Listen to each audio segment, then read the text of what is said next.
After half a month of heavy rain in the capital of Shu, the skies finally cleared. The sunlight after the rain shone on the wet roof tiles of Prince Xiaoyao's residence, making them gleam like gold. Flocks of magpies flew in from all directions, circling above the residence, chirping endlessly. The streets were still covered with water when a Taoist priest, dressed in white robes and holding a whisk, stepped lightly across the puddles. Magpies bring good news. Something joyful is about to happen. The priest fixed his gaze on the main gate of Prince Xiaoyao's residence, calculated with his fingers, and murmured, "A heavenly maiden is about to descend, and the four kingdoms will unite." Inside the residence, Princess Consort Duan Fenghua was in labor, having endured pain for a full day and night. Basins of blood-stained water were carried out one after another. Even the imperial physicians and the most skilled midwives had been summoned into the birthing chamber. Prince Xiaoyao Weiqi stood outside with his 3 sons, so anxious that he seemed to have lost his very soul. Usually devoted to his wife, he now heard her cries of pain from within and, in his frustration, scolded the unborn child countless times. "You little rascal! How dare you torment your mother like this? Just wait until you're born. I'll teach you a lesson." 12-year-old Wei Muhua, 9-year-old Wei Sihua, and 7-year-old Wei Qinghua stood silently, not daring to move. Whoever said Prince Xiaoyao was always elegant and carefree clearly hadn't seen him in times of crisis.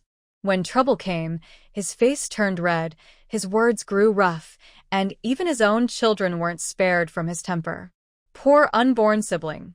Or perhaps sister. Well, better to just call it the baby for now. Who could say what it would be? If they called it a brother, it might sound unlucky.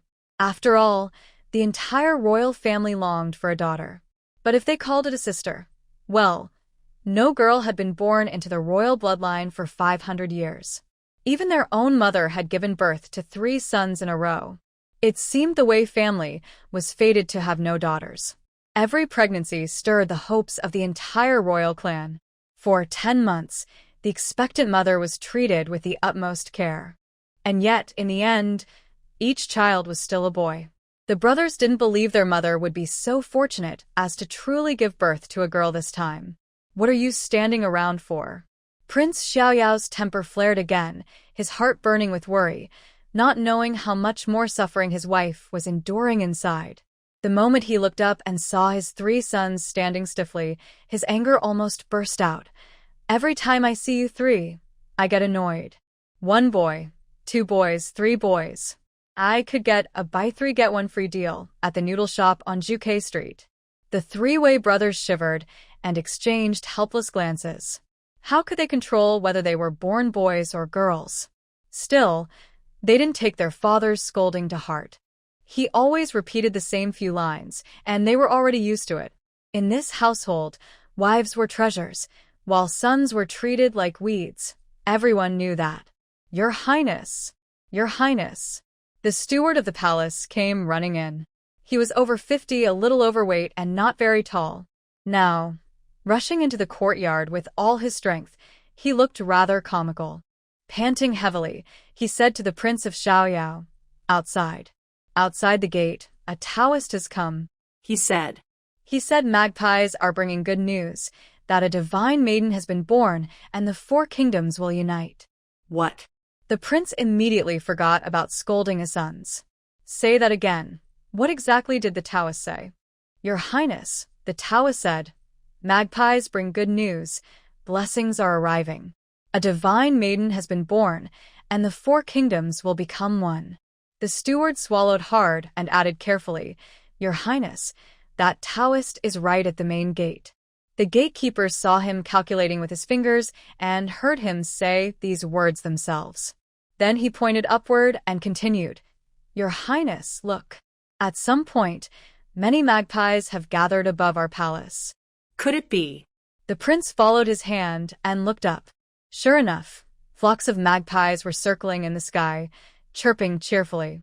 A moment ago, he had been too busy worrying about his wife and scolding his sons to notice. Now that he looked carefully, not only were the magpies singing, but their flight pattern even formed the shape of the character for good fortune. Magpies bringing good news. A divine maiden has been born. Good news. A maiden. A girl. A girl. A daughter. Just then, the sound of a newborn strong, clear cry came from the birthing room. Moments later, the midwife stepped out, holding a baby in her arms. The midwife's eyes sparkled with excitement, her face unable to hide her joy. Congratulations, Your Highness. The princess consort has safely given birth to a young lady. Both mother and child are well. Everyone waiting in the courtyard was stunned. Even Prince Xiaoyao himself felt his legs go weak, almost unable to stand. A young lady? Mother and daughter? Was it true? Could it be real? Not just false hope? Seeing the prince in a daze, the midwife cheerfully stepped forward, carrying the baby. Your Highness, look. It's a little princess. Her cry is strong and clear, which shows she's healthy and full of life. The midwife, being thoughtful, gently opened the swaddling cloth so the prince could see for himself. See? No mistake. She's truly a precious daughter. Prince Xiaoyao looked at the red-faced, crying baby, his ears ringing and his heart pounding as if it would leap out of his chest. No doubt about it, she was really a girl. In disbelief, he pinched his second son, Wei Sihua, and asked, "Does it hurt?" Wei Sihua. It hurt so much his eyes watered, but he dared not cry. On such a joyful day, he could only nod and swallow his pain. Seeing his son's reaction, Prince Xiaoyao finally realized it was all real. He quickly ordered the steward, "Hurry, invite the Taoist inside at once." Then, carefully, he took the long-awaited daughter into his arms, holding her as if he were a first-time father. The three brothers, Wei Muhua, Wei Sihua, and Wei Qinghua, craned their necks and stood on tiptoe, trying to get a look. "What are you doing?" Prince Xiaorao glared at them, clutching his daughter tightly as if someone might snatch her away. Wei Sihua rubbed his shoulder and swallowed hard. "Father, let us see our little sister. She must be very beautiful." Wei Qinghua chimed in quickly, even before seeing the baby's face. "What's there to see? You three rascals are all sweaty and smelly. Don't get too close to my sweet girl."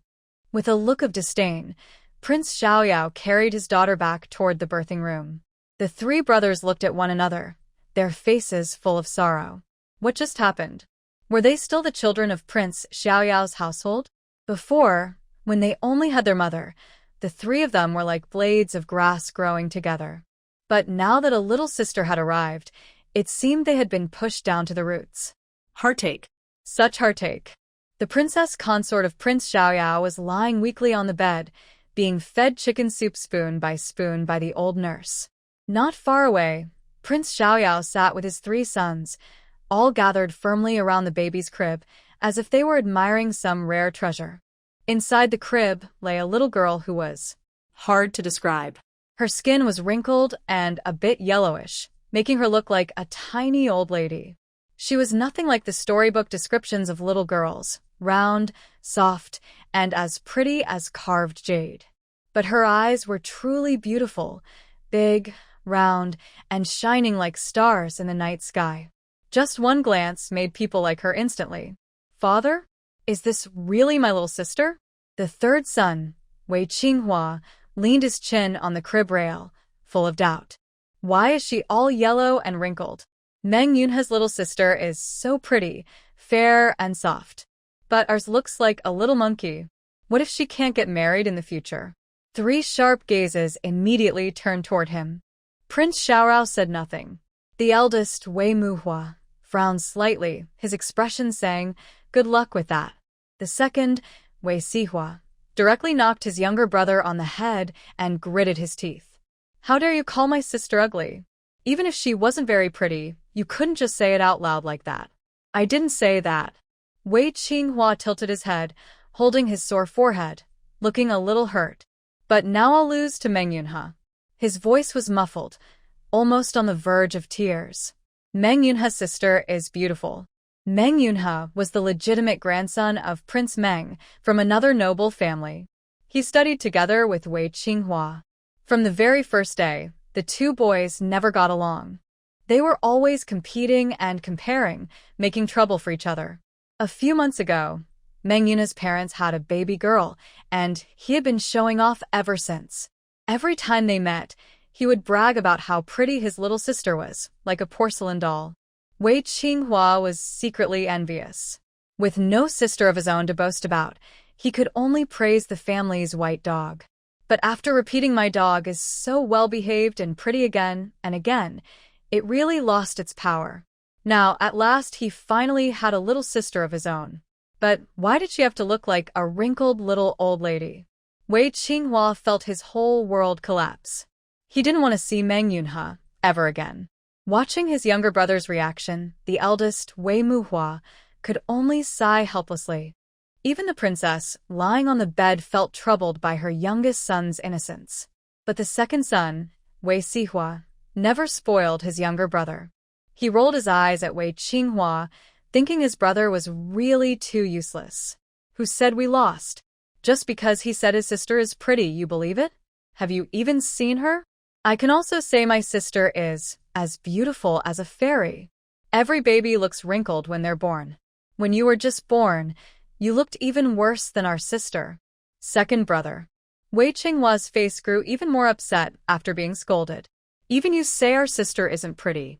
Wei Sihua's eyes widened in shock, his mind suddenly in chaos. Can you not focus on the wrong part? Third brother. You. Enough. Enough. Prince Xiaorao finally lost his patience. Go do something useful. You three brothers are the least good-looking of all. How could the daughter he had longed for be anything but beautiful? Just look at that little face. Those big eyes. She was clearly the most adorable child in the world. After driving his sons out, Prince Xiaorao immediately felt much better. The princess had just finished her chicken soup and laughed softly. They're still children. Why get upset with them? Children? They're already older brothers now. Prince Xiaorao blurted out, then quickly remembered he was speaking to his wife. So he forced a smile, softened his voice, and said, Fenghua, our daughter is so beautiful. Just like you. Her eyes are so big, like grapes. He was still thrilled about having a daughter. Now that the noisy boys were gone, he no longer needed to act like the strict head of the family. When praising his daughter, he couldn't help clenching his fists and swaying side to side like an excited child. His voice trembled slightly, carrying a joy he had never felt before. Hearing this, the princess's tired face lit up with delight. Quick, bring her here, and let me see. Since the birth, she had only glanced at the baby a few times, and each time the little girl had been asleep, never opening her eyes. Eyes like grapes? How big and bright must they be? Oh. Wait a moment. Prince Xiaoyao carefully reached out, but then froze, unsure of what to do. The baby was so soft. How should he hold her? If he supported her head first, he worried about her neck. If he held her back first, he feared it might be uncomfortable. Uffed. The princess of Xiaoyao couldn't help but laugh when she saw the prince of Xiaoyao's nervous look. This isn't your first time being a father. Why are you so cautious? It's different this time. After hesitating for a while, the prince finally placed his little daughter in his wife's arms. The first three were all rough boys. How can they compare to this precious little one? We've been waiting 10 whole years for her. That's true. The princess reached out to play with the baby girl and said, she already looks more pleasing than those 3 rascals. Then she noticed a golden bracelet on the baby's wrist and asked, what's this? We didn't prepare such a thing for her. It's a bracelet. The prince followed her gaze and explained, a Taoist priest gave it to us. He said it would protect her and keep her safe. With one arm around his wife and the other holding his daughter, the prince carefully recounted everything that had happened earlier that day. The Taoist who had appeared at the gates of the Xiaoyao residence had already left by the time the steward went to invite him in. He had only left behind a golden bracelet that could adjust in size, saying it was meant to protect the destined one. Remembering the steward's words, the prince immediately understood. A divine child had ascended, and the 4 kingdoms would one day unite. And the destined one for this bracelet could only be his daughter. Ah, Qi, shall we give our daughter a name? The princess leaned against her husband, a faint uneasiness in her heart. She felt that if they didn't name her soon, it might be too late. Wei. The prince stammered. I've only ever named boys before. Now that it's our daughter, I don't even know what to call her. He was overwhelmed with excitement. After 3 sons in a row, he had never dared to hope for a daughter. So he had never even thought of a name for one. For 10 months, whenever someone asked what he would name the 4th child, he always thought, if it's another boy, any name will do. But now that his daughter was here, he felt guilty. If he didn't choose a good name, he would be letting her down. Your Highness! Your Highness! Just as he was deep in thought, the steward's urgent voice came from outside. Your Highness! The Emperor and Empress have arrived. The Emperor and Empress had arrived. Prince Xiaorao and his consort exchanged a worried glance, as if facing a great enemy. There's no time. The princess clutched the baby tightly and urged, Qi, quickly think of a name. This daughter. I've hoped for her for 10 years. Something as important as naming her must not be taken away by the Emperor and Empress. Can't they let us have some peace at night? I finally have a daughter, and look how anxious they are about it. Prince Xiaorao was also displeased, his face full of impatience. That couple must really have nothing better to do. He knew very well that the Emperor and Empress had come at this hour just to see the child. Muttering under his breath, he prepared to carry the baby out. But when he reached the door, he suddenly stopped. Wait. Nothing better to do. Idle. Xian. Let's call her Wei Xian. With that, he hurried out. The baby in the swaddling clothes. What a casual name. In the front hall of Prince Xiaoyao's residence, by the time Prince Xiaoyao arrived with the baby, Emperor Wei Zheng and Empress Qin were already restless. The moment they saw him, the emperor forgot all about his dignity and rushed forward eagerly. Come. Let your royal uncle hold her. No. Prince Xiaorao reacted quickly, turning away with the baby to avoid the emperor's hands. Why aren't you in the palace at this hour? What are you doing in my residence? The whole land belongs to the throne. Do I need your permission to visit my niece? The emperor didn't mind his brother's rudeness. His eyes were fixed on the baby in the swaddling clothes. Come now, let me hold her. Prince Xiaorao glanced at the man in yellow, who was looking at the baby with longing eyes. After a moment, he asked, Are your hands clean? My daughter is precious. How could she be held so casually? Oh, right. The emperor nodded quickly, very cooperative. I rushed here so fast my palms are sweaty. I must wash my hands first. He immediately ordered water to be brought, while grumbling Wei Qi. You've grown bold, haven't you? Such a great event as having a daughter, and you dared to keep it from me. If not for the imperial physician and midwife reporting back, I wouldn't have known that Lady Duan has brought such honor to our Wei family. This time I must reward her properly. Prince Xiaoyao replied calmly, Even if I didn't send word to the palace, the physician and midwife still carried the news to your majesty, didn't they? Prince Xiaoyao rolled his eyes at the emperor, showing no respect just because the other was the ruler of a nation. I finally have a daughter. Can't I be happy about it? It all happened so fast that by the time I calmed down, it was already dark. How could I still think about going to the palace? I planned to send someone tomorrow morning to deliver the news, but who would have thought you and the empress would hear about it so quickly? Then he muttered under his breath, Not only quick with the news, but quick with your actions too. The palace gates must have been closed already, yet they still rushed out. So careless. How is that fitting for the emperor and empress of a nation? Third brother, you can't really blame your elder brother, the empress, who had been quiet until now, said with a smile. He has been longing for a daughter for so many years. Now that one has finally arrived, of course he had to come right away to see her. Yes. If I don't see her, I won't be able to sleep tonight, the emperor added eagerly. Water was quickly brought in.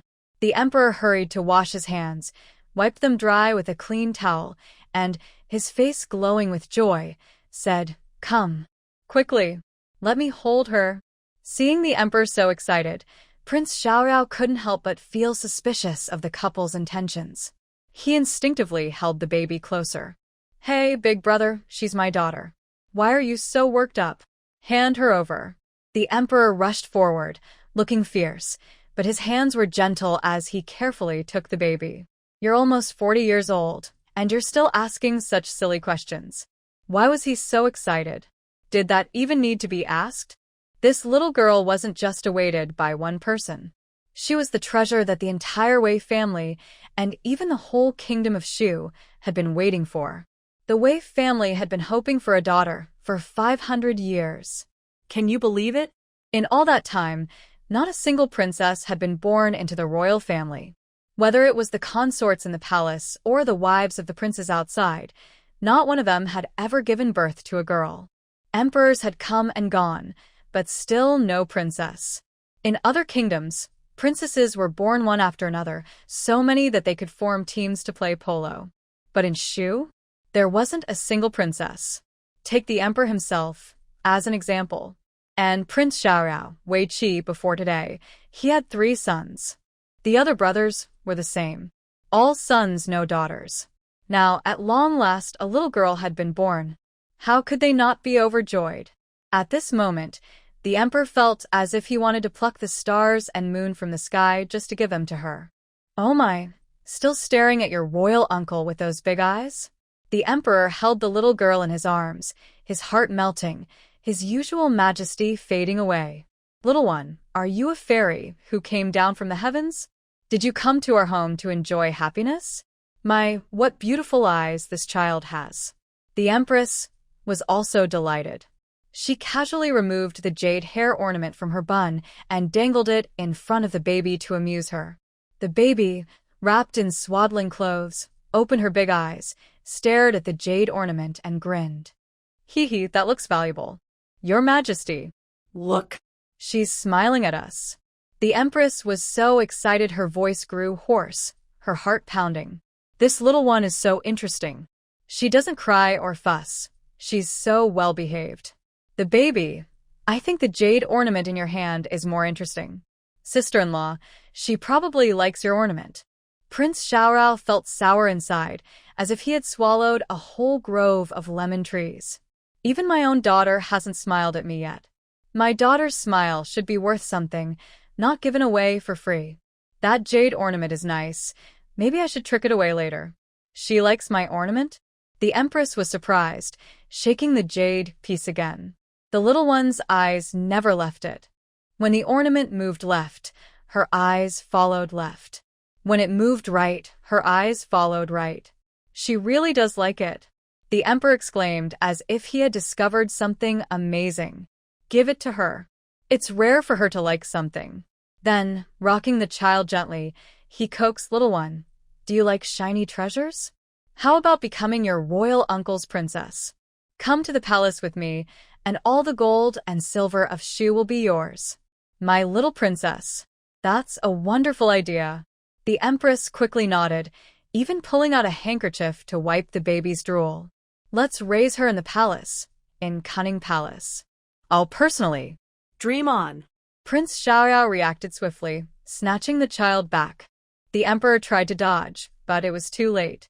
Only when he clearly felt the baby safe in his arms did Prince Xiaoyao finally breathe out in relief. He spat toward the emperor and empress. I knew you two were up to no good. Trying to steal my daughter? No way. Third brother. Don't get upset, let's talk this through. When he noticed his arms were empty, the emperor looked a little disappointed. Be careful. Don't hurt the child. The door is over there. You should return to the palace. At this moment, Prince Xiaoyao acted like a protective child, shielding his little one. Are we still brothers or not? The emperor gave him a slight glare, pulled him aside to sit down, and spoke patiently. We are true brothers, born of the same parents. Think about it. Since we were young, how have I treated you? You know in your heart. When you refused to study or write essays and father punished you, how much did I suffer on your behalf? And when you insisted on traveling the world, leaving father and mother behind, how many good words did I speak for you? Don't forget that. After speaking, the emperor reached out to touch the child, but Prince Xiaoyao quickly avoided him. This girl is the only daughter born into our royal family in 500 years. She must be raised with great care. I've thought it through. Give her to me, and I will grant her the title of princess. The whole nation will celebrate, and I will even declare a general pardon." Fearing Prince Xiaoyao would refuse, he added, "She will still be your daughter, only raised in the palace. With mother and the empress there, she will be well cared for." "Yes, third brother, listen to his majesty," the empress added, perfectly echoing her husband. "Si Hua is already 9, Qing Hua is only 7, both at the age when they need careful teaching. Now with another girl. Won't your wife be too tired? It just so happens I need a companion in the palace. You really have too much free time, don't you?" Prince Xiaorao and the emperor were indeed close brothers since childhood, so he spoke bluntly. "If you're bored, go back to the palace and have your own children. We're not afraid of hard work. For this daughter, even if it's tiring, it's worth it." Seeing the emperor about to speak again, he cut him off. "No. Stop right there. Take those words back. This precious child was born to me and Feng Hua. If you want to love and spoil her, that's fine, but trying to take her away is unacceptable."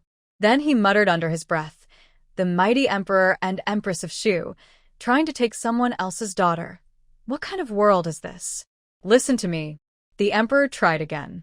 But Prince Xiaoyao stood up with the child in his arms. "I won't listen." "Enough," he said angrily. "We brothers can talk about anything, but when it comes to my daughter, there's nothing to discuss.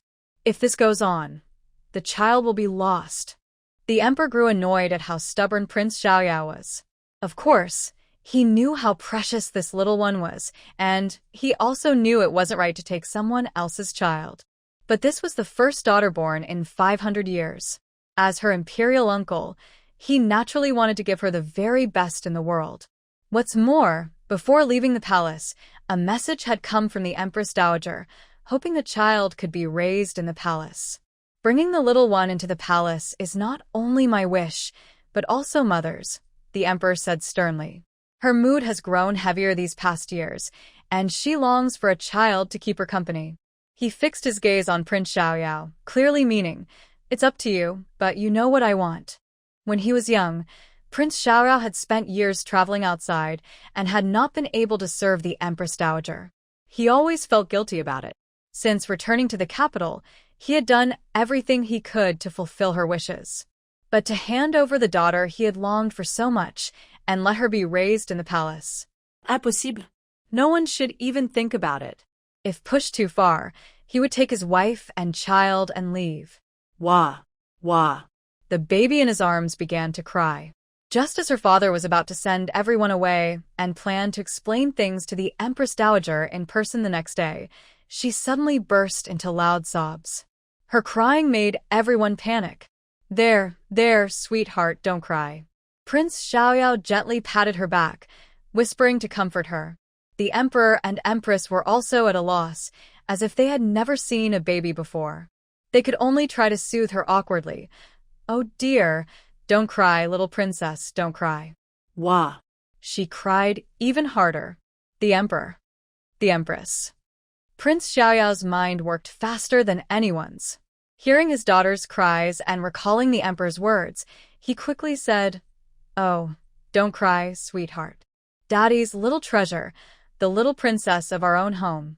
We won't go into the palace, all right?" The crying softened. Seeing this, Prince Xiaoyao spun around in delight. "Ah, "So my little darling doesn't want to go into the palace." impossible."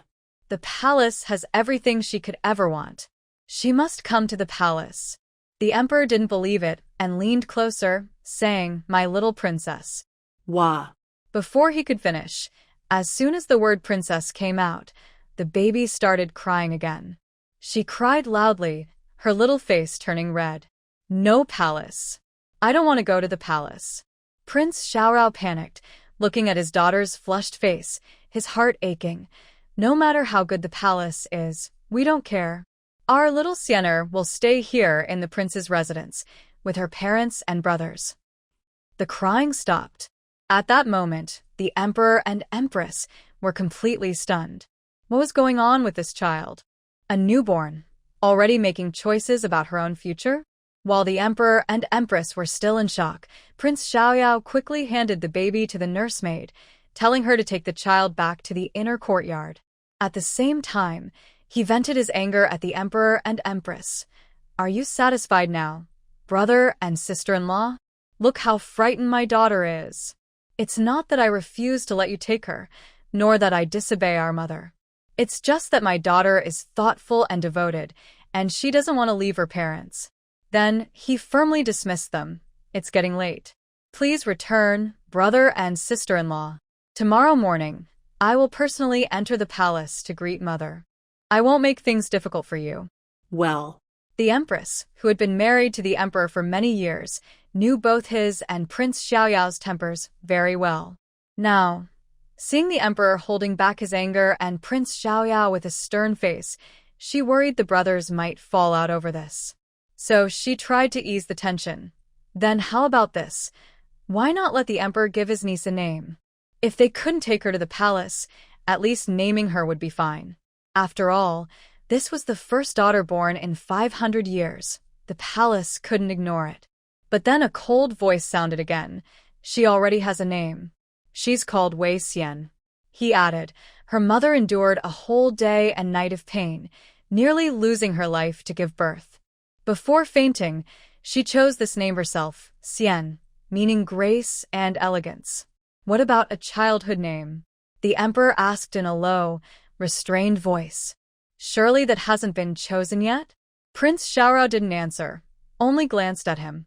The emperor coughed lightly, lifted his chin proudly, and declared, a daughter born once in 500 years should be celebrated by the whole nation. Her childhood name will be Guoqing, national celebration. Prince Xiaoyao almost spat blood from anger at the nickname the emperor had just given. Even the empress, this time, couldn't find a way to smooth things over. National Day? Are you serious? She's a sweet little girl, and that's the name you came up with? What's wrong with it? The emperor looked at the two of them, puzzled by their dark expressions. Isn't it a good name? Princess National Day. It sounds grand. She's a county lady, not a princess. Prince Xiaoyao replied coldly, not even bothering to look at him. This old man just won't give up. I can make my niece a princess if I want. She burst into tears the moment she heard she'd be made a princess. Prince Xiaoyao shot back, hitting the mark perfectly. The emperor, my heart just took 10,000 points of damage. Maybe we should just think of a nickname instead? The empress felt awkward. These two brothers had the same temper. No matter whom she sided with, she'd end up offending the other. Your Majesty, people say daughters are like little cotton jackets, keeping their parents warm. Since that's the case, why don't we call her Nuanyuan, meaning warm and cozy? Nuanyuan? The emperor's eyes lit up. Nuanyuan. Nuanbao. Yes. Let's call her Nuanbao. The empress. Prince Xiaoyao. Wasn't it Nuanyuan? How did it turn into Nuanbao? Forget it, as long as it's not National Day. And so, both her formal name and her nickname were decided, carelessly, yet with great care. As for little Nuanbao herself, she was staring wide-eyed, completely confused about life. She watched one unfamiliar face after another appear before her, all talking to her non-stop. Her mind felt like mush, dazed and foggy. The worst part was that she had countless questions in her heart, but she couldn't speak. Whenever she tried, all that came out was a wailing cry so loud it hurt even her own ears. All she could do was blink and try to piece things together. Who was she? Oh, right, Wei Xian. Where was she? Oh, in the prince's manor. Why couldn't she move? Well, she'd been remade, so of course, she couldn't move freely. Who were these people? Oh. Her mother in this world, and her nursemaid. What was she holding in her tiny hand? Oh, it looked like a jade hair ornament. Wait. Don't take it away. Nursemaid, no. That's the treasure father just managed to borrow from Uncle Emperor and Aunt Empress. Hee. The carefree princess tapped little Nuanbao's forehead and teased, only 1 day old, and already clutching jade so tightly. Will you grow up to be greedy for wealth? Little Nuanbao, ding dong, you guessed right. She couldn't explain why she was able to hold things right after birth, but since she could, why not? After all, in her past life, she had been poor for too long. Newborns sleep a lot. Nwanbao looked around with wide eyes for a while, then quickly grew sleepy again. When she woke up, it was another day of being surrounded and watched. Looking at all the cheerful faces, strange yet somehow familiar, Nwanbao finally accepted her fate. Since she was here, she might as well live well. If she couldn't go back, then being a little princess in the royal palace wasn't bad at all. From what she had overheard yesterday, her status was actually quite important. She was the first daughter born into the royal family of Shu in 500 years. With that kind of background, she could practically walk sideways with pride. Wasn't that better than being a food blogger in modern times? A food blogger meant recording videos or live streaming to teach people how to cook. She had many followers, and the income wasn't bad. But in truth, most of her earnings were taken away by her so-called foster father, leaving her with very little. And often, one short video required countless retakes, followed by hours of editing. During live streams, she sometimes had to talk for hours until her voice went hoarse. And when she ran into extreme fans, she might even get scolded. How could that compare to now? She had a grandmother who was the Empress Dowager, an uncle who was the emperor, and a father who was a prince. What a powerful family. On top of that, she had 3 older brothers who clearly weren't the type to be bullied, who knew how much they would protect her in the future. Just thinking about it made her happy. At that moment, her 3 brothers were crowding around, leaning in to play with her. One was gentle and refined, carefully wiping her sweat. One was sly and playful, winking at her.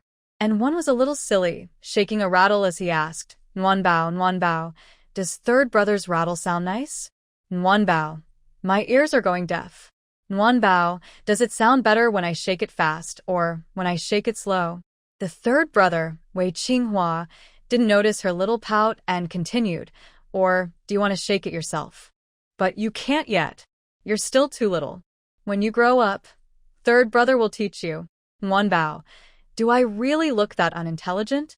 "Third brother, you must be seriously unwell. What are you rascals doing?" King Xiaoyao had just returned from the palace, eager to hold his little daughter. But as soon as he entered the room, he saw his 3 sons crowding tightly around the baby's crib, leaving no space for him at all. He immediately grew annoyed. Move aside, move aside. Who told you to shake that rattle? Your sister is still so little. Aren't you afraid of disturbing her?" With that, he roughly snatched the rattle from his 3rd son, Wei Qinghua. Ever since his daughter was born, he found his sons more and more unpleasant to look at. His daughter, however, was different. She was soft and sweet, with big bright eyes that melted his heart at a single glance. "Oh my King Xiaoyao gently touched little Nwanbao's cheek and asked softly, 'Did you miss your father?' Nwanbao blinked her big eyes at her strong yet tender father. Ah. She blinked. That means she missed me. Overjoyed, King Xiaoyao completely forgot about his sons. He shook the rattle with all his might. "Come, let's play with the rattle, Nwanbao." "Nwanbao, father, you look so silly." The 3 Wei brothers, shocked. A double standard right before our eyes. But King Xiaoyao didn't notice at all, happily shaking the rattle. Nwanbao's ears buzzed from the noise, but she couldn't speak. Her lips trembled as she prepared her ultimate move. Her big, dark eyes filled with tears, looking as if she was about to cry, but trying hard to hold it in. She looked so pitiful. "Father, it's too loud. Please stop shaking it." "Mother." Wei Qinghua, still upset about being scolded and having his rattle taken, had been watching Nwanbao closely. The moment he saw her about to cry, he shouted help. "Father made little sister cry." "Nonsense." King Xiaoyao glared at him fiercely. "Third brother, thank you very much." As if to prove Wei Qinghua's words, Nwanbao suddenly burst into tears. Her tears flowed so quickly that they clung to her long, thick eyelashes.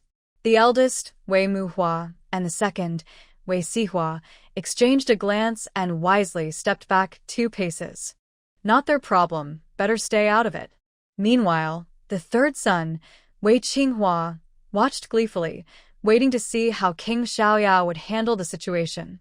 Fenghua, the carefree prince, known for being afraid of his wife, turned his head awkwardly toward the princess consort.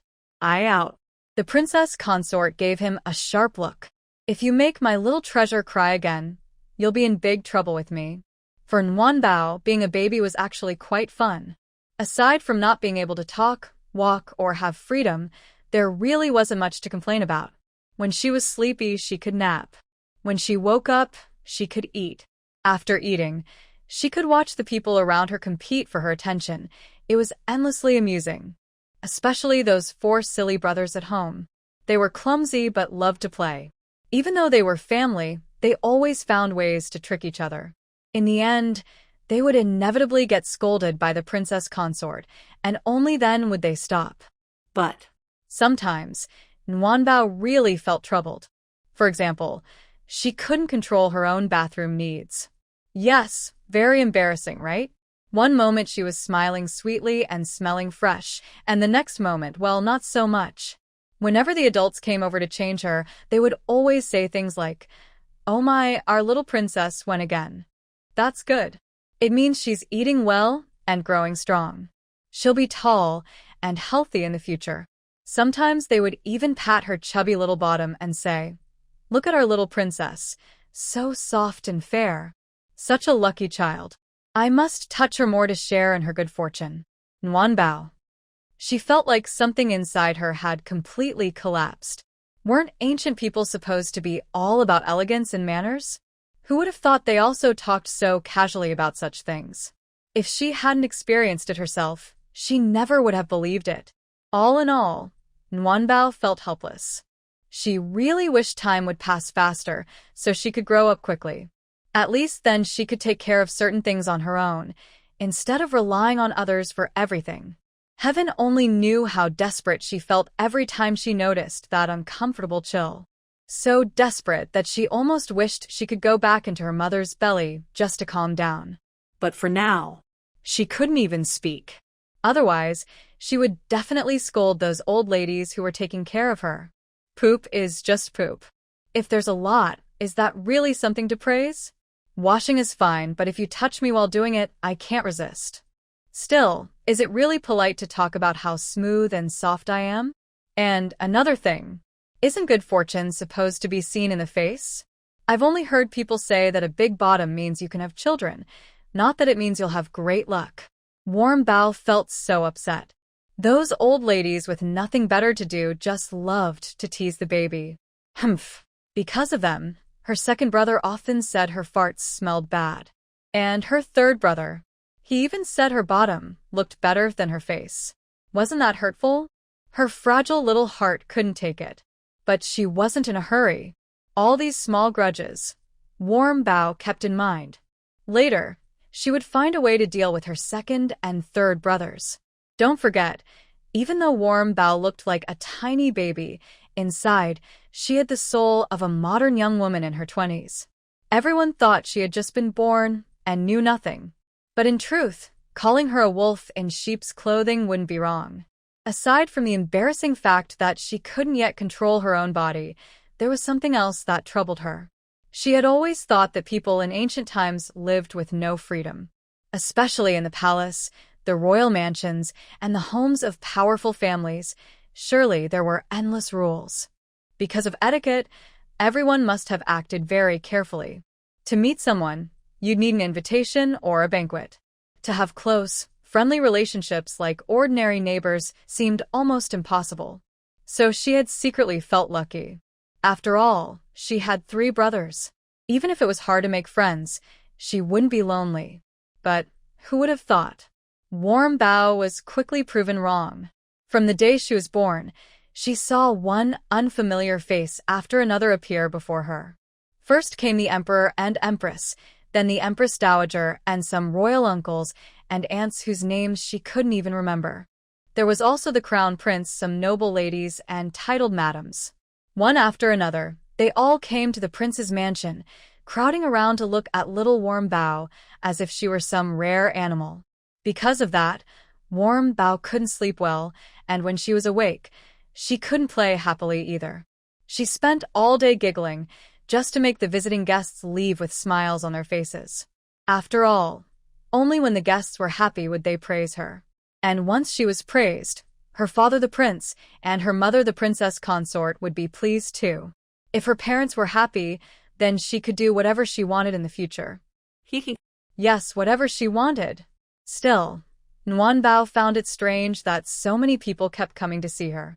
It wasn't her 1-month celebration, nor her 100-day banquet, so why were people visiting and bringing gifts? Were women in ancient times really this free to go out? Even the ladies in the palace had already taken turns holding her. At this moment, the one holding Nguyen was none other than the favored consort Lu. She had brought the second prince, Wei Jingxian, and received the emperor's permission to leave the palace, just so she could see Nguyen. Oh, what a sweet little one, so quiet and calm. No wonder His Majesty keeps thinking about her every day after returning to the palace. Although consort Lu had already given birth to 2 sons, she still felt a little nervous holding Nguyen, her movements slightly stiff. Princess consort, you truly gave birth to a lovely child. Our little girl has such big eyes and long lashes, she's beautiful. When she grows up, she'll surely be a great beauty like you. Hearing consort Lu praise her daughter, the princess consort's face lit up with pride and joy.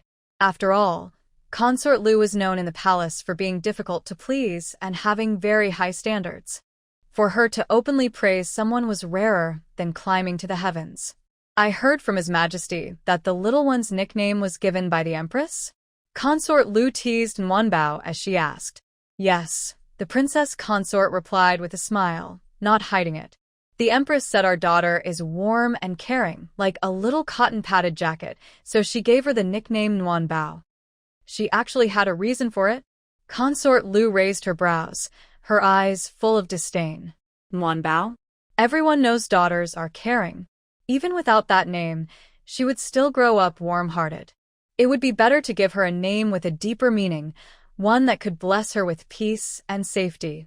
With that, consort Lu reached out and gently pinched Nguyen's chubby little cheeks. This child is the one the royal family has been waiting 500 years for. We must be extra careful with her. Nguyen. That nickname is far too plain. Only the Empress could come up with something like that. Consort Lu and the Empress had never gotten along in the palace. Everyone knew this. Now, with consort Lu speaking so boldly, even the Princess of Xiaoyao, who had always been close to the Empress, didn't know how to respond. Especially since little Nguyen was still in consort Lu's arms. And consort Lu was known for being arrogant and reckless. Even if the princess wanted to argue back, she had to think of Nguyen's safety first. What if consort Lu suddenly lost her grip and dropped the child? After all, she had used excuses like slipped hands or weak legs more than once before. So the Princess of Xiaoyao could only force a smile, keeping her composure while comforting herself in her heart. It's fine. Don't get angry. This has nothing to do with me. That flashy peacock is mocking the Empress, not me. The Empress isn't here to hear it anyway. She can't hear it. Compared to the princess's worries, little Nguyen herself was actually quite amused. The child looked at the beautiful woman in front of her, listened to her sharp words, and immediately sensed the drama. The Empress aunt seems gentle and steady. But this consort Lu, so arrogant. Her words are sharp and unfriendly. Not likable at all. Doesn't she know that Aunt Empress's nickname is Nguyen? And Nguyen was chosen by Uncle Emperor himself? What's wrong with Nguyen? How is it petty? It sounds so nice, doesn't it? Besides, in my past life, my name was also Nguyen.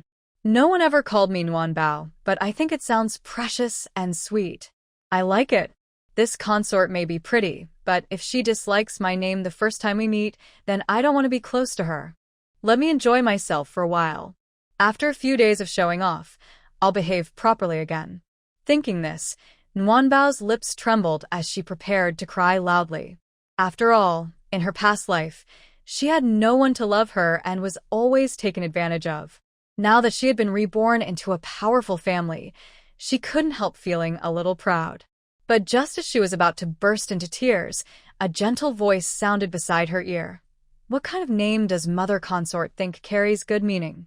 The voice that spoke was a little lazy and dreamy, yet still carried a childlike purity. Should we call her Lucky? Or Wealth? Or maybe Fortune and Peace? None of those sound very grand. You child. Consort Lu's tone, which had just been sharp, suddenly softened with affection. How old are you now, and still so careless? If your father the Emperor heard those nicknames you just mentioned, he would surely make you kneel for 3 days and nights. After speaking, she gave the newcomer a fond but reproachful look, half blaming, half doting. Don't you know by now how much your father cares for this little sister of yours? So mother does understand father's thoughts. The second prince, Wei Jingxian, teased his mother while leaning closer to the baby, Nuanbao. He gently pinched Nuanbao's chubby cheeks, speaking as if to himself, yet also defending Princess Xiaoyao. Your son doesn't think you're foolish, mother. So why say that Nuanbao's nickname isn't grand enough? The hidden meaning was that Consort Lu wasn't being very clever. Hearing this, Princess Xiaoyao's frown instantly relaxed, and she looked at Consort Lu with a smile in her eyes. Even little Nuanbao suddenly burst into giggles. She laughed so hard that a bit of drool came out. Consort Lu, embarrassed by her son's words, grew annoyed. Jingxian. But Wei Jingxian acted as if he hadn't heard. Instead, he frowned at Nuanbao with mock dislike and said lightly, "HM? How can a little girl be so messy?" Then, with lazy care, he pulled out a handkerchief and wiped Nuanbao's mouth and chin. Little one, remember this. Your second brother is the one who wiped your drool. Don't forget me when you grow up. If father gives you something nice, make sure to share a little with me. Nuanbao waved her tiny fists and laughed again. Is second brother trying to win me over? But just wiping drool isn't enough. When Wei Jingxian leaned close, Nuanbao had already noticed the dazzling gold and jade pendant hanging from his neck. The jade was crystal clear, carved into the shape of a lucky cloud. The gold only outlined the edges, making the piece both valuable and elegant. At just one glance, Nuanbao knew it must be worth a fortune. Because of her hard and poor life in her past existence, she now looked at treasures like a country bumpkin, unable to stop herself from drooling over them. Nuanbao's dark, grape-like eyes stared straight at the golden jade pendant. Her chubby little hands kept reaching out.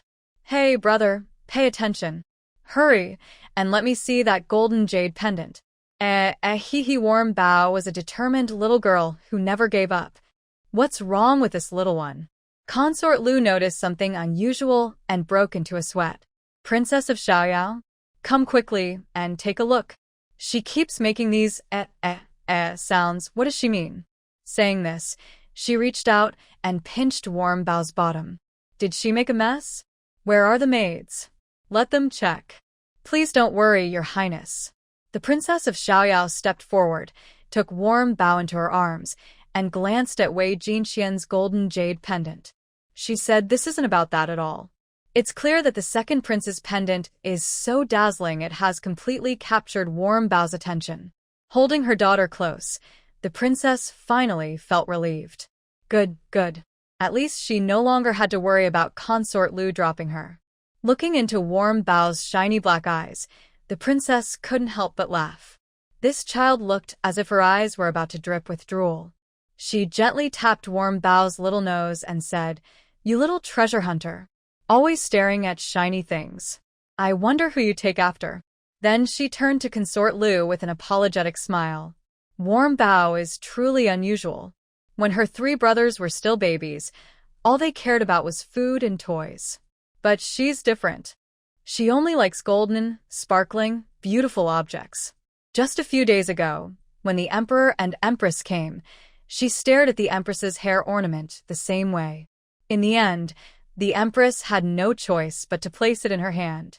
The Princess of Xiaoyao looked at Nuanbao with a gentle smile and sighed. She really is here to test us, such a little money lover. Nuanbao. Hearing her mother's words, Nuanbao was overjoyed. Oh my goodness, what was this? Truly, like mother, like daughter.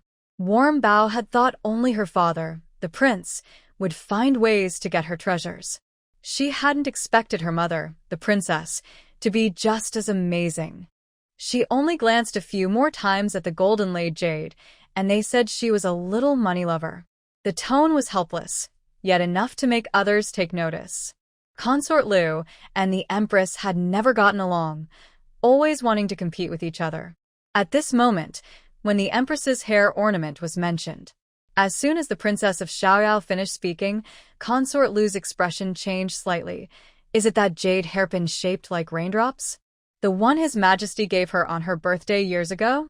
She liked it so much that she wore it every day, as if no one else had ever received a gift from the Emperor. Exactly that one. The Princess of Xiaoyao replied with a gentle smile, as if she hadn't noticed the sarcasm in Consort Lu's words.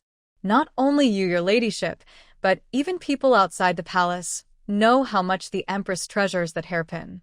And yet, in the end, this little one managed to win her favorite thing. Ha! Consort Lu sneered. I was wondering why she suddenly stopped wearing something she valued so much. So, it turns out our little girl here is clever, isn't she? Consort Lu kept calling her little girl in a tone that sounded almost affectionate. Even though Nguyen was no longer in her arms, she still leaned forward to tap the child's tiny nose. Well done, little one. You took her hairpin away, so she can't keep showing it off everywhere. Nguyen blinked her big eyes. Help. I smell a strong sourness in the air. The second prince, Wei Jingxian, couldn't bear to look at his mother any longer. Is it really just a broken hairpin? That was a piece blessed by Master Xian Yi. When father first received it, both you and the Empress were eyeing it eagerly. Have you forgotten? Your ladyship, please don't praise her for this. She's already quite sharp. If she keeps this up, she might really grow into a little money lover. The Princess of Xiaoyao spoke politely while gently pulling Nguyen farther away, rescuing her from Consort Lu's clutches. You don't know, when I had just given birth, I was still resting inside. It was my husband who carried Nguyen out to greet the imperial carriage. He saw that Nguyen, only just born, already seemed so fond of treasures that she even set her sights on the Empress's ornament. You can imagine how embarrassing that was. My husband's face. He didn't even know where to put it. What's wrong with being a little money lover? Consort Lu dismissed it lightly. Being able to earn wealth from others is also a kind of skill, isn't it, little warm treasure? She teased warm treasure and went on. If the Empress has her favorite thing taken away by our little one, that's her good fortune. Do you know who our warm treasure is? She's the little princess the royal family has waited 500 years for. How could she not be worthy of that hair ornament? Not to mention a few pretty jewels. Even if it were something far more valuable, as long as our warm treasure likes it, we elders would gladly give it to her.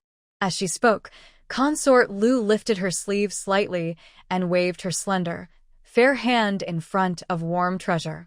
Warm Treasure's eyes lit up. What a beautiful golden bracelet. It was bold in design, with butterflies carved as if they were dancing. On Consort Lu's wrist, it perfectly matched her splendid attire and radiant charm. Look here, does our Warm Treasure like this bracelet? Consort Lu turned her wrist proudly, showing it off like a treasure. Warm Treasure's eyes sparkled even brighter. Oh my, look at those little eyes. Just like she's found a hidden treasure. Consort Lu never missed her reaction. Seeing the child wave her tiny arms, eager and fascinated, she laughed happily. As expected of our Wei family's little princess, she knows quality when she sees it. This bracelet was part of the dowry my family gave me when I married His Majesty as a consort. I've cherished it all these years. Without hesitation, she slipped the bracelet off and placed it into Warm Treasure's hands. Since she likes it, let this be my gift to her. That won't do. Your Grace, this bracelet was part of your dowry. How could you just give it away? Besides, Warm Treasure is still a child. How could she accept such a thing? Princess Xiaoyao was not greedy for Consort Lu's treasure. She had only mentioned the Empress's ornament earlier because Consort Lu always opposed the Empress, and since she was close to the Empress, it made her uncomfortable. Still, if someone insisted on giving her daughter a gift, she wouldn't truly refuse. So while she spoke words of refusal, she only gently tugged at the bracelet in Warm Treasure's hand, coaxing softly. Be good. Warm Treasure, let's give the bracelet back to her grace. Come now, let go. But in truth, she didn't pull very hard. She only gave a light tug, as if just for show. Little Nguyenbao used all her strength to hold tightly onto the golden bracelet. Consort Lu, seeing Nguyenbao's flushed face, quickly stopped Princess Xiaoyao. This is my gift. Once I've given it to her, it belongs to her. Why would you fight a child for something? After giving Princess Xiaoyao a sharp glance, she turned back with a smile to tease Nguyenbao. Our little Nguyenbao really has good taste. I knew it. My bracelet is so fine. There's no reason it should be less than that woman's jade hairpin. Consort Lu was still secretly competing with the Empress, who wasn't even present, while Nguyenbao was already reaching out to touch the bracelet. But as she touched it, she felt as if the golden shine was dazzling her eyes. Her gaze shifted, and she looked toward Wei Jingxian's jade pendant set in gold. What a wonderful place this is. Every little thing here is a treasure. Oh my, now you've set your eyes on your second brother's pendant? Princess Xiaoyao felt a headache coming on. She quickly covered Nguyenbao's eyes, sighing helplessly. All right, you already have a golden bracelet. Didn't her ladyship give it to you? Look, isn't it beautiful? You little one, you really know how to pick. The second prince, Wei Jingxian, was no fool. He had already noticed the sparkle in Nguyenbao's eyes. But since his own mother had already given her a bracelet, he decided to wait and not steal her moment. After all, it was just a pendant. Since his little sister liked it so much, he would give it to her. Without hesitation, Wei Jingxian took off the pendant from his neck and placed it in Nguyenbao's hand. His voice was lazy, yet filled with affection. Here, take it. This is my gift to you. Princess Xiaoyao, seeing this, couldn't help but glance at Consort Lu. Your ladyship, this. Consort Lu looked embarrassed. She was reluctant to part with the pendant, but it was too late to take it back. Wei Jingxian, however, didn't care at all. He yawned and said, Keep it. It's rare that my little sister likes something. Then he cast a glance at his mother and added softly, These are all rewards from father. Since mother was willing to give her jade hairpin, what's my pendant compared to that? The meaning behind his words couldn't be clearer. Mother? Aren't you going to compete with the Empress? You can't lose at this moment. No one knows a mother better than her child. As soon as Wei Jingxian spoke, Consort Lu immediately put on a show. With a carefree and generous look, she said, Of course. Whatever our little Nguyenbao wants, if Cunning Palace can provide it, then Yongfu Palace will not be stingy either. After that, she smiled and teased Nguyenbao, whispering softly, Little Nguyenbao, do you think Lady Lu and your second brother treat you well? Do you like Lady Lu more, or the Empress more? Lady Lu will tell you a secret. You must not like the Empress more than Lady Lu, all right? Otherwise, Lady Lu will be sad and unhappy. Clearly, she was determined to compete with the Empress to the very end. Even though the Empress was not present, Consort Lu still found joy in this little palace rivalry all by herself. Nguyenbao sighed inwardly. We're all women. Why make things so difficult? I really can't bear to watch this. She held tightly onto the golden bracelet and the jade ornament in her hands, then blinked and turned her gaze toward the second prince, Wei Jingxian. This brother seems nice. He looked only about 7 or 8 years old.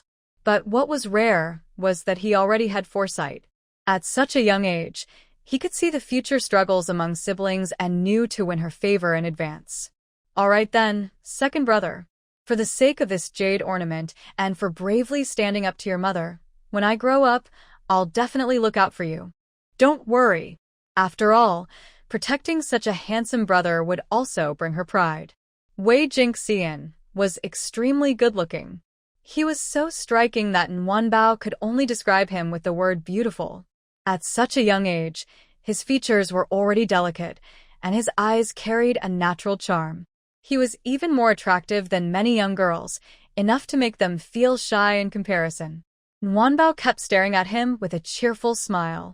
But at some point, while watching him, she drifted off to sleep. When she woke up again, she found herself placed inside a wooden barrel. The barrel was covered with a lid, leaving only a small crack of light. A thin ray of light slipped through a crack, bringing in some fresh air, just enough to keep Nguyen from suffocating in her sleep. The wooden bucket swayed up and down, as if someone was carrying it. The jolting made Nguyen so uncomfortable that she almost threw up her milk. She gave a tiny burp, her sleepy eyes half open. What's going on? Wasn't I in Mother Consort's arms? How did I end up in a bucket? Am I being kidnapped? The thought startled her so much that she wet herself. Oh no, this is bad. Could it be true that she was really being taken away? After all, in Shu Kingdom, she was considered a rare treasure, something that appeared only once in centuries. Stealing her could make someone rich.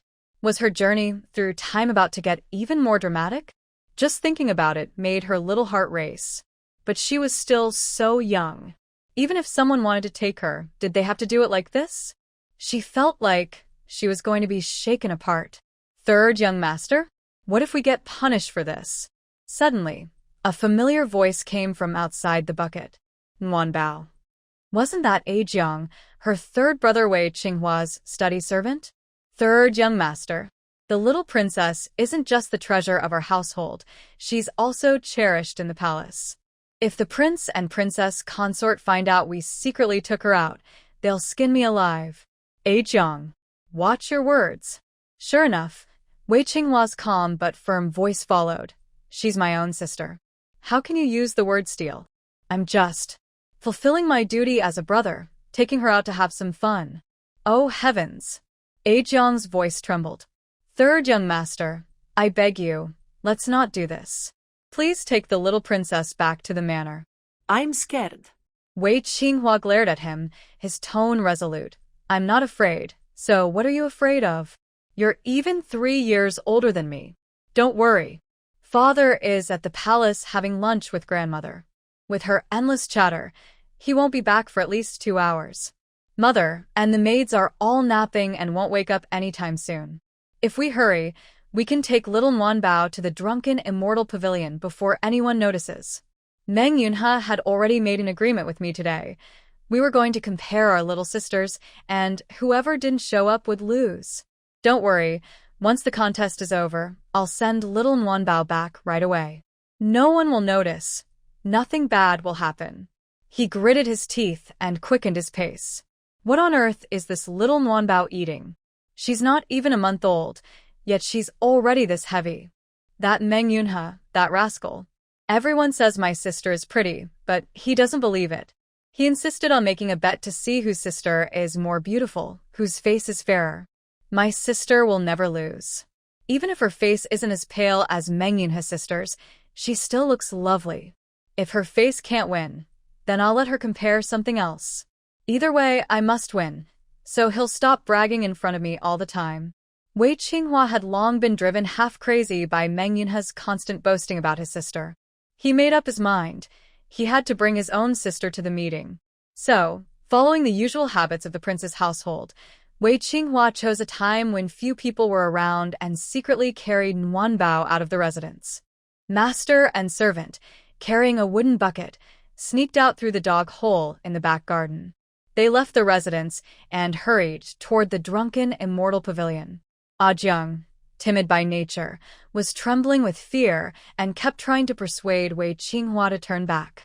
But Wei Qinghua, mischievous since childhood, refused to listen. After hearing Jiang nag for too long, he grew impatient. On top of that, carrying the bucket halfway had already tired him out. So, he simply set the bucket down and said to Jiang, "You've got plenty of strength. Why don't you carry it?" With that, he clasped his hands behind his back and strode ahead proudly, as if leading the way like a victorious general returning from battle. Jiang looked at Wei Qinghua walking in front, then at the bucket on the ground. He thought about the punishment he might face if they were caught, and then about the scolding he'd get from Wei Qinghua if he refused. Grinding his teeth, he stomped his foot, grabbed the bucket, and ran back toward the residence. Staying alive was more important, much more important. Third young master, I'm only doing this for your own good. Please don't be angry. Like oil on his heels, Jiang clutched the bucket and sprinted back toward the prince's residence. That speed was so fast it was like running in a track race. By the time Wei Qinghua realized what was happening, Jiang had already run more than 10 meters away. Jiang! Wei Qinghua shouted angrily, chasing after him. Stop! You stop right there. Too careless. I was far too careless. In a narrow alley on the east side of the city, two boys, one running desperately ahead, the other chasing hard behind, neither willing to stop. Inside the wooden bucket, little Nguanbao was shaken so much that he spat up milk several times, almost unable to breathe. Thinking about the conversation between Jiang and Wei Qinghua, Nguanbao suddenly felt this wasn't fun at all. This third brother. If you want to make a bet, just do it. Why meet outside? Why not just invite that annoying Meng Yun and his sister to the prince's residence? How hard could that be? Nguanbao couldn't take the tossing anymore and burst into loud cries. Outside, Jiang heard the heartbreaking wails and grew even more anxious. He absolutely could not let the third young master catch him. Jiang knew very well that if Wei Qinghua caught up, not only would he be scolded, but he would also have to watch helplessly as Wei Qinghua took little Nguanbao away. And once they returned to the prince's residence, he might even be punished. Who knew if he'd make it out in one piece? Panicked, Jiang ran the wrong way. This path led to a remote area, far from the prince's residence. But Jiang, running ahead, didn't notice, and Wei Qinghua, chasing behind, also failed to realize something was wrong. When the two of them finally reached the deeper part of the alley, they froze in shock at the sight before them. Bodies lying in pools of blood. So many dead people. So much blood. With a loud thud, Jiang's face turned pale as the wooden bucket slipped from his hands and hit the ground. Wei Qinghua, right behind him, also felt his legs go weak at the scene. Inside the bucket, Nguanbao cried even harder. The piercing cries echoed sharply in the silent alley. More little fools who don't value their lives. At the other end of the alley stood a group of masked men dressed in black. The leader, holding a blood-stained blade, stepped forward slowly toward Jiang and Wei Qinghua. The man's eyes were filled with menace, and the veins on his hand bulged as he gripped the large blade. He had no intention of sparing Jiang and Wei Qinghua just because they were children. He wanted to silence them forever, leaving no one alive who knew their whereabouts. Wah inside the wooden tub, the baby Nguanbao had no idea what was happening outside. He only felt uncomfortable from being jostled around and cried without stopping. That heart-piercing cry finally brought Wei Qinghua back to his senses. At just 7 years old, Wei Qinghua gathered his courage. He raised his hand toward the masked man who was closing in step by step. We didn't see anything. Sir. Please let us go. I have money. I'll give it to you. All of it. Wei Qinghua was still terrified. His teeth chattered as he spoke, and his hands shook as he fumbled for his money pouch. Sir, please. See if this is enough. If not, I can get more from home. His heart felt like it might stop, but he still bravely threw the pouch forward. The masked man hadn't expected this and froze for a moment. Wei Qinghua seized the chance. He quickly ran a few steps forward and scooped the wooden tub into his arms. Jiang, who was so scared he nearly lost control of himself, snapped back to his senses. He rushed in front of Wei Qinghua to shield him. Third young master. Run. Jiang feared death. Otherwise, he would never have gone against Wei Qinghua's wishes and insisted on bringing Nguanbao back to the manor. But when it came to choosing between his own life and Wei Qinghua's, he chose Wei Qinghua. As long as Wei Qinghua lived, his own life didn't matter. Jiang, run. Wei Qinghua pulled him along, then sprinted back the way they had come. Jiang quickly followed. You little brats, trying to trick me? The masked man's eyes turned icy. He kicked aside the money pouch and hurled his blood-stained blade forward. The weapon spun straight toward Wei Qinghua's head. Whoosh! At the last possible moment, a stone flew from somewhere unknown. It struck the blade, knocking it slightly off course. The weapon whistled past Wei Qinghua's ear, missing him by a hair's breadth. That narrow escape saved his life. Third Master, watch out. Ajiang's heart nearly burst from fear. The moment he saw the blade flying past, he instinctively shouted Wei Qinghua's name. At the same time, in his panic, Ajiang's left foot tripped over his right, and he fell hard to the ground. Even Wei Qinghua, who was running just ahead of him, was dragged down. Bang! The wooden barrel crashed to the ground again. Inside, Nguanbao felt dizzy and miserable, as if the world were spinning. Suddenly, another group of masked men in black dropped from above. They leapt past Wei Qinghua and Ajiang, clashing with the masked attackers behind them. Blades flashed, sparks flew, and the fight grew fierce. Ignoring the pain in his scraped knees and hands, Wei Qinghua rushed to the barrel, frantically pulling at the lid. Nguanbao. Nguanbao. Don't be afraid, I'll take you home. He quickly lifted Nguanbao out, holding the child tightly in his arms. Even though he was terrified, he refused to let go. Be good, Nguanbao. We're going home. No more tears. I was wrong. I won't argue with that Meng fellow anymore. I'll take you home right now. Nguanbao, weak and dizzy, finally sensed that something was terribly wrong. Hearing the clash of weapons and seeing Wei Qinghua and Ajiang pale and drenched in sweat, Nguanbao's crying suddenly stopped. Nguanbao thought, no way. Is this an assassination? This journey through time is way too intense. Wei Qinghua and Ajiang ran desperately with Nguanbao, gasping for breath. Just when they thought they had escaped, they turned a corner, only to freeze in shock. From the shadows stepped a masked man in black. He carried no weapon, but his eyes were sharp and menacing. Why stop running? He sneered, closing in step by step. Weren't you fast enough just now? Don't come any closer. Wei Qinghua stammered, clutching Nguanbao tightly as he backed away. Ajiang clenched his fists, standing in front of them with grim determination. You little brats! You dared to lead the people of Lingjian Mountain here? If my brothers and I can't survive, then none of you will either. The masked man advanced, clearly intent on silencing them. Even without any weapons, just as rough, blood-stained hands could easily break the necks of the 3 young children, Wei Qinghua included. What sword and mountain are you talking about? Wei Qinghua hid behind Ajiang, swallowing hard. We don't know you. You're mistaken. Faced with the approaching masked man in black, Ajiang nodded repeatedly. You're mistaken. Stop. Don't come any closer. Ajiang was very scared and almost tripped over his own feet. Luckily, Wei Qinghua kicked him gently to help him stay steady. I tell you, we are from the Xiaorao Palace. The people behind me are the children of the Xiaorao Prince. Stop. Don't come any closer. If you kill us, it won't do you any good. Our lord will not let you go. Xiaorao Prince, the masked man in black sneered. I don't care what prince you are. Even if the king of hell comes, he only wants your lives. Without wasting any more words, the masked man suddenly appeared in front of Ajiang. Before Ajiang could react, he felt his neck tighten and couldn't breathe. Then, with a loud bang, he was thrown forcefully against the wall. His throat burned, and he spat out blood instantly. His head spun wildly, buzzing loudly.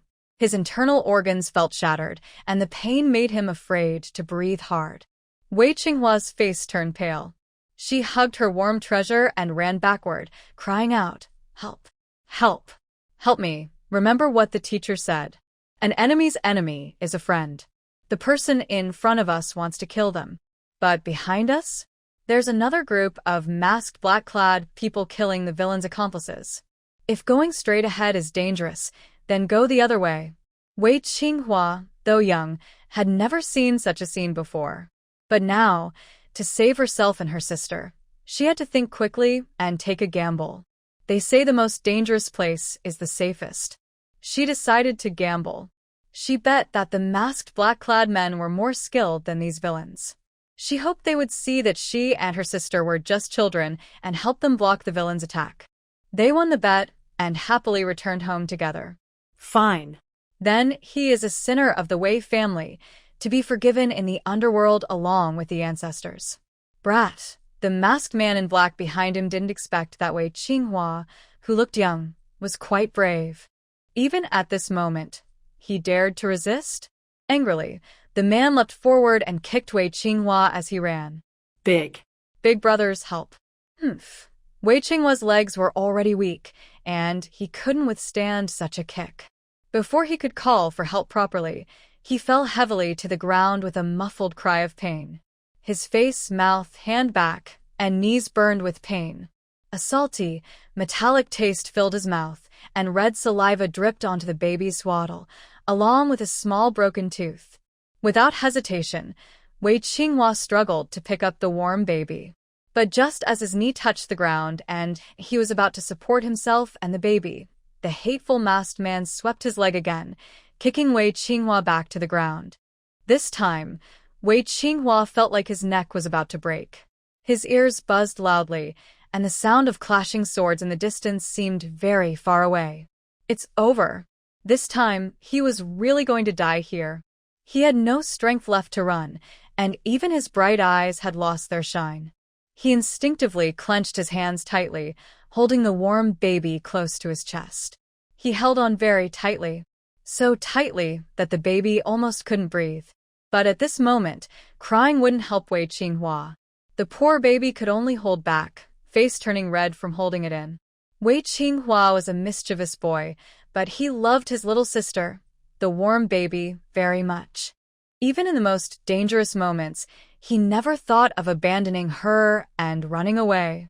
Even after being kicked down repeatedly and losing the strength to get up again, he never let go of his hold. The masked man in black picked up the large sword that had fallen to the ground. Wei Qinghua struggled to turn his neck, pressing his face tightly against the baby's face, trying to hide her. He kept apologizing in his heart. Little warm baby, your third brother is sorry for you. You have just been born into our Wei family and you're not even a month old yet, but your older brother is already taking you to see Mengpa for some soup. Little Wenbao, who is already feeling uncomfortable, is now even more distressed. Fortunately, she cannot hear Wei Qinghua's thoughts. Otherwise, she would definitely say, I don't know if I would be killed, but I might be smothered to death by my own brother. Wenbao is protected under Wei Qinghua, so she cannot see the fierce look in the masked black-clad person's eyes. But Wei Qinghua, holding Wenbao tightly, feels his heart stop each time the black-clad person steps closer. The black-clad person is dragging a big sword. The sword makes a sharp, piercing sound on the stone bricks of the alley. Wei Qinghua refuses to give up.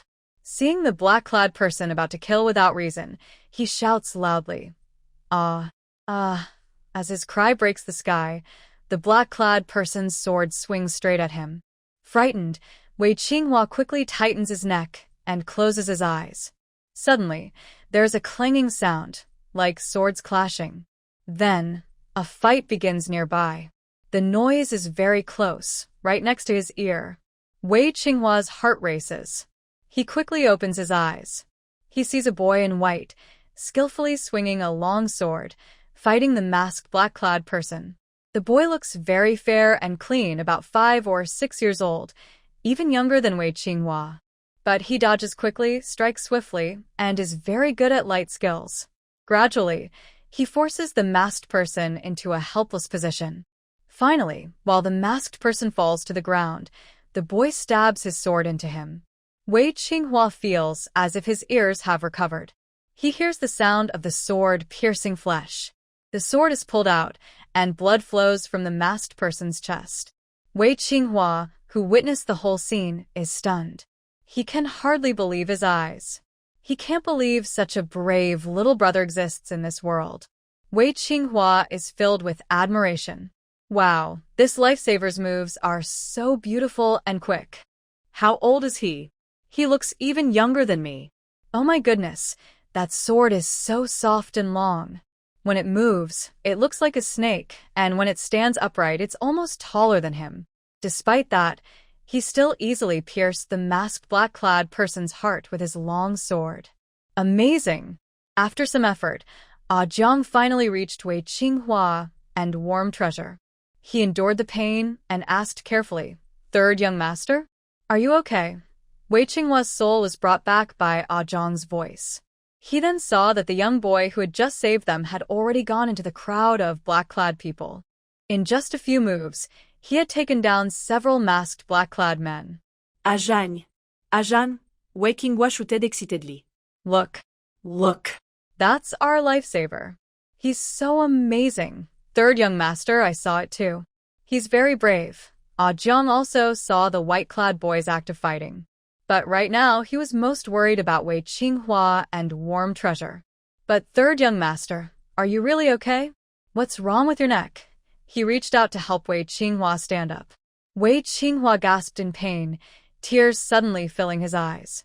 No, don't. Don't touch me. It hurts. Third young master. Seeing Wei Qinghua like this, Ah Jiang also started crying. Woo-woo. Third young master. Please don't scare me. Woo-woo. I didn't mean to scare you.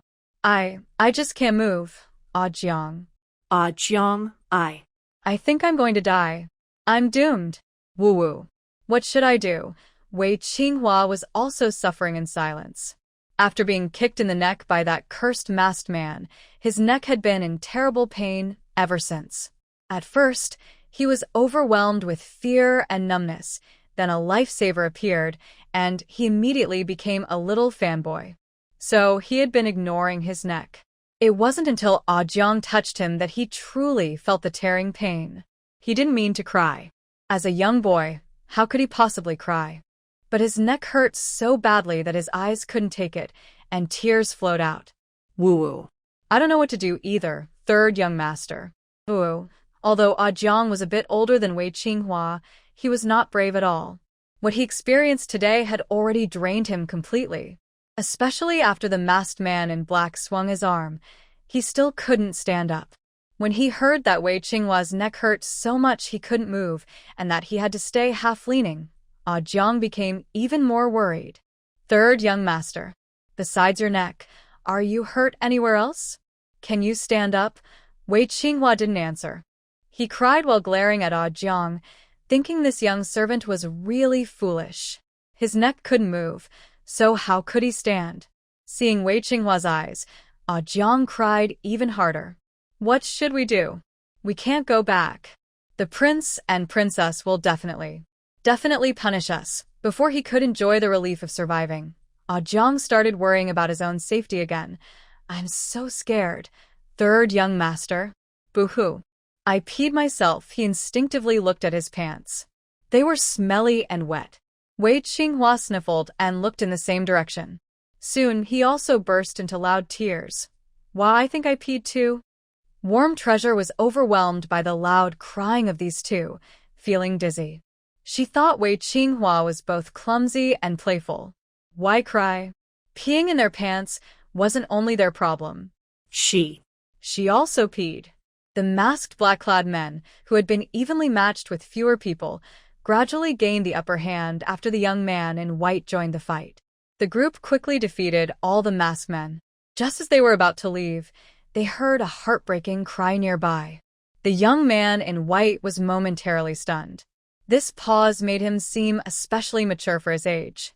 He put away his sword and walked toward Wei Qinghua and the others. As he got close, a strong smell of urine hit him. The white-clad boy, who was very particular about cleanliness, frowned instinctively but still asked, "Are you all okay?" His voice was very young but carried a cold tone. Wei Qinghua, with tears in his eyes, looked pitiful. He didn't know who the person in front was, so he answered instinctively, "I'm okay." He blinked hard, squeezing out his tears, and finally realized that the person coming to help was his savior. Seeing the worried frown on the savior's face, Wei Qinghua felt shy. I held it in for a while before finally saying, My sister wet her pants." It was my sister who wet herself, not me. Nguanbao's mood broke down. "Third brother, thank you. I really thank you and your family." The boy in white tilted his head and then saw that Wei Qinghua was holding a baby in her arms. But this baby was quiet and still. Is it still alive? The boy in white was suspicious. He pointed at Nguanbao and asked, "Could she be suffocating?" Probably not. Right? Wei Qinghua wasn't sure either. But her neck was still stiff. What should I do? Jiang. Is Nunbo going to suffer ate? Third master, I'm scared. The boy in white was annoyed by the loud crying and howling, and he immediately decided he wouldn't like the capital city of Shu anymore. The children in Shu's capital all seemed to grow up very slowly. So tall, yet crying and whining like a girl. He complained inwardly, but the kind boy in white still warned, "Hey, if you keep holding her like that, she really might not make it." He then noticed Wei Qinghua's posture was stiff, especially her neck, which was swollen. So he added, "Can you move your neck?" "Yes," Wei Qinghua replied sadly, sniffling and saying, "It hurts. I can't move." The boy in white looked helpless and reached out to touch Wei Qinghua's neck. It was a dislocated cervical vertebra. Wei Qinghua was in so much pain she yelled like a pig being slaughtered. The boy in white didn't look at him and simply said, "Quiet." Then, his small hand grabbed Wei Qinghua's head and forcefully turned it. With a crisp sound, it went crack. "Humph." Wei Qinghua grunted and instinctively looked up at the boy in white. His neck was movable again. He was so happy he widened his eyes and said foolishly, "Hero, thank you so much." Nuanbao, who was breathing fresh air again, also wanted to say, "Little brother, thank you." I almost suffocated. The boy in white looked at Nuanbao and her swaddling cloth, saw her breathing gradually steady, and felt relieved. "Hero, thank you for saving us. May I ask your honorable name?" A team of Yulin soldiers is rushing toward us. "We should leave now." The boy in white nodded without saying a word and turned to leave. But someone was not willing to give up. They hurriedly called out, "Hero, you haven't told me your name yet. What's your name? How will my brother and I thank you in the future?" Wei Qinghua kept calling him Hero, full of a sense of adventure. His shining eyes showed clearly that he was a little fanboy. "It was just a quick help, no need to thank me." The boy in white looked back at Wei Qinghua and then focused on Nuabao, saying, "Your sister is still young and shouldn't be out here. Quick. Follow me." Move faster." The noise just now came from inside. At the other end of the alley, a commotion was happening. Wei Qinghua's heart tightened, and he instinctively hugged Nuabao even tighter. Could it be? One wave is over, but another is coming? He looked up, wanting to ask his hero for help, but found that the hero and the group of masked black-clad men had already disappeared. Wei Qinghua swallowed hard, full of regret. If only he had run away earlier. It wasn't until the sound of tall boots belonging to the Yulin soldiers appeared around the corner that Wei Qinghua finally relaxed. Oh, it's the Yulin soldiers. They're not bad guys. But just as he felt a bit relieved, Wei Qinghua's face turned pale again. Wait. The Yulin soldiers. Why are they here? This is bad. This is really bad. The Yulin soldiers are the palace's elite guards, directly under the emperor. If they find out about him secretly taking Nuabao away and sneaking out of the house, he could be in serious trouble. Wei Qinghua kept thinking about the angry faces of the emperor and his father. Just imagining it was terrifying. As the sound of the boots grew closer, Wei Qinghua suddenly had a bright idea. Zhang. Quickly hide your head. In a panic, Wei Qinghua did something foolish. He hugged Nuabao tightly, pressed himself into a corner, and hid his face completely. Forget it. If he can't escape, he might as well pretend to be dead. First, he just wanted to survive this. Wei Qinghua gently patted the warm treasure on the back, worried it might suddenly start crying loudly. He was so nervous that his breathing was shallow, and his heart felt like it was about to jump out of his chest. His tall boots clacked loudly on the stone pavement of the alley. A group of Yulin soldiers ran past him, heading straight to check on the other dead body. Wei Qinghua listened to the noise and thought he might be able to sneak away unnoticed. But suddenly, a cold voice came from above. "Stop hiding and come back with me." Wei Qinghua shivered and thought to himself, "This is really bad. Why did he have to meet him now?" This was the end for sure. He was known for being very strict and fair to everyone. If he caught him, he would definitely be taken back to the palace immediately. Wei Wei Qinghua slowly looked up, forcing a smile that was even uglier than crying. Crown Prince? Why are you here? Are you surprised to see me? I think I am not even 1 in 10,000 compared to you. His words were simple and clear. When it came to doing unexpected things, who could compare to Wei Qinghua? At such a young age, he dared to run away from home with his sister and went through such a big fight.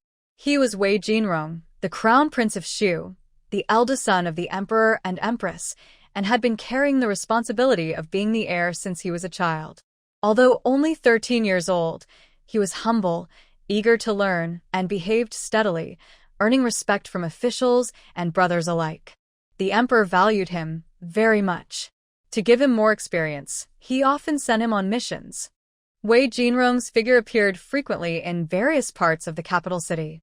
Sometimes he was at the Ministry of Justice, sometimes at the Ministry of Revenue, sometimes in the Imperial Study, sometimes at the Dali Temple, and sometimes at the military office in the imperial capital. So, it was not strange that he appeared in the deep alley with the Yulin soldiers. Hee. Wei Qinghua still smiled foolishly, trying to ease the awkwardness. Crown Prince, I just thought the warm treasure was too bored staying at home, so I took her out for some fresh air. Who would have known? Look at those men in black, in broad daylight, in the open sky, daring to. Just save these words for when you go back and tell your father and uncle. Prince Wei Jinrong glanced faintly at Wei Qinghua, then reached out to pick up Nuan Bao and turned to leave. He didn't want to say much to Wei Qinghua, only instructing someone nearby, take Ah Qing back. Wei Qinghua's body trembled, already expecting his fate. He looked at Wei Jinrong's back with a face full of grievance and muttered, "This prince brother is really too unkind. He looks like a fairy, with a heart as cold as ice." No. Not ice. Ice can melt, but his heart stays the same for thousands of years, completely unmeltable. While complaining, Wei Qinghua licked his cracked lips. Suddenly, he cursed, "Bastard. You even knocked out my teeth." Then he grinned, revealing only one remaining front tooth, looking quite funny. Third young master, shall we go back? The person accompanying Wei Jinrong was sweating profusely and looked very troubled. This prince couldn't be offended, and the third young master of the Shaorao Palace was also not someone to offend. They could only try to persuade him kindly and reasonably, saying, "Your injuries are serious. It's better to go back and bandage them. The emperor and the prince and princess are worried sick and have already ordered the city to be sealed off. Those who caused the third young master and the young lady to be frightened will be dealt with by my subordinates." Wei Qinghua rolled his eyes at the speaker, feeling even more downhearted. "Go back to bandage my wounds? I think I'll just get more injuries." The Yulin army didn't know Wei Qinghua's thoughts. They only looked at his face injuries and said, "Just this, and the emperor and the prince and princess will be worried about the third young master again." Wei Qinghua felt even more sad, his mood sinking to the lowest point. Worried about me? No way, they'd be better off beating me to death. Thinking carefully, Wei Qinghua was furious with hatred. If I had known, I wouldn't have provoked Meng Yun. Why gamble on my sister for no reason? Almost lost our lives over it. Meanwhile, Nuan Bao was being carried back to Shaoyao Palace by Wei Jinrong. This was her first time seeing Wei Jinrong up close since she was born. Before, Wei Jinrong had also visited Shaoyao Palace, but he was always pushed to the outskirts. Nuan Bao only heard his voice but didn't know what he looked like. Now that she saw him, she had to admit, Old Wei's family really has good genes. All the children are naturally beautiful. I thought the second prince I saw earlier was already very handsome. Who would have thought that the crown prince's appearance is also extraordinary? He has a natural kingly aura, not cold or stiff, but gentle and elegant instead. His fair face has clear features, a straight nose, and slightly parted lips. He looks like a fairy, charming and refined. Right now, the palace is in chaos. All the guards have been sent out. Even the steward and servants are searching for the children. The emperor and King Xiaoyao sit stiffly in the front hall, their faces cold with anger. Didn't you say your palace is strong and no one can get in? When did the children go missing? How could that happen? You can't even give a proper answer. If you lack capable guards, tell me early. I will assign more. Now the precious children are gone. How am I supposed to explain to the ancestors of the Wei family? The speaker is the emperor.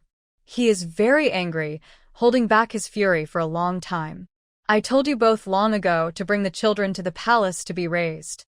With the empress personally teaching them, they wouldn't be wronged. But you refused, unwilling to part with them, insisting on keeping the children at home. Are you satisfied now? Neither the little son nor the daughter are properly cared for.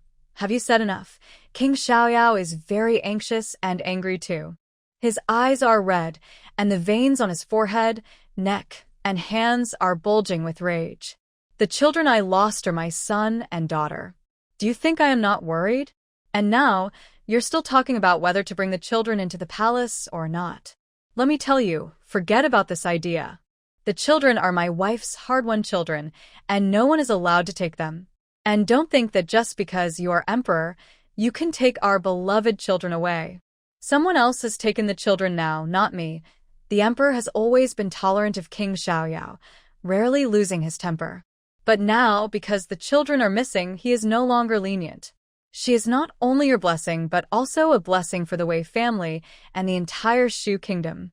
The emperor looked coldly at King Xiaoyao. His authority made the large front hall feel very tense. Your news that Wei Qi, your son, has a daughter for the first time in 500 years of the Shu royal family has spread everywhere. Now, not just in the capital city, not just in Shu. Even the neighboring countries, Fengyue and Nanqian, probably know how important Wanbao is to our kingdom. So, you need to wake up and think carefully. Can anything happen to Wanbao? No one in this world would harm a baby. But are there not many people secretly or openly wanting to harm Shu? If Nwanbao falls into the wrong hands, what should Shu do? What should I do? In your eyes, Nwanbao is the princess of Shu, the only girl in the royal family in 500 years. But to me, she only has one identity, that she is my daughter. Losing my daughter, do you think I am not worried? And our third son. Although he is a boy, he is also my own child. He is now missing along with Nwanbao.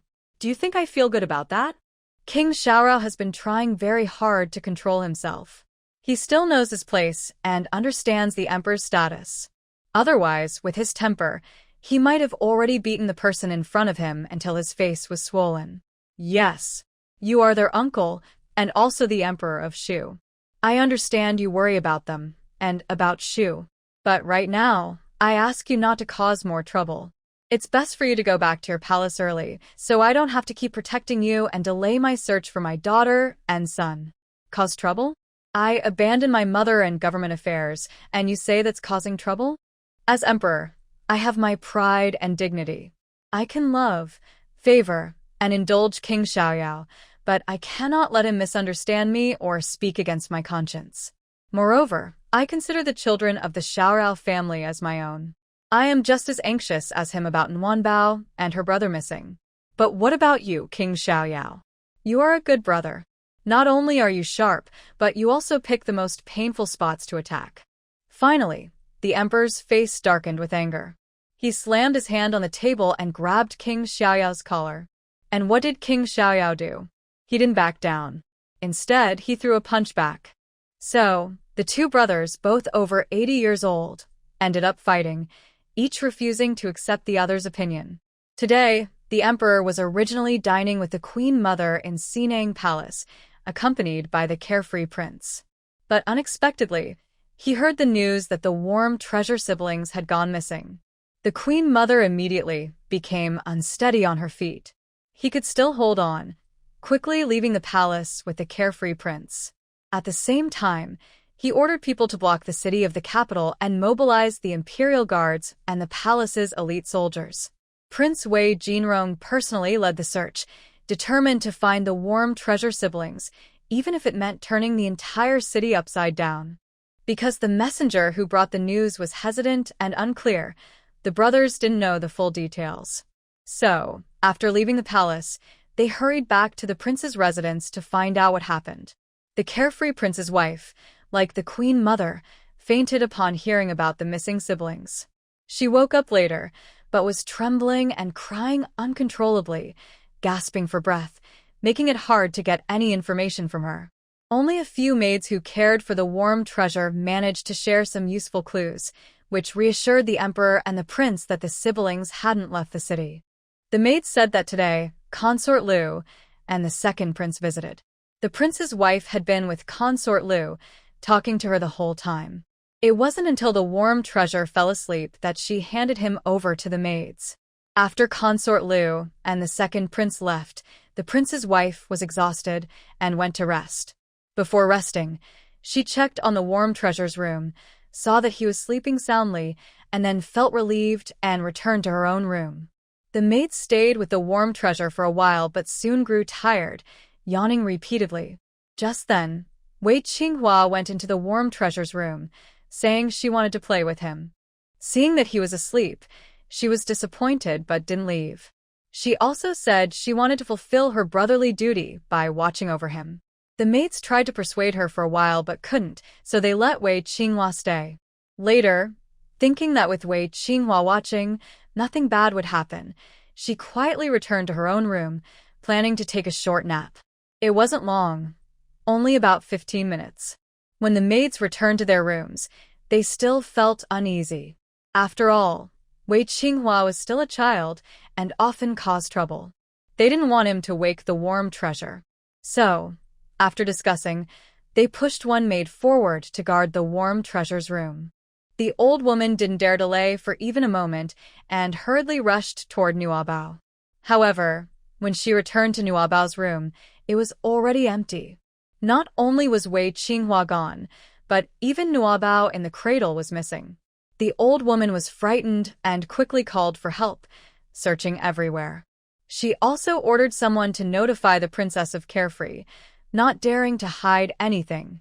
At first, the Princess of Carefree thought Wei Qinghua was just playing around, waking Nuabao up and then taking Nuabao to another courtyard to have fun.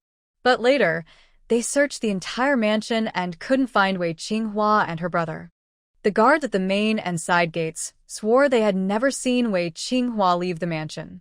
There are 3 teams of guards patrolling inside the mansion constantly, but they also hadn't seen Wei Qinghua or Nuabao, let alone any suspicious people. In her panic, the Princess of Carefree fainted. Fortunately, the housekeeper of the mansion was a capable person and immediately ran to the palace to report the news to the King of Carefree. The Emperor and the King of Carefree calculated the timing based on the information from the mansion and found that their blockade of the city was still timely.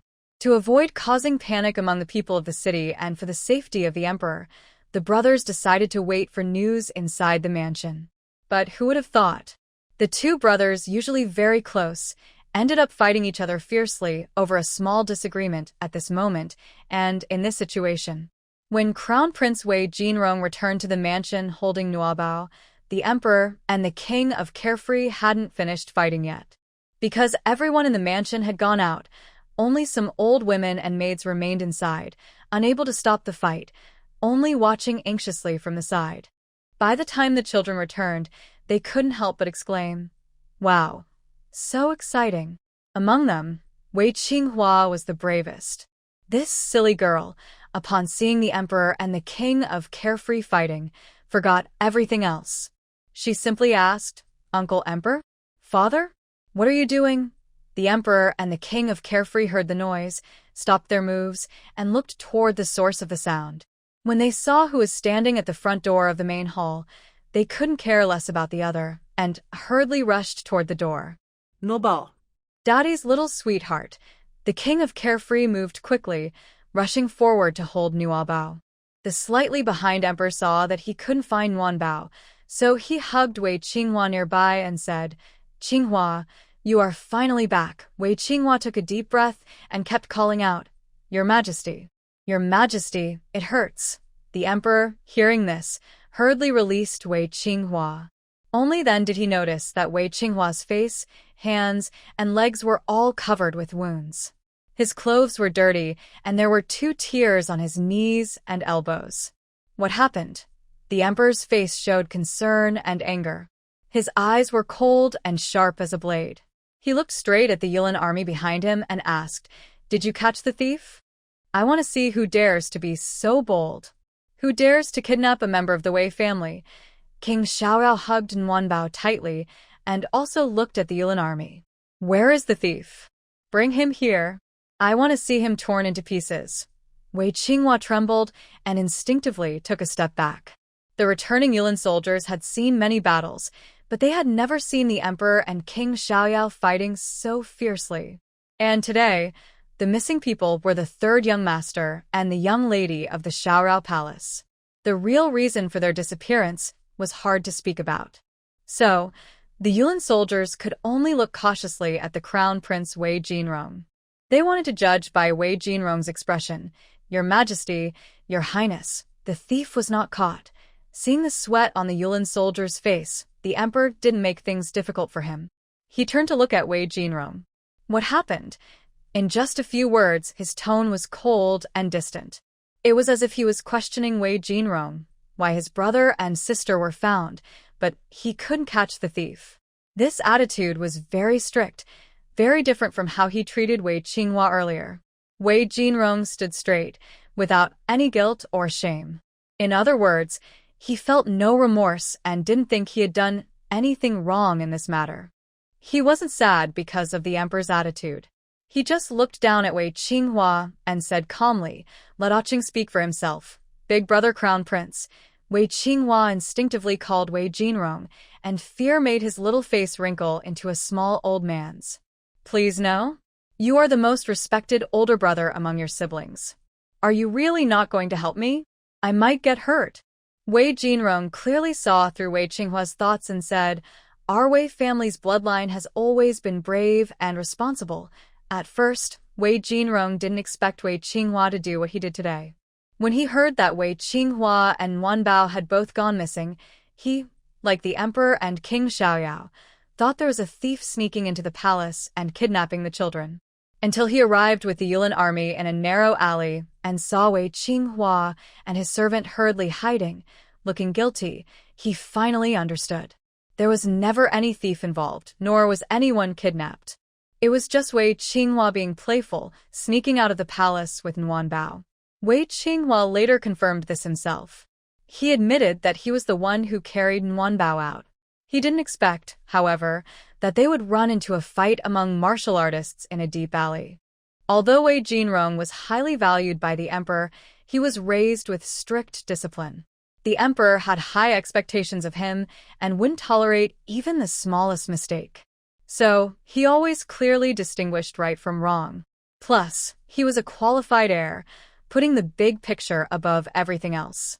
In his view, no matter what reasons Wei Qinghua had, sneaking out with his sister and causing such worry among the family, leading to a big commotion in the city, was wrong.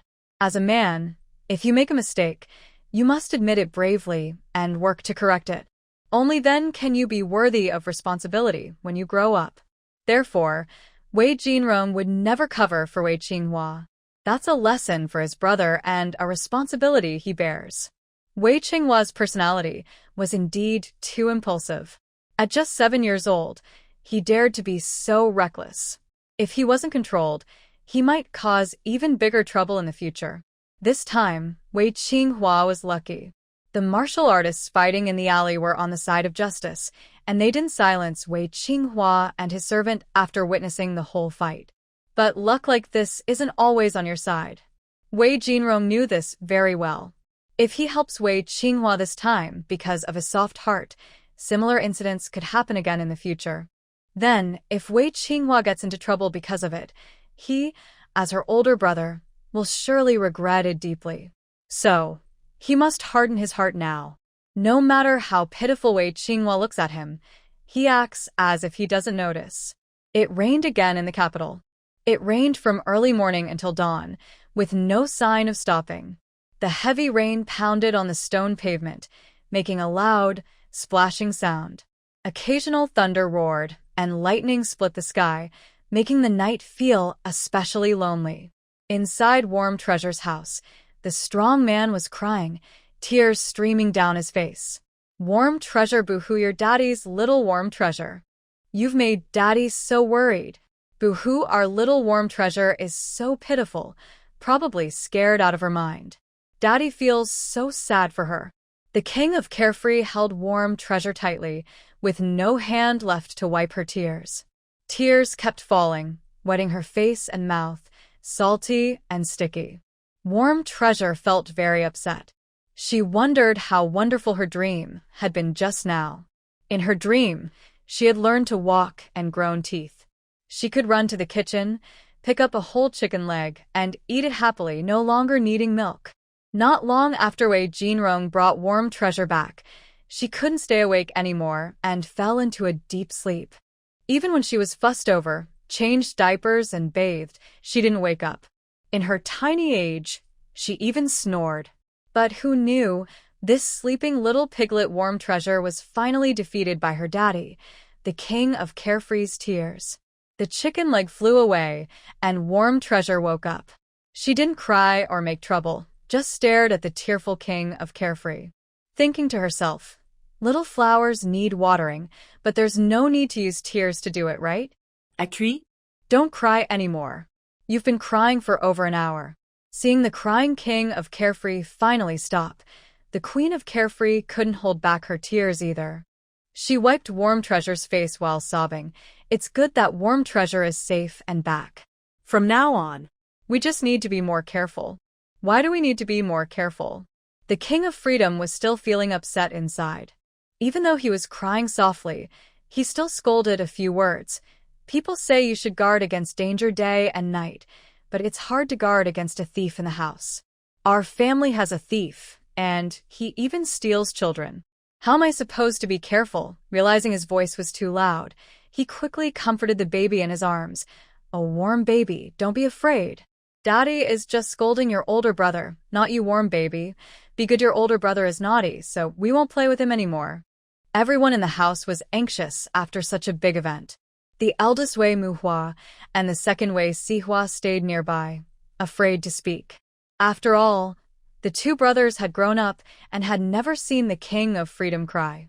Moreover, when the King of Freedom cried, it was more intense than the rain outside. The brothers couldn't quite understand his feelings, so they didn't dare to speak. Now that the King of Freedom mentioned Wei Qinghua voluntarily, Wei Manhwa and Wei Sihua looked at each other and kept signaling. Wei Manhwa, it's about time. Go say something to the third brother. Wei Sihua, you go. If you don't go, the third brother might die. Wei Manhwa, you go, you're good at talking. Wei Sihua, no, you go. You're more steady and father listens to you. Wei Manhwa, no, you go. Your temper is most like father's and father favors you. Wei Sihua, you go. You're the eldest son. The big brother set a good example. A silent exchange made Wei Manhwa give up. Oh well, he's the older brother after all. Just then, a flash of lightning lit up the whole room brightly. Wei Manhwa looked at the crying King of Freedom and his wife nearby. Finally, he took a few steps forward and called out, Father? Mother? It's been raining so long, and it's getting heavier. Looks like it won't stop tonight. A loud thunder confirmed Wei Manhwa's words. He looked up at the sky outside the window, trying to use this chance to plead for Wei Qinghua. Although Wei Qinghua had made a big mistake and deserved punishment, if he lost his life over it, everyone would regret it. But just as he was about to speak, the unpredictable King of Freedom replied, Why are you still here? The King of Freedom had been crying so hard he forgot about his son. Now, when Wei Manhwa suddenly spoke, it really surprised his old father. He remembered that for over an hour, he had been crying so badly in front of his two sons, his face looking more and more embarrassed. All his authority as a father was gone. The old anger still hadn't died out, but a new fire was burning inside him. So, the King of Freedom spoke with a bit of stubbornness. What's wrong? Did the rain block your way? Can't you go back home? Get out. Don't stand here blocking my view, Wei Manhwa. Dad, I didn't mean it that way. Wei Sihua. Blocking your view? It's like you didn't even see us at all. Why were they still here?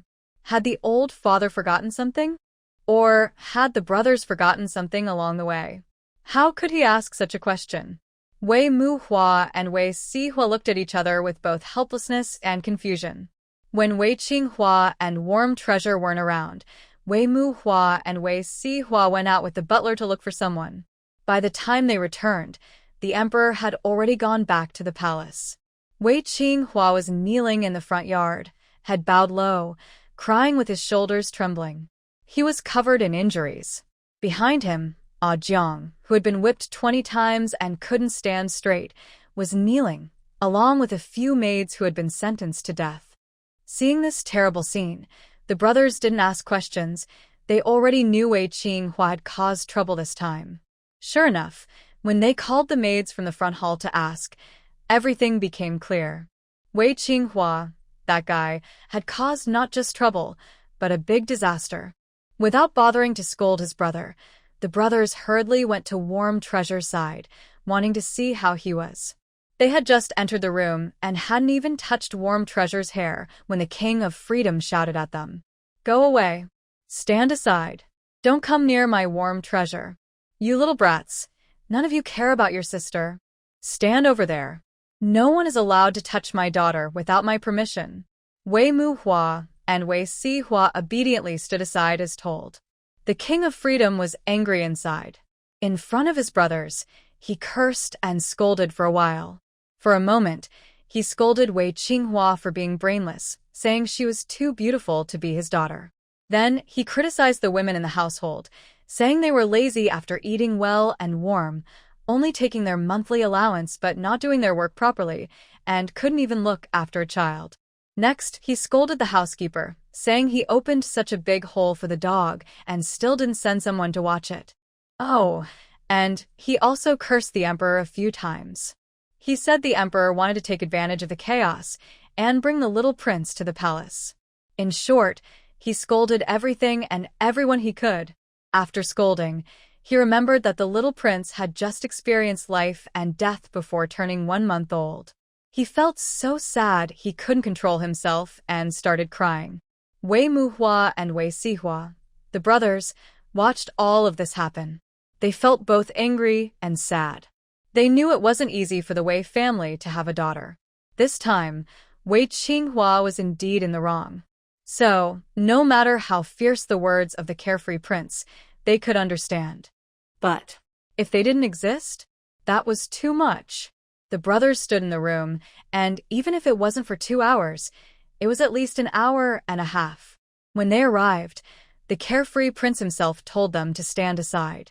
They listened to all the scolding and saw the wild, crying scene. Their ears and eyes were all soiled. How come? In the end, they seemed to appear out of nowhere. When the little prince was born, they even said that the son of the carefree prince's house would go from being a little grass to a humble root. Now it seems he's not even a humble root. They are basically just air, right? Why are you still standing there? Do you think it's too late? The carefree prince looked at Wei Muhua and Wei Sihua, who hadn't moved, and lost his temper again. He cared most about his authority in front of his son, always believing that strictness would produce a filial child. All these years, even though he was tender and loving to the carefree princess, he never showed any softness to his son, and especially not in front of them. Now, breaking down and crying like a fool in front of his 2 sons really made him angry. But he also knew deep down that this had nothing to do with the eldest or second son. But whenever he spoke, he couldn't help but curse a little. Fortunately, Wei Muhua and his brothers knew their proud father very well and never took his harsh words to heart. Otherwise, with King Xiaoyao's quick temper, the 3 young boys in the palace would probably be heartbroken and shattered. Hey, curse as much as you want. If you can hear it, I consider it a win. Father? The youngest is still kneeling in the front yard. Because King Xiaoyao kept telling people to leave, Wei Muhua and his brothers didn't dare stay too long. But before leaving, they gathered their courage to mention Wei Qinghua. The youngest made a big mistake today, and he should be punished. But right now, it's raining so heavily and the sun is worried. What are you worried about? That he will get soaked in the rain? Or that he will be struck by lightning? King Xiaoyao looked coldly at Wei Muhua, and his imposing presence pressed down on him. Remember, the youngest is only 7 years old. At such a young age, he dared to do something so bold. You should be afraid he won't learn his lesson. Father is right. Wei Muhua lowered his head and stroked King Xiaoyao's hair gently, only 7 years old and so daring. What can we do? The emperor and father have punished him well. He needs some lessons. After saying this, seeing that King Xiaoyao's expression improved a bit, he continued, "But, father, the youngest also has injuries. When I passed by the front yard just now, I saw he was badly hurt, even missing a front tooth. Now it's raining so heavily. If he catches a cold or his wound gets infected, it would be a big problem. If he falls ill, we might have to call a doctor and take good care of him to prevent any lasting damage that could ruin his future." He paused and added cautiously, "The youngest is still at an age where he doesn't understand right from wrong. If we spoil him too much now, he might think that just getting sick can make his mistakes go away." "Dream on." King Xiaoyao glared at Wei Muhua and cut him off sharply. "Even if he dies from illness, he still has to face the punishment." "Exactly," Wei Sihua suddenly spoke seriously. "In this world, is there anyone who makes mistakes and doesn't get punished? Honestly, I think the emperor and father are being too lenient with him." After speaking, without waiting for King Xiaorao to reply, Wei Sihua changed the subject and said, "But let's come back to the point. Our third son was really frightened today. When I returned, I saw his face was so pale, he didn't look like a living person. I also heard that he witnessed a fight and almost lost his life. Maybe he was really scared." Wei Sihua winked at Wei Muhua and continued to test King Xiaoyao. "Father? Mother? You see. Our third son was already frightened. If we make him stay with those women's bodies all night, will he go crazy from fear? The thunder, lightning, and storm are much worse than usual. Not only the third son, but even my son felt scared when passing through the front yard." "Yes, father, Wei Muhua is right," Wei Muhua quickly agreed upon sensing the signal. "Our goal is to teach the third son a lesson, not to scare him so badly that he loses his courage. If he gets hurt, we might regret it later." Then he looked at Nwanbao and said, "Even if the third son made many mistakes, he protected Nwanbao very well. Even though he is covered in injuries, Nwanbao has not even a scratch. So what?" King Xiaoyao still looked stern, but his eyes were not as cold as before. "He is a man. This incident started because of him, so he must take responsibility. You don't need to plead for him in front of me. The one who should punish him is the emperor, not me. I don't have the courage to disobey the emperor's orders." Wei Muhua looked surprised and couldn't find words to argue. Wei Sihua, however, sneered inwardly. "You don't have courage? When you fought with Uncle Emperor, you broke all the tables and chairs in the hall. Is that what you call lacking courage? Uncle Emperor only said that the third son should kneel all night, but he didn't say he had to stand in the rain all night," Wei Sihua said slyly. "Right now, the rain probably won't stop. Let's let the third son go back to change clothes and then continue kneeling in the front hall. The emperor's orders are final, but people are alive. Father and mother wouldn't want to find their daughter and also punish their son to death, right? Wei Sihua, you." King Xiaoyao started to speak angrily. "Why don't we ask Nwanbao what he thinks?" Wei Sihua suggested, showing her cleverness. She was very much like King Xiaoyao, full of tricky ideas. Seeing that he and Wei Muhua couldn't persuade King Xiaoyao, I immediately called in a little helper. "Is our warm treasure awake now?" "Dad, just ask Warm Treasure. Does she want her third brother to get caught in the rain all night?" "Yes. Ask Warm Treasure." Wei Muhua suddenly became much clearer. How could he forget Warm Treasure? Since she was born, it seemed like she could understand adults' words. Sometimes she would smile, sometimes cry, but now she could make her own choices. Since now neither of the brothers could do anything, maybe Warm Treasure could try? Perhaps Warm Treasure really could save Wei Qinghua. Warm Treasure, Warm Treasure. "Look, big brother." Wei Muhua suddenly rushed in front of Warm Treasure. He moved so fast, like the wind, which was very different from his usual slow, gentle, gentlemanly way. "Warm Treasure? Are you awake? Did you hear what Big Brother and Second Brother said to Dad? Big Brother knows you were upset and scared today. It was all because of your third brother. But today your third brother got hurt a lot. He's still kneeling in the rain, being blown by the wind and rain. How about this? You forgive your third brother for now, let him live a little longer and let him kneel inside the house, okay? Once he heals, we can deal with him slowly. Yes, big brother is right. Warm treasure. Warm treasure. Second brother knows you're still young and can't speak well. So, Just cry. Wei Sihua also came over and started teaching Warm Treasure how to express herself. Your third brother has been kneeling in the rain for 2 hours. If he kneels any longer, he might lose his life. Warm Treasure, are you the best little sister in the world? Do you feel sorry for your third brother? Are you willing to let Dad punish him by kneeling in the rain all night? If you don't want to, then cry loudly. As soon as you cry, we'll understand what you mean, okay? After saying that, he waved his hand in front of Warm Treasure's eyes to encourage her. Don't be afraid, Warm Treasure. Cry now. Sing out loud. Wail loudly. Hurry. Stop crying, you brat. Go to hell, you little rabbit. King Xiaoyao slapped Wei Sihua's hand, so angry he couldn't breathe through his nose. Wei Sihua shook his hand, which was both sore and numb, thinking, why is it always me who gets hurt? Is it because I was pinched or hit? Am I just a stray? He looked at King Xiaoyao with a sad face and muttered, isn't that asking for Nwanbao's opinion? She can't speak, so what else can she do besides crying? Not crying. Just blinking, Wei Manhwa gave Wei Sihua a look and said, second brother, you're too much. A young girl, crying a lot isn't good. You're even her second older brother. How can you let her cry? I think we should just let Nwanbao blink. Oh. Yes. Nwanbao can blink too. Wei Sihua nodded eagerly and moved closer as if he was reciting a spell. Nwanbao, listen to what second brother says, okay? Your third brother is a bit naughty and mischievous, but he still cares about you. Now listen to me. If you agree to let your third brother go back inside and kneel, just blink your eyes. Come on, close your eyes, then open them again. We blink our eyes. Wei Sihua was trying to guide Nwanbao to blink, as if he was reciting a prayer. Nwanbao opened her big eyes and looked at her two silly brothers, feeling empty inside. Can you be a little more reliable? They already forgave third brother. Why does he still have to go back and stand in the corner? Can't we just let him go back to rest? Would that make my response more meaningful? Is this some kind of game where he has to kneel in the yard? Kneel in the yard, then in the house, then in the yard again?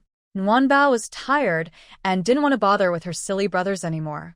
Should she forgive Wei Qinghua?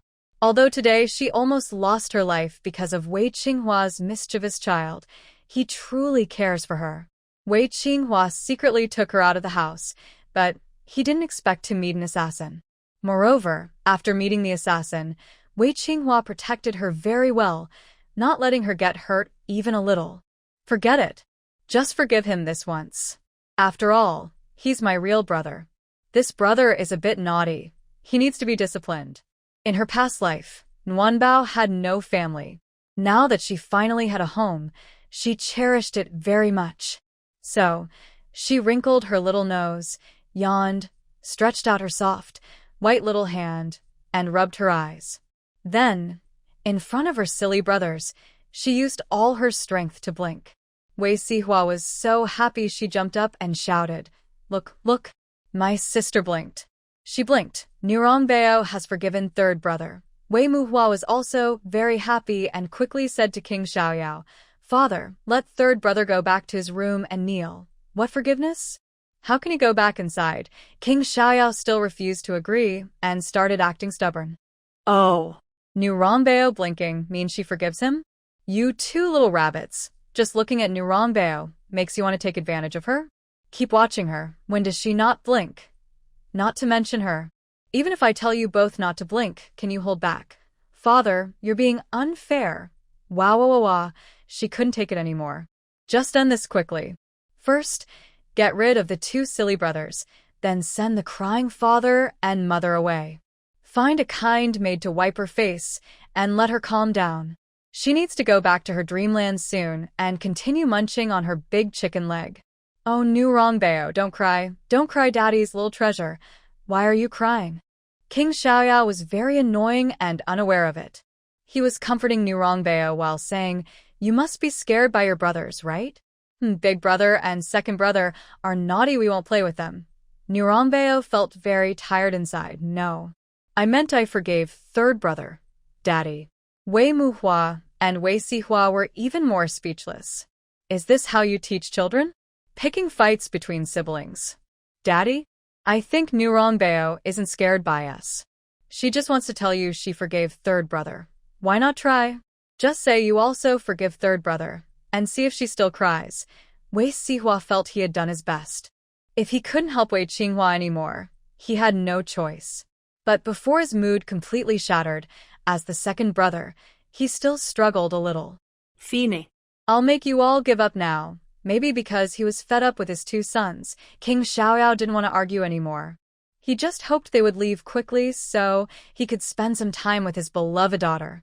But he didn't know that his precious girl was also fed up with him and wanted him and his two little rabbits to leave together. Warm treasure, don't cry, warm treasure. Be good. The carefree king finally spoke. Father forgives your third brother. Warm treasure, don't cry, okay? Warm treasure. Okay, sure enough, the crying stopped. The crying suddenly ceased, not even a trailing sound. Wei Muhua and Wei Sihua smiled. The carefree king was stunned. He didn't believe it and said, No, no, no, that can't be. It must be a coincidence. He sniffed and then said to Warm Treasure, Warm Treasure, I was just joking with you earlier. Your third brother made a big mistake, and father won't forgive him. Wow woo woo. Before the carefree king finished speaking, Warm Treasure cried again. Louder and more heart-wrenching than before. Crying so hard that her face turned red. All right, my good girl, we won't cry anymore. Forgive your third brother, forgive him. The princess, who had been silent for a long time, couldn't stand it anymore. She took Warm Treasure from the carefree king's arms, scolding angrily. Achoo! You're grown up now, and you still talk nonsense in front of your children. Then she looked at her two sons. You two, go back quickly, let the third one soak in hot water and drink some ginger soup, then continue kneeling in the front hall. Warm Treasure blinked and stopped crying again. Mother is wise. Wei Muhua and Wei Sihua happily bowed and withdrew. Only the carefree king looked extremely displeased. And his wife spoke again, and his daughter cried twice. Now he was both shocked and scared, not daring to argue. He only looked sadly at the princess and Warm Treasure, feeling very wronged. Thinking about Wei Qinghua, the carefree king's anger flared again. When Wei Jinrong brought Warm Treasure back, he and the emperor had been loudly threatening to skin and draw the thief's bones. But what happened? It turned out that the thief who kidnapped Warm Treasure was none other than Wei Qinghua himself. And the reason Wei Qinghua took Warm Treasure out was even more infuriating. The carefree king probably would never forget the look on his and the emperor's faces after hearing Wei Qinghua's confession, like they'd seen a ghost. Confused, embarrassed, frustrated, angry, resentful. In short, it was like eating something terrible, hard to describe. Especially seeing the other's face, still bruised from the fight, made him even more anxious and upset. What did they all do? An emperor and a prince were fooled by a 7-year-old child? And it even led to a fight. Think about Wei Qi's reputation in the Four Kingdoms. That's quite good. Even if he hasn't made many big contributions, he is known for being easygoing, carefree, and charming. But why, in the end, did he have a son like Wei Qinghua? Usually, he's simple and a bit mischievous, which is fine. Most men aren't very quiet and gentle. But stealing children? Sneaking through dog holes? Gambling with his sister? These are the actions of irresponsible troublemakers. Wei Qinghua was kneeling in the middle of the yard, having been there for over 2 hours. This was his punishment for his mistake. He was trembling from the cold, his face pale, lips blue. In the stormy weather, the small boy looked about to fall at any moment. Behind him, Ah Jiang had already been whipped 20 times, but still had to stay and suffer with his master. And there were 4 maids who had been sentenced to death by the emperor. These 4 maids neglected their duties. Relying on the easygoing prince and princess, they left the young master and young lady alone in the house to secretly take a nap. This was a serious crime. So, the emperor ordered their immediate execution. They died under the blades of the imperial guards, unable to even close their eyes, blood spilling everywhere. Even though the rain washed away the blood, the yard still reeked of blood. Jiang was barely alive. He wasn't dead yet, but he was in terrible pain. Weak and cold, he collapsed beside Wei Qinghua, hungry and shivering. His torn, rain-soaked skin hurt and burned. The maids who cared for the princess neglected their duties and almost caused a disaster. They were executed on the spot as a warning. The third young master was stubborn and needed strict discipline. He was made to kneel all night to reflect on his mistakes. The servant boy Jiang failed to stop his master from causing trouble and even hid the truth. He was whipped 20 times and made to kneel all night. In just a few words, the emperor's punishment for Wei Qinghua and others was clear.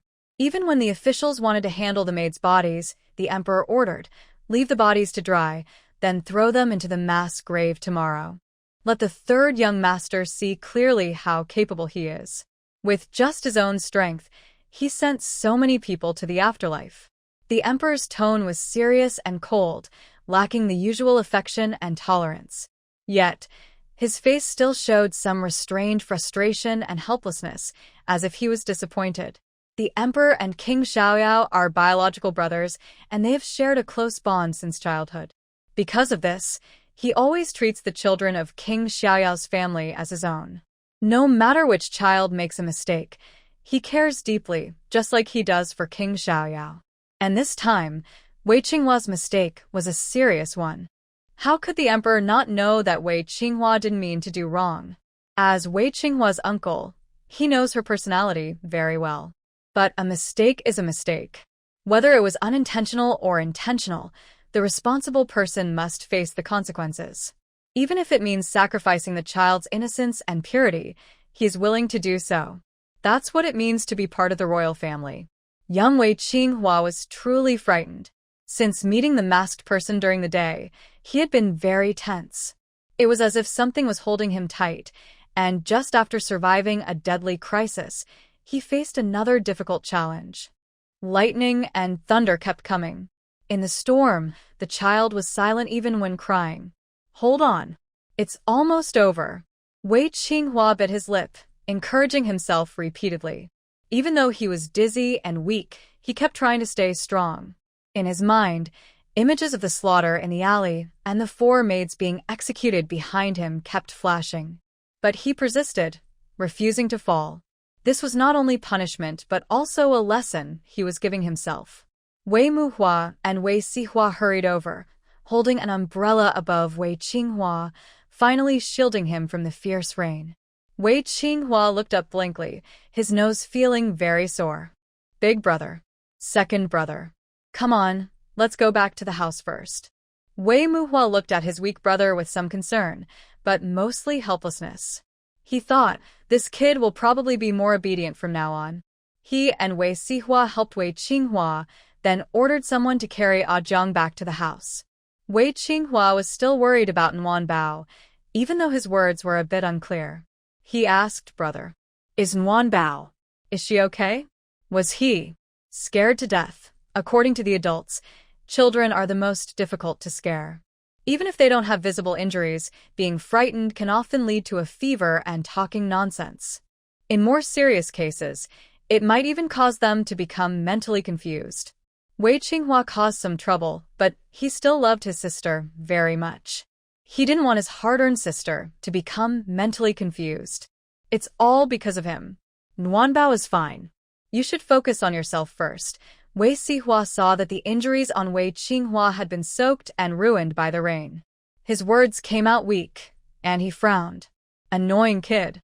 It's so late. Why are you still worried about Bao?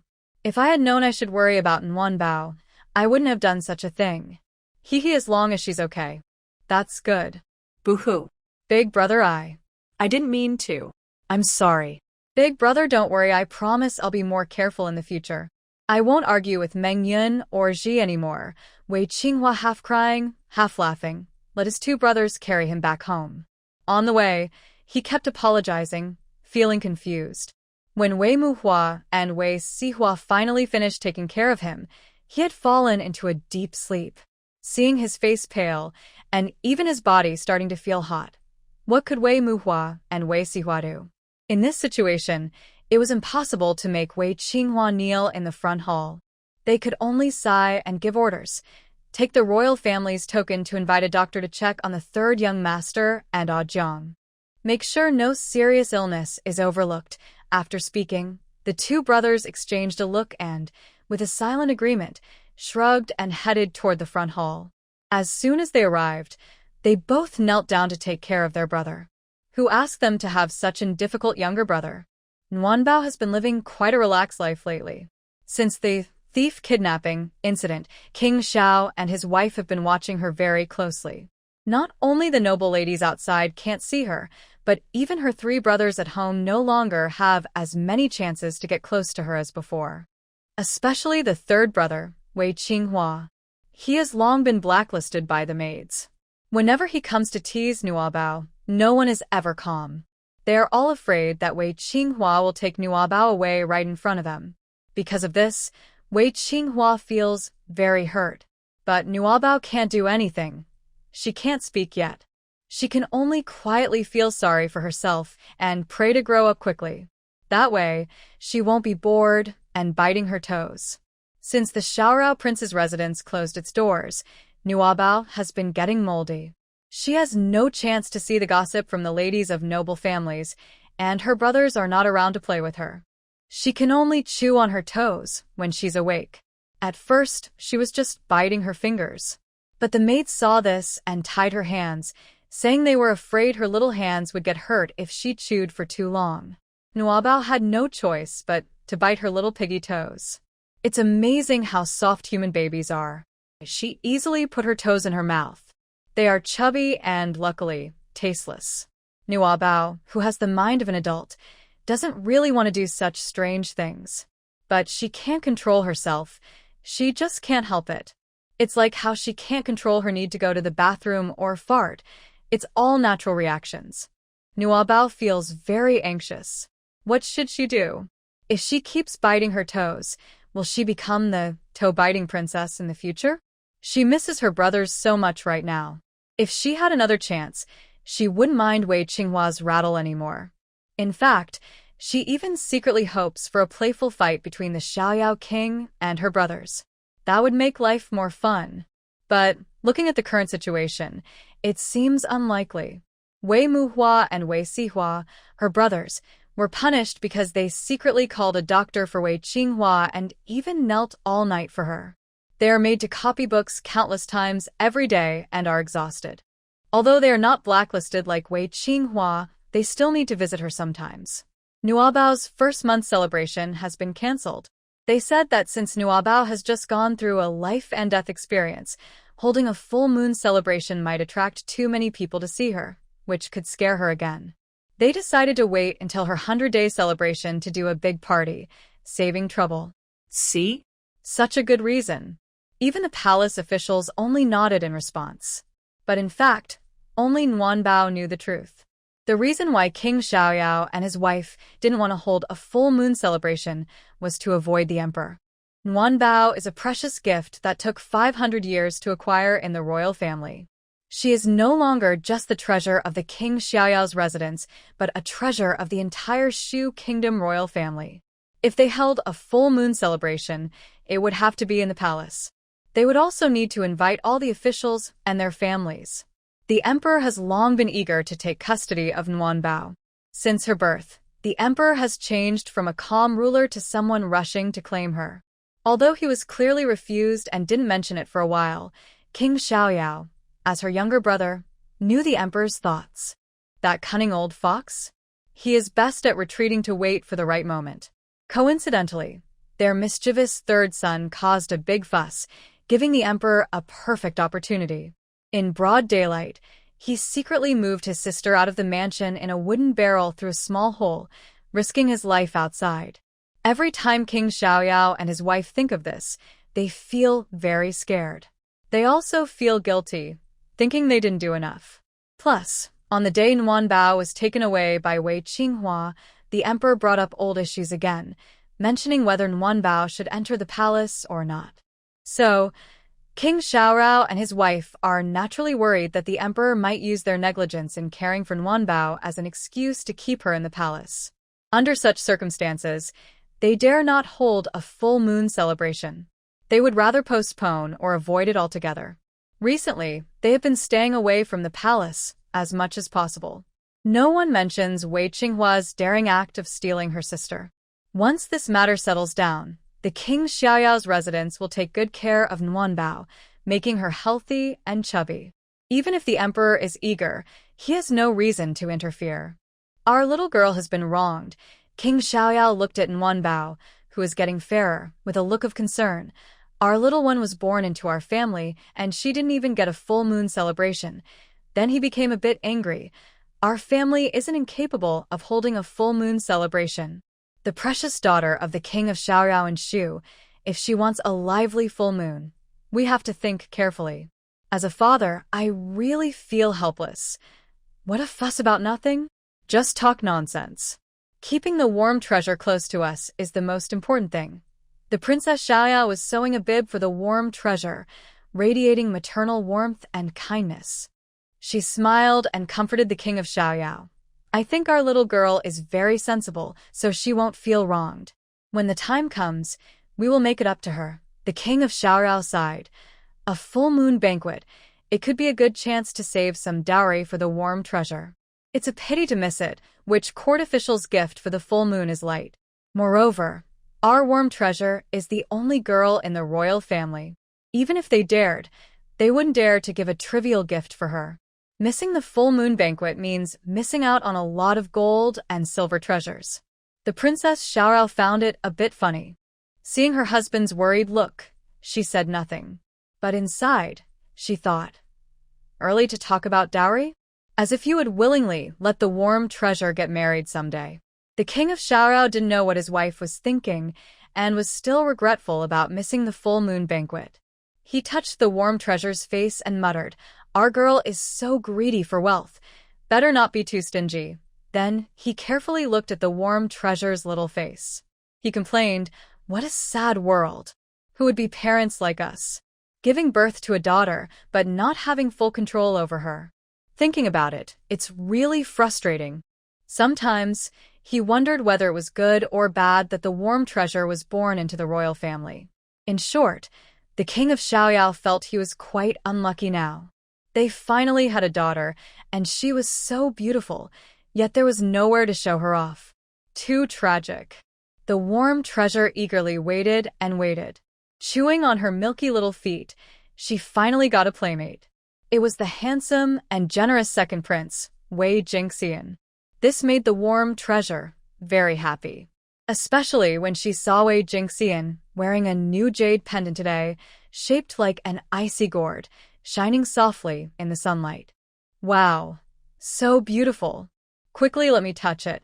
Giggle. The warm treasure stretched out her hand, kicked her legs, and smiled with her eyes squinting, showing how excited she was. I am not sure if I am welcoming Wei Jingxian or her jade pendant. But Wei Jingxian is very polite. As soon as she saw Nuabao's eyes, she immediately took off the jade pendant and played with Nuabao. Nuabao giggled happily, with bright eyes shining.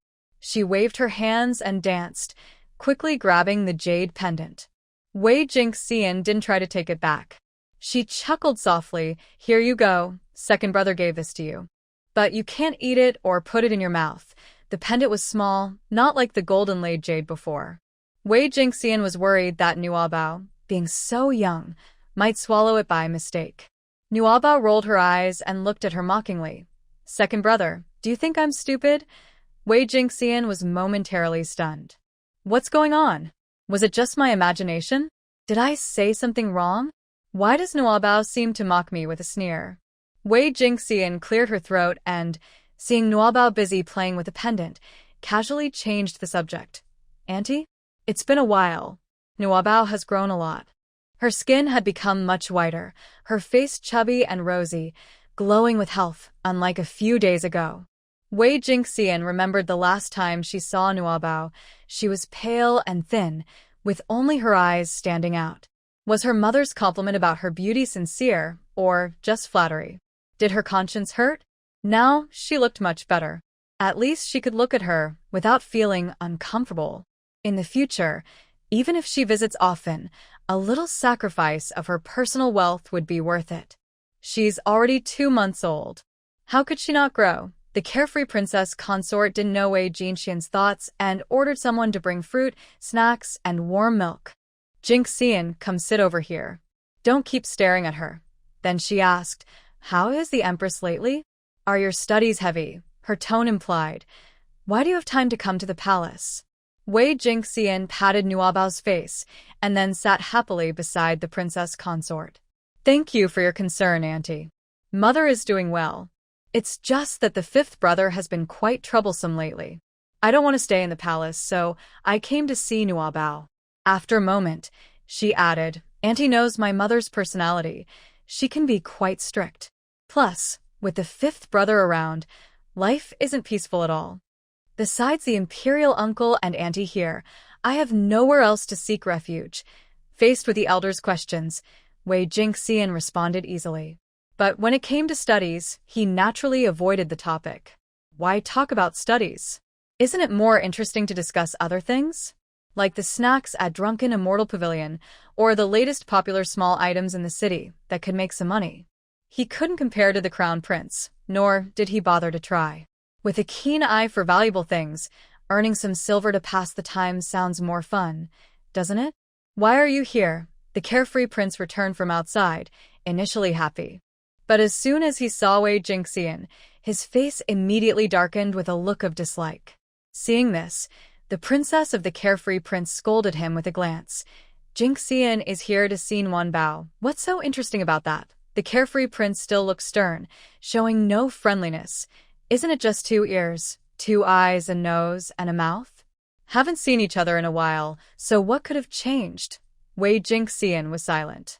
Unlike when he was talkative in front of the princess or angry at consort Lu, Wei Jinxian had become more reserved after the prince's return. There was no way around it. He had never beaten this uncle since he was young. If the uncle was unhappy, no matter how beautiful Wei Jinxian's words were, they were useless. The princess smiled at Wei Jinxian, signaling him not to mind. Looking at her husband, she felt helpless. His face changed so quickly. Wasn't he just saying something different before? Because they couldn't hold a full moon celebration, he was complaining that his beautiful daughter had nowhere to show off.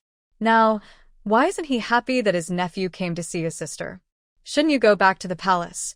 Seeing Wei Jinxian silent, the carefree prince asked as a senior usually did. Have you finished your homework? Is the empress consort no longer causing trouble?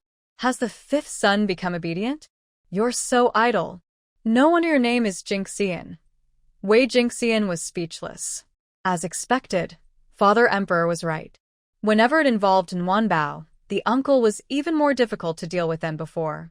So, he didn't insist further. He stood up, bowed to the prince and his wife, and left. On his way out, he showed no change in expression, still wearing a charming smile, as carefree as when he arrived. Warm treasure, look who's back. It's Daddy.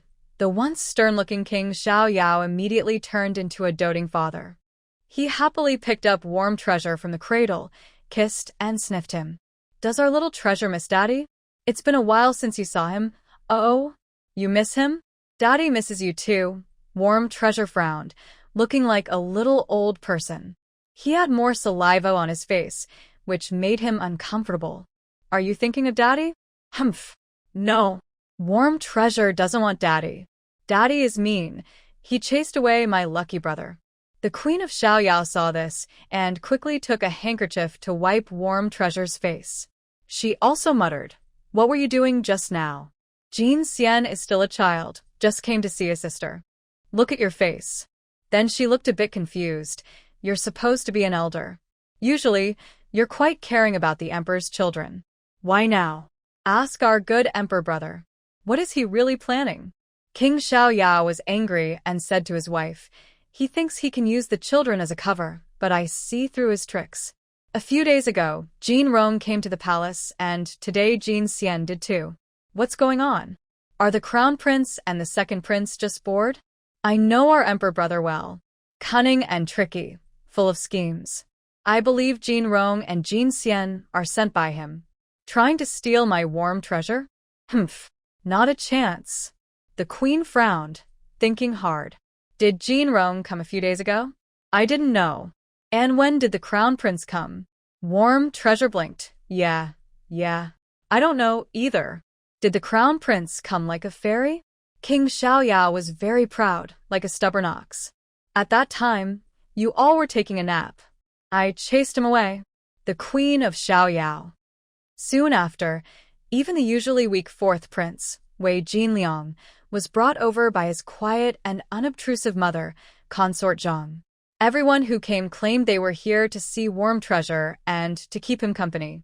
They came so often that it seemed they were very eager. Especially Wei Jinrong and Wei Jingxian, who were so free that the carefree prince found it troublesome. The brothers seemed to have arranged it. They took turns visiting. Even if the carefree prince didn't show them a good face or sometimes didn't let them into warm treasure's room, they still happily rushed to the prince's residence, as usual. If they couldn't see warm treasure, they would go find the three Wei brothers. Sometimes they read books together, play chess, or practice martial arts with their teacher. Nothing bad, just normal fun. They are all brothers, so how could they not see each other? No matter what the carefree prince said or how he looked at them, they ignore him completely. They don't listen, they don't see, just like a stubborn mule. They ignore him, making him upset. According to the carefree prince, their skin is thicker than city walls. In the future, we won't need to build a border wall. Just send those two brothers over. He added angrily, and it's best to send that old Wei Jing too. When it comes to being shameless, he's second to none. No one dares to be first. The prince's wife playfully patted him on the head. Talking about being rude, and now you're being rebellious? That's the emperor. You can't just boss him around. Warm treasure had just woken up. As soon as he opened his eyes, he saw his father being scolded by his mother. He couldn't help but stare wide-eyed, excited and mischievous. There's more good entertainment to watch. The emperor isn't really doing the emperor's proper duties, said the prince. The prince and his wife sat at a round table, unaware that warm treasure was awake and still chatting about whatever they wanted. He held his head sadly and pitifully, whining, "They keep bringing the kids over all the time. What is he thinking? You say they're just kids, so why are you so nervous?" His wife replied. After playfully patting him, she gently rubbed his head and said, "Let the children play together more often. That's how strong bonds are formed. Isn't that what the royal family needs most?" Warm treasure perked up his ears and nodded silently in agreement. Playing is fine, but don't let it ruin your ambitions. The king of Carefree looked a bit guilty. He knew the queen's words made sense, but he couldn't help but argue back. Jinrong is the crown prince. His responsibilities are so heavy. Have you ever seen him relax like now? He's always running over here. And Jinxian. That boy has always been a clever, smiley face, very sneaky. His father doesn't restrict him and even encourages him to come to our residence. What's going on? Where do you see those children wasting their time? It's not that the Queen of Carefree doesn't stand with her husband, but she doesn't want to wrongly accuse the children. Aren't the kids just reading and writing together? Jinxian even took the third child to practice horse stance a few times. She glanced toward the cradle. Besides, every time they visit, they bring us gifts. How old is our little one? The storeroom is full of rare treasures. Are they really all piled up? The little one's eyes sparkled with excitement, eager to grow up immediately. Wouldn't that make me a little rich girl? People are quick to take and slow to give. Hearing that his daughter received many gifts, the king of Carefree quickly pouted. After a while, he proudly said, "It's not that I have issues with the children. I just look down on Wei Zheng. He only cares about his own goals, ignoring the futures of the children. Didn't he just bring Jin Liang and Lady Zhang here the other day? He's really ruthless. He doesn't spare the sickly or the little mice." Sickly and little mice? Are you talking about the fourth prince and Lady Zhang? The little one turned her eyes and thought. One looks pale, and the other is quiet as a mosquito. But, father, calling them sickly and little mice isn't very kind, is it? The emperor, Wei Zheng, was sneezing repeatedly while paying respects to the Empress Dowager. Startled, she asked, Zheng, do you have a cold? Quickly call the imperial doctor. No, no. The emperor waved his hands. Mother, don't worry. I haven't caught a cold. He then smiled and said, Today, it's the second son visiting the king of Carefree. I guess a chi is scolding me right now. At first, the emperor thought his frequent sneezing was just a cold. But as time went on, he realized. Every time he sneezed frequently, it was because Wei Jinrong or Wei Jingxian had gone to the king of Carefree's residence. Then he suddenly understood. Why catch a cold? I am healthy and strong. As for the king of Carefree, say whatever you want. Anyway, he couldn't hear it. Even if he did, he wouldn't care. A visit to his heart wouldn't affect the brotherly bond. Both of you. The Empress Dowager visibly relaxed but spoke with a helpless tone. Fight and make trouble, but don't hurt the harmony, she added. My greatest pride in life is having you two sons. Among the royal family, your bond is the strongest. Over the years, you've supported each other through everything. If your relationship is damaged because of warm treasure, how can I face your father after I pass away? And besides, warm treasure is a blessing for our Shu country. She shouldn't become a tool to harm your brotherly relationship. Otherwise, her reputation in the future won't be good. Mother, don't worry. The emperor still smiled happily. Our brotherly bond is unbreakable. No matter how much we argue, we're still like when we were kids. After saying that, he added with a childish tone, I just can't stand him having a daughter. Isn't warm treasure adorable? She's so small, her eyes sparkle, and she's very clever. Unlike the bald little boys in our palace, who always make me angry. When mentioning warm treasure, the emperor's eyes softened considerably. But when he talked about his sons, he turned into a cold king. Fortunately, Wei Jinrong and his brothers weren't here. Otherwise, they'd all be asking, Are we really your biological sons? But to be honest, she is the daughter-in-law of Aki. Why are you so obsessed? Where is she raised? Anywhere is fine. The Xiaorao Prince's mansion is a good place, not worse than the palace. Actually, in our palace, it's a square space with high red walls. Why keep her confined? The Empress Dowager gave birth to the emperor, and she also gave birth to the Xiaorao Prince. Both are part of her family. Who can she help? A few days ago, when the Xiaorao Prince came to complain, he mentioned the Xiaorao Princess. He said she married far away and talked about her difficult 10 months of pregnancy and how she almost had a difficult labor when giving birth to Nuanbao.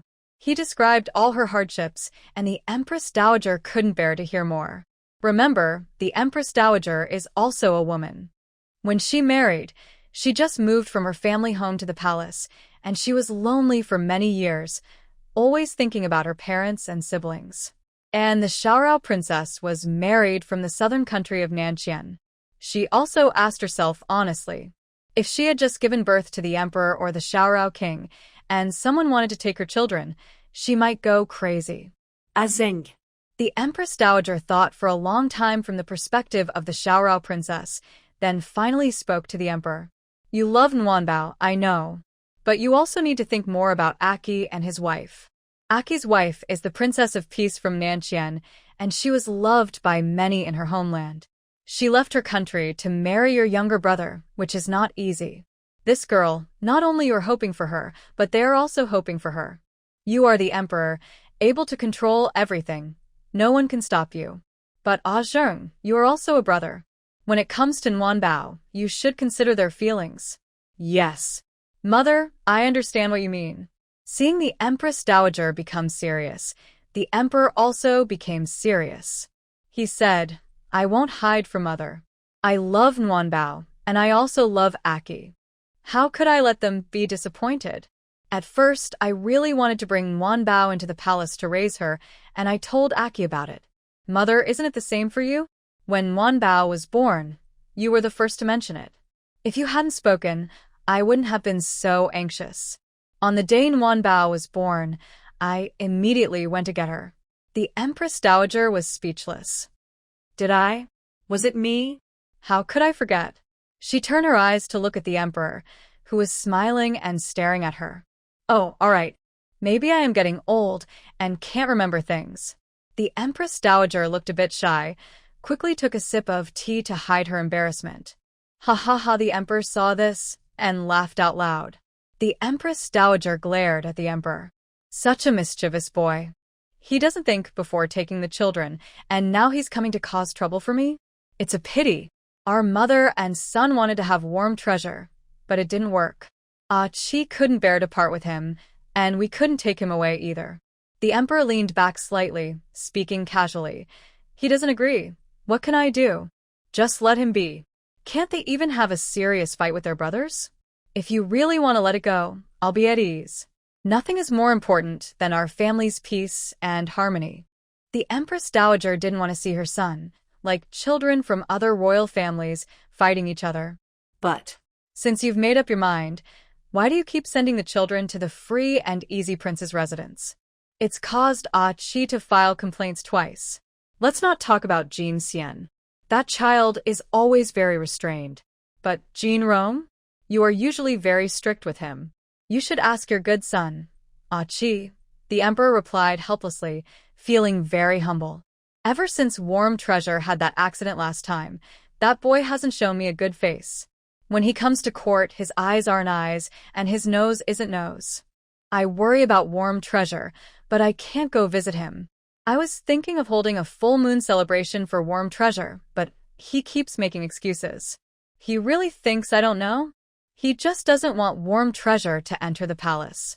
The Emperor was also a proud person. Talking about the free and easy prince, his tone became much more confident. What's wrong?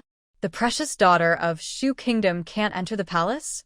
I, as the Emperor, am not worthy of seeing my niece? I don't know what he's afraid of.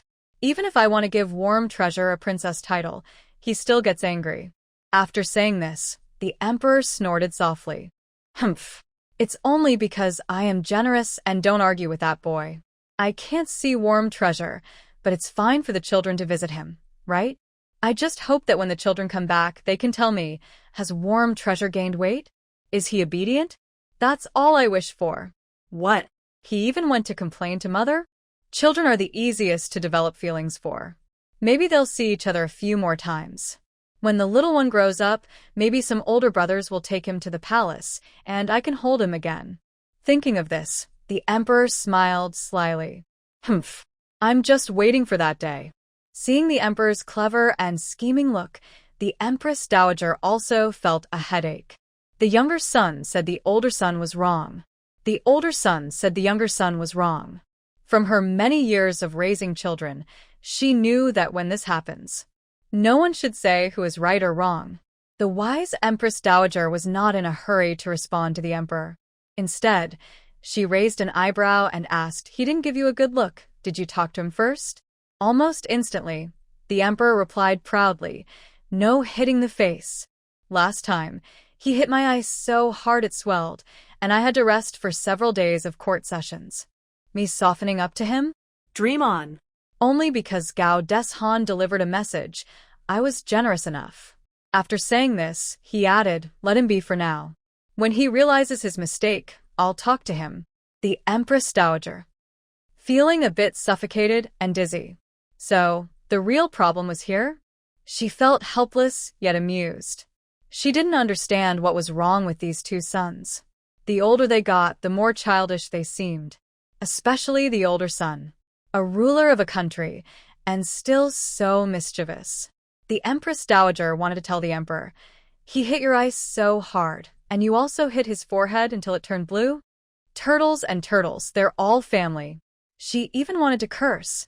Stubborn donkey waiting for another stubborn donkey to admit fault. Since you let the children go to the Xiao Yao Wang mansion to see the little one, you've already become a humble old emperor. What pride do you have? The carefree princess was happily tidying up Warm Baby's clothes. She didn't lift her head or seem to hear the carefree king's words. Since Warm Baby arrived, this man has become more jealous and possessive of everyone. The palace is planning a 100-day celebration for Warm Baby, which shows how precious she is to the family. From the moment our daughter was born, so many people have cared for her. As parents, we should be happy. However, The carefree king has become addicted to jealousy. When he doesn't get a response from his wife, he directly leans in to make his presence known. What's going on in this world? The daughter is my own, but I have to sit further back at the feast. The carefree princess reached into a small basket nearby, grabbed a pair of tiny cloth shoes for warm baby, and directly put them into the king's mouth. She retorted, "You didn't have so many words when you received gifts," clearly showing her dislike. The carefree king spat out the cloth shoes and said nothing. Well, that's true. If there are gifts, then everything else can be set aside. Warm baby was so happy she couldn't stop smiling. She heard she would have 200-day celebrations, and her eyes turned into shiny gold coins. Wow, she could receive gifts twice. She stopped feeling sleepy and suddenly woke up, excitedly waving her little hands. The shiny gold bracelet on her wrist, left by the Taoist priest on her birthday, sparkled brightly. In the palace, Taiha Hall. It must be said that little warm baby's charm is truly powerful. This 100-day celebration was almost as grand as the emperor's birthday feast.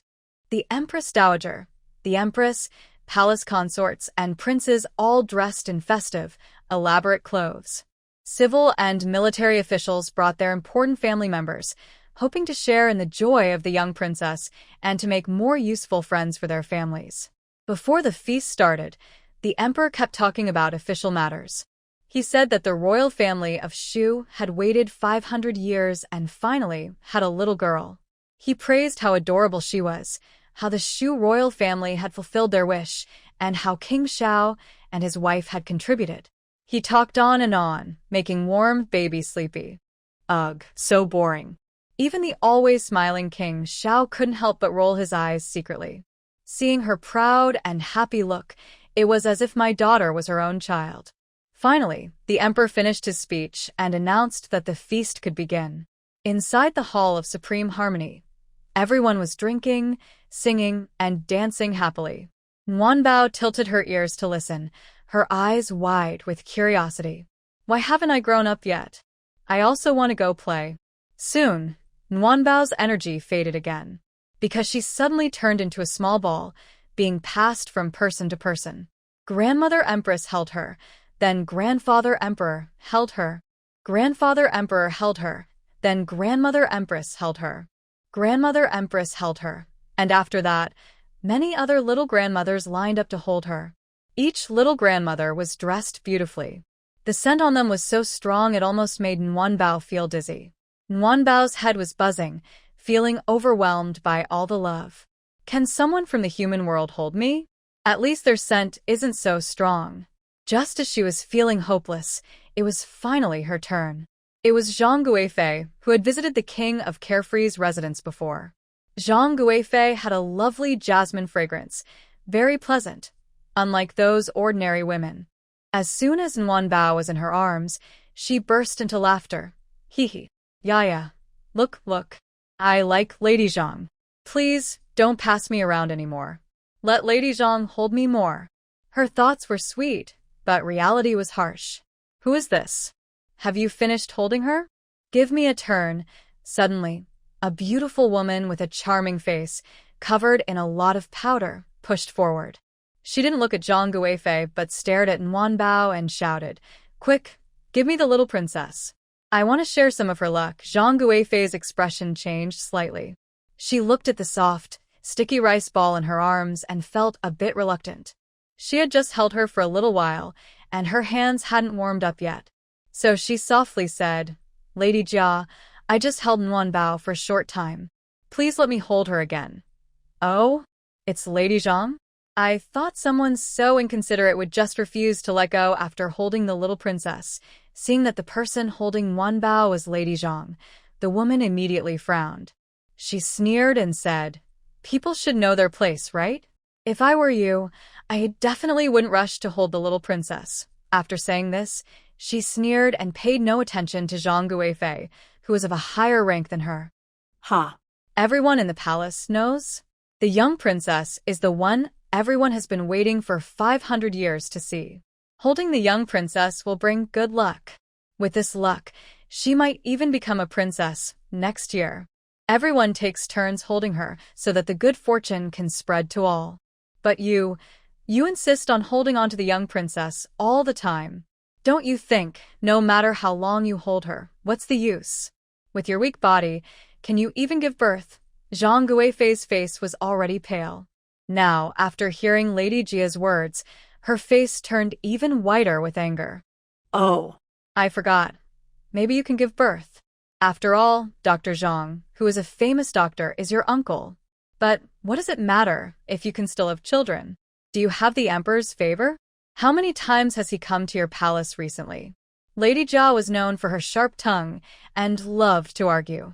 She looked down on the gentle and weak Zhang Guifei, especially after hearing that Zhang Guifei had become pregnant with the fourth prince just 2 months after entering the palace.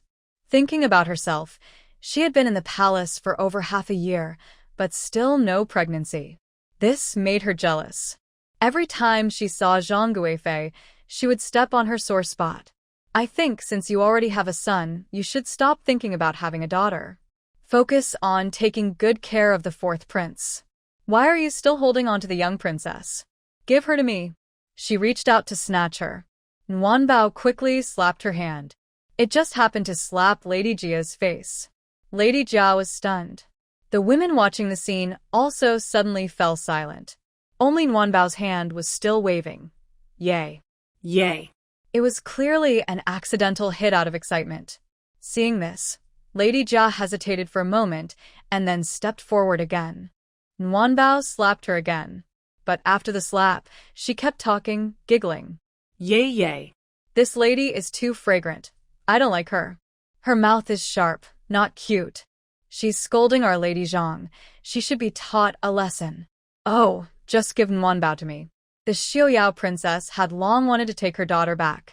The ladies in the palace all seemed to be under a spell, each insisting on holding the warm treasure.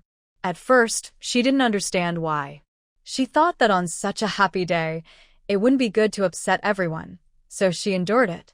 Now, after hearing Lady Jia's words, she understood everything.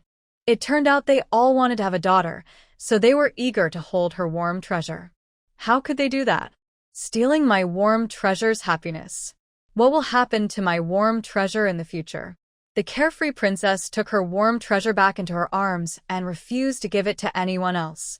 She smiled and said, maybe this little girl saw that all the ladies and young mistresses liked her, so she got a bit wild with joy. Lady Jia, are you all right? Lady Jia had only entered the palace half a year ago. Since then, she had been favored and praised, never facing any embarrassment. Today, in front of so many people, she was slapped twice by a baby just a few months old. It didn't hurt, but it was really embarrassing. And yet, the warm treasure was not just a child, but a child who couldn't be offended. Lady Jia was angry inside, but could only force a smile. She tugged at the corner of her mouth and replied, "It's nothing." The young princess is lively. Hearing this, the warm treasure's eyes flicked around, looking at Lady Jia a few more times. The earrings look nice, but I received many gifts today, so I won't be jealous for now. But you better not jump around anymore. If you keep bullying others, I will use my magic claws. Recently, the warm treasure had received many gifts. Every time she received them, because she was too young, she couldn't touch or use them. So she had become a bit numb. All she wanted was to get through this 100-day celebration quickly and go home to sleep. But just as she was about to stretch out her little claws, Lady Jia's hand reached over. "Come on, little princess, let me hold you." "No, I won't let you hold me." Seeing the overwhelming scent getting closer, the warm treasure kept waving her hands to refuse. Giggle. "Ah." She babbled and waved her hands toward Lady Jia. Lady Jia instinctively took a step back, looking surprised and a little frightened, as if she was afraid of being hit. Yaya. Nguanbao saw that Lady Jia was a bit farther away from her and happily started to laugh again. And Lady Jia? Not only was she upset on her face, but she also held in a lot of anger. She glanced at Lady Zhang and then started to speak sarcastically. She said, "Such bad luck. I wonder if Lady Zhang gave the young princess some medicine?" Why does the young princess refuse to be held by others after you hold her? Lady Zhang's face looked worse and worse. She rarely stood her ground but now did so firmly. Lady Jia, you need proof when you speak. What is the status of the young princess? I can't take responsibility for such a serious accusation. Then why, after you held her, did she refuse to let me hold her? Tell me, Lady Jia was really a troublemaker. She pressed Lady Zhang. If you can't explain, then you must have used some sneaky tricks. Wow, wow. Wow, wow. Nguyenbao decided she couldn't bear it anymore. She simply started crying loudly, using her most effective weapon to deal with this troublesome person. Nguyenbao's crying was very loud. This sudden cry immediately drew everyone's attention. To make sure everyone understood why she was crying, Nguyenbao kept her eyes fixed on Lady Jia, not daring to look away. Coincidentally, Lady Jia's earrings were much prettier than her face. Staring at them, she accidentally focused all her attention on Lady Jia's earrings. Although Lady Jia was a spoiled and proud person who rarely cared about others' opinions, she couldn't help but feel a little embarrassed and blushed. What is wrong with her? I just scolded Lady Zhang a couple of times, and I didn't offend the young princess. Why is she crying now? The princess consort of the free and easy king lowered her eyes, glanced at Nguyenbao's big eyes that had no tears at all. Seeing where Nguyenbao was looking, she immediately misunderstood. Could it be that this little money grubber likes Lady Jia's earrings? Thinking of this, she felt a headache but still looked at the earrings a few more times. She planned to find similar earrings for her daughter to make her happy after returning home. But who knew? The palace's consorts were all clever and tricky. Someone looked in the direction of Princess Xiaoyao and immediately smiled, saying, "The earrings that Lady Jia is wearing today are really beautiful." Lady Jia raised an eyebrow, touched her pearl earrings proudly, and was about to show off. These were given by the emperor. But before she could finish speaking, another lady said, "That little girl probably likes Lady Jia's earrings." Nguyenbao shivered and wanted to see who was speaking. However, there were many people around her, all covering their mouths to hide their smiles, so she couldn't tell who it was. "The lady speaking, you really are. I didn't mean it that way. Since you've spoken, should I play along?" Nguyenbao thought for a moment. Anyway, Lady Jia isn't very likable. She's been bullying Lady Zhang, a coward who fears the strong. Giving her a lesson might be good. Thinking this, Nguyenbao immediately started to cooperate. She reached out her small hand, opening and closing her fingers. "Miaya, give it to me." Lady Jia's face changed when she saw this. Just then, Consort Lu, who had heard the noise, came over. She held a high rank, was proud, and usually didn't like to mingle with lower-ranked consorts. So, after the banquet started, she stayed close to the emperor. If she hadn't seen Lady Jia causing trouble, she wouldn't have come. She smiled lightly, walked to Lady Jia's side, and deliberately tilted her hips, using her backside to push Lady Jia aside, taking the center position in front of Nguyenbao. She said casually, "Little princess likes it, Lady Jia, just give it to her." Consort Liu. Lady Jia stepped back a few steps to steady herself, looking even angrier. "Oh, look at our little Nguyenbao. It's been more than 2 months, and she still has such good taste." She immediately liked Lady Jia's pearl earrings. Consort Lu didn't bother to respond to Lady Jia. She just pinched Nguyenbao's little nose. Nguyenbao blinked. Today, there are quite a few people helping out. Sure enough, Lady Jia liked sarcastic remarks, but Consort Lu was even better at sarcasm. As soon as she spoke, she started criticizing. "Little Nguyenbao has good taste. Those earrings were a gift from your royal uncle. It is said that those pearls came from the Southern Kingdom. The pearls from the Southern Kingdom are the best, and your mother knows this. If Lady Jia is reluctant to give you the earrings, don't be sad." While speaking, Consort Lu took off her jade bracelet and waved it in front of Nguyenbao. "Here, take this jade bracelet from Lady Lu. Let's stop crying, Nguyenbao, and be good." Nguyenbao. She was a bit stunned. She only wanted to teach Lady Jia a lesson, but instead, she received a surprise. As expected of Consort Lu, Nguyenbao's eyes sparkled. She reached out to grab the bracelet. Hee. Since she gave it to me willingly, I'll accept it." Thank you, Lady Lu. You and your big son are so generous. Nuabao's big eyes curved into a crescent moon, looking completely different from when she was crying just now. Who said I wouldn't part with it? Lady Jia glared at Consort Lu, feeling very angry, as if she could spit fire. Lu Consort, you old woman. Are you just jealous because I am younger and favored by the emperor? You keep causing trouble for me. I was just thinking that I've worn this before, and it might not be good to give it to the young princess. Since the young princess likes it and doesn't mind, I'll give it to her. Lady Jia quickly took off her pearl earrings and smiled warmly as she approached Nuabao. Little princess, look at this. These are earrings given to you by Lady Jia.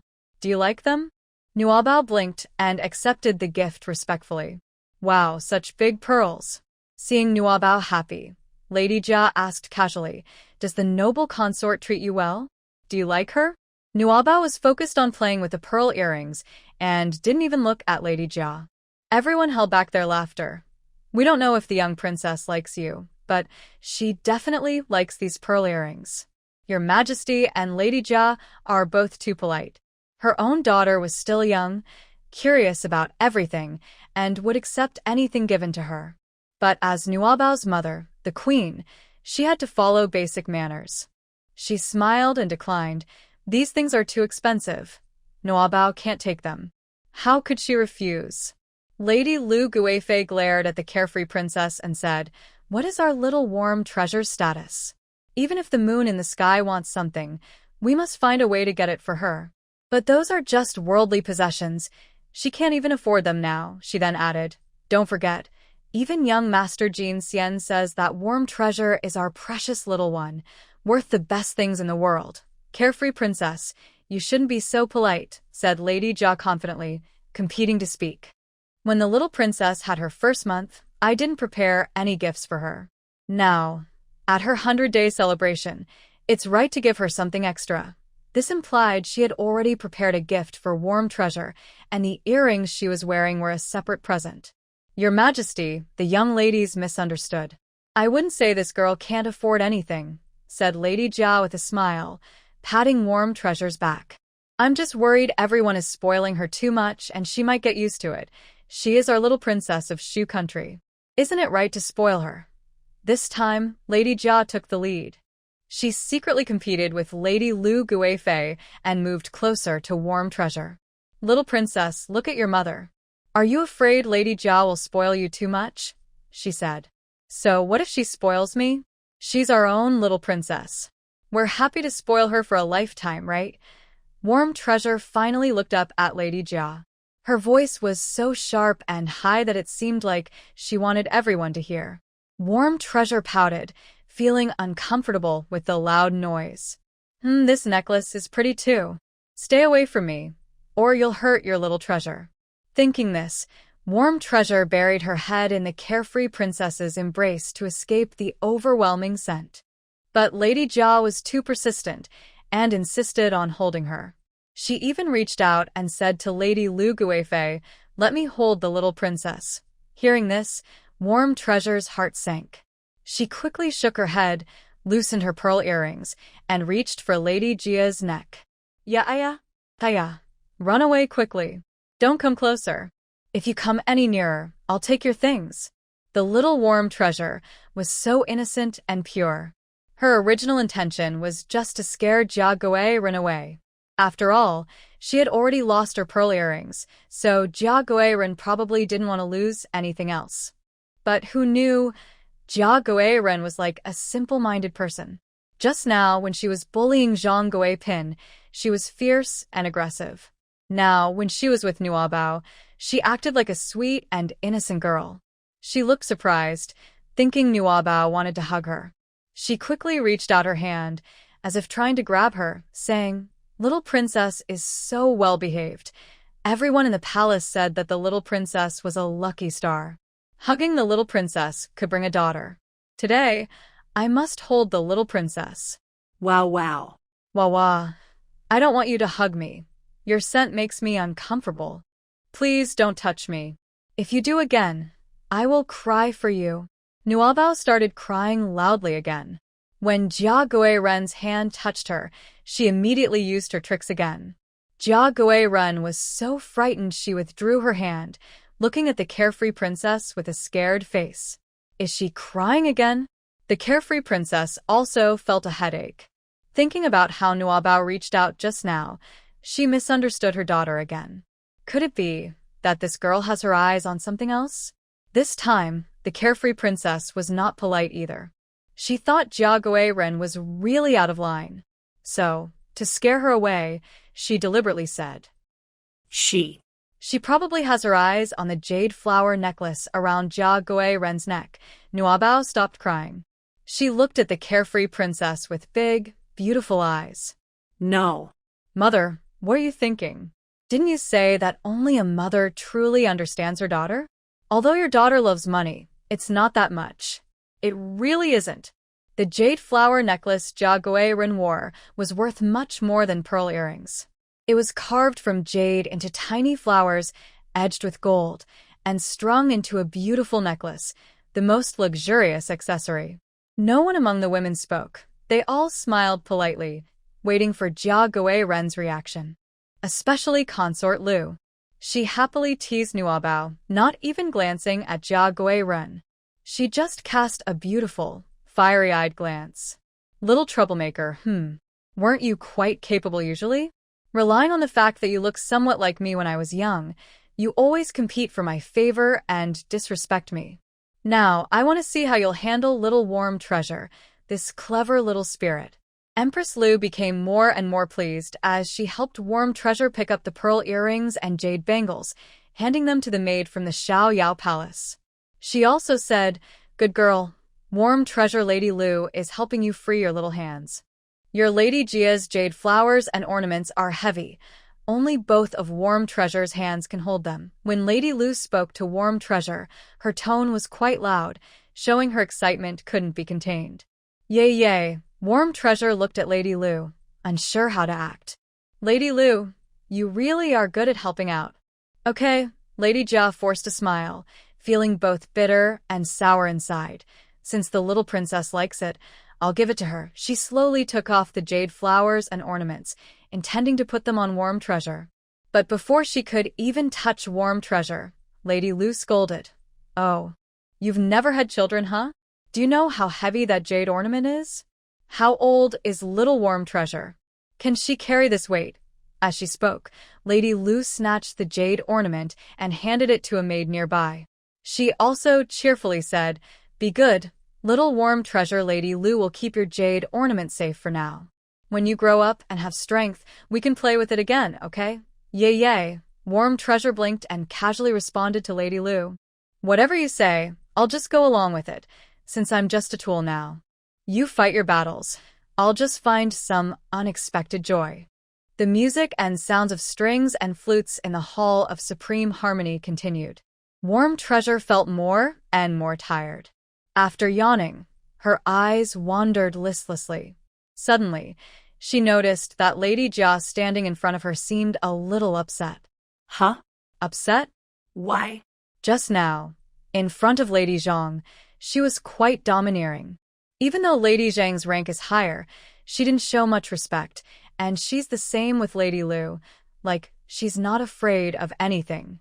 What's wrong? Are you afraid of me? Do I seem that powerful? Nguanbao stared at Jia Guiren as if she wanted to make a flower bloom from her gaze.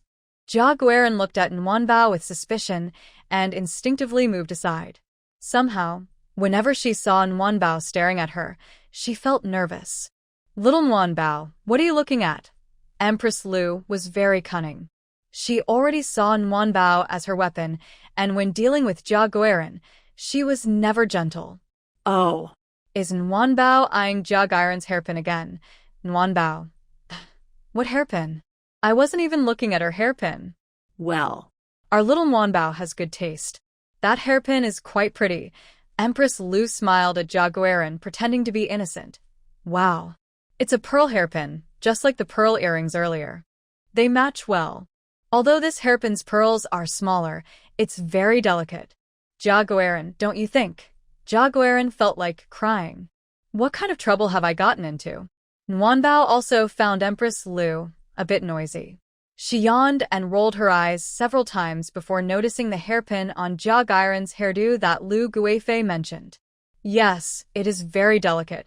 So delicate that even the little money-minded Nguyenbao hadn't noticed it earlier. She wasn't very interested in such things. She already had pearl earrings, and the pearls on them were quite large. Plus, she had unexpectedly received a jade flower pendant. Seeing Jia Guiren look so wronged, it was enough. Let her learn a lesson. But Empress Lu clearly didn't think so. This helper had already opened up the situation and wouldn't easily let Jia Guiren go. She kept whispering near Nguyenbao's ear. Oh, it looks like Nguyenbao can't get that pearl hairpin. Your Majesty probably doesn't want to part with it. As soon as she said that, Nguyenbao couldn't help but roll her eyes. If I can't get it, I can't get it. I never wanted it anyway. But this eye roll made Jia Guiren misunderstand. She thought Nguyenbao was rolling her eyes because she didn't want to part with the pearl hairpin. Her heart sank, and she almost went crazy. She dressed up beautifully to impress the emperor. Tonight, she even wanted to call the emperor to her palace. Currently, the emperor's attention has not yet been fully captured, and the beautiful items on him are almost all taken away. The earrings are gone. The jade hair ornaments are gone. Even the pearl hairpins on his head, does he have to give those up too? Oh, little warm treasure. It seems Lady Lu is right. You, Lady Jia, really don't want to part with you. Consort Lu stirs up trouble skillfully. Seeing Lady Jia's eyes flicker with displeasure, she immediately starts to mock. Poor little warm treasure, such a cute little one, and yet someone doesn't like you. Warm treasure. Lady Lu, not fair. Is forcing help okay? Little warm treasure, now you see? Lady Lu loves you the most. Others can't compare. Warm treasure. Yes, yes, yes, you and the second prince are very good to me, very generous. Little warm treasure. Wow, wow. Boo-woo. Warm treasure pouts and starts crying. Enough, enough. No need to be so warm-hearted. Can I cry if I want to? Lady Lu wants to teach the younger ones a lesson. I'll just cooperate. Come on, let's finish this quickly. Everyone stop talking, let me rest a bit. When warm treasure cries, Lady Jia becomes nervous. Don't cry. She quickly takes off her hairpin and hands it to warm treasure. Here, all yours. Just then, the music and dance in the main hall stop. Warm treasure's uncontrollable crying echoes throughout the Taiya hall. Wow, wow. Boo-woo. Now, the emperor and the empress dowager can't sit still. When warm treasure cries, their hearts feel like they are breaking apart, and no one is calm. What's going on? The empress dowager asks over here. What's wrong? The emperor, along with the empress, rushes over. Why is our little warm treasure crying? Be good, quickly, let daddy hold you. The carefree prince rushes forward quickly, snatching warm treasure from the princess consort. Oh, our little darling is crying so sadly. What's wrong? Don't cry. He holds warm treasure in his arms, gently patting her. Is it because there are too many people and you're scared? Or did someone bully little warm treasure? Little darling, tell daddy, and daddy will settle the score for you. What is wrong with warm treasure? The emperor arrived a little late and couldn't hold the warm treasure, so he could only ask nearby. But before he could understand the situation, Lady Jia felt wronged. She didn't care that the empress was still beside the emperor and ran over to act spoiled. The little princess cries so much. If she doesn't get what she wants quickly, she keeps crying non-stop. After saying that, she leaned her ear closer. She sweetly said, Your Majesty, look, I've already given the little princess the pearl earrings, pearl hairpins, and jade flower necklace you gifted me. Hearing Lady Jia's words, the warm treasure was first stunned. He kept asking himself inside, what does this have to do with me? Aren't I just a tool? Why doesn't Lady Jia talk about how she bullies her because she's spoiled and proud, or how she acts arrogantly and sarcastically? She's so grown up, and she still complains? Isn't that embarrassing? Maybe she hasn't learned her lesson yet? Thinking this, the warm treasure cried even harder. He squeezed out 2 tears. Oh, heavens, how pitiful he looked. Just hearing the warm treasures crying was unbearable for the emperor, and seeing those clear, sparkling tears made his heart shatter into pieces. Naturally, he got angry. What? Did she make you feel wronged? The emperor was just a straightforward man, and his words shattered many of Lady Jia's pink dreams. I know my little warm treasure. She never cries without reason. If you made her cry, I haven't even scolded you yet, and you're already blaming her? Your Majesty.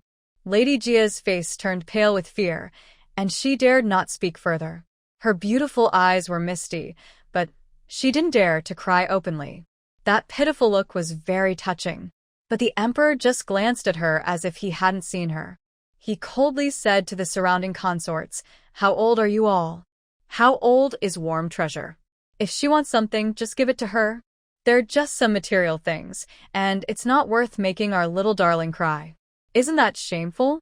With the emperor's anger, no one dared to speak. They almost kneeled before the emperor. The Hall of Supreme Harmony was so quiet that you could hear a pin drop. Even the warm treasure, who was just crying so hard moments ago, has stopped crying now. It looks at the emperor with a confused and innocent expression. Wow, Uncle Emperor is so mighty. That's how it looks. The warm treasure's long, dense eyelashes, which look like little fans, still have a tear hanging from them. With its innocent eyes, it melts the emperor's heart. He quickly shows concern and says, "Be good, little warm treasure. Don't cry." Uncle Emperor will scold them. The emperor is also someone who changes his mood very quickly. Just a moment ago, he looked regal and commanding, but now he looks like a sweet, silly person, smiling happily at the warm treasure. He speaks softly and affectionately. Even the empress, who grew up with him as childhood sweethearts, hasn't been treated this kindly. Uncle Emperor has already told them, "Our little warm treasure is a precious darling. If she likes something, just ask for it." If they dare not give it, Uncle Emperor won't agree either. Hearing this, the warm treasure's innocent eyes suddenly become much clearer.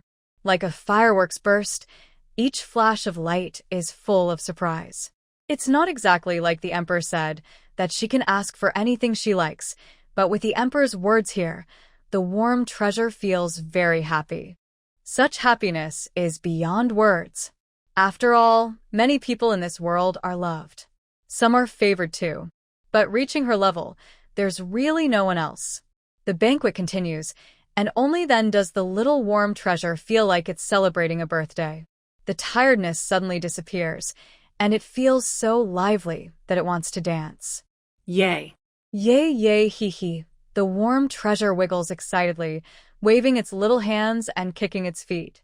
Its adorable appearance makes everyone in the Taihe Palace smile, bringing the lively atmosphere back to the banquet. "Oh, you little treasure." The carefree prince looks at the excited warm treasure and thinks she's paying close attention to what the emperor said. He adjusts his hold on her slightly, so her view opens up a lot. The warm treasure's eyes sparkle, and it finally sees many people at the banquet. Especially around her, there are many consorts. Each one looks stunning, either like a beautiful fish or a graceful lotus. The Uncle Emperor is truly lucky. The warm treasure is feeling this way. Suddenly, a beautiful consort appeared before him. She held a golden hairpin and flattered him. She said, "My lady, this golden hairpin is quite nice. The young princess should like it." After speaking, she quickly handed the hairpin to Nuabao's hand. She even gently touched Nuabao's back of the hand. Nuabao felt a little confused. "Oh dear, I think I was taken advantage of." But she didn't have time to pay attention to these details. Soon, another consort stepped forward. She presented a pair of blood-red jade earrings. Like the previous flatterer, she also touched Nuabao's back of the hand. "Nuabao, this feels a bit strange." One by one, the consorts approached, each touching Nuabao's hand or palm. Nuabao wasn't sure whether she should be happy or sad. Getting so many unexpected gifts should make her happy. But why? She always felt like she was being taken advantage of, and quite a lot too. Then she looked at her father, who was holding her. He seemed quite happy. Nuabao fell into deep self-doubt. Did I become too greedy before? Now that I'm happy, my parents probably think I've set my sights on something strange. After a few hours, Nuabao received many gifts. When the banquet was over and she was about to go home, she noticed that behind the carriage, there were 10 more carriages. Each carriage was filled with Nuabao's 100-day celebration gifts. Yes, everything was perfect. The emperor, reluctant to part with Nuabao, watched the royal carriage leave the palace walls. He looked at the distant convoy and suddenly made a decision. I will build a palace for little Nuabao. Even if he couldn't bring Nuabao into the palace to raise her, he could find excuses to keep her for a few days each year. A grand 100-day celebration, and yet she still had to leave the palace at this hour. How unreasonable. Inside the palace, the emperor was secretly planning to start construction. Outside, his good brother, the carefree prince, was also involved. But compared to the emperor's plan to build a palace, the prince just wanted to expand his courtyard a little. He said, "The small courtyard I prepared for my daughter might not be big enough. I need to find time to tear down the walls and include the neighboring yard. I see that our daughter is quite skilled at collecting treasures.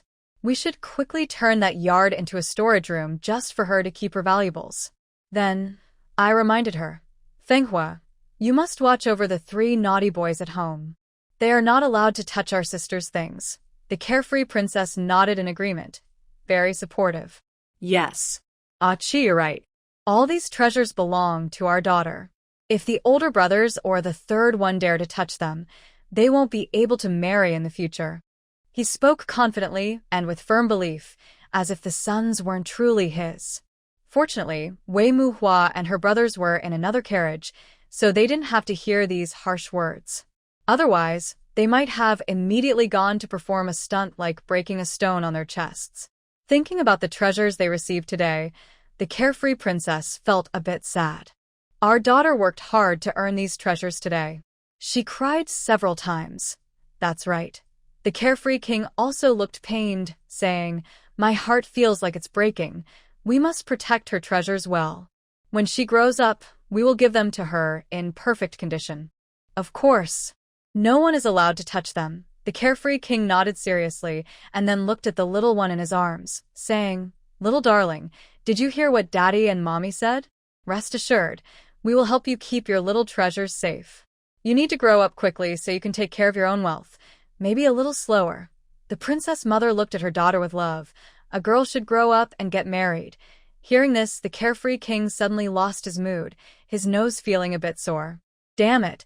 She's only been 100 days old, and I already can't bear to part with her. I want to beat up the person who will someday take warm treasure away. After the 100-day celebration at the palace, the one at the carefree king's residence followed. That morning, the house was bustling with excitement. Everywhere was decorated in bright red, full of joy, making it look like a wedding celebration. Warm Treasure woke up early and was dressed in new clothes, fussed over for a while. But inside, she was happy. Receiving congratulations for 2 days in a row. Who can understand this happiness? The King of Freedom and his queen also understood Nwanbao's feelings very well. They specially carried her outside to see the endless stream of guests bringing good things. Although Nwanbao is still young and can't use them, it's good for her to see and enjoy the scene. Nwanbao really loves lively places. As she watched, she became so excited she almost couldn't hold back. Yaya. Hayaya. She danced and moved her arms and legs, almost making the Queen of Freedom lose her grip. The banquet at the royal residence was much more relaxed than in the palace. Guests filled the hall, chatting and drinking happily. The men drank wine and talked freely. The women gathered together, joking and teasing little Nwanbao. The children played in groups, laughing and making noise. This didn't look like a formal noble banquet in the capital. It felt more like an ordinary family inviting friends over to have fun and be lively. There was no restraint, only joy and freedom. This was exactly how the King of Freedom usually behaved. Oh my. The young princess looks so pretty. Her cheeks are rosy, so adorable. The young princess has such beautiful eyes. Yes. It's clear she's a clever and lively girl. Wow, the young princess is so lively. In the future, The palace might have another cheerful spirit. The ladies of noble families surrounded the Queen of Freedom and little Manhwa, praising them one after another. The Queen of Freedom was almost overwhelmed by their praise. Suddenly, a maid ran inside, looking excited. "Your Majesty, your Highness is here." Realizing she hadn't explained clearly, she added, "Yes, yes, the third prince. He's come from the Southern Kingdom." The Queen of Freedom suddenly felt as if something hit her head, and she snapped to her senses. She stood up quickly, her eyes slightly red. She asked, Who? Who has come?" "Xiuer." "Who is it?" The maid, called Xiuer, was already crying with joy, her voice trembling as she replied, "Your Majesty, it's the third prince. He's already at the door." "Third brother," the Queen of Freedom whispered, tears welling up in her eyes. She ignored the guests, holding one bow and rushing outside, her steps trembling with excitement. While the King of Freedom appeared to be enjoying himself, he was actually paying close attention to his wife and daughter. Seeing the scene, he quickly put down his wine cup and went to help the Princess of Xiaoyao. "Manhwa, slow down. Don't be in such a hurry. The third imperial brother is here." The Xiaoyao princess looked very worried, like a child. Tears were already streaming down her face as she spoke. Tears fell onto the warm treasure's face, watering her again. But this time, she behaved well and didn't complain, because she deeply felt the longing of the Xiaoyao princess, who was far from home, for her family. "Mommy, don't cry. Mommy, if you cry, warm treasure feels sad." The Xiaoyao king supported the princess, and they had only taken about 10 steps when a tall man dressed in a blue robe with cloud patterns appeared hurriedly. "Third imperial brother." The princess of Xiaoyao's eyes were already blurry, but recognizing the familiar figure, she still called out, "Jiao, imperial sister." The visitor strode confidently, smiling brightly. But when he saw the Xiaoyao princess, his eyes also filled with emotion. "Big brother." "Third imperial brother." The Xiaoyao princess cried as she threw herself into the third prince of Nanqian's arms, ignoring manners and etiquette. He was her third brother, the family member she missed day and night but couldn't see, even dreaming of. "Oh, you naughty girl." The third prince of Nanqian couldn't hold back and called her by her childhood nickname. His voice trembled, filled with restrained emotion. "You're already so old, yet you still cry like a child. Aren't you afraid of being laughed at?" He patted her on the back, then said, "Come, let the third imperial brother take a good look at your ugly face when you cry." The Xiaoyao princess was amused by the third prince of Nanqian and broke into a smile through her tears. Third imperial brother, why are you still so mean?" She looked up at her brother and started crying again. Her third brother's temples now had silver hair. The last time she saw him, he didn't have any. Thinking of this, her heart felt very sad, and she cried even more. She completely forgot that the last time she saw the third prince of Nanqian was over 10 years ago. "Oh, why are you crying again?" Prince San of Nankin Kingdom smiled as he wiped away the tears from the carefree princess's face, but his vision was becoming more blurry. Since childhood, his brothers and he had always disliked seeing their sister cry. Even after so many years, it was the same. "Be good, Nuno. Don't cry." He patted the princess's cheek gently and comforted her. "Today is the first birthday celebration for Little Treasure. Don't let the guests see you upset." The princess didn't want to cry either. She had finally seen her family, and naturally, she wanted to smile happily to avoid worrying them. But her eyes wouldn't listen. What could she do?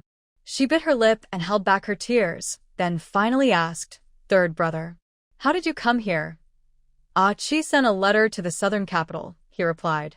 Prince San of Nankin looked at his brother-in-law and said, "My silly Nuno, you really didn't marry the wrong person."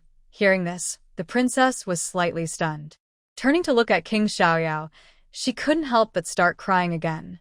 She knew about the letter from King Xiaoyao reporting good news from the Southern Kingdom, but she didn't know he had mentioned Little Treasure's birth date and invited her family to visit her. With such a husband, what more could she ask for? Tears streamed down her face uncontrollably. Seeing his sister crying so sadly, Prince San teased her a little more. He said, "Nyo, your husband's mind is a bit slow. He even invited me to attend Little Treasure's first birthday, saying there will be a zodiac game." A first birthday? How long will that take? Your third brother, can't wait that long. If the letter hadn't been delayed, I would have come for your full moon celebration. He looked down at the child in the princess's arms and asked, "Oh, is this Little Treasure?" Little Treasure, I am your third uncle, Yaya." Little Treasure blinked and waved his tiny hand happily. "Hello, third uncle. Oh, dear. Our Little Treasure is so pitiful." Seeing the tears on Little Treasure's face, Prince San reached out to wipe them again. "The weather is so nice today, but your mother is making it rain a little. It makes Little Treasure's face look like a little kitten's." Little Treasure pouted in grievance. "Isn't that right? It's just missing thunder now." Third brother. Seeing his family member, the princess looked just like a child. Seeing her own older brother teasing her, she quickly wiped her tears and pouted, saying, "Now I am a mother of 4 children. Can you please give me some face, especially in front of Warm Treasure? This little thing is too clever." The carefree princess doesn't want her to see any of her flaws. "Do you still remember you're a mother of 4? Stop crying already." The third prince of Nanxian lowered his voice, speaking kindly. "Come on, let's go inside and talk. Your older brother came all this way to see you. He can't just leave without offering a cup of tea, right?" Then he ordered the people behind him, "Quick, bring everything inside." The guests were busy watching the siblings reunite. After all, in Shu country, everyone knew that the carefree princess was the most loved princess of Nanxian. Now that she had married into Shu country for many years and finally could see her family, many were moved. So no one paid attention to what was behind the third prince of Nanxian. Until he spoke, everyone saw 2 rows of guards standing behind him. The guards lined up in a long line, so many that it was hard to see the end. Between every 2 guards, there was a wooden box. As the third prince finished speaking, the guards moved in a line, carrying box after box into the yard. Soon, the yard was filled to capacity. Third brother. The carefree princess's tears, which had just stopped, started flowing again. She didn't need to ask. Just looking at those heavy wooden boxes, she knew they were from her family. "Stinky girl, don't get too emotional yet." Seeing her tears again, the third prince of Nanxian quickly said, "Not all of these are for you." He glanced at the boxes filling the yard and guessed, Mew, Aki, and the 3 little rascals each got 2 boxes. "The rest are all for our little Warm Treasure." Hearing this, Warm Treasure's eyes immediately sparkled. "Wow, Uncle is so nice." The 3 brothers of Wei Muhua nearby also looked happy, saying in unison, "Thank you, Uncle. Anyway, having some is good enough. How many there are doesn't matter." Stinky kid. When the third prince of Nanxian heard the loud thank you, he finally noticed Wei Muhua and his brothers. He reached out and patted Wei Muhua, saying, "Is it Muhua? They are all grown up now. The last time Uncle saw you, you were only 1 year old. You guessed the book and the pen during the guessing game, right? And you even peed on the game table, causing chaos." Haha. Wei Sihua and Wei Qinghua couldn't help but laugh. Even Wanbao looked excited, making a curious expression. So, Big Brother has such proud moments. Wei Muhua. A polite smile appeared on his face, but inside, he felt empty. "You really are a good uncle." "Is this?" Sihua and Qinghua. Nanxiangua's third prince looked at the 2 smiling brothers and said, "Yes, they've grown up and look very handsome." Then he turned to the carefree princess and said, "Sihua looks just like his father. Even at a young age, you can see his charming and elegant style. It's hard to imagine that when he was 5, he still couldn't undo his belt and peed his pants." Haha. This time, Wei Muhua and Wei Qinghua also laughed. Peed his pants because he couldn't undo his belt? That's a proud moment too. Of course, Wanbao didn't miss out either. Wow. Second brother is shy, and he still peed his pants at 5. Wei Sihua. His heart was racing. He looked at the big wooden box in the yard. Suddenly, he felt that the 2 boxes belonging to him didn't smell as good anymore. "Good uncle, the first time we met, was that really polite of you?" "Uncle? How do you know second brother peed his pants?"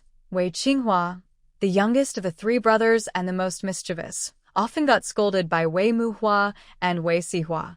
He was very interested in their older brother's embarrassing stories. He ran up and hugged his uncle, looking innocent, and asked, "Have you ever seen second brother? Does it matter if I've seen him or not?" The third prince of Nanxiangua patted Wei Qinghua's head and said, "Anyway, your mother will write us letters." His words made it clear. Wei Muhua and his brothers all looked at the carefree princess. Mom, can you explain? Mom, you really write good letters. Mom, where did you find us brothers? Can we go back now? Cough, cough. The carefree princess lightly coughed twice and gave a playful glare at the third prince of Nanjian Kingdom. Third imperial brother. Why are you revealing secrets all of a sudden? The princess, feeling homesick and affectionate, naturally wrote more letters. Plus, since Nanjian Kingdom was concerned about her and the children's well-being, she couldn't help but be clear about everything. When did the children learn to walk? Did anything funny happen? She couldn't help but write it all down.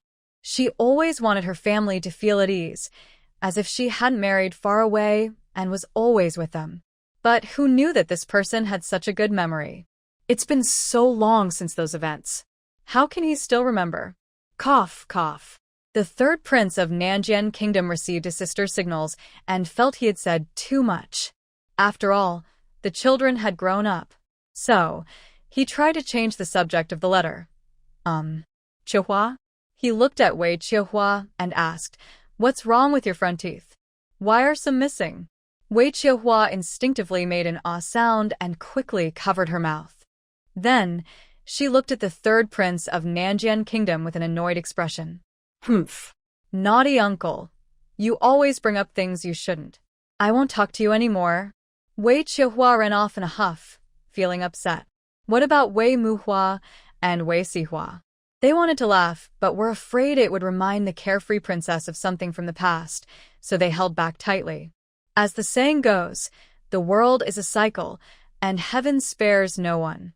The three brothers had all been defeated in front of this uncle. The third prince of Nanjian Kingdom looked confused and didn't understand what he had said wrong. "Did I say something wrong again?" "No, it's just a tooth," he said, glancing at the carefree princess and then at Wei Chihua. "Chihua is only 7 years old. She hasn't lost her baby teeth yet, right? If they're gone, they're gone. She'll probably grow new ones in half a year at most." After saying this, he consciously changed the subject again. He said, "By the way, Nuno, your eldest sister, second sister, and your fourth, fifth, sixth, seventh, and eighth brothers all want to visit you. But there's something urgent in the southern capital, so they can't come. Only one person can come. Your third brother and I got lucky and drew lots. I was the lucky one. So I came instead. The story says, these gifts were prepared by your father and us brothers and sisters for you." After speaking, he lowered his voice. "There is also your favorite lignin glutinous rice wine." Glutinous rice wine.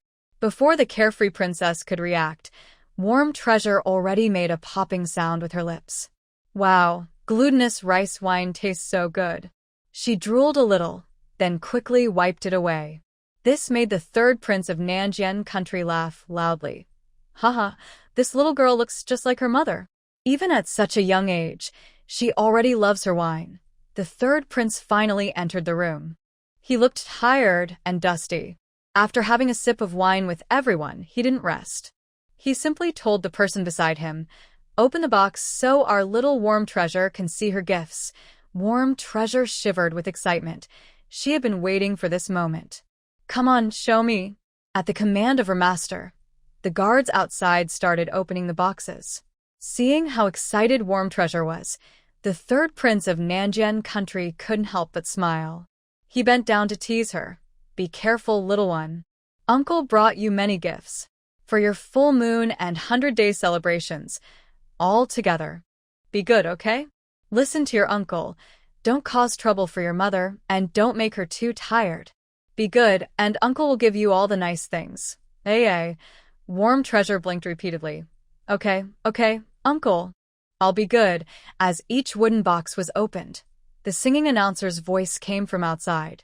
"The third prince of Nanjian country presents 2 jars of royal wine, 10 jars of Ling and glutinous rice wine, 10 pieces of Canton embroidery, 10 boxes of white pearls, 10 boxes of colorful pearls, 10 shops in the southern capital of Nanjian, 10 farms, 100 acres of good land, 100,000 taels of gold, 10 gold necklaces, and 10 silver necklaces.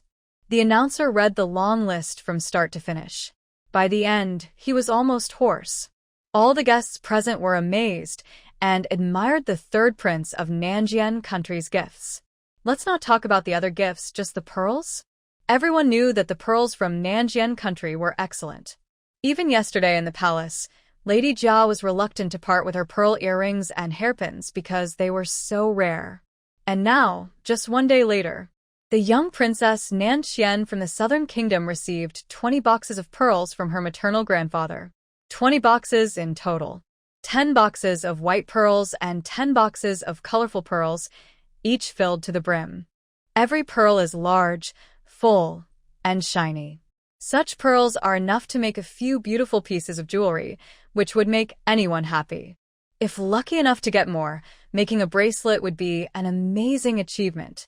But receiving 20 boxes like this is truly a once-in-a-lifetime event.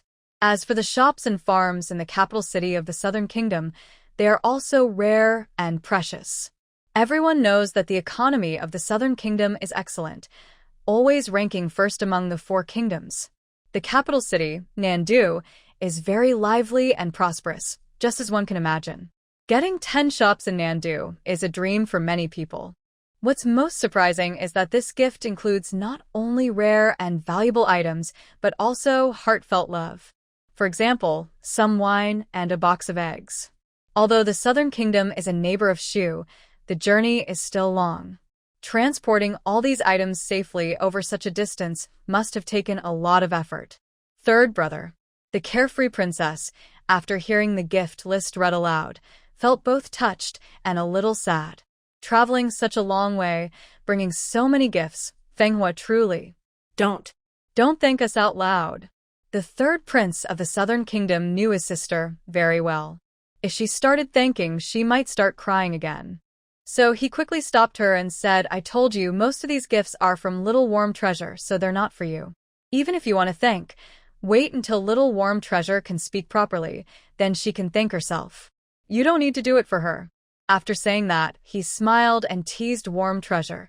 Isn't that right, Little Warm Treasure? Our little baby can speak, right? Yes, yes. Thank you, maternal grandfather. Thank you, uncle. Thank you, aunt. Warm Treasure hadn't seen the gifts yet. Just hearing the names on the list made her drool. She felt a bit helpless and snorted. Oh no, I can't snort. Her funny facial expression made everyone laugh, so hard they cried. Oh, what a little treasure you are. Nuno, the third prince of Nanxian Kingdom, smiled for a while before pointing to the gift outside. He said, Father, and the others said you are being well taken care of in Shu. The Emperor, Empress, and Empress Dowager, they're very kind to you. Your days are comfortable, so they probably didn't prepare money or jewelry for you. The 10 jars of sticky rice wine just filled 2 boxes, and they are all yours. Then he added, this rice wine was brewed by your eldest sister herself. You know she loves drinking, and her wine is always good. Brewer by the eldest sister? She must have worked hard. The carefree princess looked very happy, eager to open the jar right now.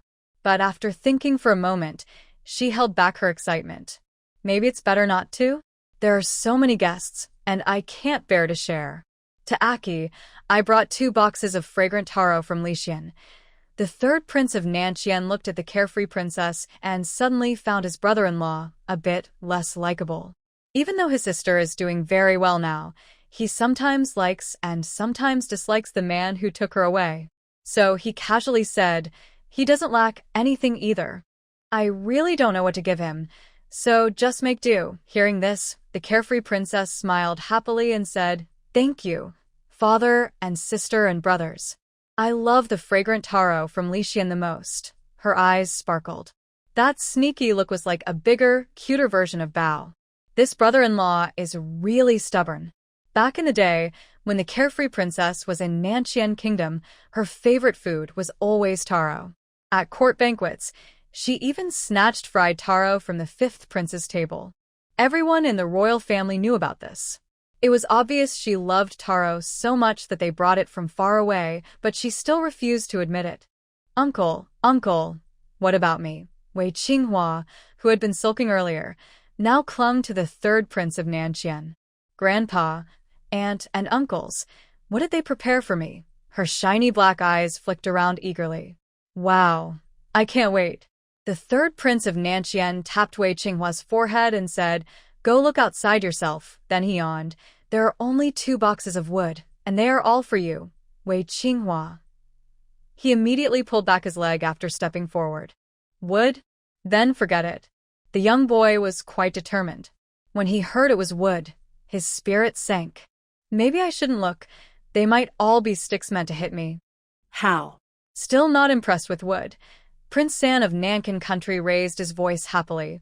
Oh, what a pity for your Uncle Fourth's kind intentions.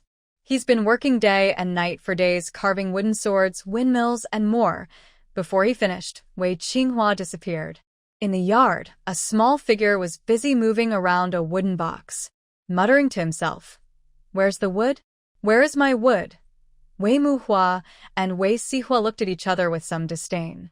Your brother is really embarrassing. No, that's your brother. In terms of quick comebacks, no one is faster than Wei Qinghua. Inside is a box of music books and some flutes. Prince San of Nankan continued.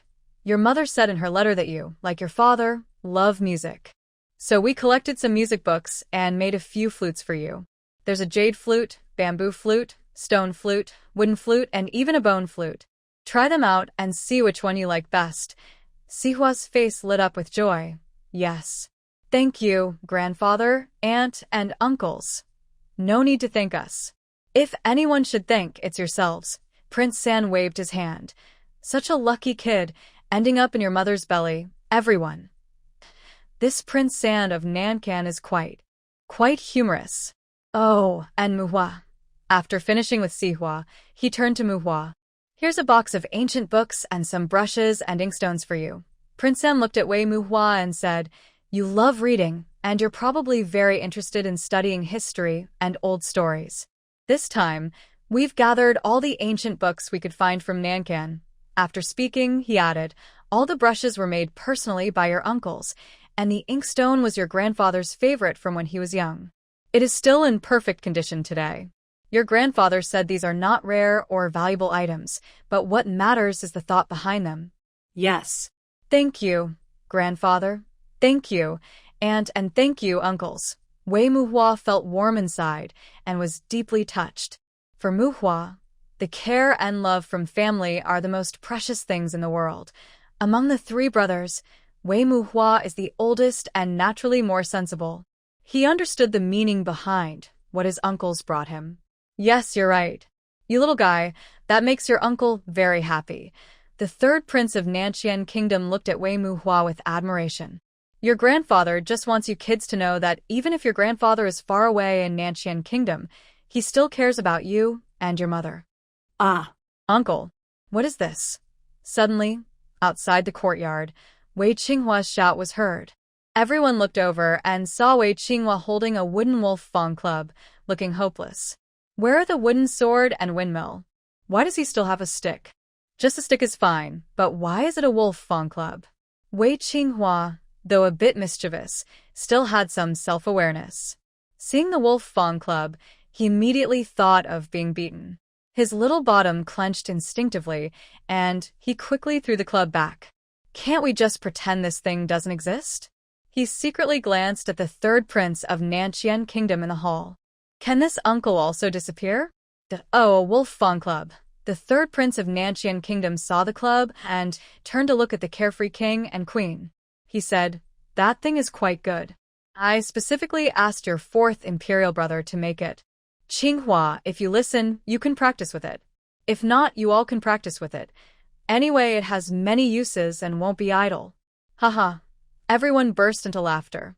It was definitely a close uncle. Well. That's all your things.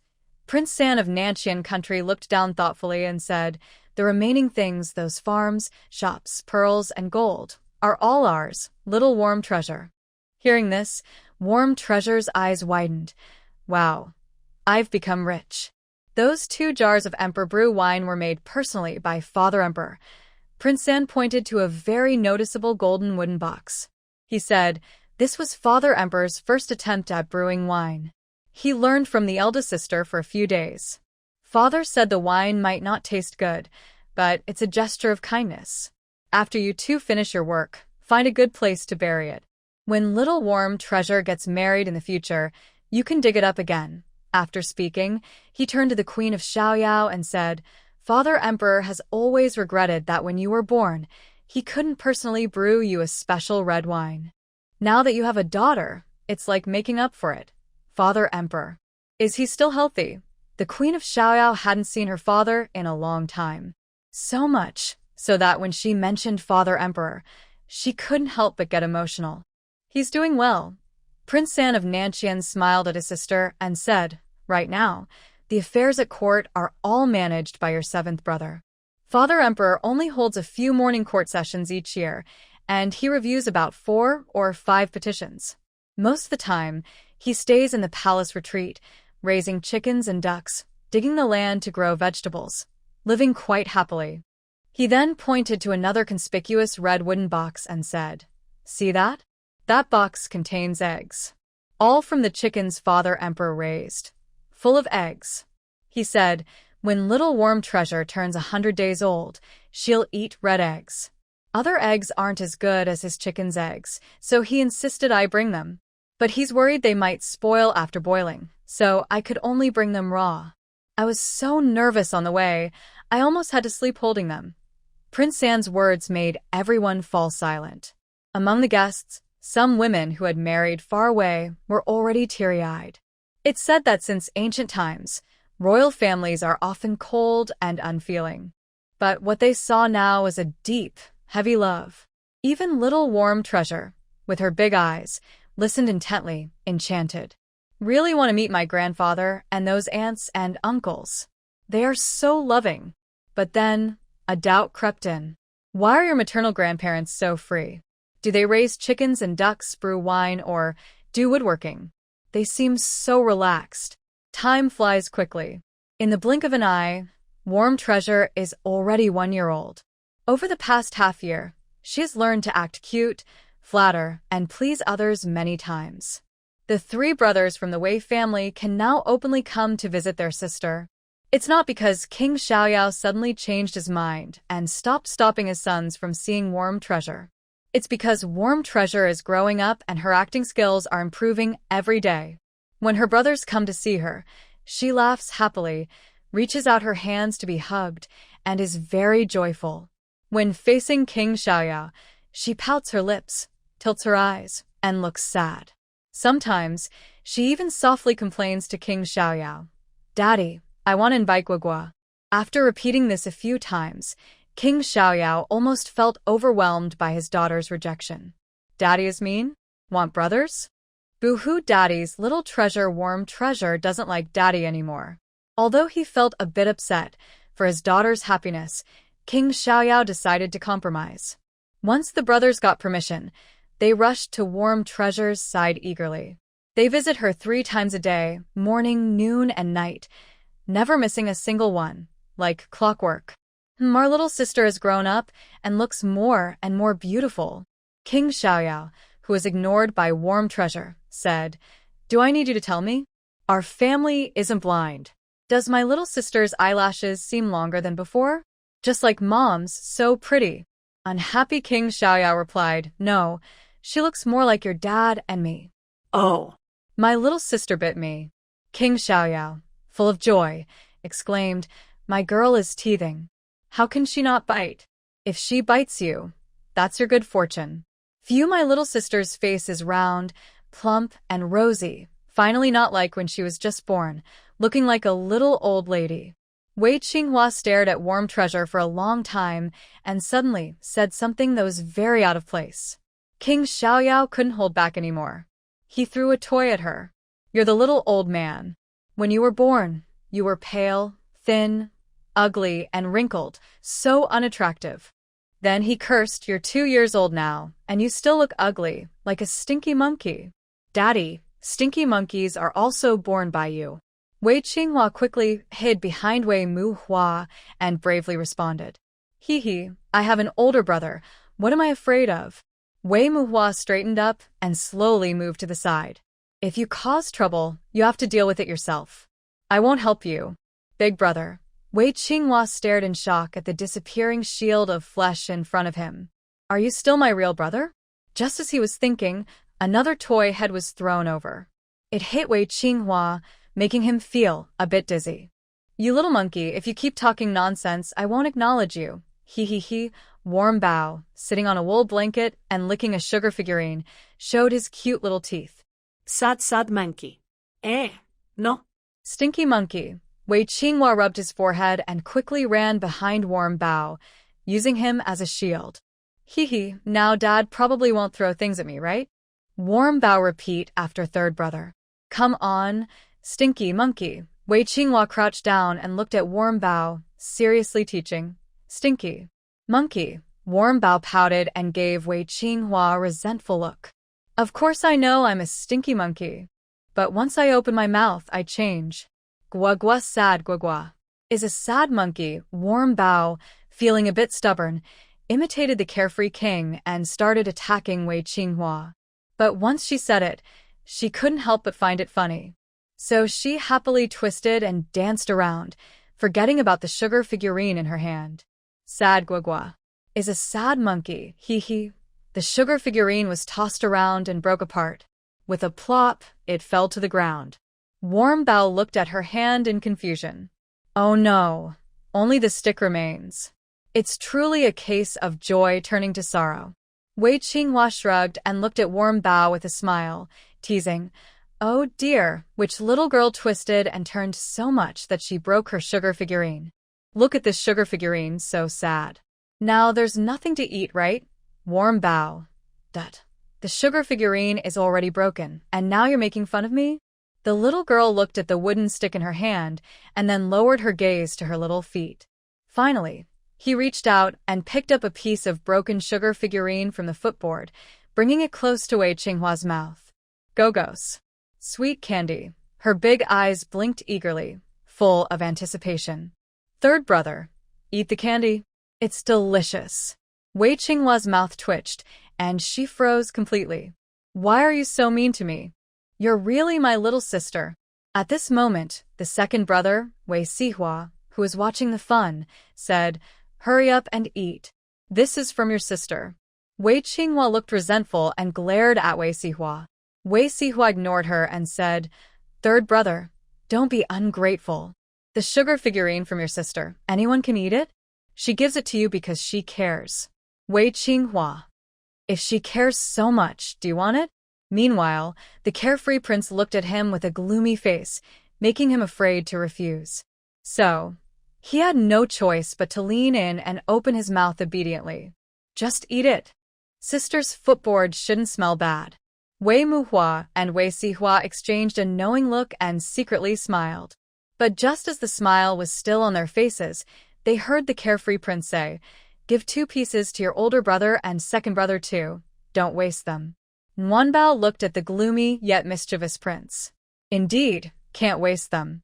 So, he picked up another piece of broken sugar figurine from the blanket and handed it to Wei Sihua. Go here." Wei Sihua froze, feeling stunned. "What's going on? How can I still get a share?" "Second brother, don't eat it." Nguanbao, be good. Eat it yourself." Wei Sihua forced a polite smile and softly coaxed Nguanbao. Nguanbao tilted his head, doing a cute sideways look, and said, "Daddy said second go-go is not good." Nguanbao's sugar is so sweet." Wei Qinghua saw that Wei Sihua was also about to be left out, so she quickly helped Nguanbao. He exaggerated his voice. "Our little sister is so good and sensible. She even cares about her brothers." "Second brother? You wouldn't want to miss the chance to care for Nguanbao, right? Hurry up and eat. It's very sweet." After saying that, he continued to coax Nguanbao, saying, "Nguanbao, after giving to second brother and big brother, you also give some to daddy. You can't be biased." While speaking, She subtly hinted to Nuabao with her eyes. Seeing that these people were all the same, either big or small trouble, Nuabao decided to have some fun. Favoritism. Nuabao responded softly and first shoved a piece of sugar figurine into Wei Sihua's mouth. Then, this little sprite moved her hips back a little and found 2 more pieces of sugar figurine from the blanket. She held a small piece in each hand. She said to King Xiaoyao and Wei Muhua, "Daddy, hit the pot." Next sugar. Faced with such a cute gesture, how could their father and older brother refuse? Wei Muhua reacted quickly and leaned forward, taking the smaller piece of sugar figurine with his mouth. He chewed it and said, "Nuabao's sugar is so sweet." "Big brother." "Thank you, Nuabao." "Nuabao is so good." He. Nuabao tilted her head back, smiling with her eyes squinting. Pull. "Pull use borrow." Then she looked at King Xiaoyao and sweetly called out, "Daddy." King Xiaoyao, who was a step behind, had no choice. Nuabao only had the larger piece of sugar figurine left in her hand. Looking at the sticky piece, and then at Nuabao's sparkling eyes like stars, he finally reached out his hand, planning to take the sugar piece first. Good, our little treasure is so obedient. Daddy will eat, but unexpectedly, Nuabao swung her little hand and didn't hand over the sugar piece to his big hand. Instead, she stumbled into King Xiaoyao's arms and said, Wanbao feeds. Feeds Daddy." As she spoke, she brought the sugar piece close to King Xiaoyao's mouth. "Daddy, open your mouth quickly." "Ah." King Xiaoyao looked helpless. "Now, even if I don't want to eat, I have to. Open your mouth and chew the candy." He originally wanted to tease his sons, but ended up tricked himself. Jojo. He. Nuabao watched her father and brothers happily sharing her treats, clapping excitedly. She tilted her little head, blinked her big eyes, and asked, "Daddy pot next, okay?" Her exaggerated, adorable expression made people want to pinch her. The father and 3 sons nodded mechanically. Ha. Little Wanbao, who is just 1 year old, is at the stage of learning to speak. She already says some unclear words. Usually, when she plays alone, she talks to herself non-stop, let alone when someone is around. She suddenly ran in front of Wei Muhua, touched her face and said, "Big brother handsome," with a long, singing-like tone. Then she quickly ran into Wei Sihua's arms and said, "Second brother kiss." She looked up with a big smile. Then she looked at Wei Qinghua. He had already opened his arms, waiting for Nuanbao to flatter him. But instead, Nuanbao tilted her head and giggled, saying, "Big brother silly." Wei Qinghua couldn't take it anymore. He pouted and didn't want to get angry at Nuanbao. He mustered his courage and said to King Xiaoyao, "Father, can you please tell my sister not to talk anymore?" "What kind of nonsense is that?" "It makes my head hurt." King Xiaoyao was still savoring the sweetness in his mouth. He felt that the sugar candy, besides being overly sweet, also had some indescribable taste. Just as he was getting annoyed, Wei Qinghua bumped into him. He gave his son a faint glance and casually clenched the wolf-tooth club beside him. That wolf-tooth club was brought by the 3rd prince of Nanjian Kingdom during Wanbao's 100-day celebration.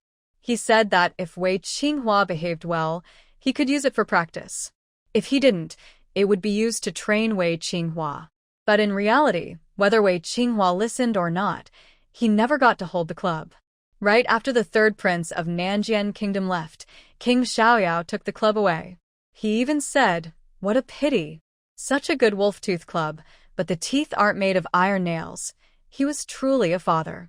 He. Wei Qinghua looked at the wolf-tooth club, forced a polite smile, and slowly stepped back. "Don't, father. I just talk too much. I mean no harm." King Xiaoyao hadn't spoken yet, only giving Wei Qinghua a silent threat. Just then, King Xiaoyao's wife came in from outside. She looked at the scene inside and asked, "What happened to the 3rd son again, mother?" Wei Qinghua ran quickly to the side of the carefree princess, holding her waist tightly. The carefree princess saw this and quickly let go of her wolf fawn club, but she still complained. He said bad things about Nuanbao and said we don't speak clearly. "Oh? 3rd brother, how can you dislike your sister?" The carefree princess scolded Wei Qinghua with a glance and said, "Our little Nuanbao is very smart. At 10 months old, She could call Dad and Mom. By 11 months, she was calling her older brother. Now she's only 1 year old and can say so many words. As her older brother, you should praise her. I want to praise her, but she learned bad words from Dad and called me a stinky monkey. Wei Qinghua pouted and started to complain, and she can't even speak clearly, calling me a monkey and such. It's so unpleasant. Then she asked, Mom, when will my sister speak normally? She keeps calling me Guagua, and no matter how I teach her, she doesn't understand. After a while, I feel like I am a pot. Cough cough. Wei Muhua, listening nearby, found it a bit funny. But to avoid trouble, he held back and didn't speak. He was thinking silently. If you're a pot, then am I the one who makes the pot?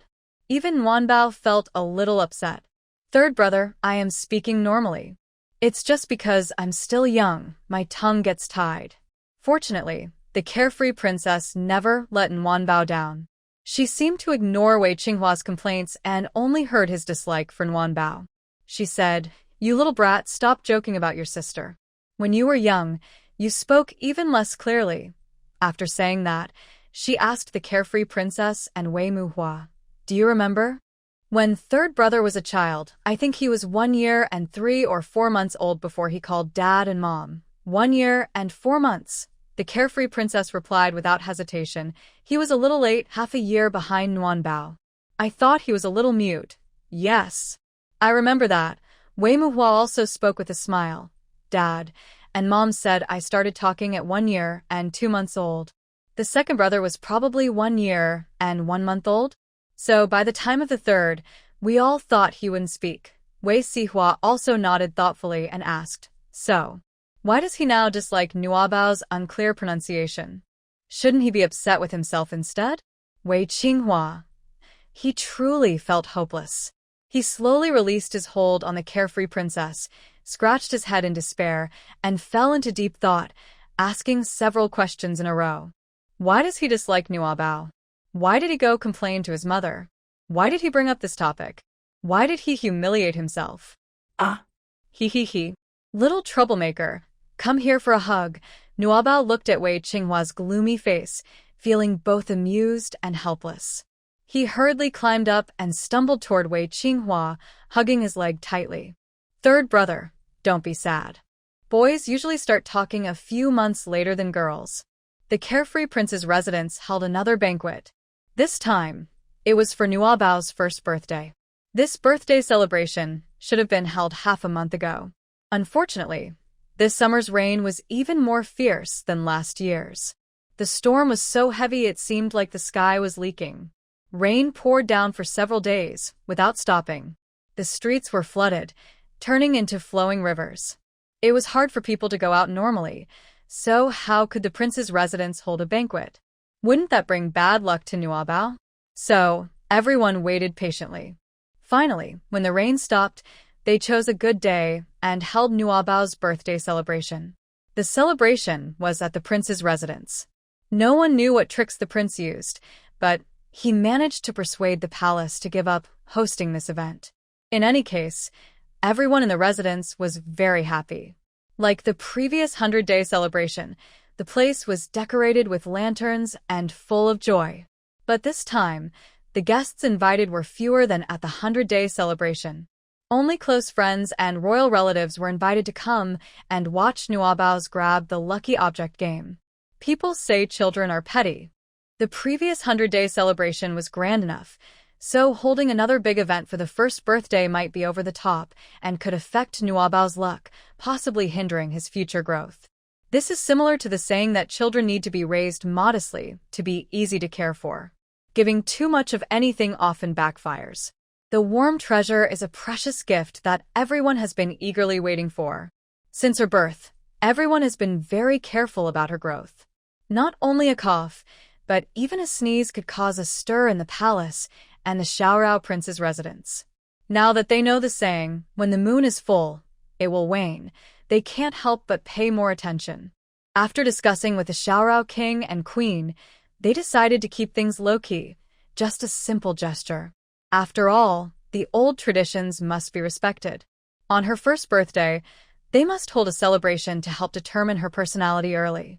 As her parents, they also didn't want her first birthday to be quiet and lonely. So, they will hold the birthday banquet, but invite fewer people. It's better to invite fewer guests, the Xiaoyao king even sighed. If we invite more people, there will be more gifts. With more gifts, our daughter's storage will fill up again. Better to hold back. The Xiaoyao residence isn't short of anything. Although it seems that the daughter has a special talent for collecting wealth, over the past year, her gifts have filled several storerooms, which gives the king a headache. The yard has already been expanded once, and the storerooms 2 or 3 times. Even if the person who personally dismantles and rebuilds the walls isn't the king himself, he's quite tired. It's only been a year, and her wealth-collecting momentum is so fierce. What can be done? The days ahead are still long. If this continues, not only the yard, but the entire estate might need expansion. The Xiaoyao king isn't saying he can't accept gifts from others. He just hopes that the few empty storerooms can last a few more years. He underestimated how charming the warm treasure is. Even though only a few people were invited to the first birthday celebration, the Xiaoyao residents still received a mountain of gifts. There were edible items, useful objects, and beautiful decorations. Various treasures that made it hard to look away. Wearing a festive outfit, the warm treasure had long since slipped into the pile of gifts. It blended in with the beautifully wrapped presents, all full of joy. Wow. So many gifts. The warm treasure's nose was as sharp as a little dog's. She hid among the pile of gifts, sniffing left and right, quickly pulling out a fragrant box. The box was wrapped in red paper and tied with a pretty silk ribbon, tied tightly. It smells so good. It must be delicious. Nguanbao tugged at the ribbon but couldn't untie it, feeling a bit disappointed. Rip it open, what should I do? She saw a neat line of small characters written on the red paper. Zhang's osmanthus cake. She started to feel a little anxious. Hooray, it's osmanthus cake. So she directly put it in her mouth, using her adorable little baby teeth to bite through the red paper wrapping.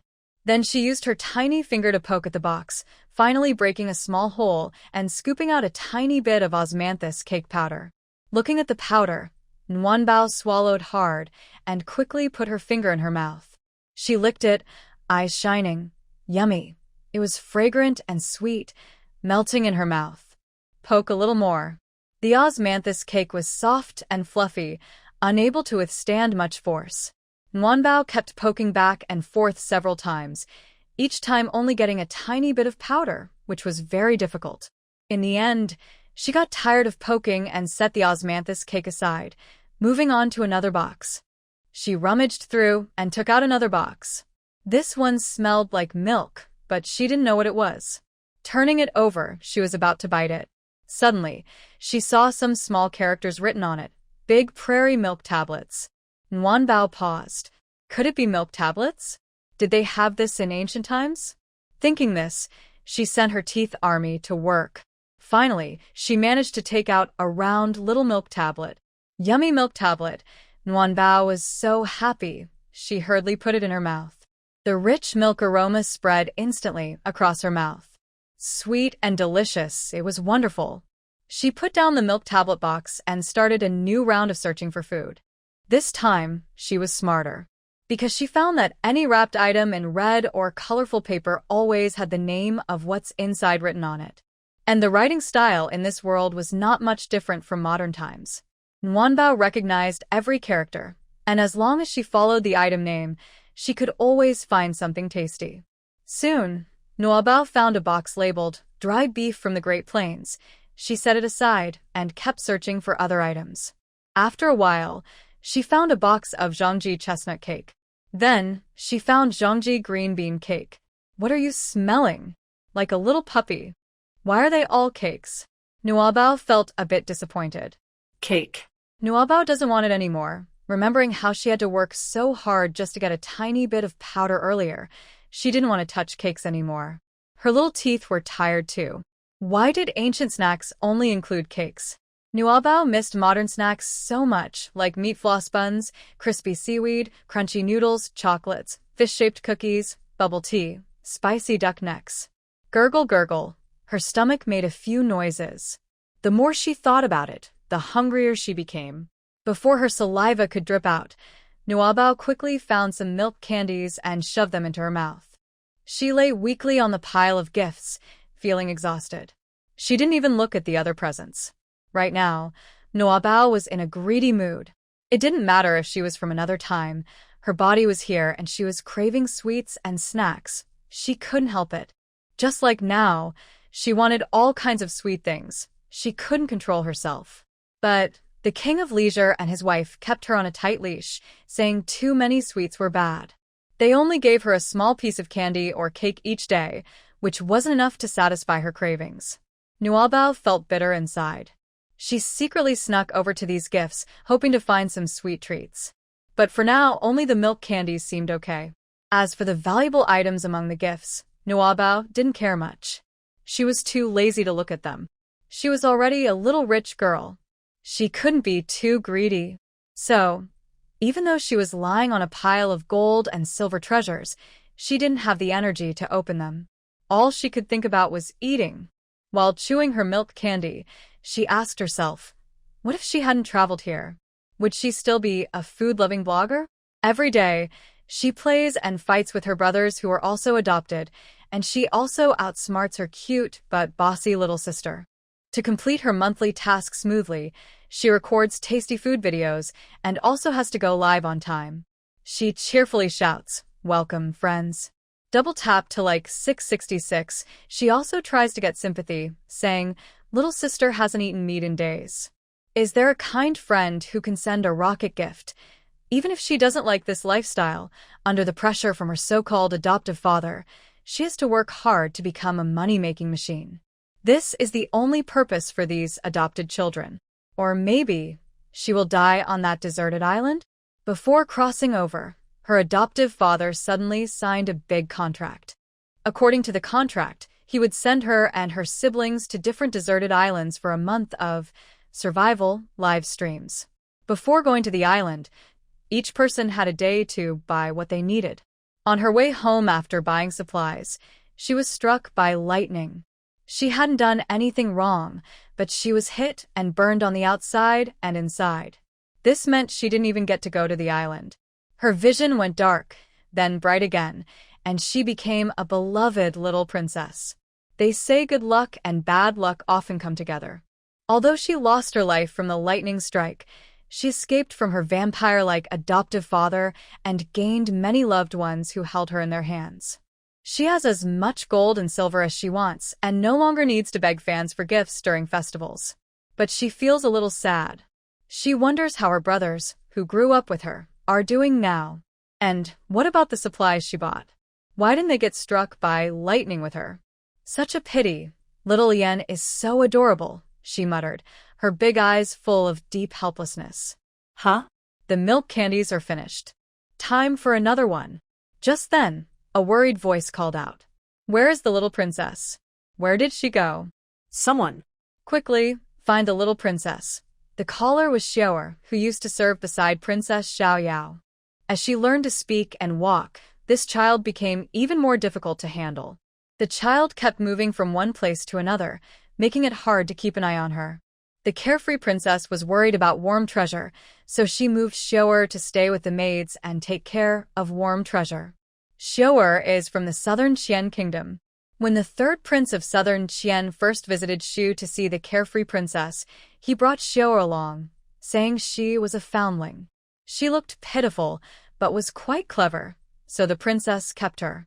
Over the years, Xiaoer has been careful in her work and gained the princess's trust. Today, when guests arrived, the prince and princess were busy entertaining them, so they asked Xiaoer to hold Warm Treasure. Xiaoer held Warm Treasure from start to finish, not daring to let go, until Warm Treasure started crying for sweet water. Then she handed Warm Treasure to a nearby maid. Sweet water is warm water, with a little syrup added. The princess told Xiaoer not to add too much syrup, as it would be too sweet and harm Warm Treasure's teeth. But if she added too little, Warm Treasure wouldn't drink it. The other maids tried several times to get the balance right but still couldn't get it perfect. Only Xiaoer's sweet water was just right, acceptable to the princess, and enough to satisfy Warm Treasure. But suddenly, in just a moment, before Xiao'er could return, the maid ran to find her, saying Warm Treasure was missing. They suspected Warm Treasure didn't want to part from Xiao'er and had followed her away. The maid was asked, "Didn't I tell you to hold her? How did she disappear?" The maid looked upset and said, "The young princess is grown up now and doesn't want to be carried all the time. She keeps asking to walk on her own. The princess was busy with guests today, so she should have been held. How could she be allowed to walk?" Xiao'er was very anxious and quickly went to find Warm Treasure. The maid was also scared. She chased after her and tried to make an excuse. "I didn't want to let the young princess walk on her own. But she's teething now and her gums itch. Biting hurts. I saw some young men nearby, and there were many maids and servants around. After the young princess went down, she couldn't have gone far. But just then, a maid carrying tea passed by. As I moved to give way, in the blink of an eye, the young princess was gone. She also said I didn't dare to make a fuss, so I wondered if she might be coming to find you. Let's hurry. The little princess is so young. How fast can she walk?" Xiao'er coldly glanced at the old woman, but her pace didn't slow at all. She said, "She just needs to make way." Can she fly now? "She must be nearby. How could she come to find me?" Xiao'er hurried to the front hall and looked around for a while. Seeing that Warm Treasure was still not in sight, she could only call out for someone. As Xiao'er's voice echoed, the nearby Duke of Carefree and his wife, along with Wei Muhua and her 3 brothers, all grew anxious. "Who's missing? Is Warm Treasure gone? Where's my sister? Where did she go? Warm Treasure. Warm Treasure, where are you?" Everyone rushed towards Xiao'er, their faces looking worried. Warm Treasure, lying among the pile of gifts, rolled her eyes. "Oh no! Things are getting out of hand. I'm right here. Hey. Can't you see me?" Warm Treasure struggled to turn over, feeling a little nervous. Could it be that she's reminiscing about her past life, and the traveling lord is sending me back again? I'm just lying here. How can you not see me? Lu baby is here. Warm Treasure, scared, quickly waved her hand and kicked her legs. "Dad." Brother Liang, ouch. She called out for her family while trying to stand up, but it was too hard for her. Walking on flat ground was already wobbly, and she was dreaming of standing up among the pile of gifts like a little mountain. Is Warm Treasure silly? Or little Warm Treasure silly? Or Warm Baby silly? That's a question worth pondering. Dad. Brother Liang. I'm here. Warm Baby is here. Warm Treasure struggled twice without success, then simply lay down. Everyone was anxious and angry about her being lost, shouting and searching everywhere. They couldn't hear her soft, sweet voice. She could only kick the gift pile and wave her little hands, trying to sing, "Sweet honey." Half shouting, half singing, she said, "Here I am, I'm right here, waiting for you to see me. Oh, come look at me." With effort, her determination paid off. Finally, Warm Treasure kicked over a big object, attracted everyone's attention, and they all fell silent. This does not include the Warm Treasure. At this moment, the Warm Treasure was still singing that version of "Sweet Honey" from In This Honey. Its cute, baby-like voice immediately made everyone relax. Wei Qinghua was the first to run over, staring at the Warm Treasure again and again. The Warm Treasure turned its head, happily waving its hand. "Sanguagua." "Hello, third brother." Wei Qinghua almost got angry at the Warm Treasure's playful smile. God knows how worried they had been just now. So, he pointed at the Warm Treasure and loudly shouted, "Father, mother, sister is here. Got it, got it." The carefree princes, who were rushing toward the Warm Treasure, all rolled their eyes at Wei Qinghua. "What nonsense! Your father is not deaf." In a moment, he put on a gentle smile and softly said, "Oh dear, did someone's little heart fall into the gift pile? Oh, it's our little heart. Come here, Daddy will hold you, Daddy will hold our little heart." His expression, his tone, completely different from when he faced Wei Qinghua. "Hold Daddy. The warm treasure cooperated perfectly, speaking softly. "Love, Daddy." Hearing his daughter's sweet words, the carefree prince's heart almost melted. He gently picked up the warm treasure, leaned in to kiss her again and again, not caring any more about why she had run into the gift pile. Until Wei Sihua glanced at the pile of gifts and saw some boxes were already damaged. He was suddenly very helpless. This little warm treasure used to be greedy for money, now greedy for food. He really didn't know if, when she grew up, she would be greedy for beauty too. "Little thing? What are these?" Wei Sihua picked up a few boxes and brought them in front of the warm treasure, saying, "I see you don't want those 2 rows of little teeth anymore. It's not just little mice, but you're quite good at stealing food." "Oh no, I've been caught." The warm treasure shivered and quickly buried her head in the neck of the carefree prince. Second brother is naughty. Second brother has learned to tattle too. "What is that?" The princess, who was always strict about the warm treasure-eating sweets, immediately reached out and took the boxes. "Not looking as fine, but once you see it, it's hard to ignore. Pastries? Milk candies? Have they all been touched?" "Warm treasure." You little girl." The carefree princess also feels helpless. She wants to scold her, but she can't bear to do so. In the end, Wei Muhua, the older brother, steps forward and says, "Warm treasure? How can you sneak and eat sweets? If you eat too many, your little teeth will get cavities. Tiny bugs will crawl and bite your teeth. If your teeth are all gone, you won't be able to chew chicken legs or don't pork when you grow up." Wei Muhua speaks with a loving tone, but every word also sounds a little stern. "Humph. I didn't expect you to be such a big brother." He then buries his head into the other side of the carefree princess's neck, staying away from Wei Muhua. "You only have bugs. Your teeth's bugs are the big and fat ones. I'm not a 3-year-old anymore, so I'm not afraid of your scolding." This big brother looks serious, but it turns out he's just joking around. Wei Muhua thought that after hearing his words, warm treasure might feel a little scared. Even if she didn't cry, she would definitely frown and softly say, "I was wrong. I shouldn't have done that." But to his surprise, warm treasure completely ignored him. She didn't even look at him. It really made him sad. "Your Majesty. Your Majesty is here. Your Majesty is here." A eunuch's high-pitched, sharp voice came from outside. Soon after, the emperor happily walked over and asked, "What's going on? Why are you all standing around?" Seeing the emperor and empress arrive, everyone hurriedly knelt and bowed. "Greetings, Your Majesty." "Greetings, Your Majesty the Empress. Stand up. No need for formalities." The emperor waved his hand and said, "You're all here to celebrate the little princess's first birthday. No need for ceremonies." After speaking, he quickly put on a smile and went to tease Warm Treasure. "Little Warm Treasure? Why are you hiding? Come and see who's here." Hearing the familiar voice, Warm Treasure slightly lifted her head, showing one small eye.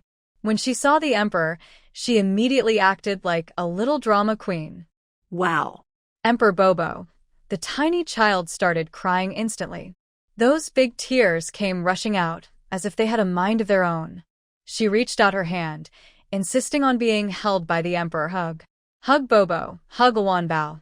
The emperor's heart broke. He quickly picked up Warm Bao, regardless of whether King Xiaorao wanted to or not. "What's wrong? Who bullied our little Warm Bao?" "Oh, dear, Warm Bao, be good, don't cry, don't cry." While holding Warm Bao, the emperor comforted her. "Emperor Uncle is here, Warm Bao. Don't be afraid. Be good, Warm Bao." The empress was also very worried. She hurriedly took out a handkerchief to wipe Warm Bao's tears and runny nose. "Emperor Auntie is here too, little Warm Bao. Who made our Warm Bao so sad? Why are you crying so hard? Did your brothers bully you? Don't worry, we'll have Emperor Uncle and Auntie scold them, okay?" The empress comforted Warm Bao while glancing at Wei Qinghua. Wei Qinghua's bottom tightened and he quickly waved his hands. "It's not my fault. It's Big Brother's," he added with a sly smile. Big Brother scared Warm Bao, saying that bugs will eat all her teeth. This move was really clever. Wei Muhua sighed helplessly. Wei Sihua was speechless. Even King Xiaoyao and his wife found it quite troublesome. Selling Big Brother so well. Wei Qinghua, you're really good at this. Warm Bao's crying suddenly stopped. She looked at Wei Qinghua with big, tearful eyes, almost giving him a thumbs up. Third brother, you're really a good seller. Not good at anything else, but #1 at selling Big Brother. The emperor looked at the empress with some suspicion. Everyone knew that Wei Muhua had the best relationship with Crown Prince Wei Jinrong. And these two brothers were the eldest in their families, usually the most reliable. So, if he said he scared Warm Bao, why didn't the emperor believe it? Could it be that Wei Qinghua was trying to frame his older brother to clear his own name? The emperor's scrutinizing gaze passed over Wei Qinghua's face. Wei Qinghua was startled, straightening his back. No way, no way. What kind of trouble have I gotten into? Fortunately, Wei Muhua was a responsible young man. He would never blame others for what he did. Replying to Emperor Uncle, it was me, Wei Muhua stepped forward confidently and said, Nuanbao has been eating too many sweets lately. We are worried her teeth might not handle it. Maybe I spoke too harshly and scared her. That's my mistake. Those were just a few words. After speaking, I said no more. However, Wei Sihua was especially alert. Why would she be scared? That little sprite is clearly pretending. If she was truly frightened, she would have cried already. Why wait for Uncle Huang to come? Honestly, I think I've been reading too much. My little sister doesn't understand this at all. Wei Sihua glanced at Wei Muhua, then stepped forward to explain how Nuanbao had hidden among the gift piles and secretly taken sweets. It was also his way of helping his older brother. After all, their Uncle Huang and their father are exactly the same. Complete little servants to Nuanbao. In front of Nuanbao, no matter their status, they end up smiling and flattering her like obedient servants. If this isn't made clear, who knows what will happen to Wei Muhua? Anyway, the men of the Wei family have often pretended to be blind in front of Nuanbao. Especially Uncle Huang and their father. They are both quite blind. Wei Sihua explained everything clearly, but what was the result? The emperor didn't scold Wei Muhua, nor did he reprimand Nuanbao. Instead, he exaggerated and praised her. Wow, our little Nuanbao is so clever. She can pick out the sweet treats from all those gifts. And she's so accurate? You are so capable. No wonder you're our Wei family's daughter. Truly extraordinary. After saying this, he turned to the Xiao king and others with a stern face. If little Nuanbao wants to eat sweets, just give her some. Where in the world do children not like sweets? And today is her first birthday celebration. Not letting her have sweets. No wonder she took matters into her own hands. It's only because our little Nuanbao is capable enough to find her own food. Other children would be so upset. Nuanbao's eyelashes still had tears on them. When she heard the emperor supporting her, she immediately puffed up with pride. He, she smiled happily, tilting her little head back. Of course I'm amazing. I can read characters. Quickly let me grow up, so that in the future, you'll be surprised again. I will also make delicious food. Better than these chestnut cakes and osmanthus cakes, much tastier. Nuanbao thought happily. She directly handed a piece to the emperor. Emperor Bobo. Roar, roar, love Emperor Bobo. Ha ha ha. The emperor was so happy his face turned red, and he laughed heartily. You really are a happy little one. And what about King Xiaoyao? He glared at the emperor, almost shouting. Let go of my daughter. He looked at Nuanbao again, silently enduring. You little thing. Do you even know who your father is? I've spoiled you for nothing. In an instant, Nuanbao felt King Xiaoyao's gaze. Oh, he's jealous. So she quickly reached out to find King Xiaoyao. Daddy, hug Wan baby loves. Loves daddy, woo-woo. Sure enough, she's still my girl. King Xiaoyao was clearly coaxed and moved to tears. The gloom on his face instantly disappeared, and he immediately hugged Nuanbao back. He then proudly raised an eyebrow at the emperor. Look, my girl. The emperor's eyes flicked, pretending not to see King Xiaoyao's proud look. He stepped into the hall and said, Come on, little Nuanbao. It's time for the grabbing game. King Xiaoyao looked at the emperor's back and muttered softly, If I can't win, I'll run away. I'm so useless, Daddy. Nuanbao patted King Xiaoyao's face and sweetly said, Daddy, roar, roar. Cool kiss, roar, roar. And Emperor Bobo, roar, roar. Auntie Bobo, roar, roar. Gua, gua. Gua, gua Meng also roar, roar. Nuanbao didn't want her brothers to keep fighting over her. Like little kids, neither of them wanted to back down, which was too damaging. So she simply acted spoiled and praised everyone. She was very skilled at this, used to it, and did it effortlessly. As long as she praised, her family would definitely agree.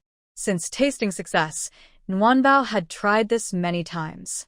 She found that acting cute and smoothing things over worked well, so she liked using this method more and more to solve sibling fights. King Xiaoyao and the others enjoyed it, and Nuanbao was happy too. After all, in her previous life, Nuanbao hadn't received much love from her family. Before she was 10, she grew up in an orphanage. A director has hundreds or even thousands of children, and there is never enough to go around. Since she was young, Warm Treasure never had a chance to act spoiled. Later, she was adopted by her foster father and was happy for a while. She thought she finally had a father and a home. But she never expected that her foster father adopted more children besides her. And he never loved any of the children he adopted. He adopted children to make money. Rather than being a foster father, he was more like capital itself. He used connections to adopt good-looking children from orphanages, train them uniformly, and when they grew up, made them internet celebrities or streamers who could earn money. One batch after another. When the old ones grew out of favor, new streamers would take their place. The original children grew up, and even younger, more innocent children left the orphanage to join the world of capital. Warm Treasure was among the more outstanding ones. Besides her, there were 2 brothers and a little sister. The 4 of them were adopted together and trained together. Among them, only the little sister liked to cause trouble. The other 2 brothers were kind. So, even though her foster father wasn't truly a father and their home wasn't really a home, they could stick together and keep each other warm, and life wasn't too hard. But even with close bonds, there was always some self-protection and caution. After all, everyone was an orphan with emotional scars from childhood. There was no way to freely act spoiled or seek affection without restraint. When the Empress arrived, the traditional birthday celebration could finally begin. Because there were many guests, King Xiaorao didn't set up a big table in front of the bed. Instead, he brought a long, large table and placed it in the main hall. On the big table, there was a soft wool blanket. Various items were laid out on the blanket. There were seals, books of Confucianism, Buddhism, and Taoism. Also, brushes, ink, paper, inkstones, abacuses, coins, ledgers, jewelry, flowers, rouge, food, toys, and more. In addition, there were cooking tools like shovels and spoons, sewing tools like scissors and rulers, and embroidery supplies like threads and patterns. Even Wei Qinghua's wooden sword was placed there. Items are neatly arranged from one end to the other, filling the space completely. Just by looking at these objects on the table, you can see the royal family's hopes for the young princess. Since ancient times, boys and girls have different choices when doing the zhuozhou tradition. Boys usually choose items like seals, books, abacuses, and weapons. Girls, on the other hand, pick things like cooking utensils, sewing tools, embroidery supplies, flowers, and jewelry. Now, the carefree prince has placed both boys' and girls' items on the table. This shows that Warm Treasure's ambitions in life are not limited. Come, come. Our little Warm Treasure is about to do the zhuozhou. The carefree prince holds Warm Treasure and stands in front of the big table. Be careful, sweetheart. Look at all these things on the table. What do you think our little one likes? Whatever she likes, we'll take it. No need to be shy. Then, worried she might not understand, he keeps talking. If she likes food, then we take food. If she wants to be pretty, then we take makeup. If she wants to learn martial arts and fight enemies, then we take her 3rd brother's wooden sword. The emperor's voice interrupts. She is a princess. Why would she fight or face enemies? The emperor glances at the carefree prince with a look of disapproval. Don't forget, our little Warm Treasure is a lucky star. With her around, the country will be peaceful, and there will be no wars. Even if a war does happen in the future, this daughter, who was born after 50 years of waiting, must never go to the battlefield. Our Wei family men are all destined to die, but we must protect this little girl at all costs. Warm treasure? Don't listen to your father. We won't pick the wooden sword. After scolding the carefree prince, the emperor quickly changes his tone and tries to comfort Warm Treasure. You can like anything on the table, but that wooden sword, you must not touch. Then, with a quick thought, he adds, that wooden sword belongs to your third brother. He loves it very much, right? Our Warm Treasure is a good sister, and good sisters don't take their brother's things. If there's a battle or danger, it's your brothers who will go, not you. You're not allowed to go. Next to them, Wei Qinghua doesn't have mind-reading abilities and doesn't know the emperor's true thoughts. But after hearing this, her eyes brighten. She looks at the emperor with more admiration and gratitude. Wow, Uncle Emperor still cares about me. Unaware, the emperor secretly thought they had already been sent to face the enemy. Oh. Hee. Nuanbao twisted her little waist happily. She shook her head and coaxed the emperor, saying, Pull it out. Then she eagerly reached toward the object on the table, saying, Take it down. In short, she just wanted to get on the table quickly. Father, please put me down. I can do this problem. King Xiaoyao watched Nuanbao fussing and didn't bother to argue with the emperor. Forget it. Today there are many guests, so I'll leave some face for you. He chuckled and comforted Nuanbao. All right, our little Nuanbao is going to do the grabbing game. He then prepared to place the sticky rice ball in his arms onto the center of the table. At this moment, the empress suddenly called out. Almost forgot, there's one more item to place. She opened a brocade box held by a palace maid and took out something that amazed everyone, placing it in the middle of the table. It's the phoenix seal. Some guests couldn't help but gasp, then quickly hushed themselves. Everyone looked at each other, further confirming the status of the young princess in Shu. It was indeed the phoenix seal, a seal only a mother of a country could hold. King Xiaoyao's face fell slightly. His grip on Nuanbao tightened a little. Empress, what do you mean by this? Could it be that she wants to wait until Nuanbao grows up and then send her to marry someone? The best water doesn't flow into others' fields. Let's try first. After all, the crown prince's marriage hasn't been decided yet. The empress smiled gently and appropriately, not hiding her words from everyone, whether she was serious or joking. Yes. The emperor also stepped forward and agreed. This is a marriage of close kin, a good match. After speaking, he raised an eyebrow at King Xiaoyao and his wife. Anyway, neither of us wants Nuanbao to marry out in the future. It's better to let her go from the palace to the royal court. Of course, the emperor knew that since ancient times, there was no tradition of cousins marrying. But who could resist sending their daughter, who had been cherished for 500 years, to the palace? And who in the Shu royal family had ever given birth to a daughter? Now that they suddenly had a precious little girl, both he and the empress were overjoyed.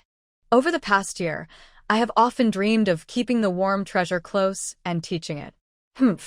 If I am not allowed to bring the Warm Treasure back to the palace, I will find a way to motivate you all. Unaware of the true situation, the carefree prince and others were stunned. He and the Warm Treasure are actually cousins. This is truly outrageous. The carefree prince, instead of taking out his anger on women, ignored the empress and rolled his eyes at the emperor, feeling quite displeased. This can't be. I think you're getting confused. Even if they are not siblings, you still can't. Your son is about 10 years older than my daughter. A rabbit wouldn't eat grass so tender, would it? When my daughter turns 16 and gets married, your son will be an old man. The little Warm Treasure looked confused as well. Her questions in her heart were just as many as the carefree prince's. Uncle Emperor? Aunt Empress? Are you two mistaken? Are you talking about the crown prince? Sigh. The world of adults is so complicated. I treat the second elder as my uncle and aunt, but they want to be my father-in-law and mother-in-law. In ancient times, it was common to marry within the family. Cousins marrying cousins is normal, but a cousin marrying a sibling? That seems not allowed, right? Uncle Emperor, you're being unethical. Be careful. You might get struck by lightning. And then, not only will I not have a daughter, I might not have a son either. Pull, pull. One baby, pull. Pull this pot. Warm Treasure shivered and shook her head repeatedly, hiding in the carefree prince's arms. She used the few words she could say to refuse her elder's arranged marriage. I'm still young. Please be kind to me. Okay, we won't do it. The carefree prince hated the idea of the emperor planning marriage for his daughter. Seeing how much Warm Treasure resisted the phoenix seal, he was already very happy. Good girl. Warm Treasure, let's choose something else. Come, there are many nice things on the table. Take your time, little Warm Treasure. What should I choose? She bites her little finger and thinks deeply. Her big, bright, clear eyes look around at different objects. She is very cute. There are so many good things. I want them all. Warm Treasure's eyes first land on a plate of milk cakes. The milk cakes look soft and bouncy. Without thinking, Warm Treasure starts to drool. The drool falls onto her little foot, forming a shiny, clear string. Her foot feels cold, so she quickly sucks it up and breaks the string. Never mind. Food is the most important thing. I will choose what to eat first. Warm Treasure decides and crawls straight toward the plate of milk cakes. Meanwhile, Wei Muhua's three brothers already know what their sister wants to do. They all shake their heads secretly and think, don't do it. You little greedy girl. Everyone is watching Warm Treasure's every move, curious about what the little princess will pick. Now that she is moving closer to the milk cakes and has a clear goal, everyone holds their breath. Is the little princess going to choose that plate of food? As Warm Treasure gets closer to the milk cakes, everyone's mood slightly changes. But they don't dare to show it. They only think kind words in their minds.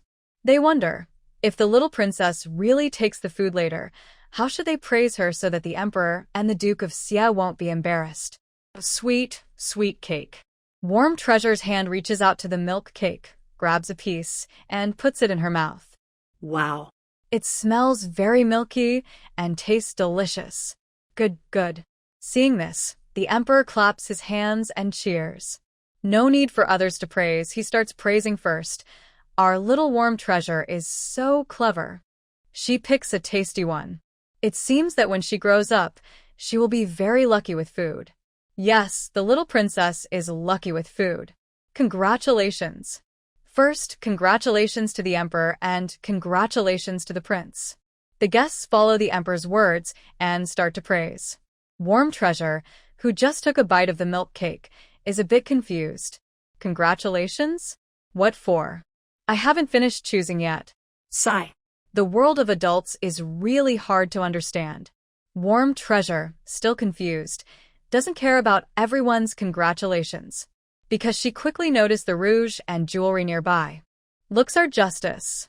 I want to look pretty, Nguyenbao thought, then moved the plate of milk cakes to the middle.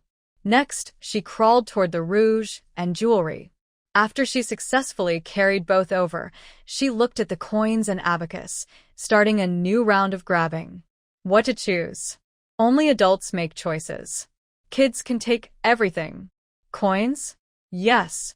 Abacus? Yes. Ledgers? Toys?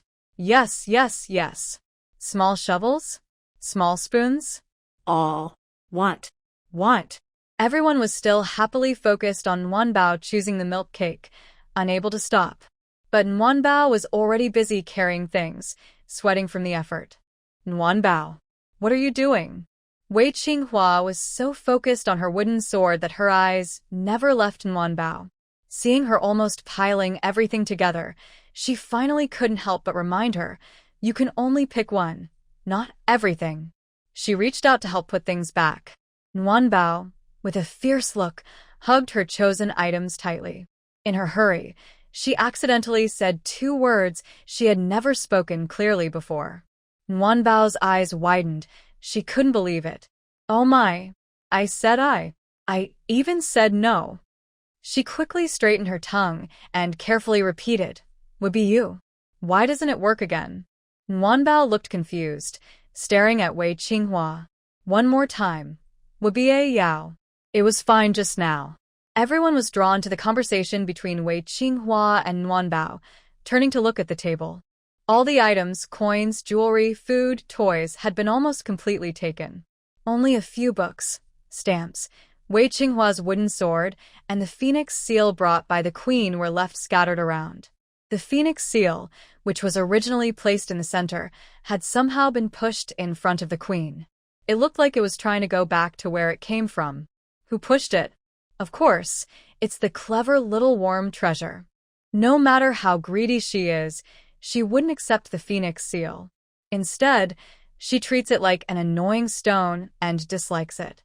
When she was moving her treasures, she already cleared a spot for the phoenix seal. Right now, Worm Treasure is lying on top of her chosen treasures, acting like a protective parent. She's about to have Worm Treasure's exclusive carved on them. Oh wow! What's wrong with our little Worm Treasure? The carefree princess stands directly opposite Worm Treasure. She's the first to notice something's off. Who upset our little Worm Treasure? She looks so angry. Worm Treasure, in a soft voice, calls out and eagerly points at her loot. I want treasure. I want all of them. Then she turns her head to glare at Wei Qinghua, emphasizing her words. All of them. Wei Qinghua scratches her nose, feeling very annoyed. She always feels her sister chose the wrong name. Why call her Worm Treasure? Why not call her Treasure Picker? Or Greedy Treasure? Picking treasures. Where's that even a thing? But the carefree princess still lets Worm Treasure do as she pleases. Seeing her pile her things into a small mountain, she immediately asks, Little darling? What do you mean? Do you want all these things? Worm Treasure nods seriously, pointing at her treasures with her little finger. She says, This one. I want. The spicy one, I want that too. Daddy, I want all of them. This tiny girl acts so mature, like a grown-up, and with her serious yet puffed-up expression. Oh, who could resist that? It melts everyone's heart. Okay, I'll give you everything. As long as little Worm Treasure likes it. We'll take it all. The carefree king quickly hugs Worm Treasure into his arms, kisses her again and again, as if he can't get enough. A father's love is so deep.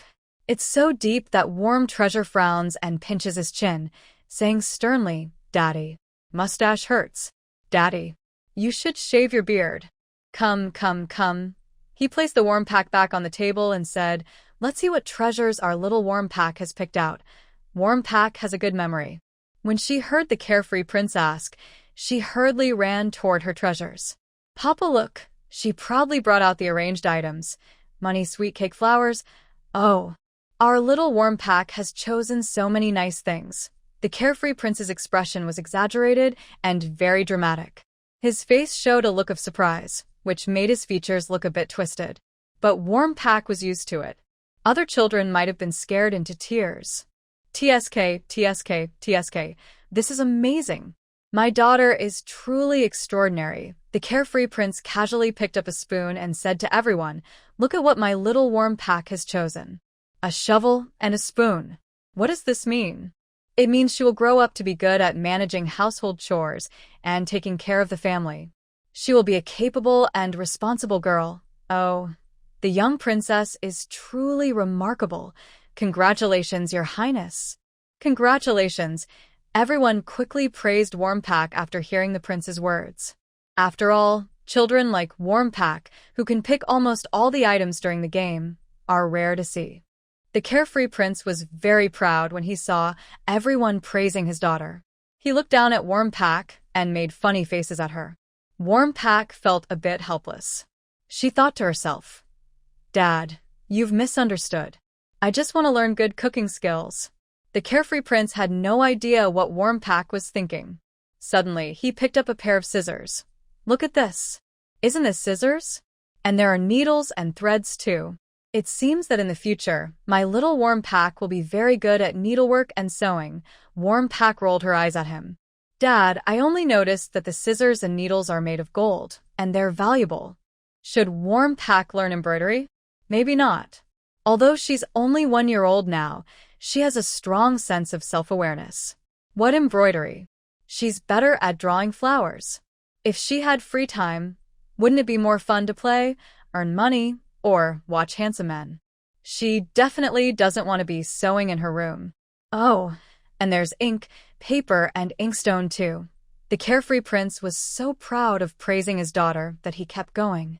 He carefully took out each item from the pile of warm treasures and said, "It looks like my little warm treasure will become a talented girl someday." No, you're overthinking it. Warm treasure felt hopeless. She didn't even know what to do.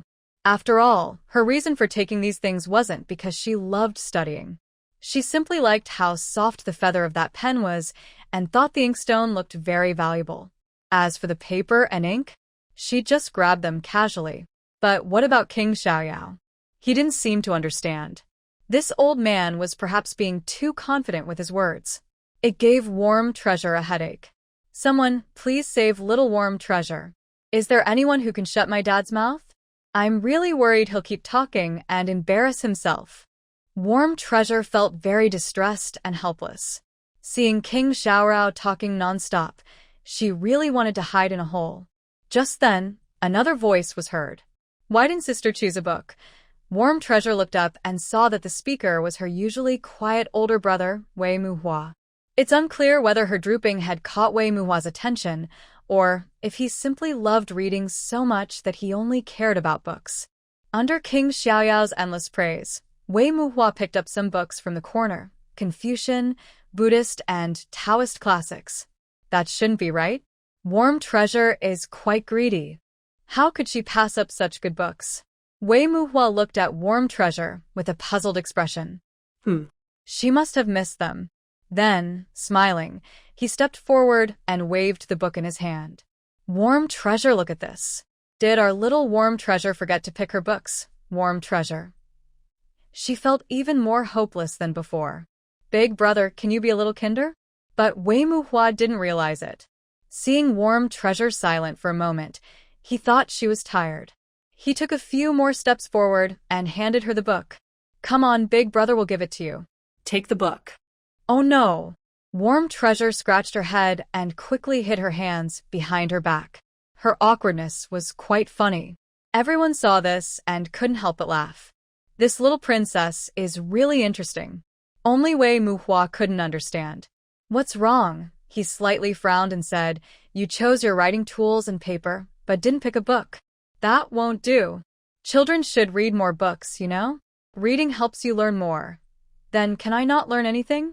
Big brother, can we just not talk? Wouldn't it be better to be a quiet, handsome guy?" Nguanbao looked sad, with big misty eyes that kept moving around. Finally, she focused on the emperor nearby, watching the fun. "Emperor Bobo." Nguanbao got up, wobbled, and ran toward the emperor. She still spoke in a cute, baby voice, calling for help. "Emperor Bobo, I want a book." "A book?" Nguanbao decided she couldn't stay silent anymore.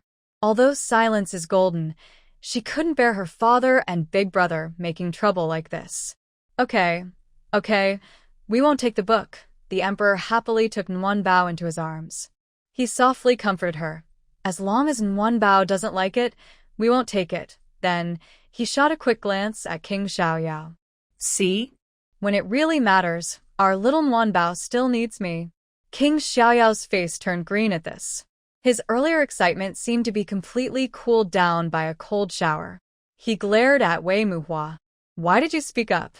You scared my girl into someone else's arms." Wei Muhua. "It's my fault." Hee. Nguanbao saw that King Xiaoyao and Wei Muhua had quieted down, and she immediately started dancing and waving her arms. "Emperor Bobo." Roar, roar. But just then, another voice was heard. "Nguanbao, if you don't want the book, what do you want?" It was the Empress. Seeing Nguanbao finally in their hands, the Empress quickly picked up a plain seal. She asked cautiously, "Nguanbao, do you want a seal?" Nguanbao looked at the seal and shook her head quickly. No, I don't want it." She heard that children who hold seals when they grow up are blessed by heaven and will have good official careers. But Nguanbao didn't want to be an official, so she didn't want this thing. She bit her lip and took a heavy breath. Then she asked, "What about this seal? Do you want this one, Nguanbao?" "It's very pretty." The Empress, still not giving up, picked up her own phoenix seal. She looked at Nwanbao with hope. Want it? Warm treasure, be good, and quickly say what you want. The carefree princess is worried. She gently nudges the carefree prince with her elbow and gives him a reproachful look. What are you standing there for? Hurry up and stop the royal sister-in-law. The carefree princess has little confidence in her own daughter. After all, none of her previous 3 sons are like warm treasure, greedy for food and wealth, especially when it comes to gold and silver treasures. Any shiny or valuable thing catches this little warm treasure's eye, and she can't resist acting on her desire. She picked out many treasures earlier, but left the phoenix seal behind, which surprised the carefree princess. She thought maybe warm treasure forgot or didn't have time to take it. Now seeing the empress so tempting warm treasure with the phoenix seal, the carefree princess is truly scared. She fears that once warm treasure's eyes light up, she might just take the phoenix seal away. Little darling, you can't take this. The carefree princess keeps her eyes on warm treasure, praying silently. If she takes the seal, it's almost like she's engaged. But in this world, how can cousins marry? It's absurd. Could it be that the emperor and empress are out of their minds? Warm treasure. She stared at the phoenix seal for a long time, feeling empty inside. I was too naive after all. Thought I could hide from Dad and Big Brother and be safe. But I didn't expect there's still an imperial ant waiting. What is this called again? The mantis stalks the cicada, unaware of the oriole behind. Little warm treasure? This is a good thing. The emperor, holding her, saw the little person in his arms staring blankly and couldn't help but shake her gently. He also took the phoenix seal and continued coaxing her. Look, this seal is very valuable. Want to take it? Want to take it? Warm treasure saw the phoenix seal almost shoved into her mouth, so she quickly turned her little head away. She didn't care if the emperor had finished speaking or not, and said angrily, Want to take it? Want to take this thing? Her small face was full of refusal. She didn't even want the emperor to hold her anymore. Her big eyes looked around, and in the end, she felt safest in her own father's arms. So she struggled to go to the carefree prince's embrace. Want Daddy? Daddy, hold me. Sorry, Uncle Emperor. Your phoenix seal is so valuable that little warm treasure simply can't swallow it. This made King Xiaoyao very happy. Bring it here. He eagerly grabbed the warm treasure, like a child stealing a toy, and tossed it in the air twice. This made warm treasure giggle and drool with joy. Right after the birthday ceremony, they served long-life noodles. Guest tables were also filled with delicious dishes and fine drinks. Since the little one was only 1 year old, she couldn't eat much or anything too strong. Especially noodles, they couldn't eat a lot of them. The so-called long-life noodles are just for good luck. So, Warm Treasure's bowl was made very simple, with clear broth and little else. It was just one long noodle. After boiling the noodle in hot water and adding a pinch of salt, it was ready. The noodle was stretched very long, and with the broth, it filled a small bowl. It looked like it had some weight. Sweetie, here you go. The Princess of Xiaoyao personally fed Warm Treasure the noodles. While feeding her, she gently coaxed, Open your mouth, little one. Eat a bite of noodles. If you eat the noodles, you'll live a long and happy life. Her voice was soft and gentle. She was worried Warm Treasure might dislike the plain noodles and refuse to eat. After all, she herself didn't like the simple broth and noodles. But to everyone's surprise, Warm Treasure was not picky at all. She slurped up the long noodle and then drank all the broth. In the end, only an empty bowl remained, and everyone was stunned. Wow, this little princess is truly extraordinary. Everyone couldn't help but praise her again and again. She has a good appetite, good luck, and will grow up safe and healthy, and so on. Basically, all kinds of compliments were used. The main hall became lively and noisy. After eating and drinking enough, Warm Treasure started to feel sleepy and closed her eyes in Xiaoer's arms. Wei Muhua and Wei Sihua were detained by the emperor and could only stay nearby as company. Wei Qinghua had nothing to do, so she wandered around the courtyard looking for Meng Yun. Today was Warm Treasure's first birthday celebration. Although the head of the Meng family was an outside noble, he was very important, so he was also invited. And Meng Yunhe? Of course, he came too. Just now, when Wanbao was doing the grabbing game, Wei Qinghua saw Meng Yunhe watching the fun. Third master? What are you looking for? Ajeng looked around nervously, glancing here and there, and quickly followed to see what Wei Qinghua was up to. He was worried that Wei Qinghua might cause trouble on such a happy day. Third master's eyes look suspicious. I need to watch him closely. I'm looking for a turtle. Wei Qinghua didn't understand Ajeng's thoughts. He looked at the guests and asked, Ajeng, did you see that turtle? Ajeng. He looked confused. He tiptoed and looked at a nearby table. Turtle? No, I didn't see any. Third master, does today's menu have turtle? Ajeng scratched his head and asked, is it steamed or boiled? How would I know? Wei Qinghua couldn't hold back and gave Ajeng a playful smack on the head. He scolded, fool. I was talking about Meng Yunhe, who is calling me little master. Suddenly, a clear voice rang out. Wei Qinghua looked over. He saw a small boy about his height, dressed in a deep blue robe, standing behind him with his hands behind his back. The boy held his chin high, with a slightly arrogant look in his eyes, as if he thought he was better than everyone else. Such arrogance. Isn't that Meng Yunhe, that little rascal? Hey, you little rascal, Wei Qinghua called out. Where's your sister? Did she come today? Who is calling me little rascal? Meng Yunhe, who had been spoiled since childhood, wouldn't let Wei Qinghua take advantage. He proudly walked toward Wei Qinghua and said, Wei, don't think this is your territory. I won't be afraid of you. Who is calling Wei? There are many Wei here. You better think carefully. Wei Qinghua was not someone to be bullied easily. Since he was born, only about 3, 4, 5, or 6 people had ever bullied him. But among those, Meng Yunhe was definitely not one of them. Wei Qinghua pointed to the main table and said to Meng Yunhe, see that? That's my great-uncle, the current emperor. Don't forget, he also has the surname Wei. If you have the guts, go call him and see how he reacts. You are unreasonable. Meng Yun's face turned green with anger. Going to find the emperor? That's just asking for trouble. So, she pointed at Wei Qinghua and said, you can't beat me, so you use the adults to bully me? Shameless. You're the shameless one. Wei Qinghua didn't think twice and leaned his head close to Meng Yun's face. He even reached out and tapped his cheek, saying, look carefully. Such a handsome face. Can I just give it up easily? Then, he quickly stepped back, afraid Meng Yun would retaliate. But his mouth kept talking nonstop. Still not making sense? If it weren't for my sister's first birthday celebration today, I wouldn't even bother with your morals. What do you mean, your morals? What about me? Wei Qinghua, feeling confident, spoke boldly. He said, little brat, stop saying I all the time. I'll ask you, where is your sister today? Did you bring her? Wasn't it supposed to be a bet about the sister? Come on. Who's afraid of whom? My sister is noble and can't be brought out casually. Meng Yun looked him up and down and asked, what do you want with my sister? Are you close to her?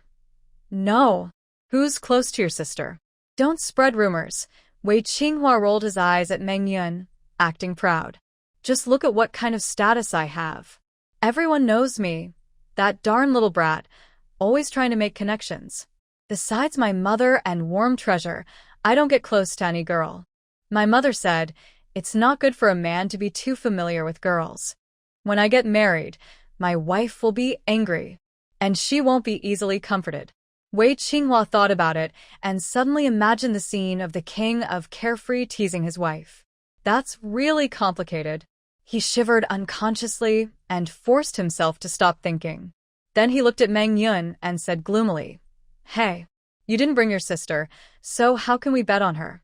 Bet on her? Meng Yun's face changed suddenly. Now he was the one trembling. What's the point of bringing up betting on her?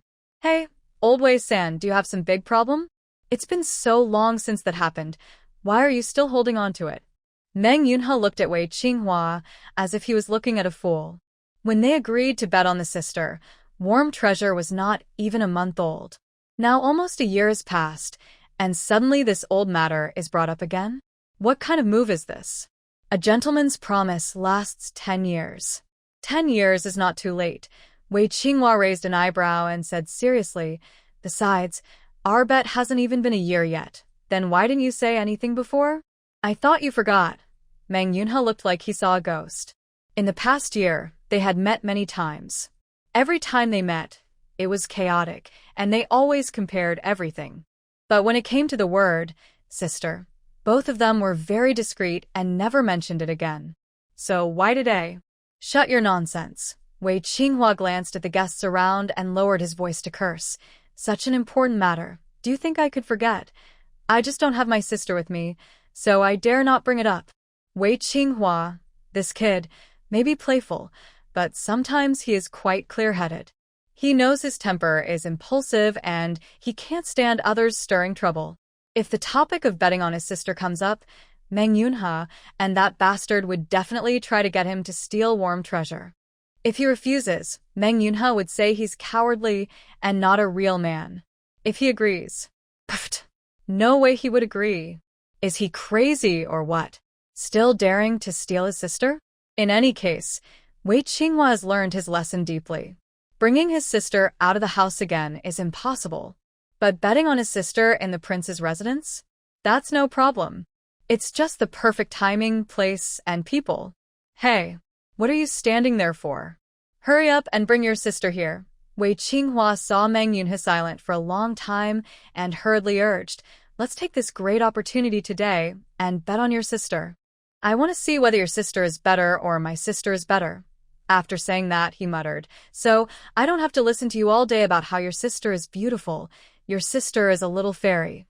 It seems like you are the only one in the world with a younger sister, as if no one else is one. Do you want to make such a big fuss?" Meng Yin swallowed hard, looking a bit unnatural.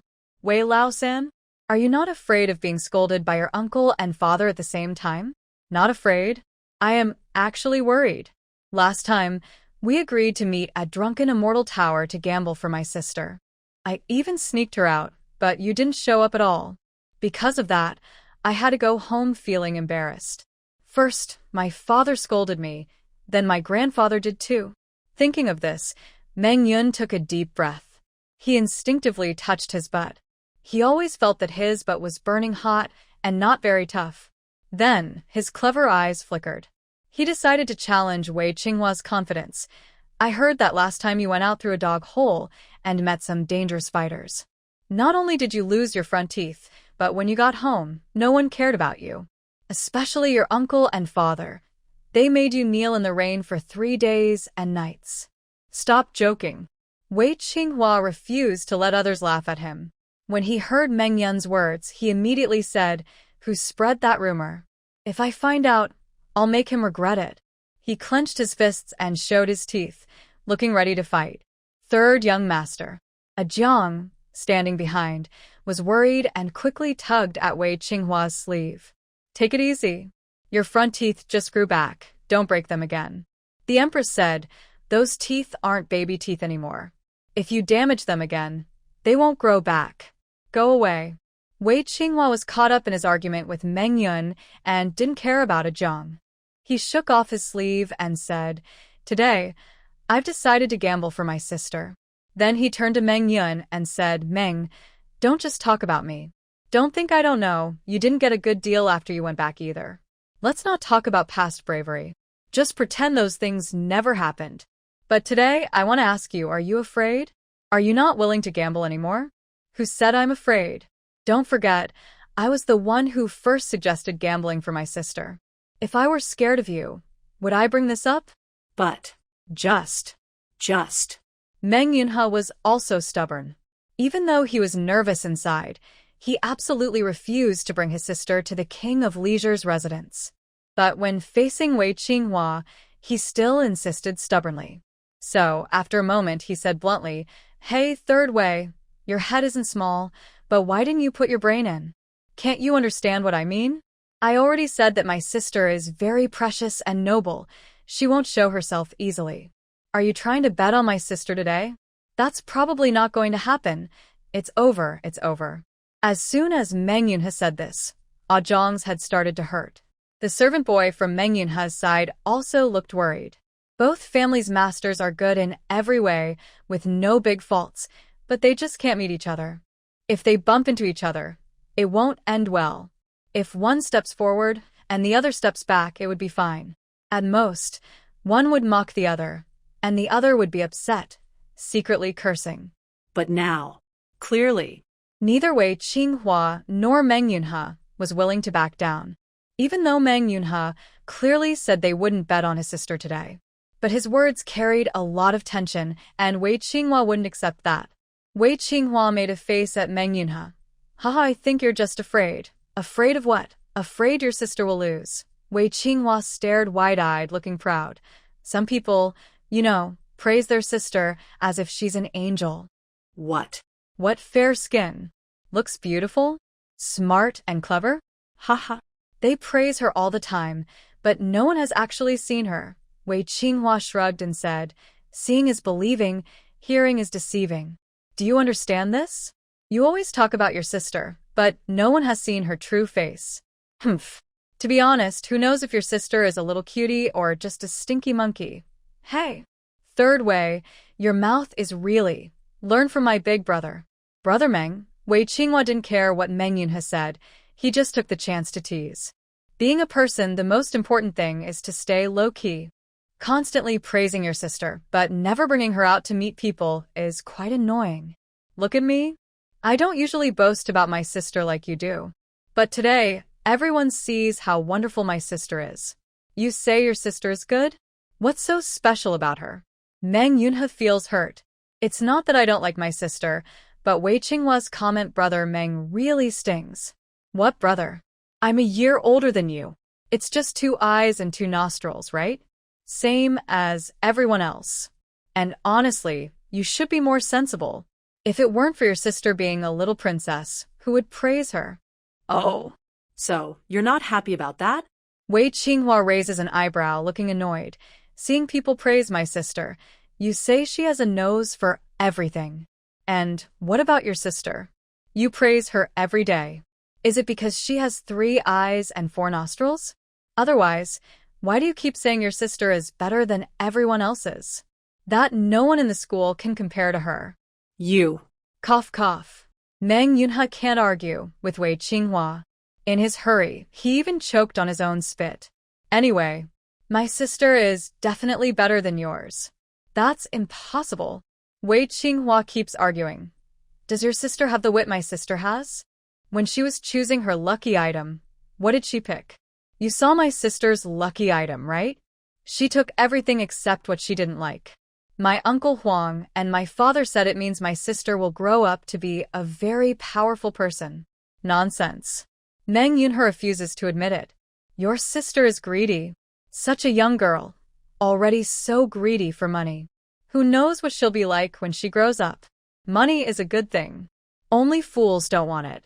As long as it's earned honestly, there's nothing shameful about it. Wei Qinghua also thinks his sister is too greedy. But in front of Meng Yunhe, he has to keep his composure. Besides, everything on the table is for the lucky item game. Taking as much as you want isn't wrong. Your sister only picked one thing. That's because she's not clever.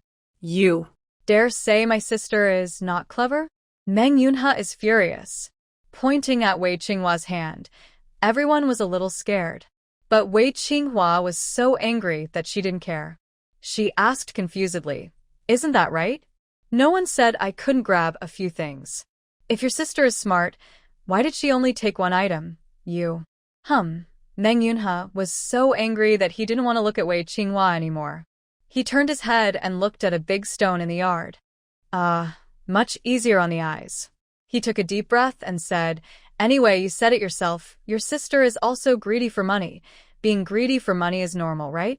Meng Yunhe? Now, let me ask you. If I put a gold coin and a pile of trash in front of you, would you pick the trash? If your family had no money, you couldn't even read books or wear nice clothes. And you look down on my sister for being greedy? My sister's greed is called great wisdom. Do you understand? As Wei Qinghua spoke, she and Meng Yunhe both looked at the big stone nearby. The more she looked, the more she felt uneasy. Could that little rascal be planning to move the stone to hit me? Since he can't beat me, he's going to attack? Besides, your sister eats a lot too. Meng Yunha couldn't take it anymore. He suddenly turned and said to Wei Qinghua, "Who is a girl like your sister?" Slurping up a bowl of long-life noodles, not leaving a drop of soup. Like a little pig, Wei Qinghua. I was so scared. That sudden turn made me think he was going to hit me. Wait. What did that little rascal say? That my little warm treasure is a pig? I advise you to watch your words and actions. Wei Qinghua snapped back, warning her carefully. Calling a girl a pig is not polite. Meng Yunha rolled his eyes at Wei Qinghua. You even call my sister a dirty monkey? I'm just telling the truth. Your sister eats too much. Everyone saw it too. That bowl of long-life noodles was eaten clean by warm treasure. Back then, when Meng Yunha's sister was choosing her future, she only took a small bite of the noodles. Her family said that a girl who doesn't eat long-life noodles is because she knows moderation. When she grows up, she will surely become a gentle and elegant lady. Wei Lao-san, your sister eats so much, you can't say that. Understand? Be moderate. Oh, I understand. Wei Qinghua had no idea what Meng Yunxin was thinking. Seeing Meng Yunxin start criticizing Wanbao's eating habits, he said, "You even comment on my sister eating longevity noodles, which shows you're jealous. Surely it's because your sister doesn't eat longevity noodles and can't live long, so you can't stand to see my sister eat them." Then he added angrily, "Good job, Meng Laodi, you're really sneaky. Your own sister can't live a long life and you're jealous of my little Wanbao. Pft, pft, pft." Just shut up already. Meng Yunxin felt a bit uncomfortable in her heart. Damn it. Can we stop talking about this? If we go on, my sister might as well be in a coffin. No more talking, no more. I'm scared. I'm scared. I won't talk to you anymore. Meng Yunxin took a deep breath and declared a ceasefire. But after thinking for a moment, she still felt a bit unwilling and said, "No matter how many things your sister has grabbed or how much longevity noodles she's eaten, my sister is simply better than your sister. 100 times, 1,000 times better. No arguments. Then you should bring your sister over for a comparison. Aren't we betting on the sisters? Talk is cheap, but actions are real. If you're afraid to bet, just admit defeat quickly. Why all the fuss?" Wei Qinghua thought about it and felt a bit annoyed. Unable to hold back, she rolled her eyes. "Every day you say your sister is better than mine. I think you haven't seen a good sister." Then she looked toward Xiao nearby. She said, "You better watch out. Don't run away. I'll show you what a super adorable sister looks like." Humph.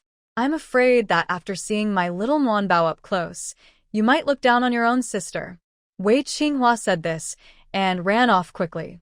Meanwhile, Xiao was singing a little tune to comfort Wanbao. Suddenly, a figure rushed out in front of her. It almost made her heart stop.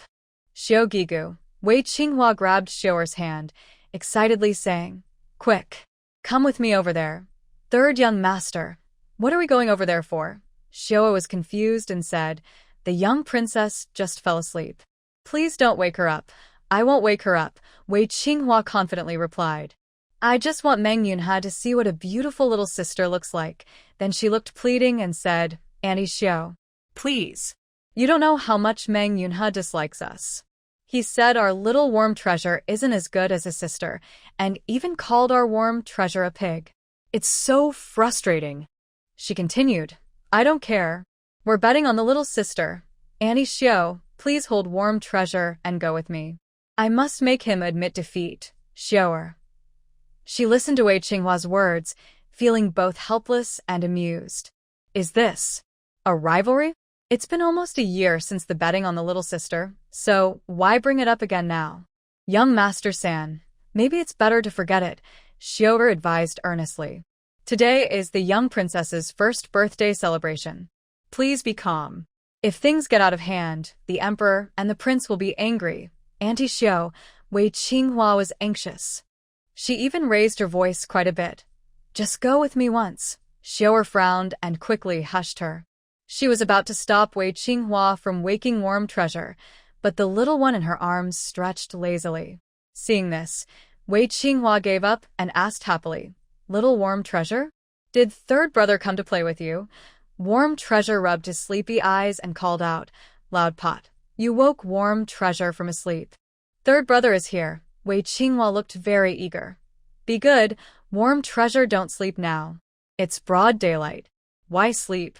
Come on, let's go play with third brother. Warm treasure yawned and tried to open his eyes wider. What game? You're trying to trick a kid again. I heard you clearly.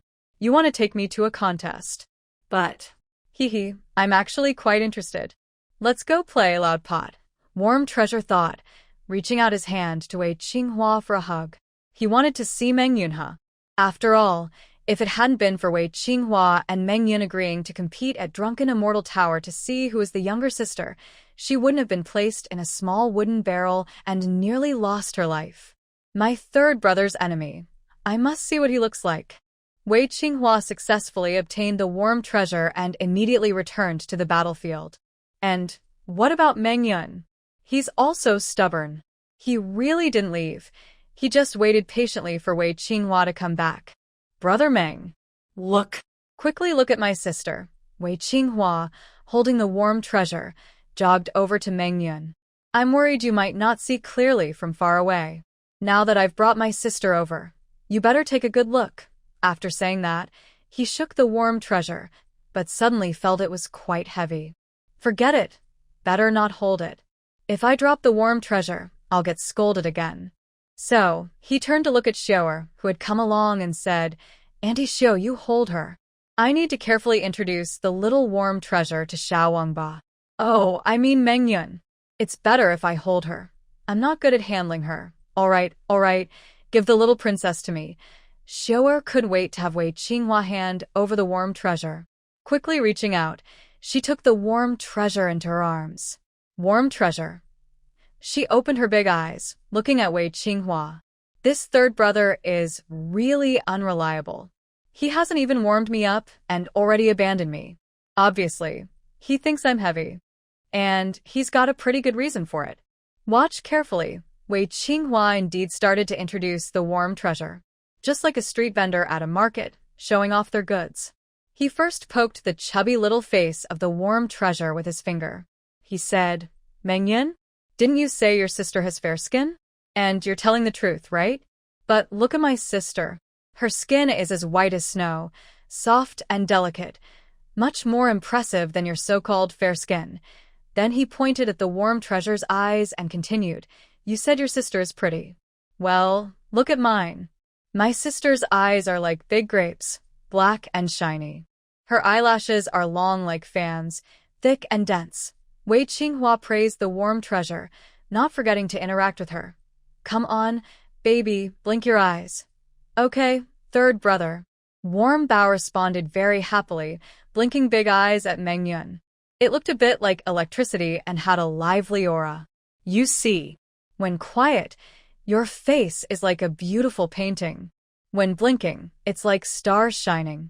Wei Qinghua was very proud and asked with a raised eyebrow, Is your sister like that too? I don't think so. Your eyes aren't very nice, so your sister probably isn't much better. When it comes to being sneaky, no one is more sneaky than Wei Qinghua. After asking others questions, he didn't give them a chance to answer. He simply reached out and touched Warm Bao's hair. Then he said, Little nose, little mouth, we won't talk about those. My sister is very pretty. As long as people aren't blind, they can see it. Let's talk about this hair. It's really black, shiny, and soft. Have you ever seen a 1-year-old with hair this good? Thick like a jungle. After speaking, he looked at Meng Yun from head to toe and asked, Does your sister have hair? You old Wei. Meng Yun felt a rush of anger and almost spat out blood at Wei Qinghua. What kind of question was that? Could it be that my sister is bald? Oh, don't get so excited. Wei Qinghua waved his hands repeatedly. It seemed like comfort but was actually teasing. It's all my fault. I told the truth. But it's okay if she has no hair. She's only 1-year-old, right? When you go back, tell your dad and mom to give your sister a haircut. Cut it more, and she'll naturally have hair. When your sister grows up and asks about her beautiful hair, don't forget to tell her it's because her big brother Wei cares so much. Warm Bao suddenly felt a bit sorry for Meng Yun. After all, the bamboo shoots on this mountain are almost all taken by her third brother. Oh, by the way, My sister can also cheer me up. Can your sister do that? Wei Qinghua was typical of someone who took advantage and then acted innocent. Once he got the upper hand, he would definitely suppress the other person. And it would be a complete beatdown. He smiled and said to Warm Bao, Warm Bao, Warm Bao, hurry and praise your big brother. After speaking, his clever eyes sparkled with anticipation. Nguan Bao yawned and looked at Wei Qinghua. Third brother, what do you mean? Can't I just sit quietly? Why do I have to work? Is there an appearance fee? Ha ha ha. Meng Yun and saw Nguan Bao looking confused and suddenly burst out laughing. You darn Wei third. I'll make you regret. Now it's over, right? Your sister doesn't care about you at all. I'm telling you, Wei third. Just forget it. Meng Yun and regained his confident look and said, the young princess is so young. Why bother making things difficult for her? Get lost. Wei Qinghua glared at Meng Yun and said, my sister can speak nicely. She just love you, love you, love you so much. Nguan Bao finally spoke. Seeing Wei Qinghua being teased as his little sister, Nguan Bao chose to cooperate. Forget it. We'll talk about the appearance fee later. First, let's deal with the outsiders. I, the little princess and the most amazing. Nguan Bao loves you. Nguan Bao held up her chubby little hands, intending to give Wei Qinghua a heart. But no matter how she fiddled, she couldn't make a ball. So, she simply reached out to Wei Qinghua. Love you, Nguan Bao. Wants a hug. Wei Qinghua was also a bit confused. He leaned his neck forward. Nguan Bao hugged his neck tightly and said, love you, love you. Then, in front of everyone, she kissed Wei Qinghua on the face. A loud smack was heard. Wei Qinghua's face was blank, but his mind was very active. Oh. My sister loves me so much. Even more than when she loves my dad. When he came back to himself, Nguan Bao had already let go of his neck. He looked at Meng Yun and proudly said, see, your sister can do it. Meng Yun and his face looked terrible, like he had eaten something bad, very uncomfortable. In the same world, different sisters. My sister only steals my things and doesn't even say thank you. Oh, she even pinches me, bites me, cries at me. Unlike Wei Laosan's sister, she can also sing beautifully. Meng Yunha's mood collapsed. With Nguan Bao's warm and caring actions, he suddenly felt that comparing himself to Wei Qinghua as a sister was pointless. Ah, damn jealousy. He has to admit. Nguan Bao is very pretty, whether it's her eyes, nose, mouth, or skin tone. Even her hair is better than his sister's. Most importantly, Nguan Bao is very thoughtful. She is like a little quilted jacket, warm and caring. I lost badly, but Wei Qinghua still feels proud. Looking at Meng Yunha without speaking, she said, my sister can also sing. She sings very beautifully. Have you ever seen a 1-year-old child sing? I'll have my sister sing for you. She quickly winked at Nguan Bao. Little Nguan Bao, come on. Sing that little song you just sang among the gifts again. Be obedient, sister. Let's try to beat him outright. Nguan Bao, looking helpless. What? Complimenting and kissing is enough. And now singing too? Then. Shall I show something? Come on. Let's sing Sweet Honey. Where is it, little Nguan? Little Nguan Bao is here. Yes. Here I am. Accompanying my little brother, my little brother. Nguan Bao's soft voice rang out in the yard. It wasn't smooth, but it was extremely cute. It sounded like she was singing a little tune or talking. Suddenly, everyone's attention was drawn. Someone started clapping first. Soon after, the entire front hall and yard burst into applause. The emperor and the king of Carefree, among others, stood up and approached Nguan Bao. Seeing this, no one dared to sit down. They all gathered around Nguan Bao, waiting to see her adorable performance. Nguan Bao's eyes sparkled, and she instinctively tilted her head in a charming way. Looks like I sang pretty well. Sing another one.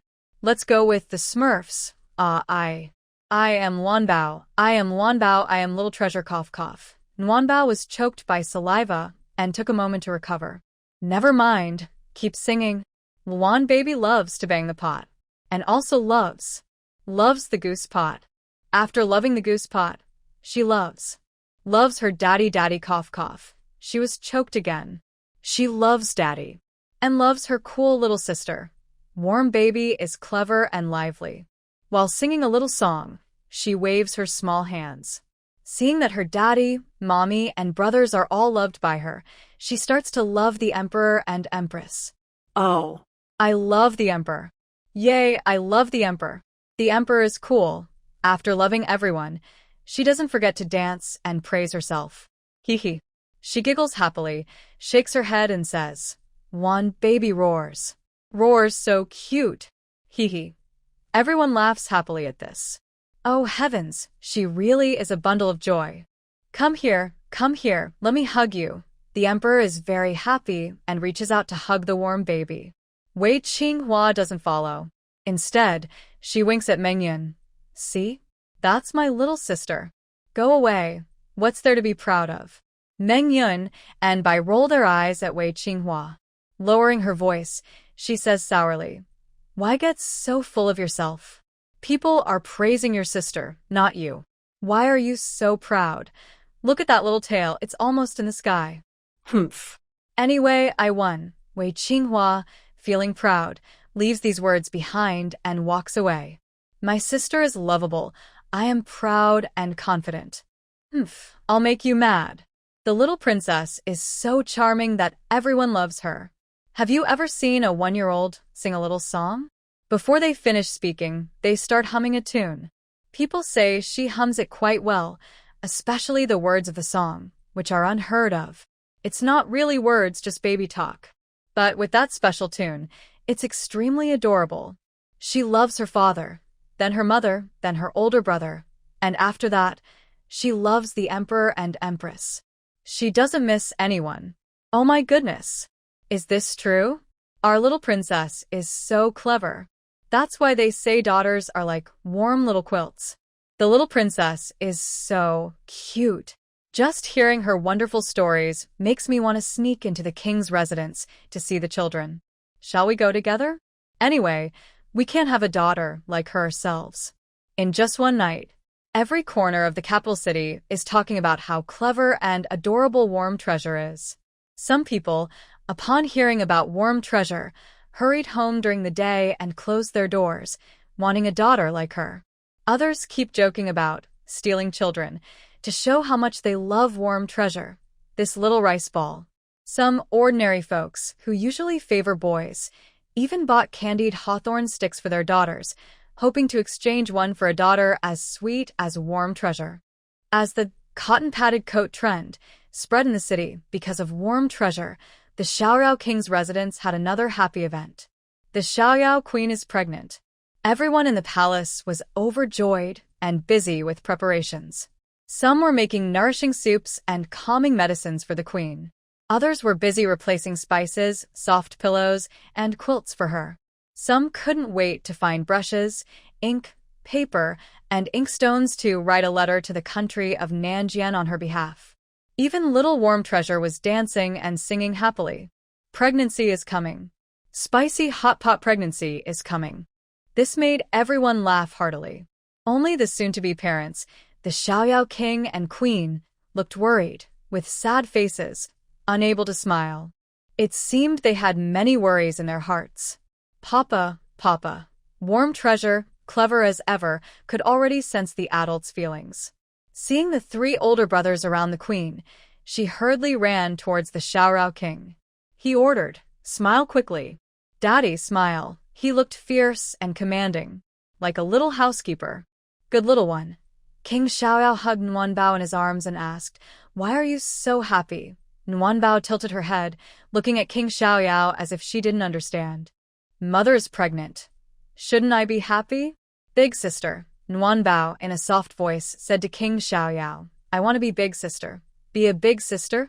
King Xiaoyao gently pinched Nguyenbao's little nose. "You're just a little girl, still a tiny baby." Then he sighed again. "Do you think being a big sister is easy?" Aren't you worried that after Daddy and Mommy have a little brother or sister, they won't love you as much? Nguyenbao turned her head to the side and made a cute face.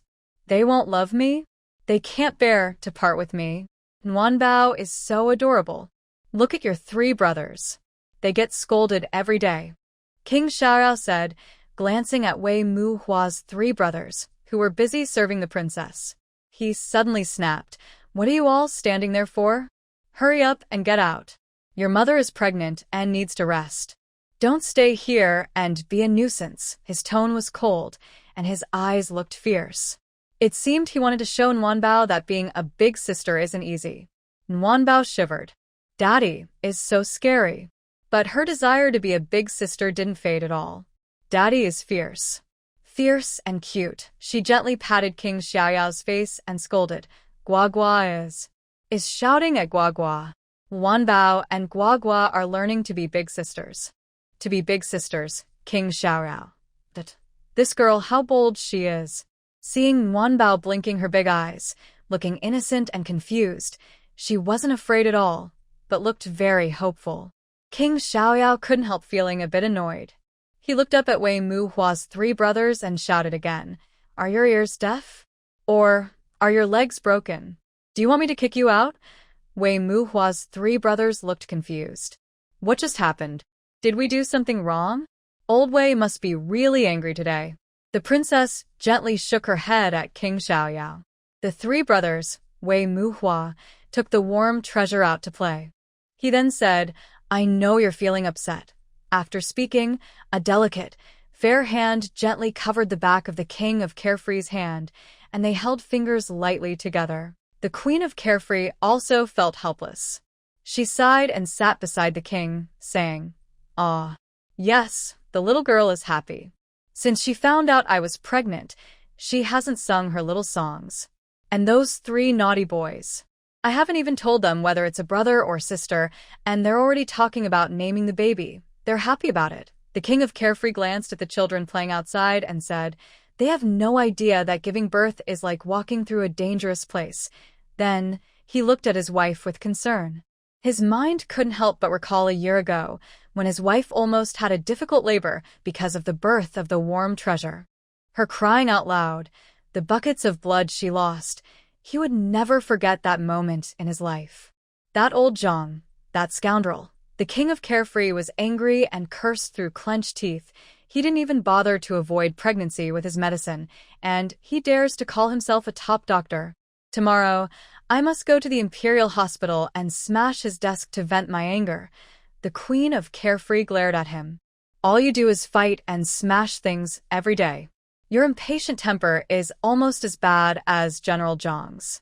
You should stop drinking with General Zhang in the future. It just worries people. The Queen of Carefree knows her husband very well. He has always been free and easy, someone who acts on his words. So she threatened him softly. No matter how upset you are, don't do anything reckless. Otherwise, I will take warm treasure back to Nanqian Kingdom and never come back. Then she muttered softly, If this gets out of hand, we'll have to give an explanation. What will you say then? That Dr. Zhang's medicine for avoiding pregnancy made me pregnant. This. Wouldn't it just make people laugh? You don't mind losing face, but I still need my reputation. All right, no smashing, no smashing. The King of Carefree is most afraid of his wife getting angry. Especially when she says she wants to go back to her parents' house. It means things are really serious. Even if her family is far away, going back is unlikely. But the caring king still pays close attention to every mood of his wife. Fenghua? I was just talking casually. Don't take it seriously. With you watching me, I wouldn't dare to act rashly. He then pulls his wife into his arms. He says, But I still need to visit Dr. Zhang. I have to ask if this pregnancy-safe medicine will harm the baby. If it's harmful, I'll teach old Zhang a lesson later. Even if I don't smash his desk, I'll at least tie him up in a cloth bag and toss him out into the wilderness. As he thinks this, the king gently pats his wife's back, soothing her like a child. Don't be fooled by her gentle appearance now. She's just a little coquettish. But the king knows. For his wife, who also doesn't want this child, her heart must be full of grievance.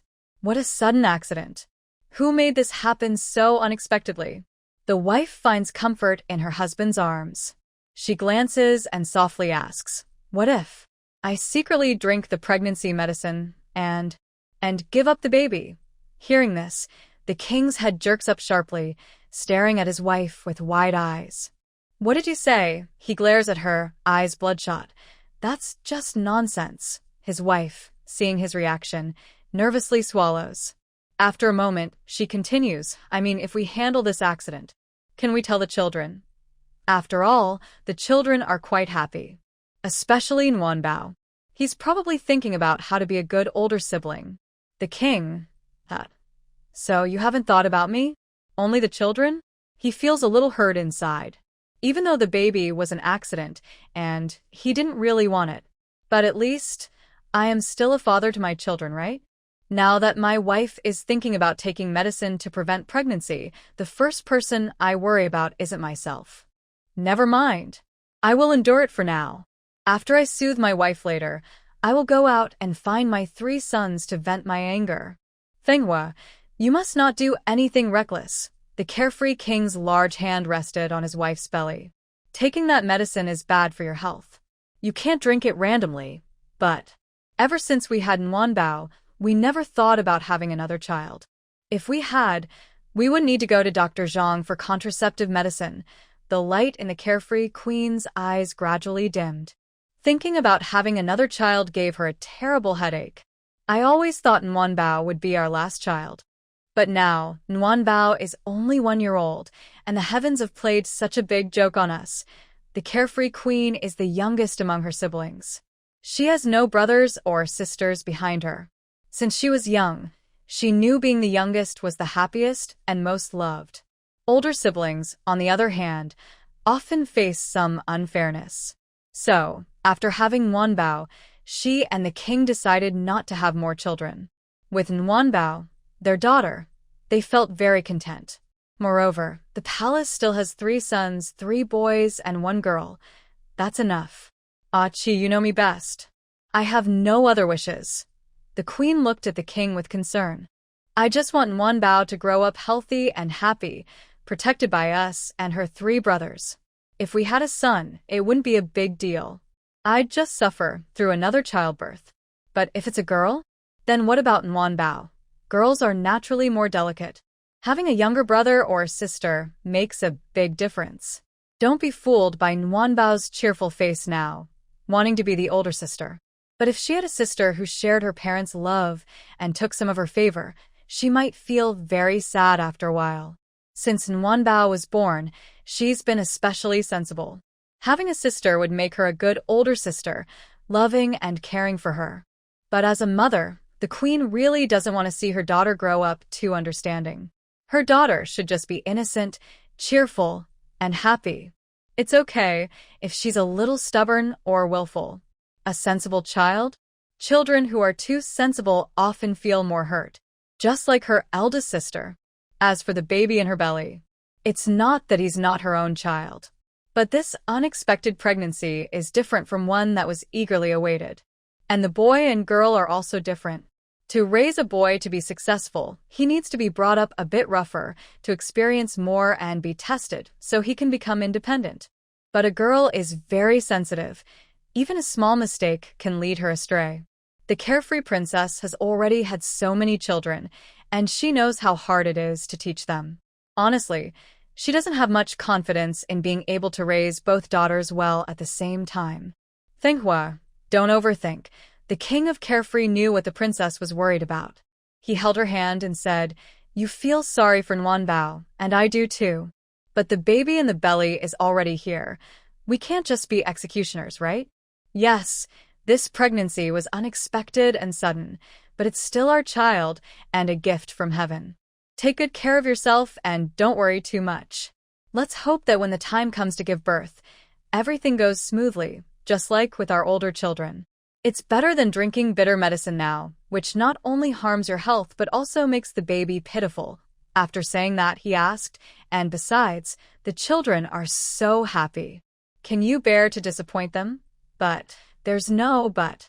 Just focus on resting and taking care of yourself. The king of Carefree comforted her. As for whether it's a boy or a girl. Haha, I think it must be a boy. Don't forget, our Wei family waited 500 years for Nwanbao, the only daughter. That's such a rare thing. We got this good luck once. Surely it won't happen a second time? The Carefree king smiled and said, if she is still a girl, wouldn't she be a good companion for Warm Treasure? Even though the brothers are good, there are some heartfelt words that can't be spoken casually. We still need sisters. After saying this, he thought for a moment and added, you don't need to worry about losing Warm Treasure's affection if a daughter is born. Warm Treasure will always be Warm Treasure. Besides, look at the Emperor and Empress. They fight with us over the girl every day. If we really have another daughter, we might not even be able to raise her properly. If it really can't be helped, maybe we could send her to the palace? As long as you're willing, the Emperor and Empress wouldn't mind having one more daughter. Hearing this, the princess of the Carefree king felt a bit uncomfortable again. Perhaps pregnant women tend to worry more. Or maybe she remembered how, when Warm Treasure was born, the Emperor and Empress often came to the palace to take her away. After a long silence, she finally agreed, no matter what is born, no one can compete with Warm Treasure for affection. Yes, yes, yes. Warm Treasure is a little bossy and clever. Who can compete with her for love? The Carefree king worked hard to comfort his wife, finally calming her down. The princess of the Carefree king held her belly and secretly decided to take good care of her health. Only if her body is strong enough can her delivery go smoothly. She wanted to live a long life so she could watch Warm Treasure grow up. After making up her mind, she happily went to find nourishing soup and medicine. Unbeknownst to her, the Carefree king behind her secretly sighed in relief. As long as she doesn't drink the abortive medicine, everything is fine. It's not that the Carefree king wanted to protect his wife's unborn child. It's just that the medicine that causes women to miscarry is very harmful to the body. It could even be deadly. The Carefree king grew up in the palace and had seen palace maids who broke palace rules being forced to drink abortive medicine. Blood flowed everywhere, and they cried out in pain but couldn't scream. Back then, the old palace maids would gossip that such women were probably doomed. Even if they survived, they would be plagued by illness for the rest of their lives. The Carefree king didn't want his wife to take such risks. Instead of drinking that medicine, it was better to have a safe delivery. Though giving birth is painful, this was the best solution. At least if she rested well during her confinement, her body could recover quickly. So, this decision was made happily. It would be best to have another son. This way, Warm Treasure can enjoy being the older sister, and she will also have a brother to rely on in the future. The arrival of this child also matches the careless promise he made in front of the Emperor a few days ago, who made him so quick to speak. To keep control of Warm Treasure's first birthday celebration, he found it hard to negotiate with the Emperor. He said, as long as you don't interfere with Warm Treasure's birthday, the next child of Manhwa and me will belong to you. The Emperor naturally agreed happily. After all, the Carefree princess of the royal family was the only one in 500 years to give birth to a daughter for the Shu kingdom. The chances of her having another daughter were quite high. So, he cheerfully handed over Warm Treasure's birthday celebration. At that time, the Carefree prince was quite proud of his easy success. Anyway, Manhwa and I already drank the contraceptive soup, and we don't plan to have more children. If we want a next child, maybe in the next life. That next life came too quickly. God knows how nervous the Carefree prince was when he first heard that his wife was pregnant again. He was so anxious he almost trembled. While the children happily shouted about wanting brothers and sisters, his mind was only filled with 3 words. What? To do. What if someone from the palace comes to take the child? What if Manhwa finds out about my careless promise and gets angry? If I can't soothe my wife, life will be hard. What should I do? Until the Carefree princess mentioned the contraceptive soup, the prince finally had an idea. While persuading his wife, he also mentioned the palace's desire for a daughter. Whether or not this really meant sending the child to the palace, he didn't care. At least, the couple now had a backup plan, right? If they truly didn't have enough energy to care for the youngest, Sending him to the palace to be raised was fine. The joyful news at the carefree prince's residence still needed to be kept secret. First, keep it hidden and don't let it spread outside the house. Once Fenghua's emotions settle, I'll pretend to go to the palace to talk to my brother, warning him not to act rashly. When October 1st arrives and the baby is born, we can adapt as needed. If everything goes smoothly, that would be perfect. By then, my brother won't cause trouble, and Fenghua won't have to worry. The more King Free thought about it, the more proud he felt. He crossed his legs and looked relaxed and happy. No wonder my daughter is so clever. It turns out she takes after me. My clever daughter ran away with her brothers a long time ago. Wei Muhua's 3 brothers have been acting as King Free's sons for quite a while. When things look wrong, of course they hide as far away as possible. They're afraid that when their father's wife releases him from his cage, he might start biting again. But now, the warm little one who can walk isn't as easy to take care of as before. She has her own ideas. She really never stays still. Even though she's unsteady on her feet, she keeps running around everywhere. Watching her wobble and almost fall, the 3 brothers are really scared. Warm little one, come here, big brother will teach you to read. Wei Muhua was reading at his desk and called out to the little one. Wanna play? Wanna play? Warm little one didn't lift her head and said the most innocent words in the sweetest voice. One little one wants to play. Don't be silly. Big brother, I'm afraid you'll be scared to death when you hear this. I already know all the words on your book. Wei Muhua. He looked awkwardly but politely at his 2 younger brothers, full of questions. Silly? Am I silly? Wei Qinghua's eyes flicked around, but didn't say anything. After being scolded many times by his brothers, he learned to behave. It's better not to answer such troublesome questions. But Wei Sihua was holding back a laugh. Warm little one is only 1 year old, and you want her to learn to read? If she's silly, what does that make you? It's just your sister giving you face. If it were me, I'd say you have a big problem. You just want warm little one to stay quiet, right? Just put her to sleep. Why bother with reading? Warm little one, are you sleepy? Wei Sihua rolled his eyes at Wei Muhua and then smiled as he moved closer. It's almost nap time. Our little one should go to sleep now, right? Sleep now? This time, warm little one looked up at her second brother. But her big, grape-like eyes were full of doubt. Go, go, go. I haven't eaten yet. You haven't eaten, so how can you sleep? Wei Sihua.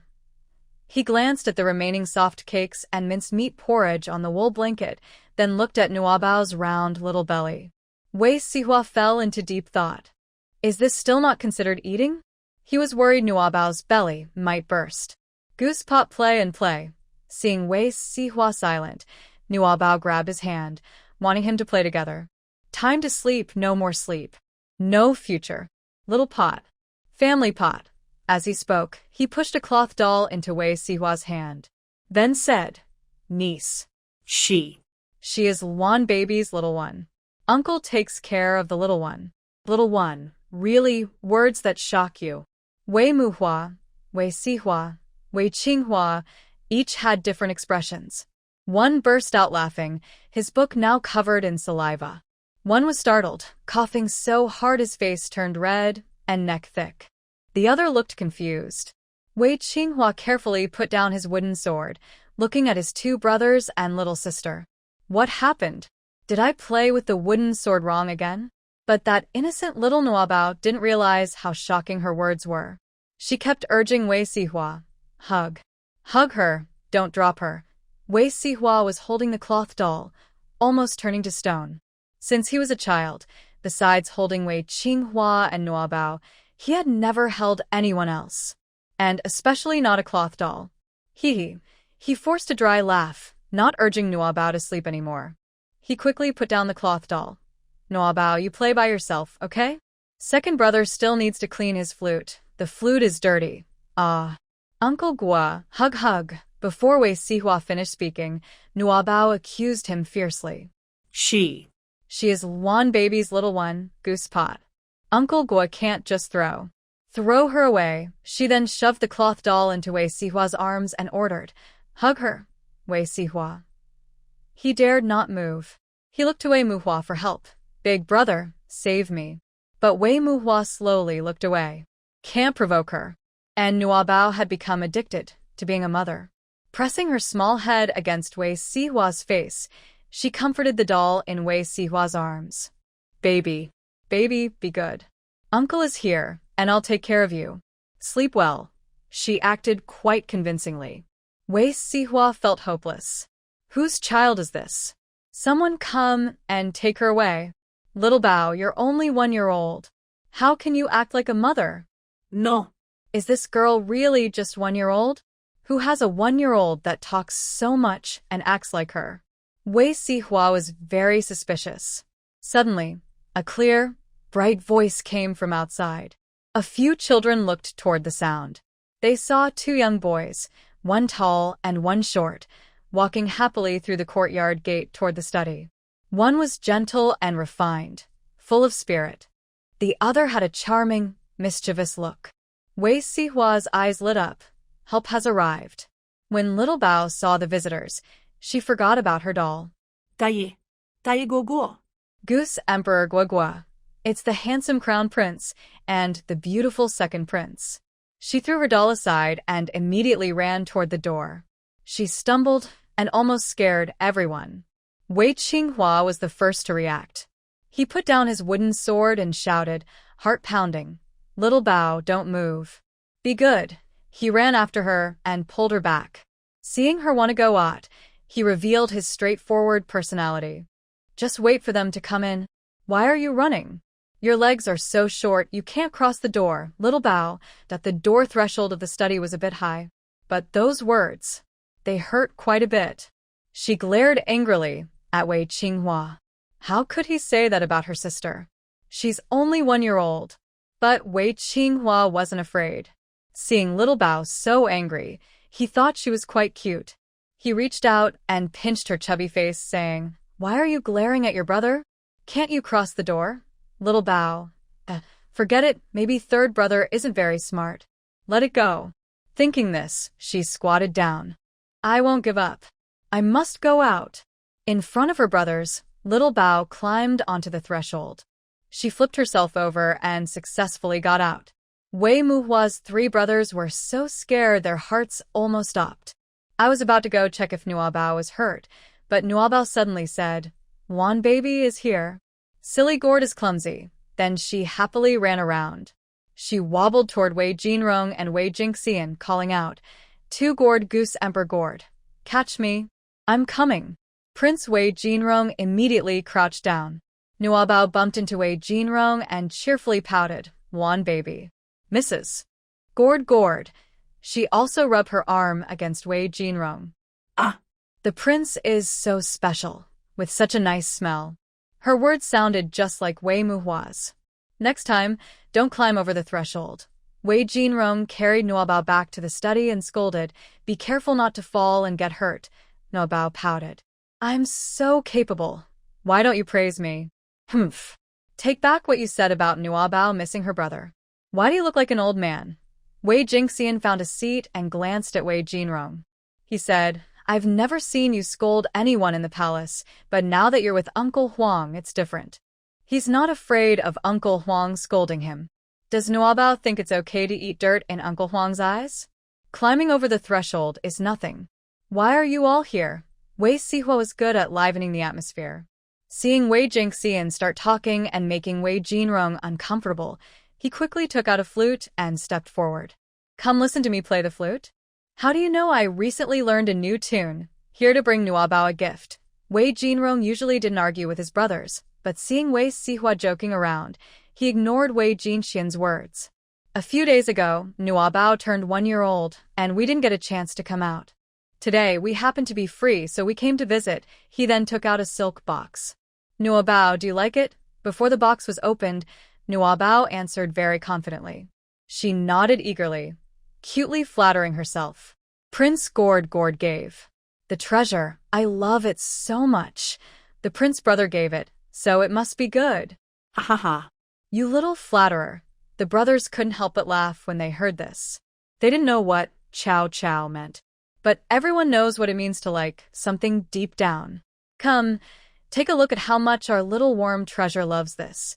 Wei Jinrong crouched down, trying to help Warm Treasure open the beautiful box. Warm Treasure danced around for a while, then opened his big eyes, full of hope, staring at Wei Jinrong's hand. The box was slowly opened. Inside was a delicate, beautiful purple sandalwood pen holder, lying quietly in the box. Warm Treasure's face showed hope, but it was gradually replaced by confusion. But he wasn't disappointed. Big brother Crown Prince? Did you forget I am only 1 year old? Wei Jinrong was unaware of this. He said, I heard Warm Treasure grabbed brushes, ink, paper, and inkstones, such a good child. This pen holder took me a long time to find, and it's the best gift for Warm Treasure. Warm Treasure. I don't think it suits me very well. I also grabbed many other things during my little game. Why do you only remember brushes, ink, paper, and inkstones? But Warm Treasure is a good child. When it's time to say thank you, he still says thank you. Big brother Wei. Wei. Thank you, thank you. His spirit was still there. He just wasn't as excited as before. Ha ha ha. The one laughing loudly was Wei Jingxian. Seeing Warm Treasure's changing expression, he was very happy. He pulled Warm Treasure in front of him and teased, Don't listen to your Crown Prince brother. He's just like your big brother, all talk and no action, only telling you to read more books. Then he added, What good things can a bookworm bring you? Just pens and books. But our Warm Treasure is only 1 year old. Why would he need those? He'd rather see the glow-in-the-dark pearl I brought you. Wei Jingxian was always generous. Every time he visited Warm Treasure, he brought some valuable toys. And this time, since Warm Treasure just turned 1, he was even more generous. He brought 2 glow-in-the-dark pearls bigger than eggs. When the box was opened, he pulled Warm Treasure into the wool blanket on the ground. The small space, usually dark, became bright because of the glow-in-the-dark pearls. Wow. So beautiful, Warm Treasure couldn't help but marvel. Outside, Wei Qinghua heard this and was very curious. He said, Let me see too. Then, with a quick movement, only the bottom part was left outside.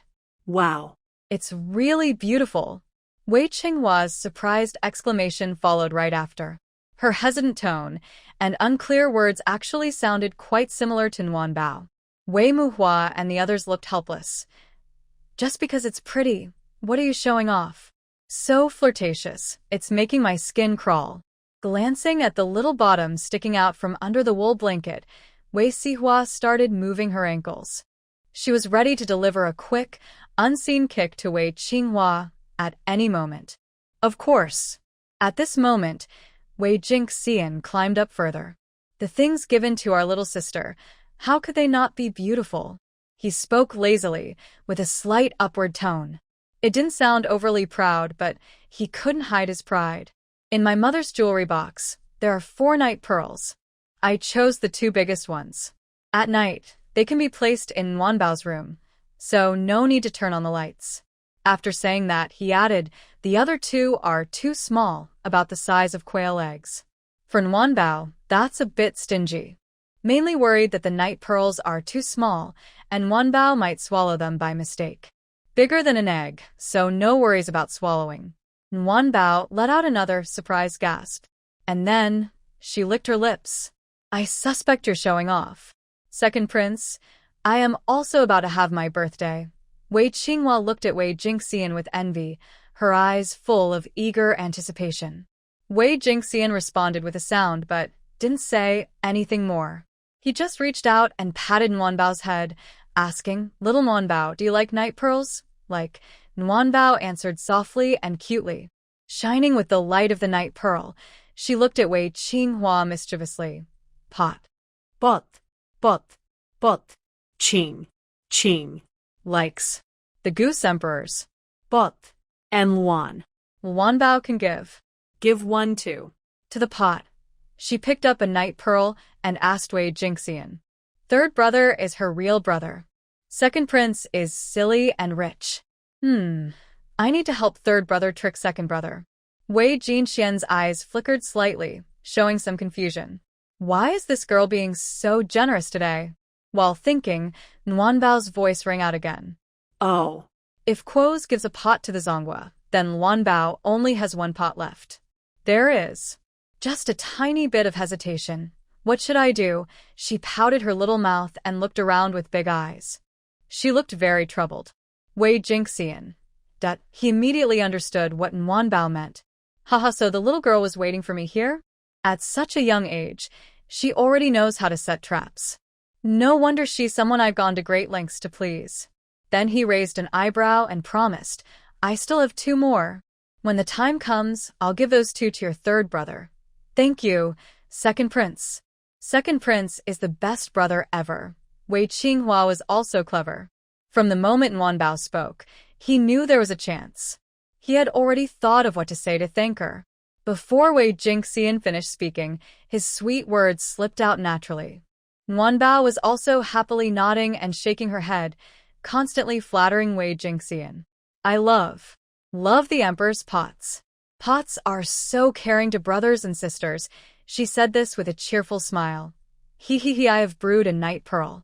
Pots have brewed night pearls. So wonderful, so wonderful. Wei Qinghua nodded repeatedly, imitating Nguyenbao's flattery. Second prince loves brothers and sisters the most. Follow Nguyenbao, and all treasures in the world will be yours. Only Wei Jingxian. Secretly, he apologized to Consort Lu in his heart. Sorry, mother, from now on, you won't have any more night pearls. When the 3 little ones peeked out from the wool blanket, no one was watching them anymore. Wei Jingxing and Wei Muhua were happily playing chess at the table. Wei Sihua also returned to her original spot, carefully cleaning her instrument. The dialogue among the 3 who loved night pearls was exaggerated and annoying. Wei Muhua and the others didn't want to listen. Who doesn't know how precious night pearls are? These things are priceless, comparable to the Husher jade. In the market, if someone can get a night pearl, even as small as a fingernail, it's enough for the family to treasure as an heirloom. Other royal families aside, even in the Shu Kingdom Palace, there are only 5 night pearls to date. One of the largest is in the Empress Dowager's hands. When the Empress Dowager was young, the former emperor sent people to travel through 4 countries to find the items she wanted.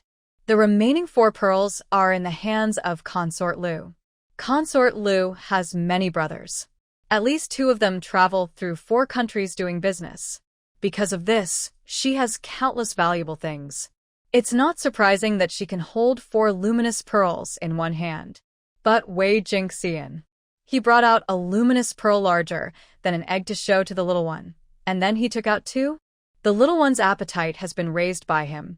After so many birthdays, what will these brothers do? Just take 2 pearls if you want. And then disdain the small luminous pearls like quail eggs. What kind of move is that? There are also 2 smaller ones. One dares to think, and the other dares to help by holding a small shovel to dig a hole. They are truly siblings who have shared life and death. Yet, someone is happy to be the fool who gets tricked. Not only is he willing to jump into the pit, but he also buries himself in yellow mud. He is indeed a good brother, very caring for his younger siblings. But I wonder how Consort Lu in the palace feels about this. Wei Jingxian has never liked reading books or enjoying singing and dancing. Seeing his 3 brothers busy with their own things, he doesn't join in. He focuses on flattering and pleasing others, playing house with the little one. He believes in his own judgment, confident that the little one will be very useful in the future. Whether in front of the emperor or the king of leisure, building a good relationship with the little one brings great benefits. The 6 siblings are divided into 2 groups. One group is so quiet it's unsettling.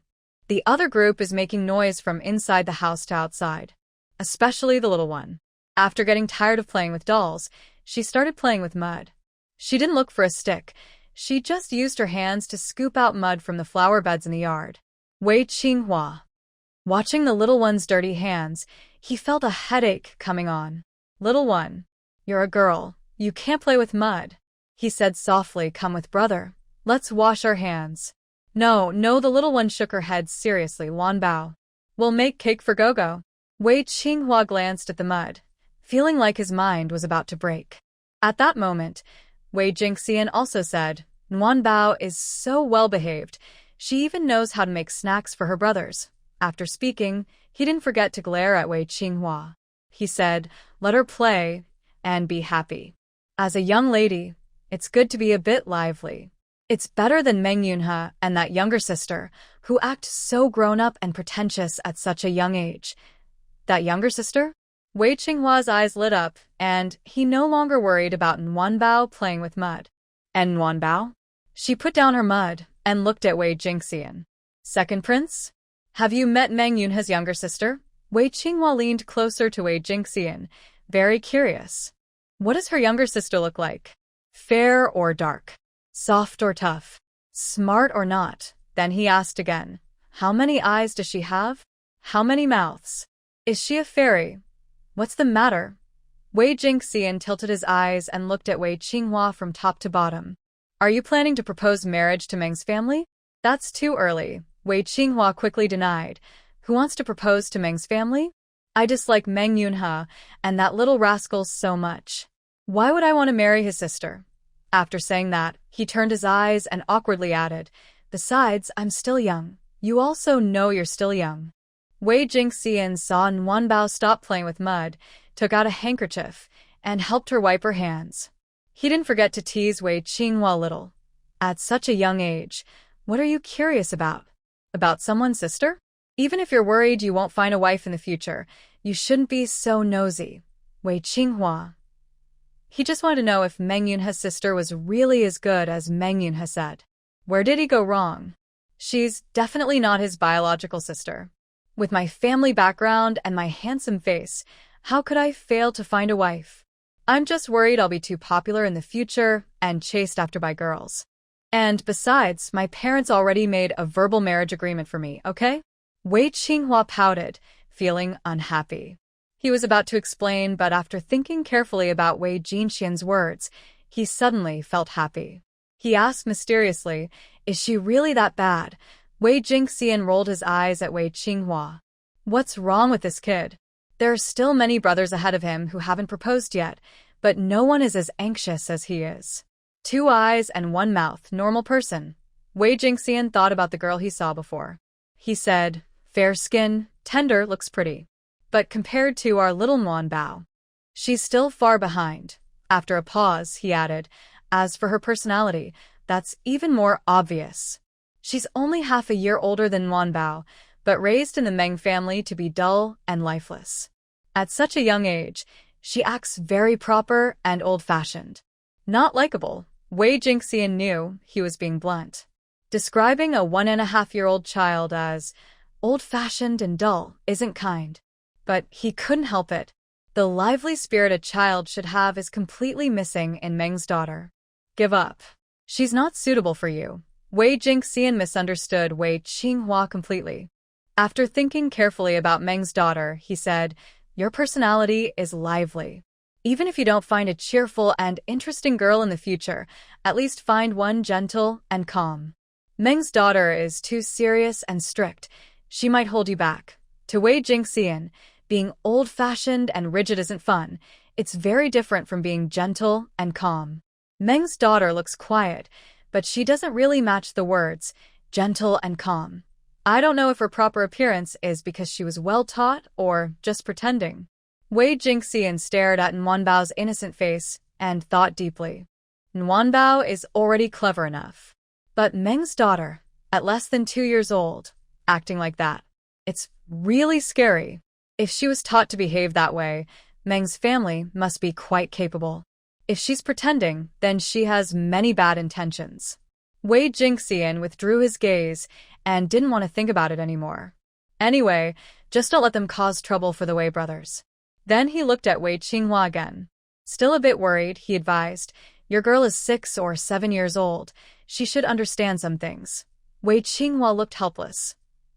He was already fed up with being misunderstood. I told you I didn't mean it that way. Does this brother not understand human words? After thinking for a moment, I explained, Meng Yun and the others are showing off in front of me. Saying his sister is better than our warm treasure. I haven't seen his sister before, so I was just curious. Then I sighed heavily. Sigh. Not to mention seeing her, I don't even know her name. No wonder the second prince is lucky to have met her. What did you say? Wei Jingxian raised an eyebrow, showing clear annoyance. Just that Meng Jinghao? Can she compare to our warm treasure? Forget about Meng Yun and her. After saying that, he brushed his hair and added, if you can't speak well, then say less. Meeting me is her good luck. If I knew that the women of the Meng family were going to the palace today, I would never go to Xinang Palace to pay respects to the Empress Dowager. So boring. Wei Jinxian's words were full of disdain, both for the legendary Meng Jinghao and for his own cousin. But Wei Qinghua didn't care about those things at all. He only caught a few key words. Meng Jinghao. Xinang Palace? Meng Yun and her sister are in Xinang Palace. Wei Qinghua's eyes flickered with excitement. He dreamed of meeting Meng Jinghao. Not for any other reason, but to have more confidence when teasing Meng Yun in the future. Maybe? Wait outside the palace? The Meng family's door works too? While he was thinking. Me. I want to go into the palace.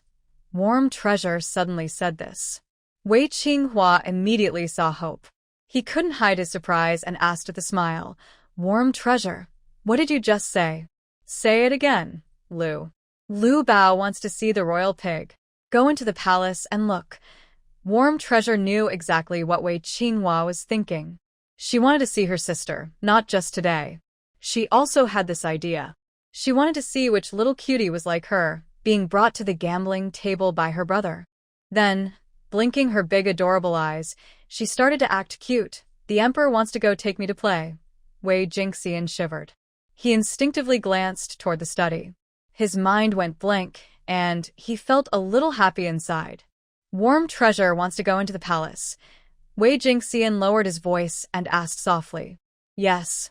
Nuanbao also mimicked him, quietly replying, We're going to the palace. At this, Wei Jingxian was completely happy. What is this called? Getting everything easily? Good. Nuanbao is a filial child. I will take you to the palace to pay respects to the Empress Dowager. Wei Jingxian never forgot the emperor's instructions. Visit the Xiao King's residence more often. Get closer to his sister.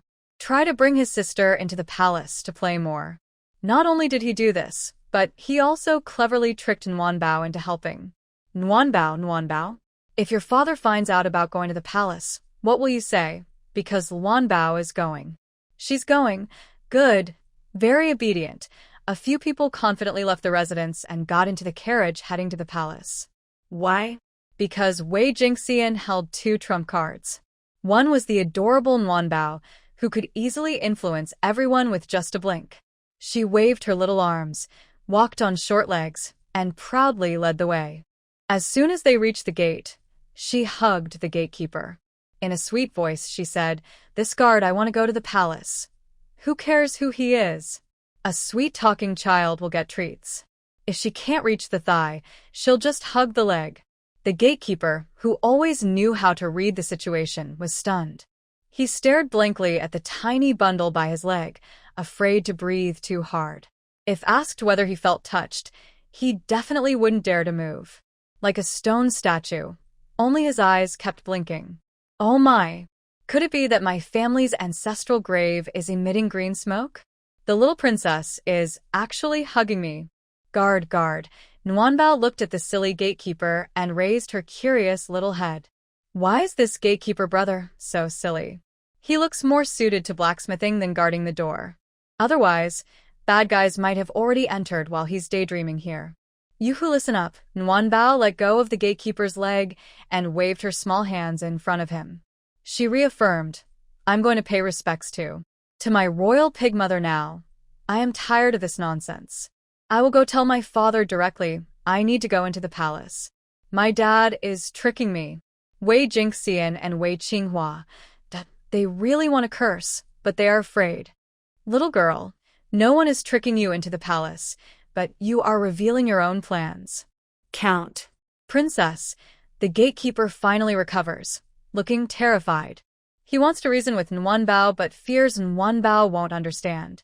In the end, he can only look at Wei Jingxian. Your Highness, look. Isn't this making things difficult for the servant? The prince and princess have asked us to watch the gate and not let the young princess get lost. Then he carefully glances at Wei Qinghua. He says, especially third master. You can't take the young princess out alone. I didn't. Wei Qinghua looks innocent. Don't talk nonsense. It was Nguan who wanted to take me out. Nguan. He nods seriously, showing agreement. My humble third brother. Wei Jingxian glances at Wei Qinghua. What a useless little brother. Thinking this, he pulls out his second trump card. He takes out a shiny gold badge from his waist and says, seeing this, it's like seeing the emperor. The gatekeeper is startled and quickly kneels. Long live the emperor. Long live. Long live. Wei Jingxian is pleased with the gatekeeper's reaction.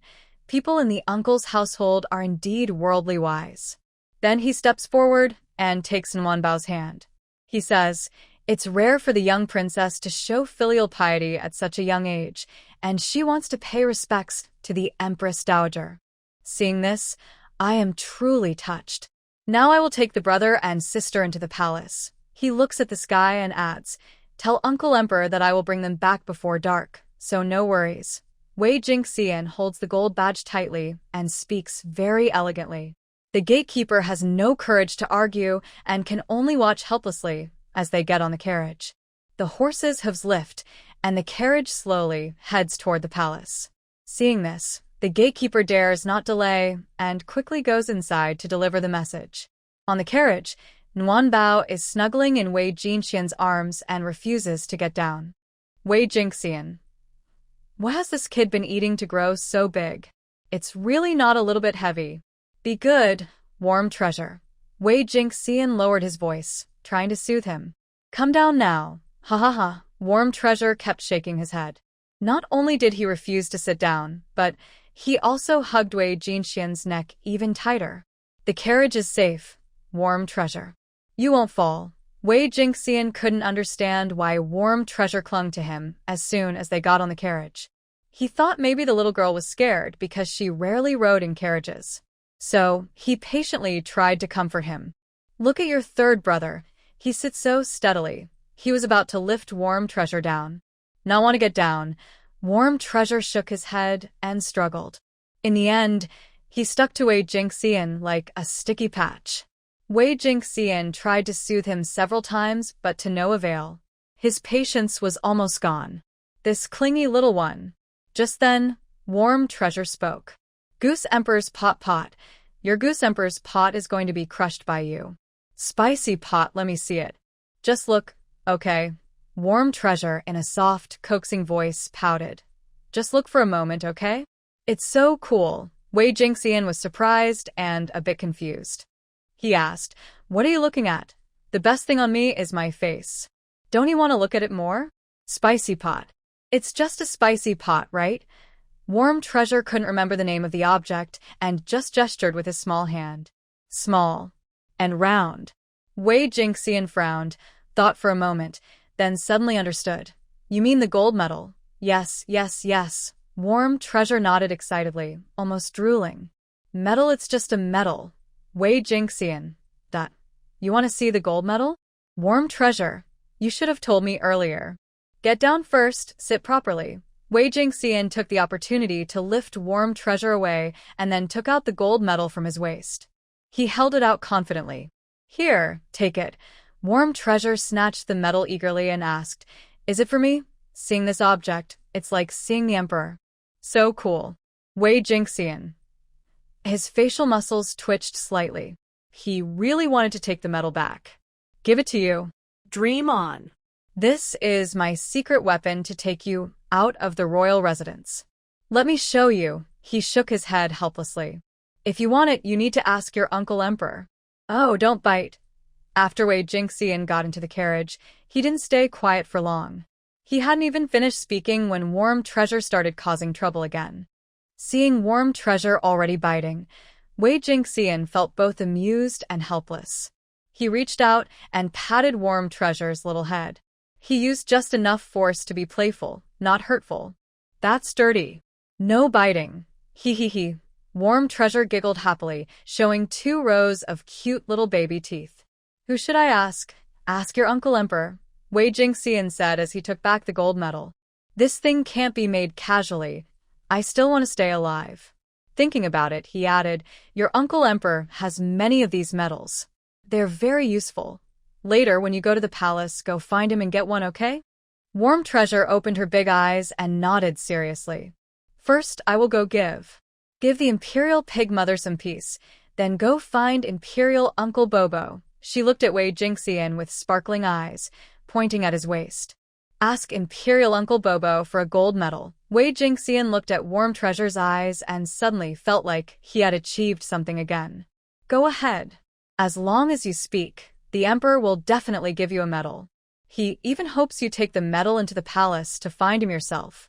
In the past, Wei Jingxian didn't have a medal either. This, see the object as seeing the Emperor, medal is even more precious than a life-saving medal. If it weren't for the Emperor wanting to use his two sons to lure Warm Treasure into the palace, and fearing that the Duke of Carefree's people would stop him, Wei Jingxian probably would never have touched this medal in his life. But this medal isn't for casual use. At least in the Duke of Carefree's residence, it can only serve as an aid, used together with Warm Treasure. When he received the imperial order to go to the Duke of Carefree's residence and build a good relationship with Warm Treasure, the Emperor had already warned him, do not secretly take Warm Treasure away. It's too dangerous and will cause worry.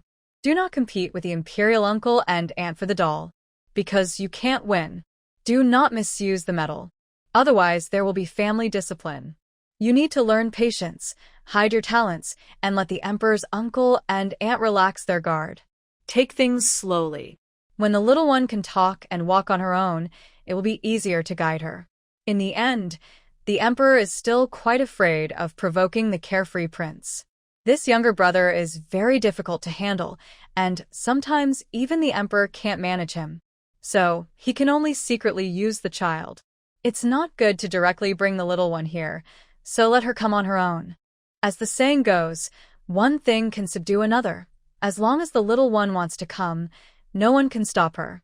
The Xiaoyao prince's residence is not far from the palace. A few people chat and laugh on the carriage, and soon they arrive. The carriage stops at the palace gate, but they can't go inside. They need to change to a sedan chair.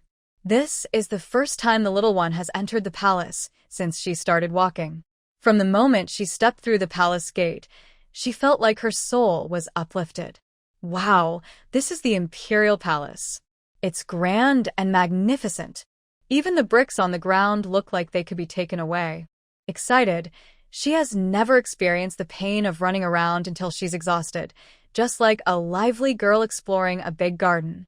She could have relied on a sedan chair, but she insisted on using her little legs. Go, go, everyone! The little one runs ahead, wobbling as she moves. In her excitement, she speaks more clearly. Huh? What did I just say? A bit confused, she tries again. Go, go, everyone! Hurry up, haha. Did I just say everyone? That's so funny. She feels so proud of herself. Unconsciously, she speaks more correctly now.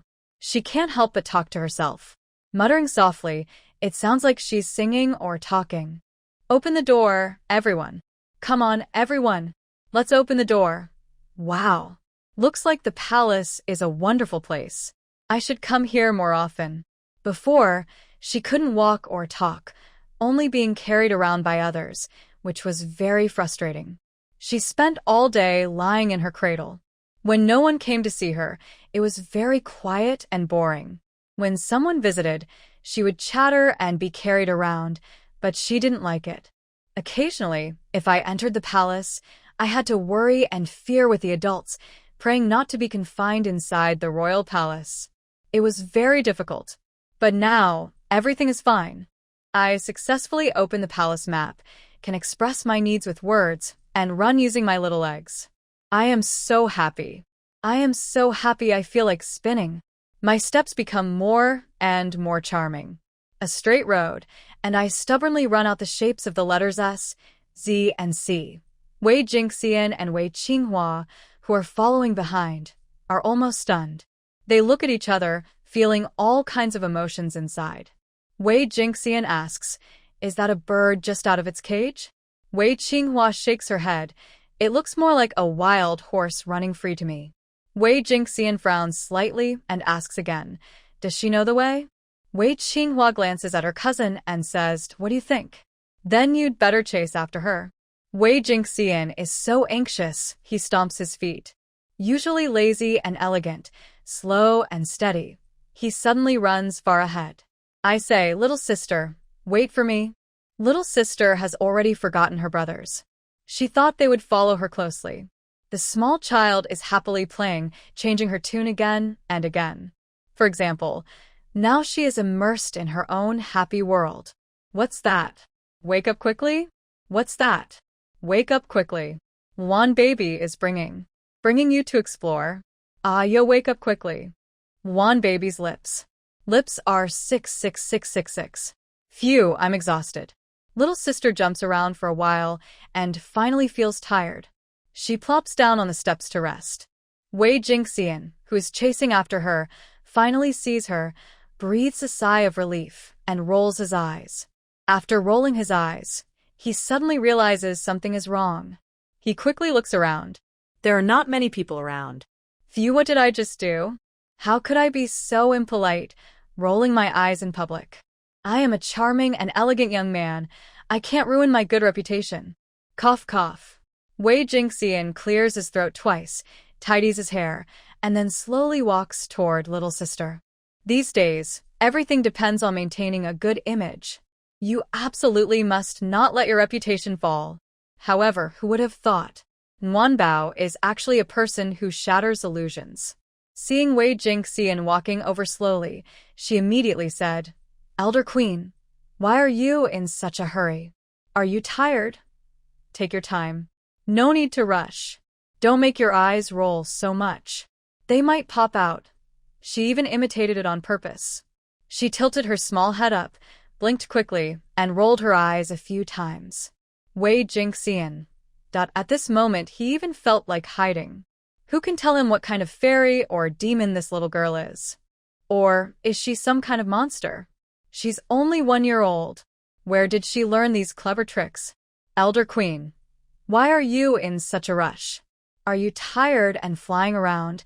Nguanbao's playful teasing wasn't finished yet. Seeing Wei Jingxian silent, she reached out her chubby hand and tugged at his hair. She was quite strong. Wei Jingxian took a deep breath.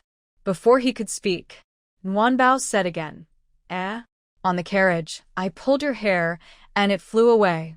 Now it's flying. It looks good when it's flying. Hurry. Comb your hair, Wei Jingxian. It was as if 1,000 wild horses suddenly galloped through his mind. But 9,999 of those horses left their droppings quietly. The remaining one probably ran too fast and didn't have time to leave anything behind. That's probably how it feels. Breathless, he complained, why are you two running so fast? Is there a dog chasing you? Nguanbao, Wei Jingxian. Both looked at Wei Qinghua. What do you think? 4-legged dogs are common, but 2-legged ones are a first for me. Nguanbao, your third brother is here. Let him carry you. Wei Jingxian also stopped sitting. He threw Nguanbao to Wei Qinghua and ran ahead to lead the way.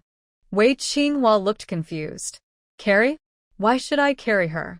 He looked at Nguanbao, puzzled.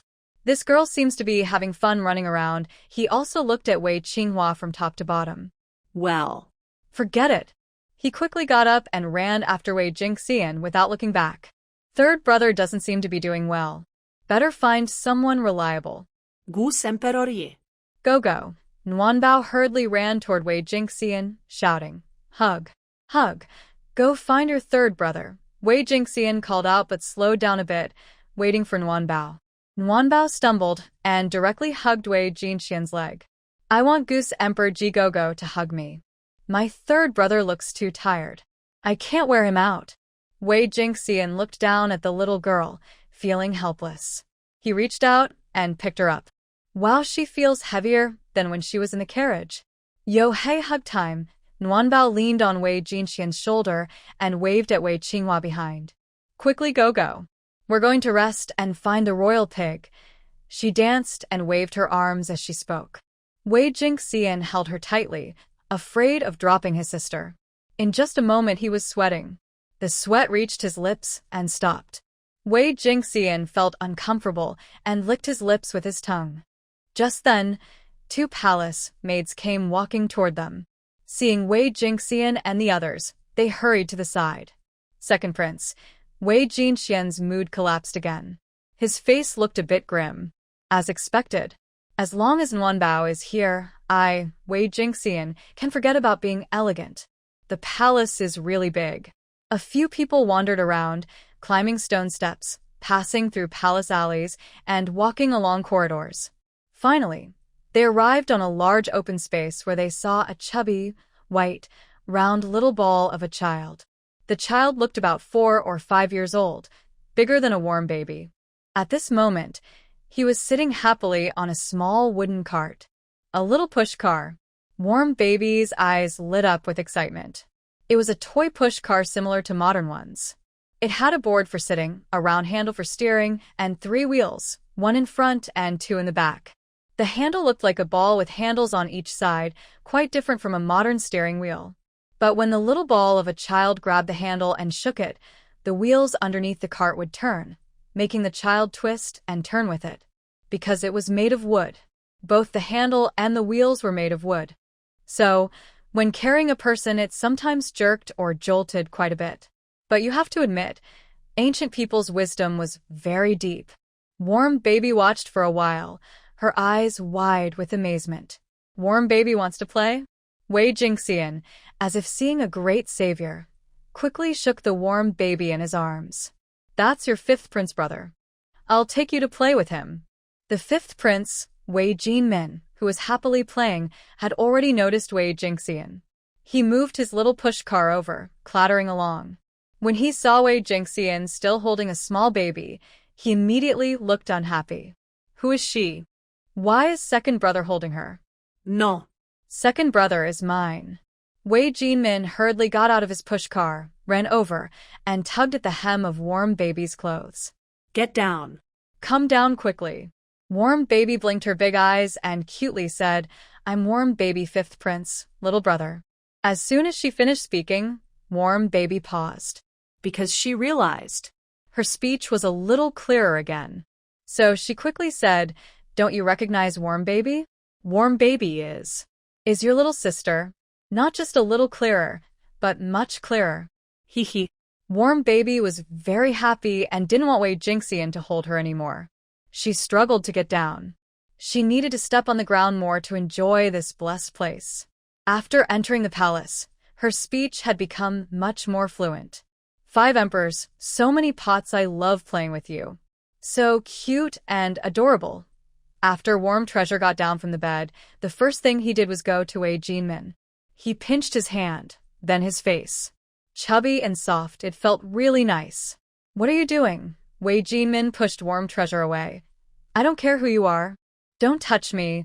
Warm Treasure lost his balance and stumbled, falling on his bottom. He flailed his little hands on the floor, knocking his bracelet against the tiles. And with that knock, Warm Treasure suddenly felt that the normally cool bracelet was now warm. It was like something was flowing into it. Wei Jingxian scolded his younger brother. At the same time, Wei Qinghua rushed forward first, picked up Warm Treasure. Warm Treasure, are you hurt? Does it hurt? Huh. Warm Treasure's attention was on his wrist, so he didn't listen carefully to Wei Qinghua. He just nodded blankly, staring at his bracelet. Why does this bracelet feel strange? It looks the same as before, but also seems different. He reached out to touch it. Huh? Why is it cold again? Just now it was definitely hot. Warm Treasure, does it hurt anywhere? Tell your brother quickly. Wei Qinghua looked at Warm Treasure, feeling very worried. Just then, Wei Jinmin ran over angrily and said, I warn you, he's my brother. You're not allowed to hug him anymore, understand? He made a face at Warm Treasure and repeated, my brother can only hug me, not others. Remember that. Wei Qinghua's head suddenly flared up. Hey, I have a hot temper. He didn't care that Wei Jingxian was still there and stepped in front of Warm Treasure. He really looked like a good brother. 5th brother, what are you doing? Don't you believe that Brother Qinghua will hit you? He rolled up his sleeve, showing his clenched fist. You dare to threaten my sister? Wei Jinmin snapped back, then quickly shrank his neck and hid behind Wei Jingxian. He longed for his own big brother's protection. But unexpectedly, my older brother didn't show affection today. He grabbed his collar and pulled him out, saying, Go outside and apologize to your sister. His tone was calm but cold. Suddenly, Wei Jinmin was scared. Wow. Sob sob. The crying came suddenly and loudly. It was as loud as the warm little one's usual cry. Wei Jinmin felt wronged. His older brother was holding someone else, and he didn't cry. When threatened with a beating, he didn't cry.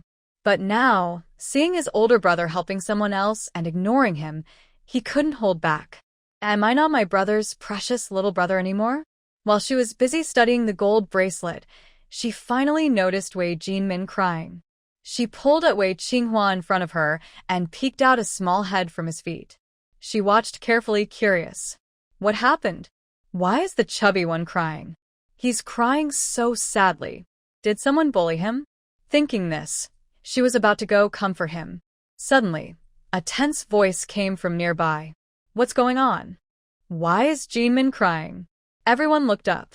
They saw a bright, elegant woman rushing over from the other side. She was dressed in a purple palace robe, styled with a double knot hairstyle. The robe was embroidered with golden lotuses, and she wore a golden lotus hairpin. She looked noble and graceful, with an extraordinary aura. It's Consort Lu, warm little one thought, waving her little arms and cheerfully shouted, Hello, Lu Liang Liang. At the same time, Wei Jinmin cried and ran toward her. Mother! Boo-hoo! Mother! Consort Lu's eyes flickered, and she quickened her steps. She also called out, Oh dear, be careful, little one. Ignoring Wei Jinmin rushing over, she hugged warm little one tightly. Wow, wow, wow. Look, Lu Nyang Nyang. Who is this? Isn't this our warm little one? Warm little one has entered the palace today. Miss Lu Nyang Nyang? Missed her so much. Warm little one nodded happily, looking adorable. Warm little one misses Lu Liang Liang so much. Oh, our little warm little one is so good. Lu Nyang Nyang didn't spoil you in vain. Li Guifei smiled as she gently stroked the nose of the warm treasure, feeling very warm and happy. Empress Lu also wants a little warm treasure. Would you like a kiss from the little warm treasure, Empress Lu? Yes. Yes, yes. The warm treasure waved his little hand in response. Then, with a loud smack, he kissed her face. Li Guifei was so happy she almost melted, her heart softening completely. She completely forgot that her own son was standing behind her. That son looked confused and stunned. His arms, waiting for a hug, were still hanging in the air, unsure what to do. What just happened? Who am I? Where am I? Why is my mother also hugging someone else? Thinking of this, his nose twitched and tears welled up. Wah, wah, he cried heartbreakingly. Li Guifei heard the crying and paused. Oh, my son is still here. Isn't this making things difficult for her? She wanted to comfort her son but was reluctant to put down the warm treasure in her arms. While she was weighing who was more important, another voice came. Fifth brother? Why are you crying? It was the emperor. The emperor was dressed in a bright blue traditional robe, looking quite energetic.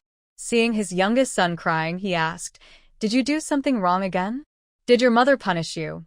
Wah. Father. Father. Wei Jinmin was even more aggrieved. Father. Father. This is more serious than just a mistake. My mother and brother have been taken away by someone else. He cried loudly and ran toward the emperor. He just wanted to quickly fall into a warm, loving embrace. History was repeating itself. The innocent child was once again hurt by reality. The emperor's eyes lit up, and he quickly avoided Wei Jinmin's hug, rushing toward Li Guifei. Warm treasure, why did you come into the palace? His normally cold and commanding voice now sounded a bit sweet and coaxing. Come, let Uncle Emperor hold you. Let's see if our little warm treasure has gained weight recently. Long live Emperor Bobo. The warm treasure was quite clever. As soon as he was handed to the emperor, he immediately gave him a sweet kiss. Never mind, Just hold on tight to the big boss's leg. That's the best way to get a medal. It's not because that thing is valuable, but because it's really useful. The emperor was happily amused by Nuabao, tossing her into the air repeatedly. He and consort Liu had already forgotten about their biological son, Wei Jinmin. He stood there sniffling and trembling, shoulders shaking. Crying was useless now. He realized deeply that he had been forgotten. So, his eyes on Nuabao were full of anger. He hadn't even officially interacted with Nuabao, but he secretly vowed in his heart, "She's not my sister. I don't want to like her." The emperor and consort Liu, at Nuabao's cute request, took the children to Sinang Palace. When they arrived, the women of the Meng family had already left. And the Empress Dowager? She had just woken up and was still a little confused. When she heard Nuabao was here, she was so excited she didn't even put on her hairpin and hurried out of the inner court. Little Nuabao. Seeing Nuabao playing with her toy car in the flower hall, the Empress Dowager's tone and steps slowed unconsciously. "Come let Grandma see if our little Nuabao has grown taller." She looked at the crooked little car and scolded the emperor. She complained, "Hey, how old is she? How can she play with fifth brother's car? Is it stable enough?" "Ah Sheng, quickly take Nuabao down." "It's okay, mother." The emperor was happily playing with the children and didn't want to miss this good chance. He didn't lift his head and just replied, "I'm right here holding her. She won't fall." But Nuabao was very obedient. Through the gap between the emperor's arms, she sweetly called out. Emperor Pig, the Empress Dowager, was full of love. She hurried forward to rescue Nuabao. "Little Nuabao, Grandma is here. Come, Grandma will hold you. Let's stop playing with the car now." After saying that, she half climbed and half tumbled down from the toy vehicle. "Hello, dear little piggy mom." Anyway, she wouldn't bow or show formalities.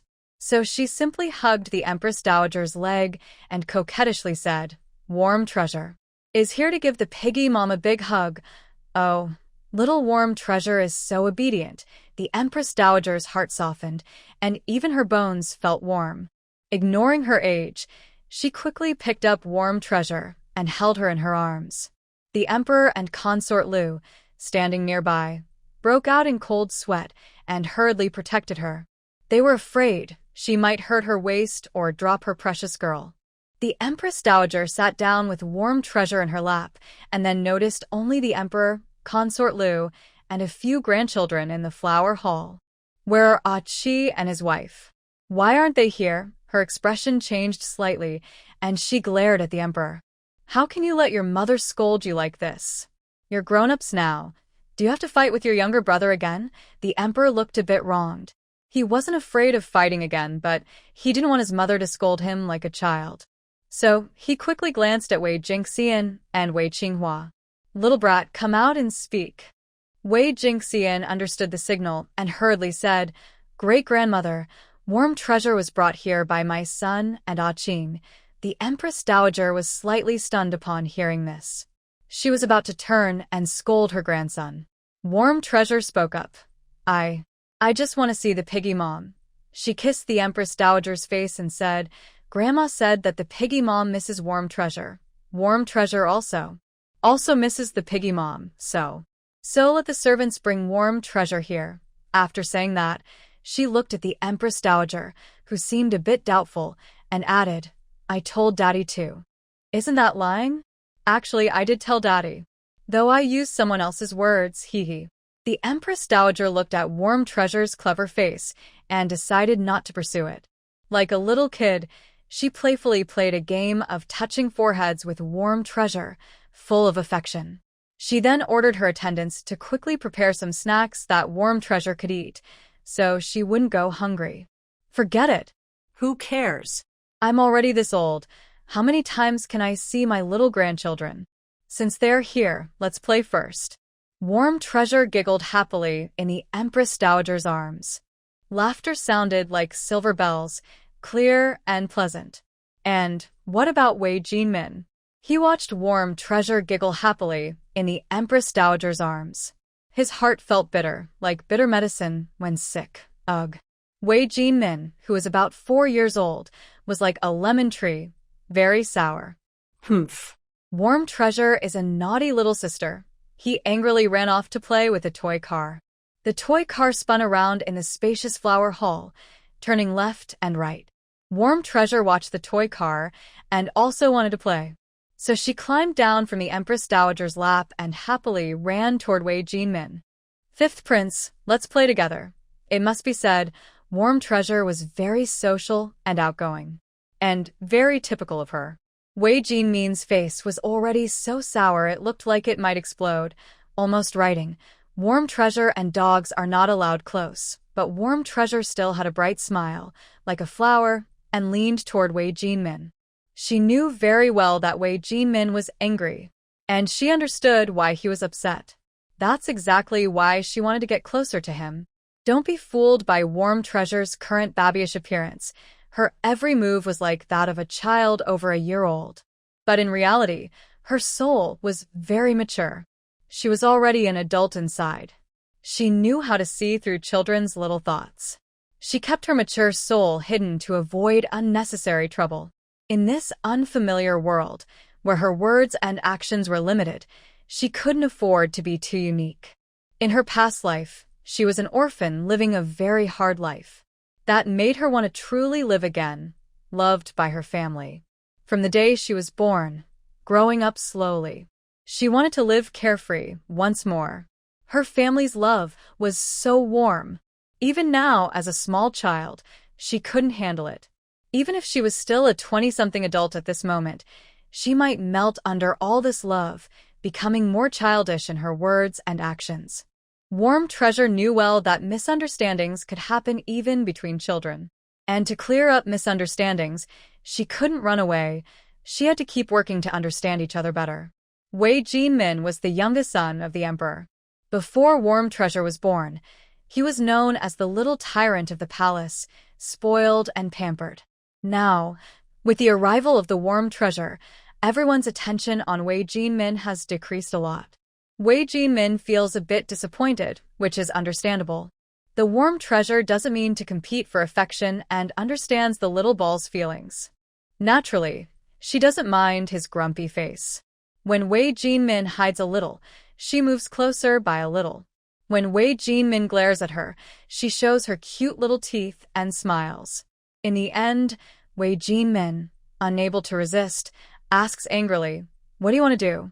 "Play with you." The Warm Treasure blinks innocently and honestly. This kid is quite a strong temper. "I didn't mean to do it, so why are you angry with me?" "I asked your brother to hold me because I didn't want him to get tired. I greeted your mother because kids should be polite. I didn't bother your father. He came over on his own. And you pushed me, but I'm not angry.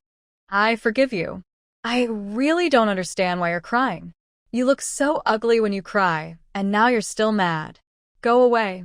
I don't want to play with you." Wei Jinmin shows no respect to the Warm Treasure at all. She twists her little cart and tries to go somewhere else. Seeing this, the Warm Treasure quickly chases after her and says clearly, "Play together." Her voice is soft but sounds a bit commanding. "One day, you'll be the big sister." You can't play." Wei Jinmin frowns tightly. The little boy looks worried. "This wooden cart is for kids to play with. I am the youngest, and you are not." "I'm the youngest." The Warm Treasure stares wide-eyed at Wei Jinmin. "Kid, are you so angry you're acting silly?" She seriously says to Wei Jinmin, "I'm the little sister, and I'm younger than you." Wei Jinmin's eyes flicker. Maybe that's true. Then he says again, "You still can't play. The wooden cart is dangerous, and only older brothers and sisters can touch it. You're the youngest, so you can't." "I can." The Warm Treasure once again argues with Wei Jinmin. I have younger brothers and sisters." After saying that, she adds, "Inside Aunt Liang's belly." "I have younger brothers and sisters." Inside Liang Qin's belly. Warm Treasure's soft, baby-like voice echoed repeatedly in the minds of the emperor and others. After a while, everyone finally understood. "Warm Treasure, come here," to Grandma Huang's side. The Empress Dowager was the first to speak, calling Warm Treasure over. "Tell Grandma, what's inside your mother's belly?" "There are brothers and sisters." Warm Treasure spoke more quickly and clearly as she got more confident. She touched her round belly and said, "Inside." Liang Qin's belly. What's going on? Seeing this, the emperor looked at Wei Jingxian, who had just returned from the Xiaoyao prince's residence. Wei Jingxian shook his head quickly and said, "Reporting to Father Emperor, I don't know." The emperor then looked at Wei Qinghua. Wei Qinghua was straightforward and nodded. "Yes, mother is pregnant." He added, "We just found out today." The doctor came to check her pulse. Everyone's faces lit up with happiness. Even Wei Jingxian suddenly understood. No wonder. No wonder today, Warm Treasure only had her 3 brothers around her. It turns out the princess was pregnant again, and the Xiaoyao prince's residence must be busy. Great. Wonderful. The emperor was so excited he paced back and forth in the flower hall. It was as if the pregnant woman was one of the palace's concubines. Qi and his siblings are so lucky. She just had Warm Treasure a year ago, and now she's pregnant again. The emperor looked at the Empress Dowager and said, "I really hope they can have a daughter for our Wei family. That way, Warm Treasure would have a sister and a companion." Yes. For hundreds of years, our Wei family has been thriving with sons, while daughters are few. The Empress Dowager also agreed happily, saying, "If they can have another daughter, that would be the best." Yes, mother is right.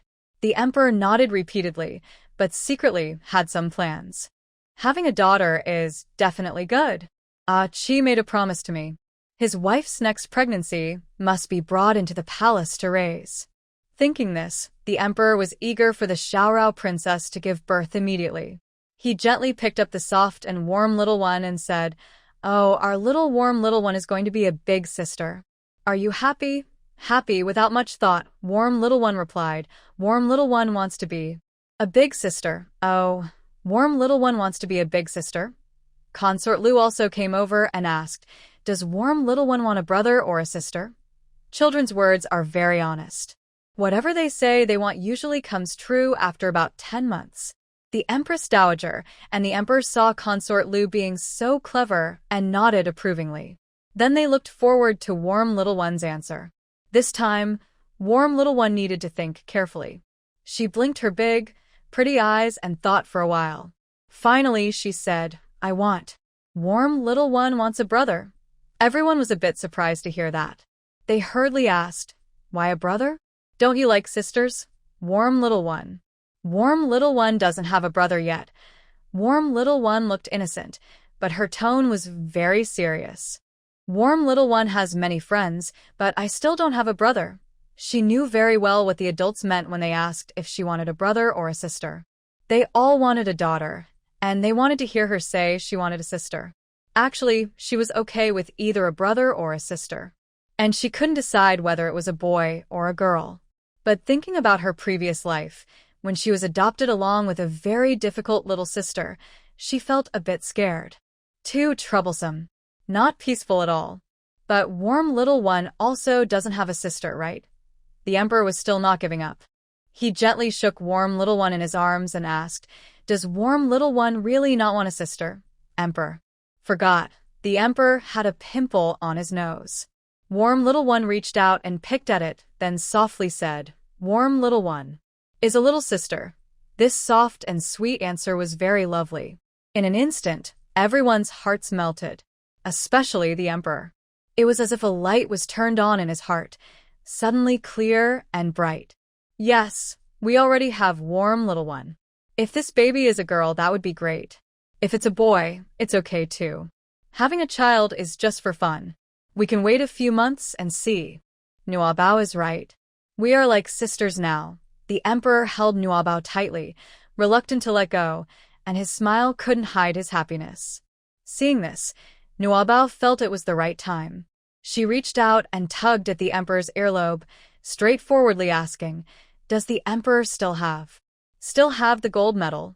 "What medal?" The emperor didn't hear clearly and asked with a smile. "Medal. The gold medal," Nuabao answered seriously. "Yes. The emperor's gold medal. The gold medal for the emperor's kitchen, too." Suddenly, Wei Jingxian, who was called out, looked a bit annoyed. He thought Nuabao had forgotten about this. He didn't expect that even though she was young, she remembered well. Father, Nuabao is talking about the gold medal. Wei Jingxian took out his own gold medal from his waist and waved it. Today, when I took Nuabao out of the palace, I showed the gatekeeper my gold medal. Nuabao saw it and kept asking to have it. I couldn't do anything, so I had to ask the emperor to step in. After speaking, he looked at Nuabao with a meaningful gaze. I'll help you here, but the rest is up to you. Nuabao is a clever little girl. She understood Wei Jingxian's meaning instantly. Nuabao hugged the emperor's neck and sweetly said, Yes, yes. It's this kind of medal. This medal can bring Nuabao to see the emperor's mother and Uncle Huang. It's very good. After saying that, she gave the emperor a quick kiss and a sweet peck. Then she added, Nuabao wants to hold it. Who could refuse such a soft, adorable little rice ball? Moreover, the reason Nuabao wanted the medal was simply to visit the palace and pay respects to her great-grandmother and great-uncle. The emperor was overjoyed. If he didn't worry about his status, he might have been moved to tears. My daughter is so thoughtful. She understands so well. She's 1,000 times more likable than those naughty boys. Everyone knows that gold medals are usually only temporarily given to others, especially medals that represent the emperor's personal approval. Once the task is done, the medal is immediately taken back. This shows that the gold medal is a precious treasure, just like Nuabao. But under Nuabao's persuasion, the emperor automatically regarded the gold medal as a toy for his little niece. He called out to Wei Jingxian, second brother, Give the gold medal to Nuanbao. Wei Jingxian was stunned. Really? Give my medal to my sister? What about me? No. That's not what I wanted. Why are you just standing there like a fool? The emperor saw Wei Jingxian hesitating and scolded him. His face darkened as he said, Didn't you hear your sister say she wants it? Quickly give it to her. Let her play with it. Wei Jingxian glanced at the beautiful corner of his eye and asked, Will she return it after playing? No. No return. Nuanbao reacted so quickly. Just as Wei Jingxian finished asking carefully, she immediately answered, It's not just for playing, it's for keeping forever. The meaning was clear. Once it's in my hands, it's mine. I don't want it just for now. I want it for a lifetime. When I grow up, I'll still need this to do whatever I want. Oh, okay. Everyone, including the emperor, was almost amused to death by Nuanbao. As long as you can come to the palace often in the future, you can keep this medal for as long as you want. Uncle Emperor definitely won't take it back. After saying that, he also looked with a smile at the Empress Dowager not far away. He said, Mother, look. This little thing even knows about a lifetime or two. Yes, truly a little rascal. The Empress Dowager's smile wrinkled her eyes, and she didn't forget to urge Nuanbao to take the medal. Second brother? Give the medal in your hand to your sister, so she can come to the palace often in the future. Wei Jingxian. He also felt a bit regretful. Father? I will still often go to the Xiaorao prince's residence in the future, Wei Jingxian said slowly. He took out the medal but was still trying to change the emperor's mind. Look at today. Although Nuanbao asked to come to the palace herself, without this medal, the three of us can't leave either. So, this medal should stay with me? Wei Jingxian stopped at this point, thinking the emperor would understand. The emperor did nod and said, Yes, second brother, makes sense, but then the half-spoken words that followed almost made Wei Jingxian leave immediately. From now on, Nuabao will also have a gold medal. When she leaves the palace again, you should teach her to show her medal herself. It's good to give her some chances to play with the medal, so she won't get bored after a long time. Wei Jingxian. So, this is like killing the donkey after using it? You don't need me anymore? Especially the emperor's last words. They hit hard. A fine gold medal, in Nuabao's hands, turns into a toy she gets tired of playing with if she doesn't play with it often. Here you go, Nuabao. Hold it well. What could Wei Jingxian do? His life was given by the emperor, so he dared not disobey. Although he felt helpless inside, he gently handed the gold medal to Nuabao. Nuabao held the medal and sweetly said, Can I borrow a few pots from the Goose Emperor? Wei Jingxian squinted and smiled. You want to thank me, little one. But Father Emperor should thank me too. Thinking this, Wei Jingxian's eyes sparkled with a clever glint. While the emperor was happy, he started to take credit. Today, Nuabao was brought here by your son. Shouldn't you show some appreciation?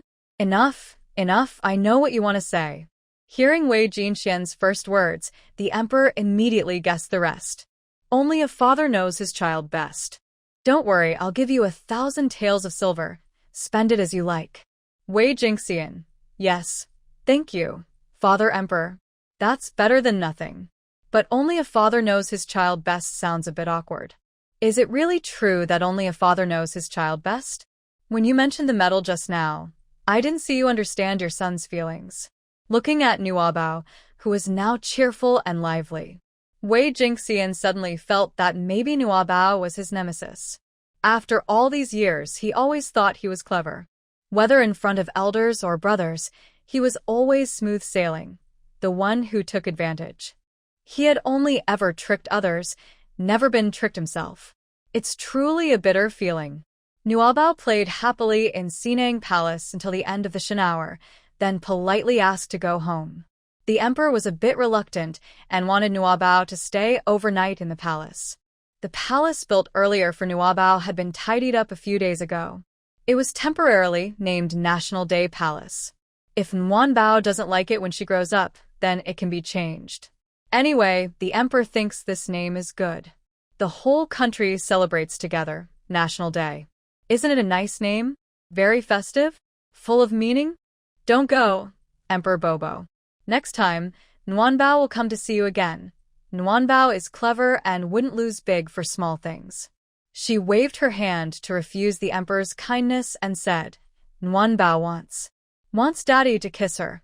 If she can't see daddy kiss her, Nuanbao will cry. She rubbed her eyes, looking very pitiful. This is her first time entering the palace. It's already good that King Xiaoyao and his wife didn't come to catch her, and they even thought about letting her stay overnight. If she stays overnight, there might not be a next time. So Nuanbao clearly knows she must go back.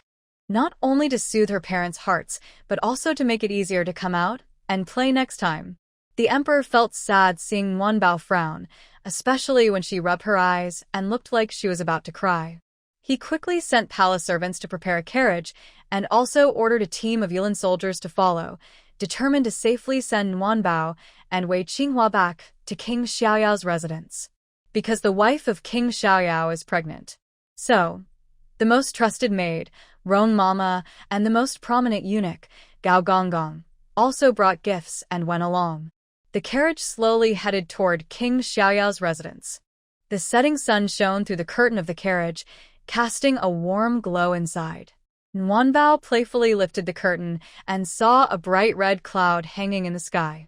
As the breeze moved the clouds, they formed various shapes. One big cloud looked very much like a phoenix spreading its wings, beautiful beyond words. Nuanbao couldn't help but exclaim, "Wow," with an exaggerated, wide-eyed expression. "What's wrong?" Wei Qinghua, seeing this, couldn't help but be curious. "Guogua, look." Nuanbao hurriedly tugged at Wei Qinghua's sleeve, eager to share. "Guogua, look. So pretty."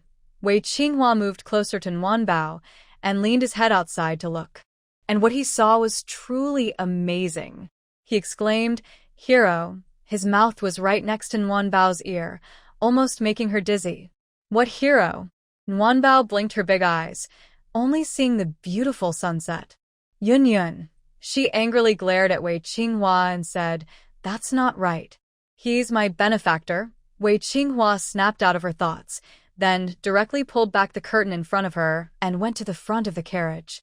It turned out that when Nuanbao was sharing the beautiful sunset view with Wei Qinghua, she wasn't actually seeing the sunset.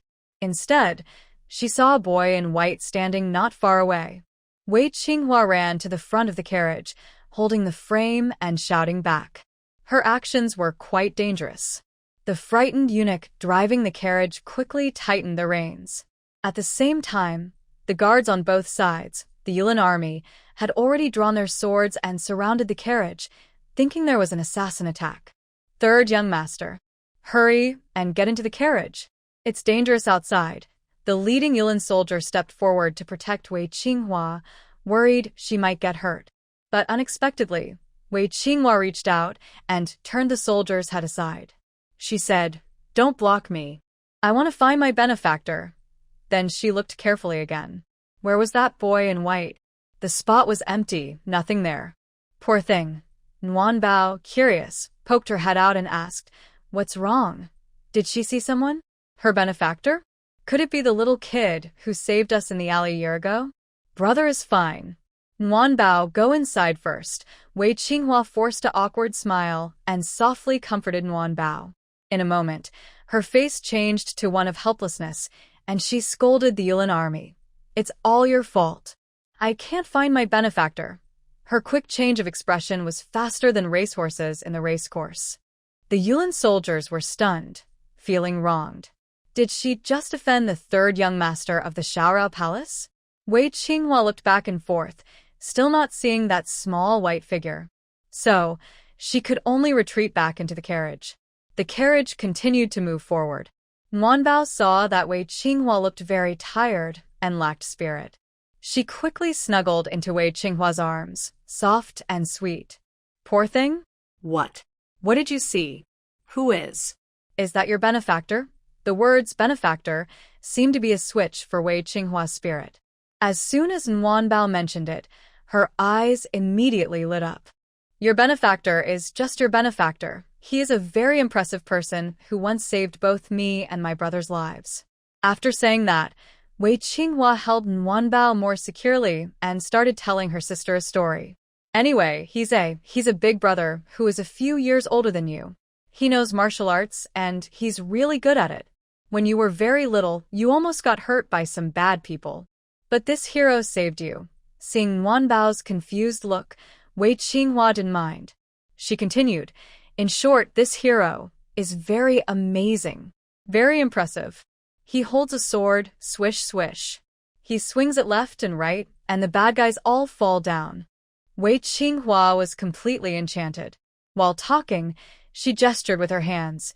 "If only I could learn a few moves from this hero, and maybe become his apprentice. Then I could be invincible and protect Nguanbao. Nguanbao, that third brother, please promise me, don't take me on adventures anymore. That hero looks even younger than you. Can you be a little more responsible? You're back. You're back." The carriage stopped at the gate of the Xiaorao Palace. The gatekeeper saw the carriage and immediately shouted excitedly, "The young princess and third master are back." Xiaoyao King and his wife had been waiting in the courtyard behind the main gate for a long time. As soon as they heard the gatekeeper's shout, they hurried out. They looked anxious, as if they had been holding back for a long time. According to Xiaorao King's personality, he would have rushed into the palace immediately after hearing the news. Anyone who dared to compete for his daughter would surely make him angry.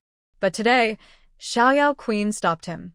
Not for any reason, just because the gatekeeper said. The young princess said herself that she wants to go to the palace to pay respects to the Empress Dowager. Mother and daughter are truly connected. As a mother, Xiaoyao Queen immediately understood that her daughter was feeling upset. After all, the Xiaorao Palace had always kept a close watch on Nguanbao, which was quite restrictive. And Nguanbao was a lively, clever girl. When she couldn't walk or speak before, it was manageable. But now that she has ideas, it's hard to stop her.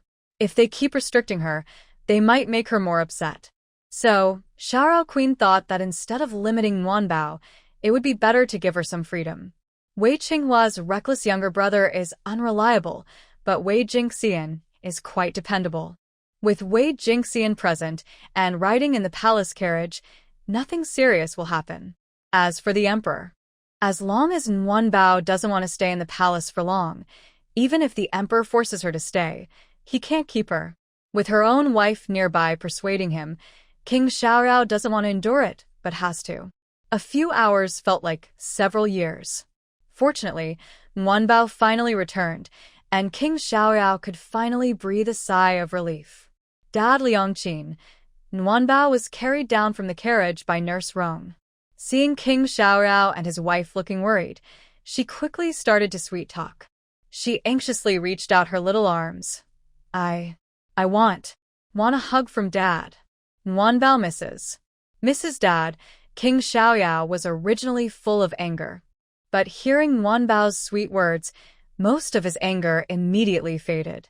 Looking at the entourage, Nurse Rong, Lord Gao, and the Yulin army, his remaining anger also disappeared. Haha, Wei Zheng knows how to handle things. He no longer argued with the palace about Nguyenbao leaving the house. He proudly carried his child back home. He hadn't seen his daughter all day and missed her very much.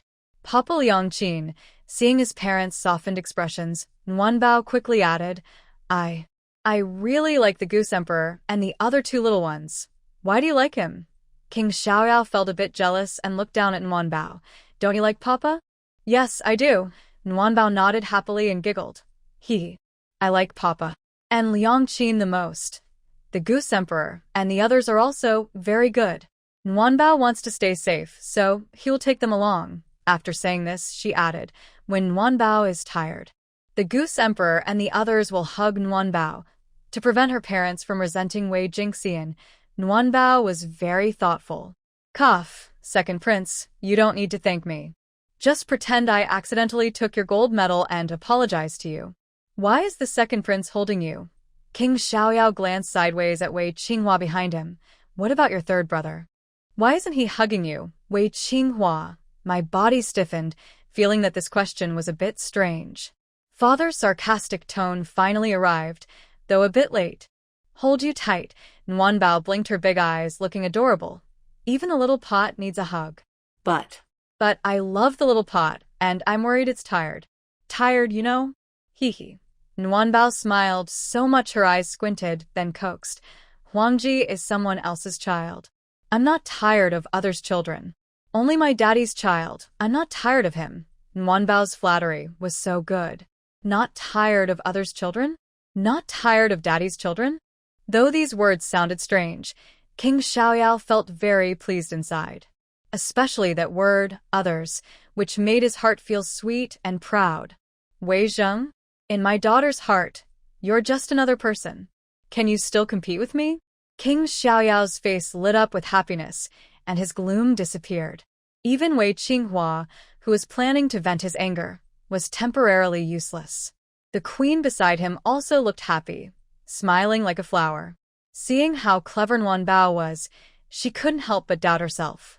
This girl, was she really born from me? How am I so lucky? She completely forgot that she had been fortunate since she was a child. The couple held their child, chatting and laughing as they returned to the front hall. Suddenly, King Xiaoyao felt something was wrong. Why are Nguyenmo and Gao Gonggong following them? Turning around, he started to chase them away. Go back and report, no need to follow. Tell Mother and the Crown Prince that Nguyenbao and the third brother are safe and sound back at the palace.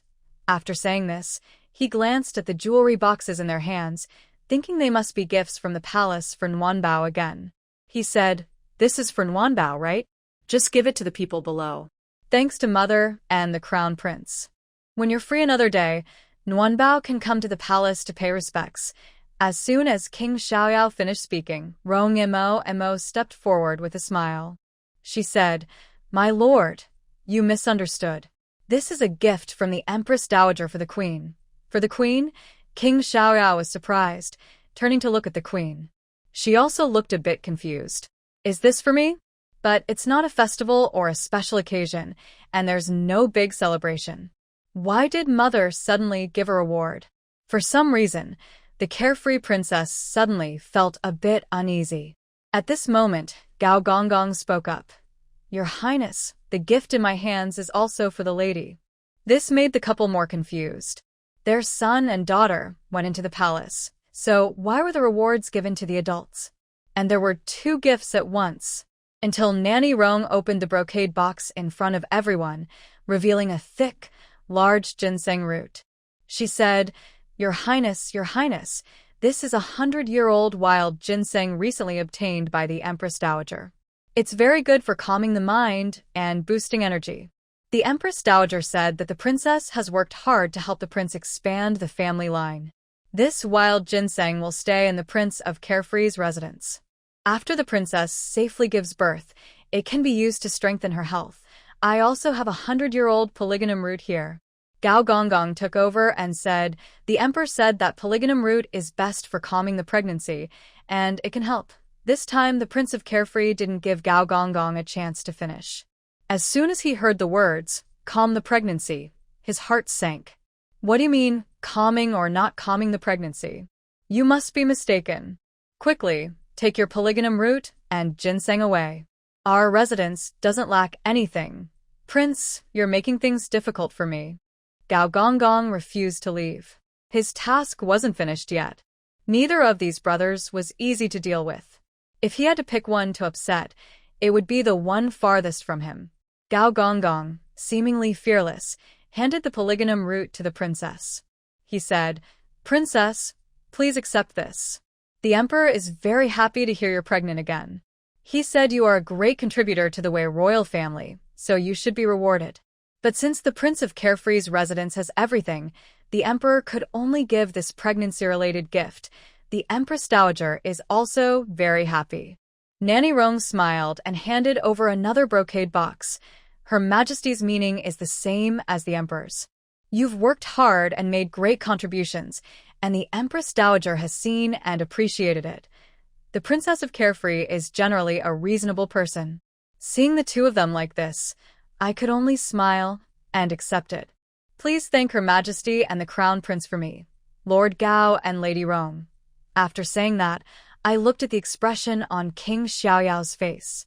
Wow, that was really sour. So I quickly glanced at the two children and comforted King Xiaoyao. It must be because the kids are too quick with their words and can't keep secrets. Never mind. My belly will get bigger sooner or later, and Her Majesty and the Crown Prince will find out anyway. Hearing this, King Xiaoyao immediately shot a cold look at Wei Qinghua. It was faint and cool. Wei Qinghua suddenly felt a chill and sneezed. Achoo, it's not my fault. My sister was the one who spoke first. Sniff, sniff. Sure enough, Warm Treasure still cares about her older brother. When she heard Wei Qinghua sneeze, she immediately reacted. Dad, cool, Aunt Warm Treasure can do it too. I have good news, I told Mother Huang and Uncle Huang. She blinked her big eyes as she spoke. Looking eager for praise, she made King Xiaoyao feel both amused and annoyed. How could the person who leaked the secret be my daughter? If only it were my son. A son who can handle tough stuff. King Xiaoyao pouted and swallowed his frustration. But Queen Xiaoyao was different. She didn't know about the secret agreement between King Xiaoyao and the emperor. So, whether the news of her pregnancy reached the palace early or late didn't matter much to her. At most, she would be more noticed and feel a bit more pressure. She came over with a bright smile, praising Warm Treasure a few words, with no sign of displeasure. Seeing this, King Xiaoyao also secretly relaxed. Just then, Lord Gao spoke again. Prince? The emperor asked me to tell you. Please take good care of the princess consort. Don't make any mistakes, and don't forget your promise with the emperor. The emperor said he will arrange everything soon, just waiting for this child, King Xiaoyao, Queen Xiaoyao, and the children. Everything around was silent. It was as if everyone was pondering Lord Gao's words. Warm Treasure's eyes kept moving around. Most afraid when the air suddenly becomes quiet finally, King Xiaoyao managed to say one word. At the same time, the clever Queen Xiaoyao asked, What promise?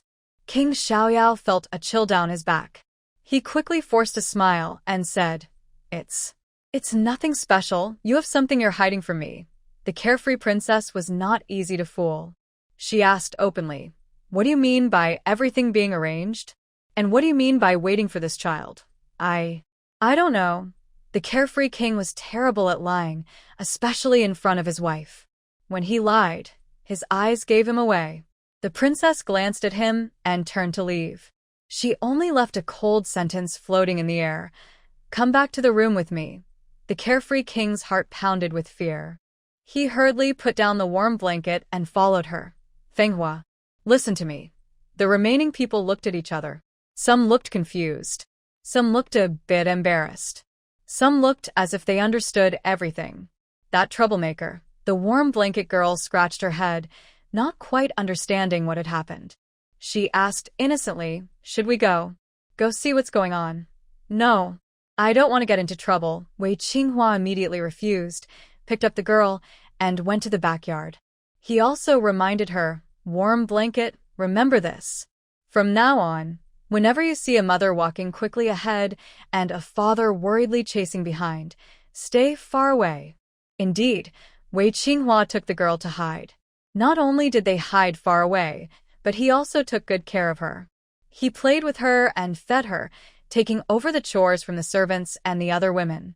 Overall, this third brother of mine took very good care of his sister this time. I am doing so well. Maybe father won't be angry with me now? Wei Qinghua was experienced and wise. Although the carefree king and his wife loved each other deeply, and their relationship was very good, couples always had small disagreements. Every year, they would have a few minor quarrels. And after each quarrel, the one who lost was always the carefree king. He was quick to get angry, but afraid to offend the princess. So, in the end, the children usually got caught in the middle. Among the 4 children in the carefree king's household, Warm Blanket was definitely the safest. As for Wei Muhua and Wei Sihua, they were very good at staying out of trouble, especially in such special times. Only Wei Qinghua. He has been spoiled since childhood. Whenever the king of Carefree needs to vent his anger, he is the first to be targeted. With years of experience, Wei Qinghua has learned to be clever. First, forget about who wins or loses between father and mother. Just act obediently. That's always safe. Wei Qinghua guessed correctly. After about half an hour, the king of Carefree indeed came looking with a gloomy face. Jiang, from afar, saw the king's figure and hurried in to remind him, "Third master, the prince is here." At this moment, Wei Qinghua was holding a warm pack, trying to lull the little one to sleep. When he heard Jiang say the prince was here, he quickly straightened his back. He carefully shifted the warm pack so that he and the little one faced the door directly. That way, as soon as the prince entered, he would see the sleepy, almost asleep little one. "Good boy, sleep well, sleepy time now. Third brother is here to help you sleep. Be good, little one." When the king of Carefree arrived at the door, he saw this warm scene. Wei Qinghua, still a child himself, was gently rocking a smaller child, softly whispering. His words were tender and gentle. In just one glance, the king stopped in his tracks and didn't go inside. Damn. Has this brat changed today? The king was angry because he wanted to find his younger son to vent his frustration. After all, this younger son was the most mischievous usually. Moreover, it was Wei Qinghua who brought the little one into the palace today. It was most appropriate to blame him. He had already thought about how to scold Wei Qinghua on the way. Just blame him for not stopping his sister, letting her go to the palace. If his sister hadn't gone to the palace, she wouldn't have spoken so innocently. Without innocence, his wife wouldn't be angry. But unexpectedly, when he arrived at Wei Qinghua's courtyard, the scene was different from usual. How could he speak harshly now? He felt powerless and might wake the little one. "Forget it. I'll go find the second brother." Thinking this, the king turned to go to Wei Sihua's courtyard. Unaware, Wei Qinghua behind him let out a long sigh of relief. Where was the second brother? Wei Sihua. He had already received the news. He was not in his own yard, but went to Wei Muhua's place. So, the Free King naturally missed him. That little brat isn't here? Never mind. I'll find the boss. The Free King turned and headed straight to Wei Muhua's courtyard. However, Wei Muhua was a good student and loved reading.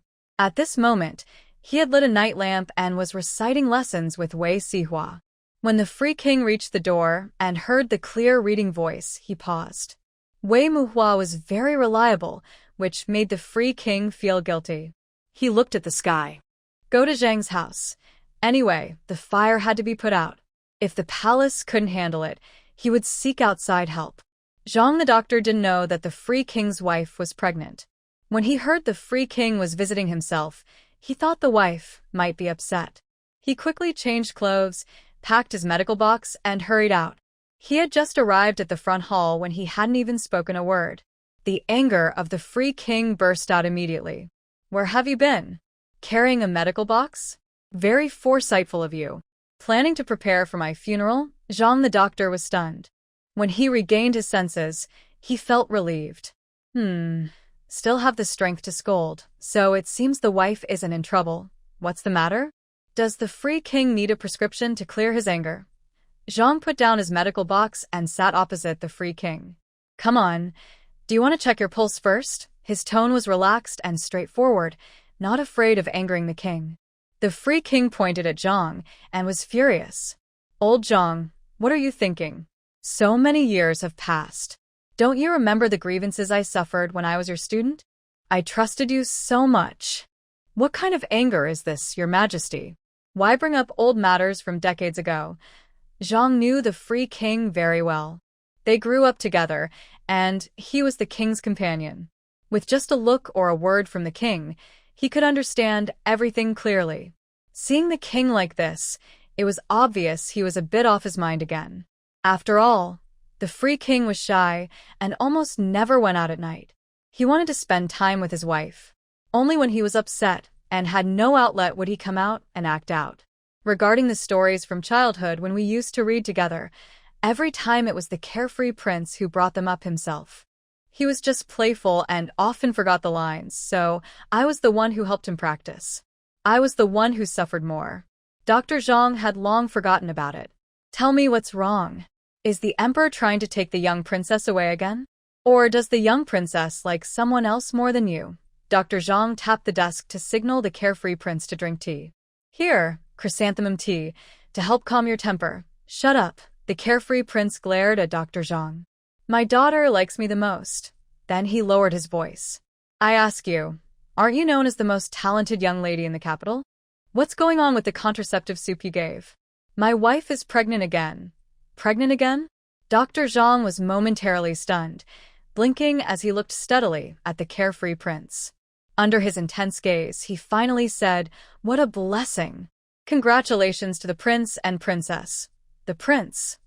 He narrowed his eyes and clenched his fists. If it weren't for the fact that there was an elderly lady in her 60s at the Zhang residence, he'd be tempted to throw the table. Stop wasting time. The prince lowered his voice further. I asked for the contraceptive soup, not the potion for many children and grandchildren.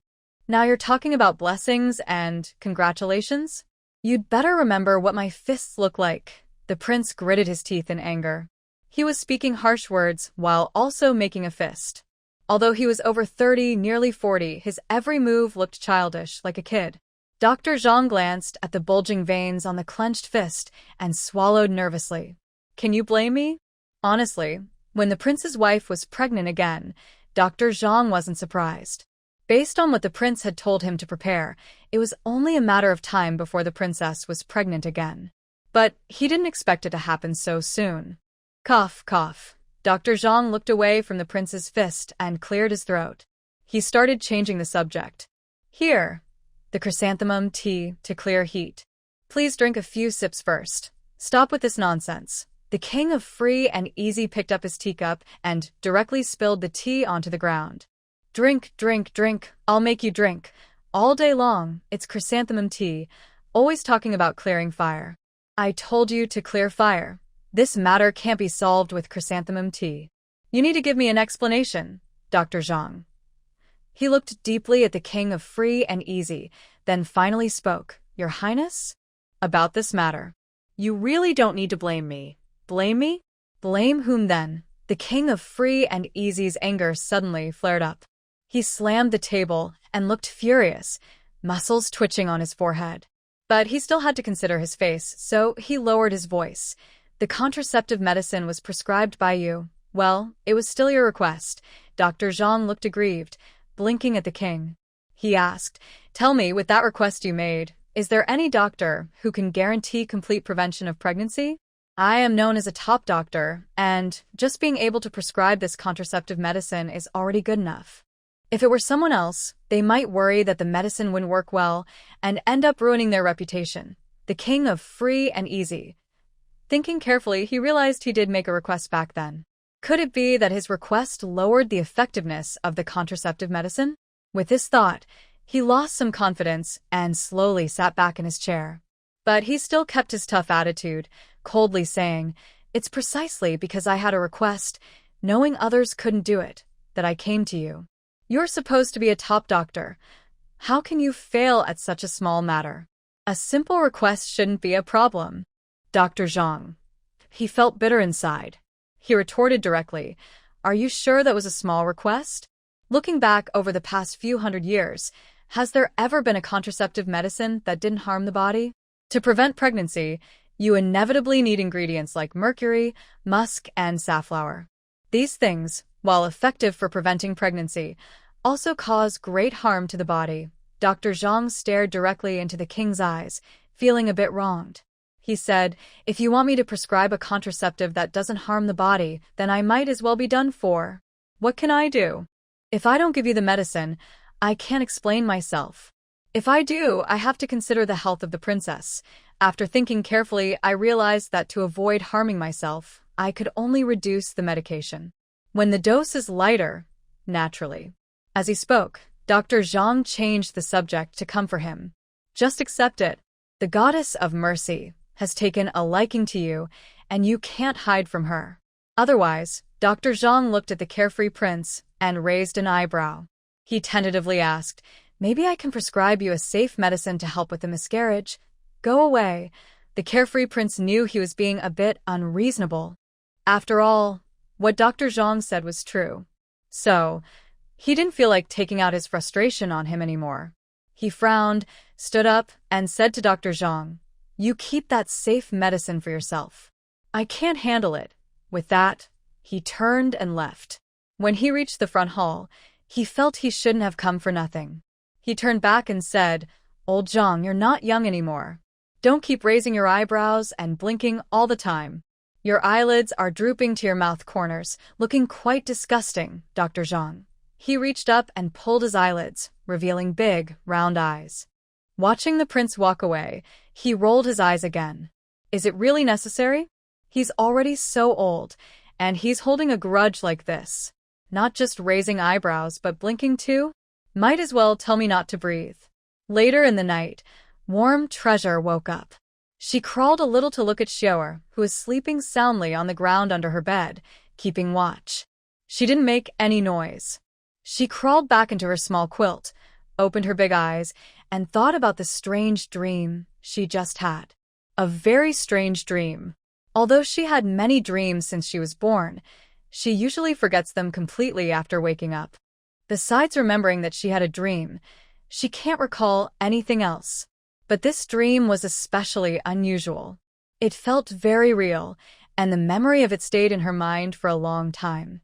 In the dream, she, a small girl, suddenly appeared in a warehouse.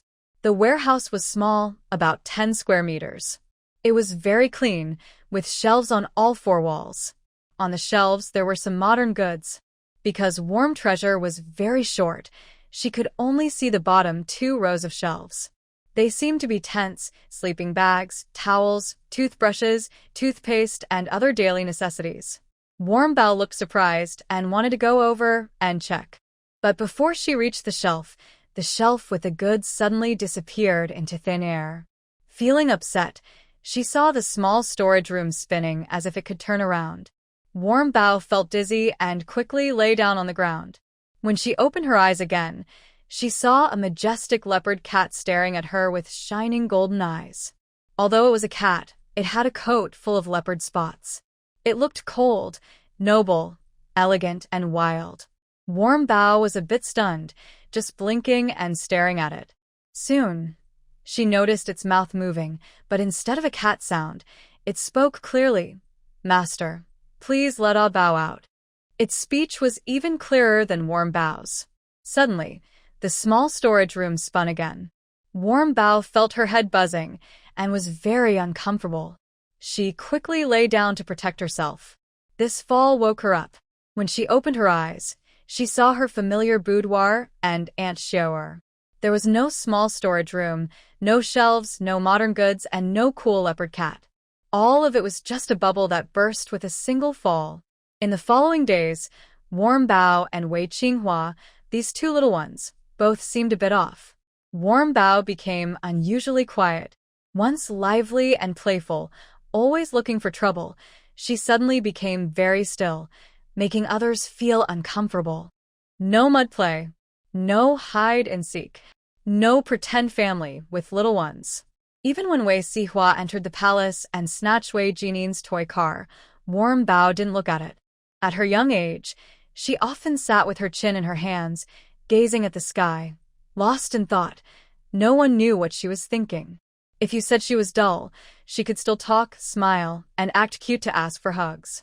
If you said she hadn't changed, her size and small expressions really made people worry. Could she have bumped her head? I heard that on the day she entered the palace, the fifth pushed Warm Bao. King Xiaorao held Warm Bao's head and checked it several times, but found nothing wrong. Wei Qinghua, however, was still somewhat clear-headed. Although he was angry that Wei Jinin pushed his sister, he didn't blame everything on her. He said she was pushed, but she fell on her butt, not her head. That is, I am pregnant, which upset the warm treasure. The carefree princess still worries about her pregnancy.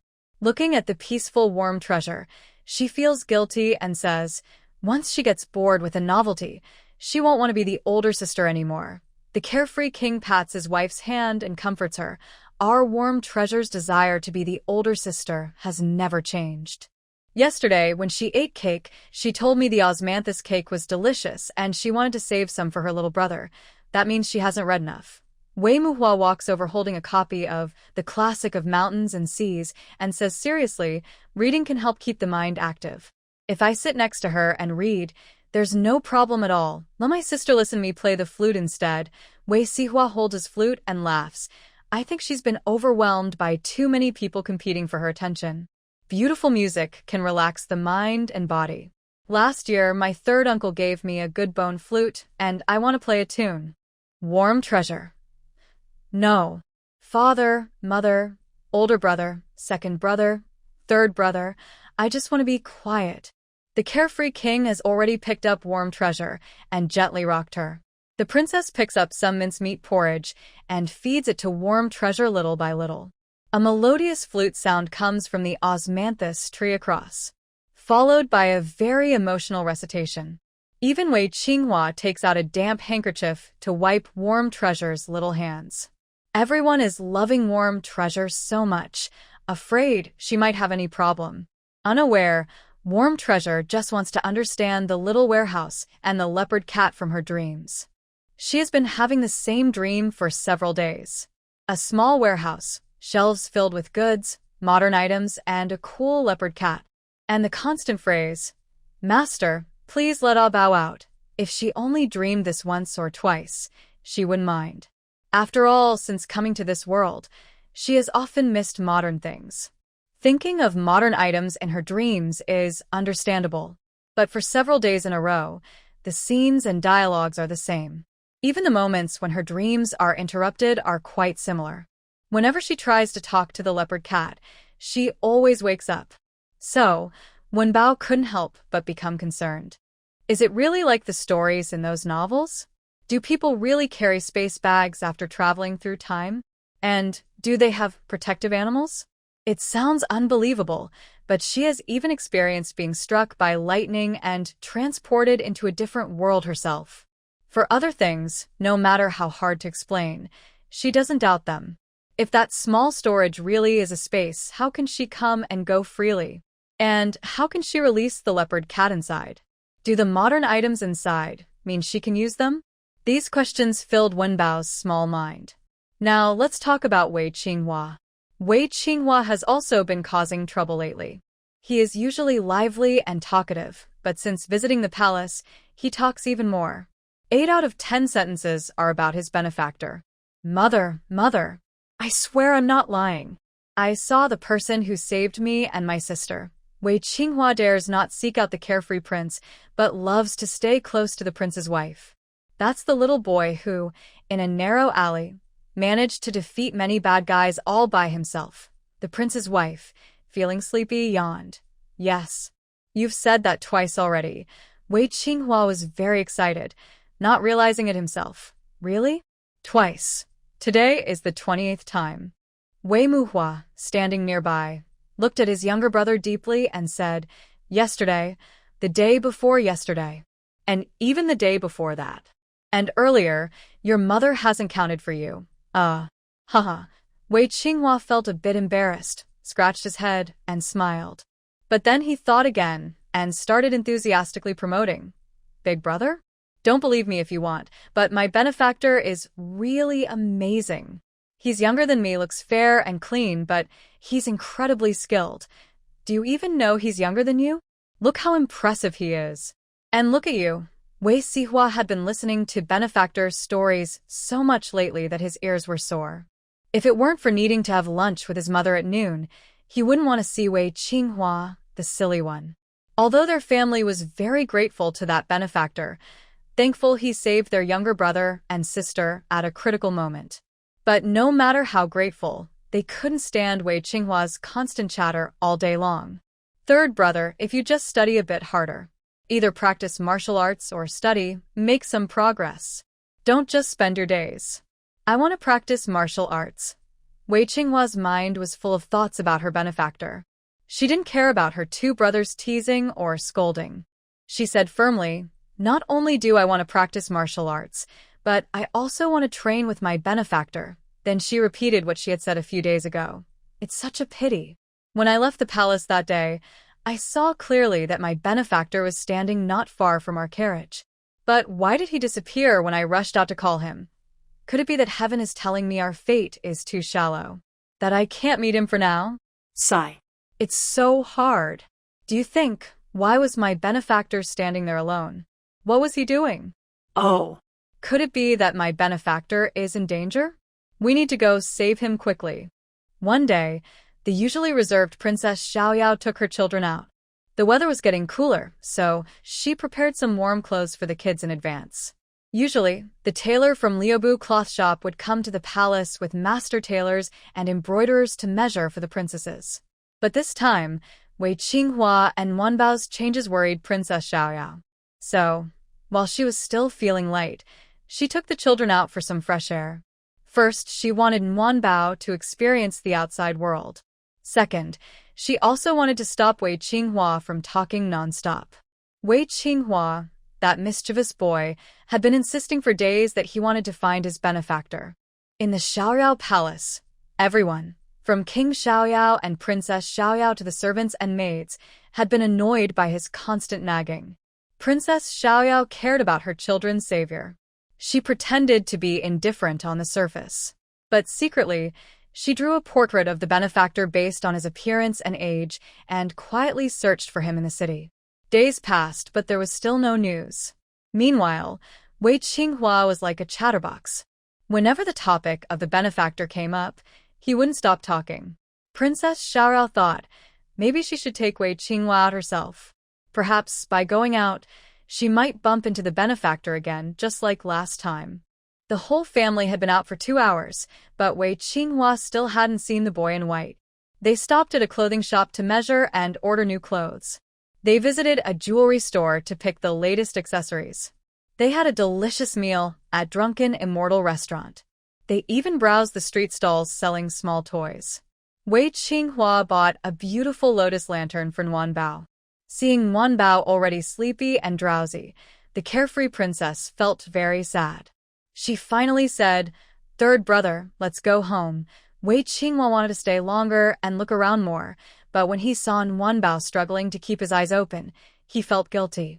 His little sister was so well-behaved. At just over a year old, she had been out shopping for a long time and didn't complain or make trouble. Even when she was so tired her eyes couldn't stay open, she didn't cry or scream like other children. Wei Qinghua also felt sorry for such a well-behaved sister. Plus, Wei Muhua and Wei Sihua, who were watching him, added pressure. So, he bowed his head and obediently got into the carriage. Oh well, maybe it's not meant to be with the benefactor. Wei Qinghua sat by the carriage window, lifted the curtain, and stuck his head outside. The carefree princess and the others saw this, feeling helpless, but not stopping him. The carriage slowly moved toward the Xiaoyao Palace. It traveled from one street to another.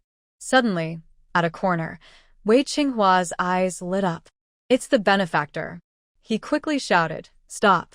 Stop the carriage!" Without time to say anything to his family, he jumped out of the carriage.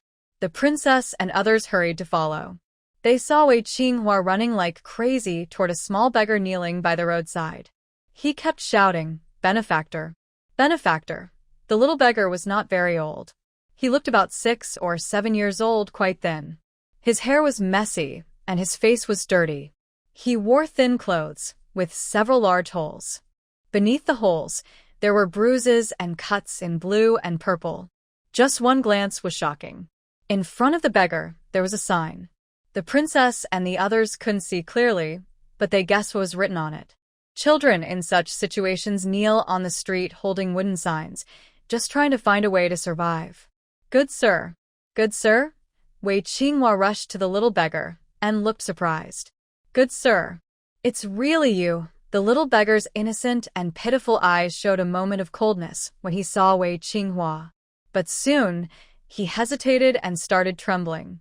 He looked very scared and asked, Who are you, good sir?" "What's wrong?" Wei Qinghua was stunned and surprised by the beggar's reaction. "What's going on? Why does the good sir look like this?" "Good sir, don't be afraid. Look at me carefully. Do you recognize me?" Wei Qinghua didn't mind that the little beggar was dirty and reached out to hold his shoulder. The little beggar stiffened. He quickly said, "It hurts. It hurts. Young master, you've mistaken me for someone else." "No, I could never mistake you." Wei Qinghua was confident in his memory. Although the little beggar in front of him avoided eye contact and looked nervous, his words and actions were very different from the boy in white a year ago. But he remembered his face and the tear mole at the corner of his eye very clearly. "Good sir, do you really not remember me? I am the boy you saved in the deep alley a year ago," Wei Qinghua explained and gestured as he spoke. "Think carefully. In the east part of the city, there are many dark alleys with black-clad people. Back then, I was holding a baby, my sister. She even wet her pants, do you remember?" The little beggar didn't answer. He thought, this person is really troublesome. He lowered his head even more. He glanced around nervously and said, "I don't know you. I don't recognize you. You've got the wrong person. I won't mistake you. The person who saved me. No matter if you turn to dust, I'll recognize you." Wei Qinghua was very sure and even raised his voice. "Good sir, are you in trouble?" "Tell me." "My family is nearby. We can help you." The little beggar didn't answer. He thought, if I knew you were so persistent, I wouldn't have saved you in the first place. Wei Qinghua's voice attracted many people who came to watch. The little beggar glanced quickly at his target approaching and knew there was no time to pretend anymore. He looked at Wei Qinghua and quickly said 2 words, "Let's go." His tone was sharp and clear, with a hint of coldness. He was different from the timid, pitiful look he had just moments ago. Wei Qinghua looked confused and didn't understand what was happening. He stared at the little beggar like a fool and asked, "Hero, do you recognize me?" The little beggar lowered his voice and said, "I haven't caused trouble. Let's go." As soon as he finished speaking, the target was right in front of them. At that moment, the carefree princess, along with Wei Muhua and Wei Sihua, arrived beside Wei Qinghua.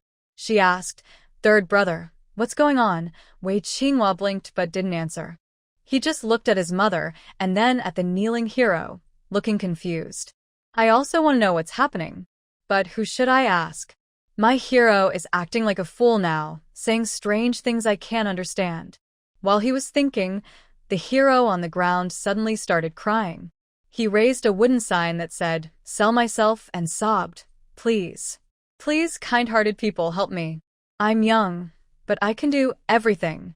I'm not afraid of hard work or dirt. I can do any job. As long as kind people can give me a meal and let me live. Just let me survive." The young hero cried bitterly, looking at his goal. It was a plump woman dressed in gold and silver, with a harsh face. According to reliable sources, this woman was Huanyang, a notorious trafficker in the capital city of Shu.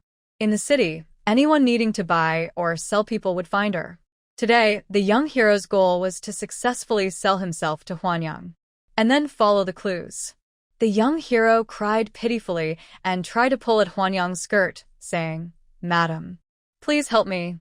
You look like a wealthy and noble person. Surely you can. Surely you can support me. Please take me away. I don't want money, just a meal to survive." "Madam." Wei Qinghua was stunned again. He stared in shock at his hero and couldn't help but think back to last year's incident in the alley. The more he thought about it, the more he felt that the scene in front of him didn't look right. His benefactor was clearly a calm, elegant young man with a refined and extraordinary demeanor and impressive skills. Even just a few days ago, he was still a clean, fresh, and cheerful young boy. But today, he looked completely different. He was suddenly timid like a mouse, then shouting to chase people away, then crying and sobbing? Was he really foolish, or just pretending? My benefactor.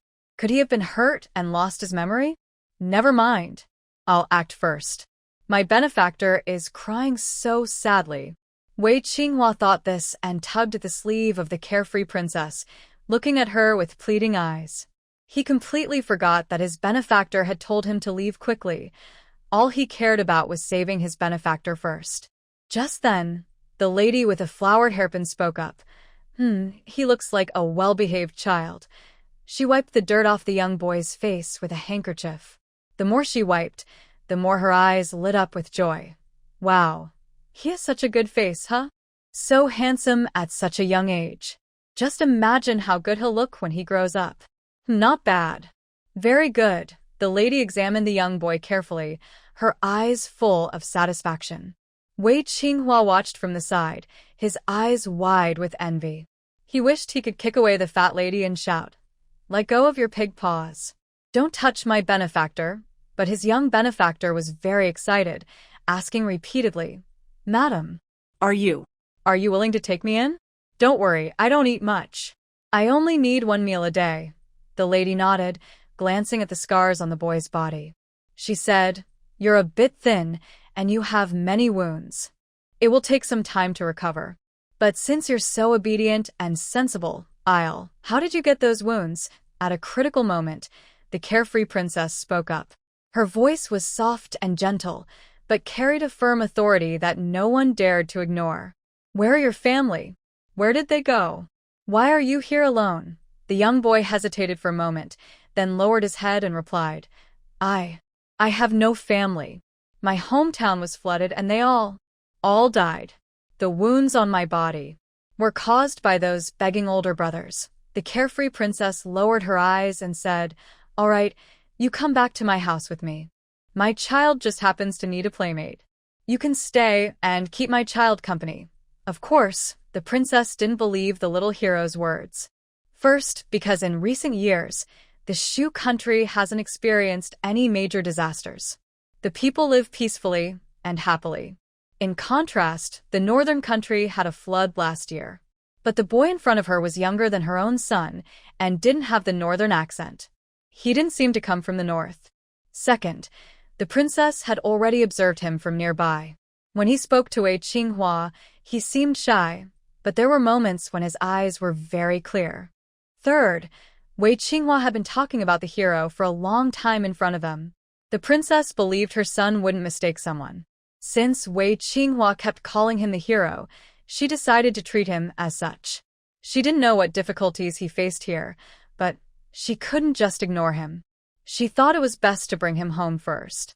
If they truly saved the right person, it would be a way to repay kindness. If they saved the wrong person, it would still be good to do a kind deed. The grand palace of the princess was big enough to raise a child. Huanyang was well known in the city as a trusted servant. Bringing the boy home would at most be like gaining some silver. Maybe in a few days, he would be sold elsewhere. Who knew whether the family he was sold to was good or bad, or what his future would be? Thinking this, the princess said, "After you come with me, you can study with my child. I'll save some silver for you, so when you grow up and get married, it can be your dowry. It's like buying your future today." The conditions offered by the princess were very tempting. Even Huanyang, standing nearby, couldn't help but glance at her a few more times. Honestly, Huanyang wasn't very happy about this. She had been working as a trusted servant in the city for over 10 years. Though not famous, she was not someone easily replaced. Now, she saw she was about to get a lot of silver, but suddenly someone else appeared. She couldn't help but feel reluctant. She was thinking about how to secretly take the person away without anyone noticing. I heard the little boy kneeling say, I won't go with you. I want to go with the lady next to you. This made Lady Hua happy. The carefree princess looked a bit surprised and asked, Why? Do you not like reading books? The little helper hesitated. I wanted to say I didn't like reading, but I had to make it sound convincing. In this world, who is a child from a poor family that doesn't like reading? They all wish for the chance to study and hope to succeed when they grow up. Lady Hua is very clever. If I said I didn't like reading, she would definitely doubt me later. No, it's not that. The little helper put away his thoughts and shyly looked at the princess. He said, You seem like a liar. My mother said, There's no one in this world who treats me kindly for no reason. You let me read. You save money for me to get married. You are too kind. But I don't know you. You talk so nicely.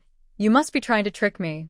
After saying that, he turned to Lady Hua and said, This lady doesn't seem like a liar, and she looks richer than you. I want to go with her. The princess looked at him silently. Wei Muhua's 3 brothers looked confused. Children? Are you sure she's richer than our family? Do you know that just sending out a 1-year-old baby can beat this person in strength? Kids have their own ideas, which is a good thing. The princess still smiled gently and kindly said, But whether you can go with her depends on her own choice. After speaking, she turned to look at Lady Hua. At the same time, the plainclothes guard behind the princess raised a token. Lady Hua was quite proud earlier. She was already planning how much she could sell him for before he was taken away. But when she saw the token, her face immediately changed. Her face turned pale, and her confidence vanished instantly. That was the token of the prince's residence. Even though Lady Hua was a spy, she was experienced. Everyone knew the power and status of the prince's residence in the capital city. Now look at this lady. Although she appeared gentle, elegant, and noble, her inner aura was incredibly strong. This kind of person is hard to deal with. Hee. The flower girl forced a smile, but her smile looked worse than crying. Since the lady likes this boy, I won't take him then. Our family isn't short of servants anyway. After saying that, she looked at the little hero and said, Child, you're lucky. This lady's family is very noble, not some scammer. We don't need more people, so you should go back with her. Okay, the little hero. His eyes flickered and he grinned. He looked happy on the outside, but inside, he felt empty. Sure enough, I just saved a troublemaker. Under the watch of the flower girl and everyone else, the little hero gratefully followed the carefree princess and the brothers Wei Qinghua onto the carriage. Wei Qinghua was in a good mood. As soon as they got on the carriage, he shook the sleeping warm treasure awake. Warm treasure, warm treasure. Look. Third brother brought someone. This is our lifesaver. Do you remember? Warm treasure. He was drowsy and a bit resentful. What is going on? I just fell asleep. Then he looked at the lifesaver Wei Qinghua mentioned. Ah. Is it him? Seems like it.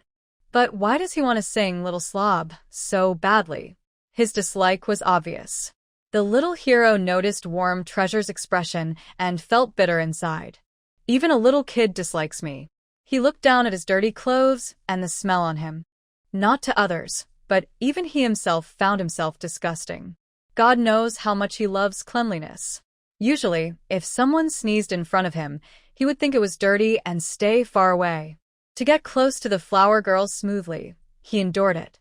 Ever since he disguised himself like this, he felt uncomfortable all over.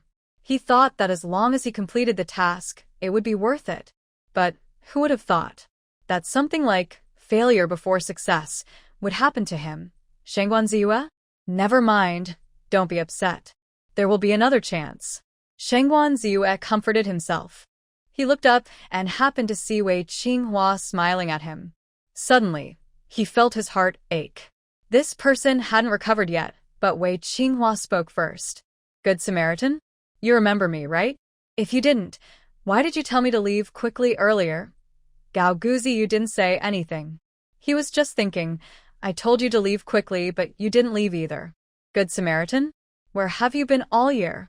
After you saved me and my sister last time, our family wanted to thank you. But we sent many people to look for you, and after a long time, we still couldn't find you. Gao Guzi, you still didn't speak. In his mind, he thought, I know, it was the Yulin army sent out to destroy my old hideout in the capital. Good Samaritan? Did you go to the east part of the city a few days ago? Near the palace. I think I saw you there. Gao Guzi, you looked at Wei Qinghua, frowning. That loud, pig-like. Good Samaritan, you called out? Good Samaritan? Can you teach me martial arts? When I learn it, I want to be as strong as you. Gao Guzi, you raised an eyebrow, feeling awkward. No, I want to live a few more years. Good Samaritan? Why did you kneel there just now, begging to buy something? Was it because you really had no food to eat, or… Gao Guzi, you. Why are you talking so much? He looked at Wei Qinghua deeply, suddenly feeling a bit nervous. The fortune teller once told my mother that I would meet a nemesis in my life. This nemesis wouldn't kill me, but would suppress me everywhere, leading me around by the nose. And even lead my whole family along. Could it be? This kid is my nemesis? Third brother. You're really noisy. Wei Muhua couldn't stand his younger brother either. He interrupted him politely and nodded at Gao Guziyu. He said, Sorry, little brother. My brother is always like this, lively and mischievous, full of words. But since you saved him and my little sister last time, he's been thinking about you and often talks about you in front of us. Just a small favor, not worth mentioning. Gao Guzi, you knew their identities. So, he didn't plan to keep pretending to be clueless on the street anymore, to hide anything from them. After all, hiding wouldn't work. Even if the people from the Duke of Carefree's residence couldn't find out his true identity, they could still discover that he came from the martial world. If I were to pretend again, it wouldn't be sincere. So, I clasped my fists and said to the Princess Dowager of the Free Spirit, Thank you, madam, and thank you, young gentleman, for saving me. The lady and the young men showed kindness, and I will remember it in my heart. My voice was clear and pleasant, with a touch of innocence. Although I am just a small child, my words and actions are serious. For some reason, I felt the Princess Dowager of the Free Spirit was a bit distressed. She smiled and asked, Is your name Ziyu? Ziyu. A good name for a person with talent and skill, I replied. Then she looked at me and asked, But perhaps it was unnecessary for us, the mother and son, to interfere just now, and it might have disturbed your important plans. The Princess Dowager of the Free Spirit is a clever person.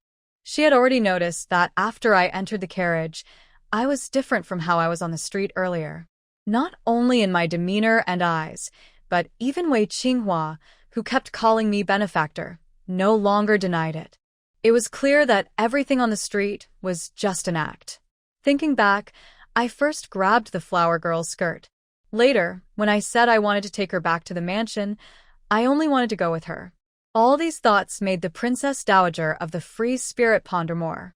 This child probably wants to get close to that person, the servant. When An Guziyu heard the Princess Dowager of the Free Spirit sense her guilt, he was a bit surprised. This aunt seems to be quite perceptive. I can't imagine that the clueless big fool across from her is actually her child. It's no big deal, madam. You need not worry. An Guziyu politely said, Your kindness and that of the young gentleman are all out of good heart. Ziyu believes that even if the person kneeling on the street today isn't Ziyu, you and the young gentleman wouldn't just stand by. Then he added, Moreover, madam and the young gentleman don't know Ziyu's true purpose. Seeing Ziyu almost fall into the hands of the flower girl, it's natural to feel anxious. Little brother, how old are you this year? Wei Muhua looked at An Guziyu, who was very young but behaved very calmly and maturely, and couldn't help but be surprised. I heard from my third younger brother that a year ago, in a deep alley in the east part of the city, you saved him and his sister. He also said that you are younger than him but skilled in martial arts, able to fight many at once. After speaking, Wei Muhua smiled and said, At that time, I didn't believe it and thought he was just bragging.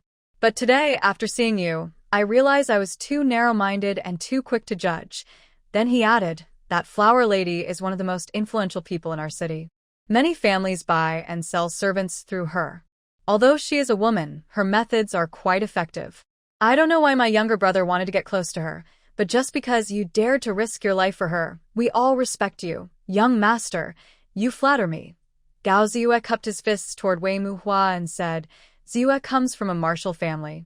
My ancestors were all martial artists. Since I was 2 years old, I have been practicing martial arts with my parents, and now I have 4 years of experience. Because my parents are strict, my skills are quite decent. It was a coincidence that I saved the young master and the young lady a year ago, so please don't worry about it. After saying this, he remembered Flower Lady and added, as for her, I did approach her with a purpose. This time, I was sent down the mountain by my family to train, and I happened to encounter some strange things.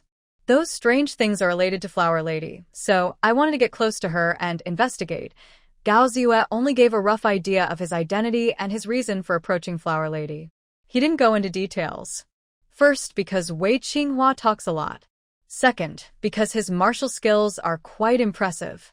After all, no one in this world is like him, only 5 or 6 years old, yet already possessing such high-level martial arts. Gao Ziyue didn't want his identity to cause suspicion or attention, so he simply revealed that he came from the martial world. With his current understanding of the Xiao princess and her family, this family is cautious and polite, not rude. As long as he takes the initiative to speak, they won't probe further. Things are quite complicated. Gao Ziyue didn't need to explain everything clearly. First, because he couldn't reveal too much information, and second, for the safety of the children in the Xiao Palace. You are 6 years old this year, but you have been practicing martial arts for 4 years. The carefree princess looked at the scars on Shangguan Ziyue and frowned. She felt worried and said, your father and mother are quite generous. Starting martial arts at 2 years old is really too early. For the carefree princess, a 2-year-old is still a soft, chubby baby. They are not much older than Nuabao. Some children who learn to walk late only manage to walk steadily at 2. Even her 3 sons only began practicing horse dance with a master they hired when they were 7. The princess couldn't imagine such a thing. But for Shangguan Ziyue, it was already normal. When he was 2, he was injured in an accident and was infused with strong internal energy. He was small, but after the infusion, he didn't suffer backlash. Instead, he could control it freely. Everyone said it was because he had extraordinary bones and talent, born to be a martial artist. Since then, he had been practicing every day without fail. Thinking of this, Shangguan Ziyue smiled and said, in the martial world, people are not that precious. Seeing the princess's worried and tender expression, he felt a bit embarrassed. He had never felt such direct care and warmth before. So he hurriedly said, I am the eldest son in my family. My father and mother have high hopes for me. Pushing me to train early is only natural. His words were calm and sensible. He might be comforting the princess or himself. Then he looked at Wei Muhua and Wei Sihua and said, I see that the 2 young masters walk steadily and have sharp eyes. It seems they have trained in some martial arts. Wei Muhua clasped his hands and smiled. I have practiced martial arts for 6 years, but I only understand the basics. Please speak kindly to each other. Wei Sihua was a casual person. Seeing Shangguan Ziyue so serious at such a young age, he was already used to it. Now that he saw Wei Muhua also acting pretentiously, he couldn't stand it anymore. Mother, is this still a child? He looks more like an old man. My father is almost 40, and he's not as serious as this 6-year-old. Meeting each other is fate. Not to mention, Ziyue is also Nuabao's lifesaver. Wei Sihua raised an eyebrow at Shangguan Ziyue and said, little brother, don't be nervous. Just relax. He continued, don't think that because we dress properly, we're hard to get along with. Everyone in our family has a good temper, so you don't need to worry. Then he added, from now on, just call us by our names. If you call us young master all the time, it feels a bit distant. Wei Sihua pointed to Wei Muhua and said, "This is my eldest brother, Wei Muhua. Just call him Muhua." He then pointed to Wei Qinghua and said, "This is my third brother, Wei Qinghua. You've already seen his skills, so you can call him whatever you like. If you're happy, call him Qinghua. If not, even calling him silly makes him happy." "Happy to do so." Wei Qinghua nodded repeatedly and said, "My benefactor can call me anything. Even better if you call me apprentice if you decide to take me as a disciple. Hee." Wei Sihua. With an awkward but polite smile, he continued to point at Nguanbao. "This is my precious little Nguanbao." You can call her Nguanbao. "Baby is what we call her. Protecting my sister's reputation starts from a young age. That kind of nickname shouldn't be used by others. Not even by the savior." Finally, Wei Sihua pointed to himself and said, "My name is Wei Sihua. I am 10 years old. Since you are a few years younger than me, just call me Sihua Ji." "And what about the person involved, Shengguan Ziyue?" Indeed, because of Wei Sihua's words, he was momentarily stunned again and again. "Sihua brother, you think too much. I never thought of calling this little thing baby." Shengguan Ziyue looked at Nuabao. He noticed that Nuabao's eyes, like grapes, were dark and shiny, more beautiful than a year ago. They were bright and clear. When she blinked, her thick, long eyelashes looked like tiny fans. This made Nuabao's face look small and delicate. But for some reason, just these beautiful eyes. Staring at them for a long time, he felt they were bottomless, easy to trap someone. Shengguan Ziyue quickly looked away and gently shook his head. Then, when he looked at Wei Muhua and his brothers, he found them quite interesting. "I thought only that troublesome guy was a bit casual, without the manners of a noble son. But now it seems the eldest and second brothers are the same." The carriage stopped at the main gate of the Xiaorao Palace. The maid outside first helped the Xiaorao princess down, then carried Nuabao. After Nuabao also got off the carriage, the 4 boys inside jumped out one by one. The Xiaorao princess had already discussed with Shengguan Ziyue. No matter how skilled Shengguan Ziyue's martial arts were, to her, he was just a child. Since her family was not around, she decided to stay temporarily at the Xiaorao Palace. Moreover, just now, he caused a scene on the street, attracting many people's attention. Even Huanyang saw him get into the Xiaorao Palace's carriage with her own eyes. If Shengguan Ziyue left the palace now and Huanyang saw him, it might arouse suspicion. Those who can sell slaves, no matter their low status, are not simple people. Even if Shengguan Ziyue is highly skilled in martial arts, he might not be confident of winning. Although he didn't tell the Xiaorao princess and others what exactly he was investigating. But the Xiaorao princess could sense that this was not a small matter. If Huanyang suspected something, it would be hard to get close to those people again. The Xiaorao princess was naturally worried, and Shengguan Ziyue had thought about this. Plus, now he was in the capital city, considered a person. His close associates had been reassigned to other tasks. The most frustrating thing was, to get close to Huanyang, he even exchanged clothes with a beggar. While changing clothes, the money pouch accidentally fell again. Now, he looks completely disheveled, dirty, and poor. If he doesn't go back to the king's residence with the carefree princess, he will become a real beggar.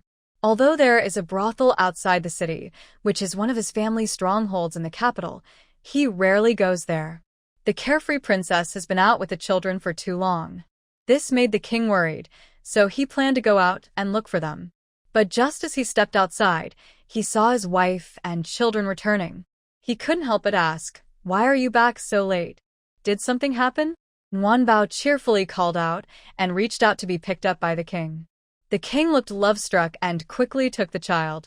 Before he could get close to Nguanbao, Wei Qinghua happily ran forward.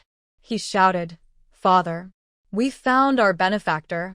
Nguanbao almost thought her silly brother was holding a loudspeaker.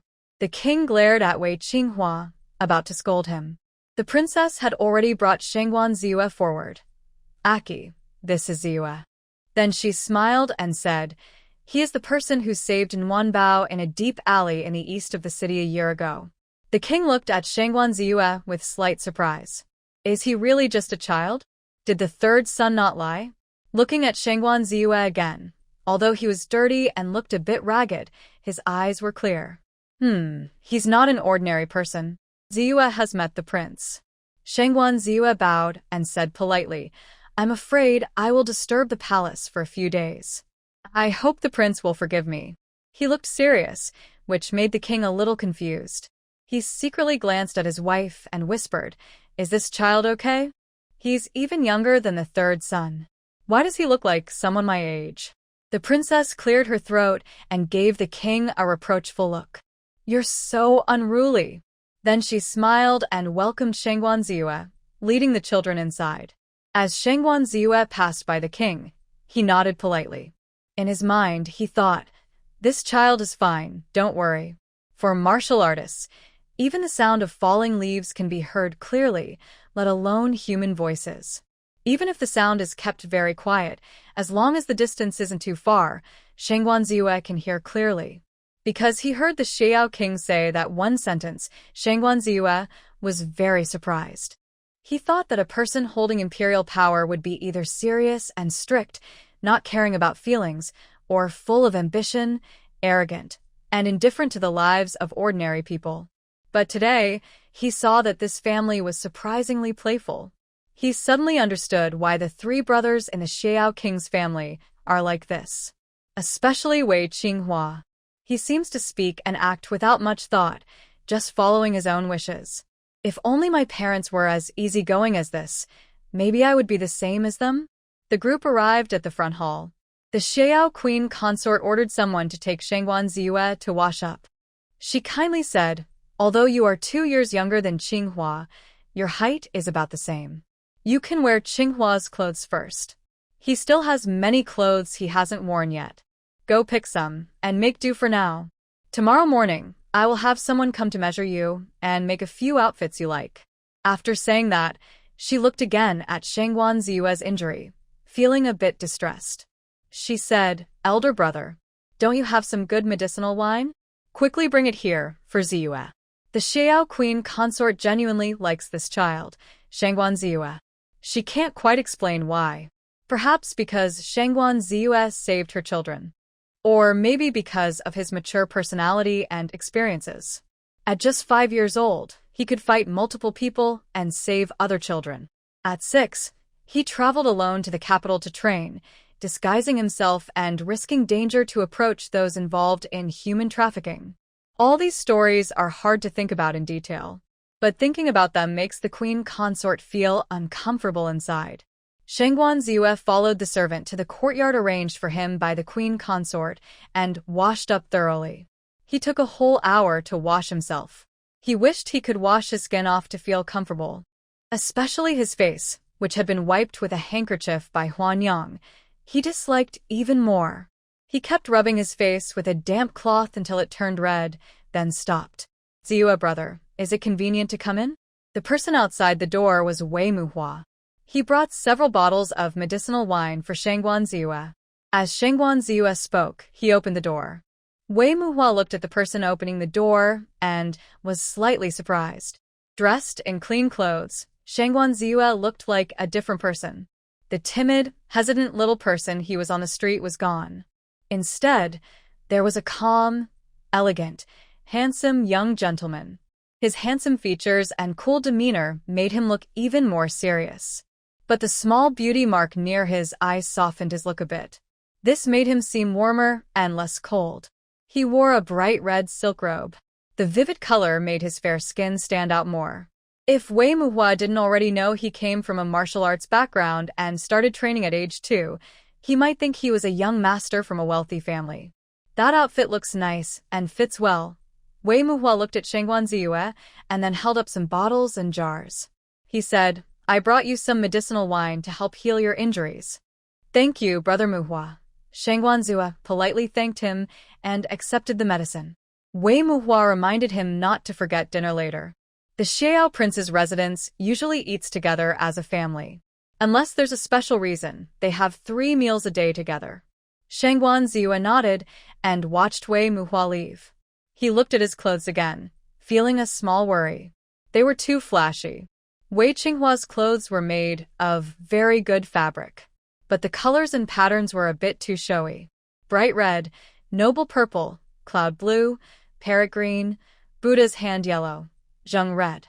Among the many new clothes he had, he couldn't find a single light-colored one.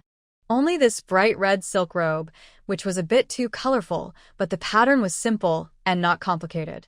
Wearing it was a bit uncomfortable, but he could accept it. Shangguan Ziyue took care of his injuries and then went to the dining hall with the person in front. In the dining hall, several children from the Xiao prince's residence were already seated. As soon as Wei Qinghua saw Shangguan Ziyue, he excitedly shouted, "Hero! Here!" After saying that, he looked at Shangguan Ziyue's clothes and then at his own. It turned out they were similar in color. He sincerely praised, "No wonder he's my benefactor. Wearing the same clothes, he looks much better than me." Next to him, Nuanbao was licking a sugar figurine. Hearing Wei Qinghua's words, he immediately rolled his eyes at his third brother. "Nonsense. He's more handsome than you and has a better figure." But Wei Qinghua, being talkative, added, "Wow, mother's eyes are really sharp. She said my benefactor could wear my clothes, and he really can. He's 2 years younger than me, but he's about the same height." Then he asked, "Benefactor? What did you eat to grow so tall?" "You're really growing." Nuanbao completely stopped licking the sugar figurine. "Third brother, he's from a martial arts family. Of course, he can grow. Why are your questions so silly?" Meanwhile, Nuanbao was secretly mocking Wei Qinghua. On the other side, King Xiaoyao and his wife walked in hand, ignoring Wei Qinghua.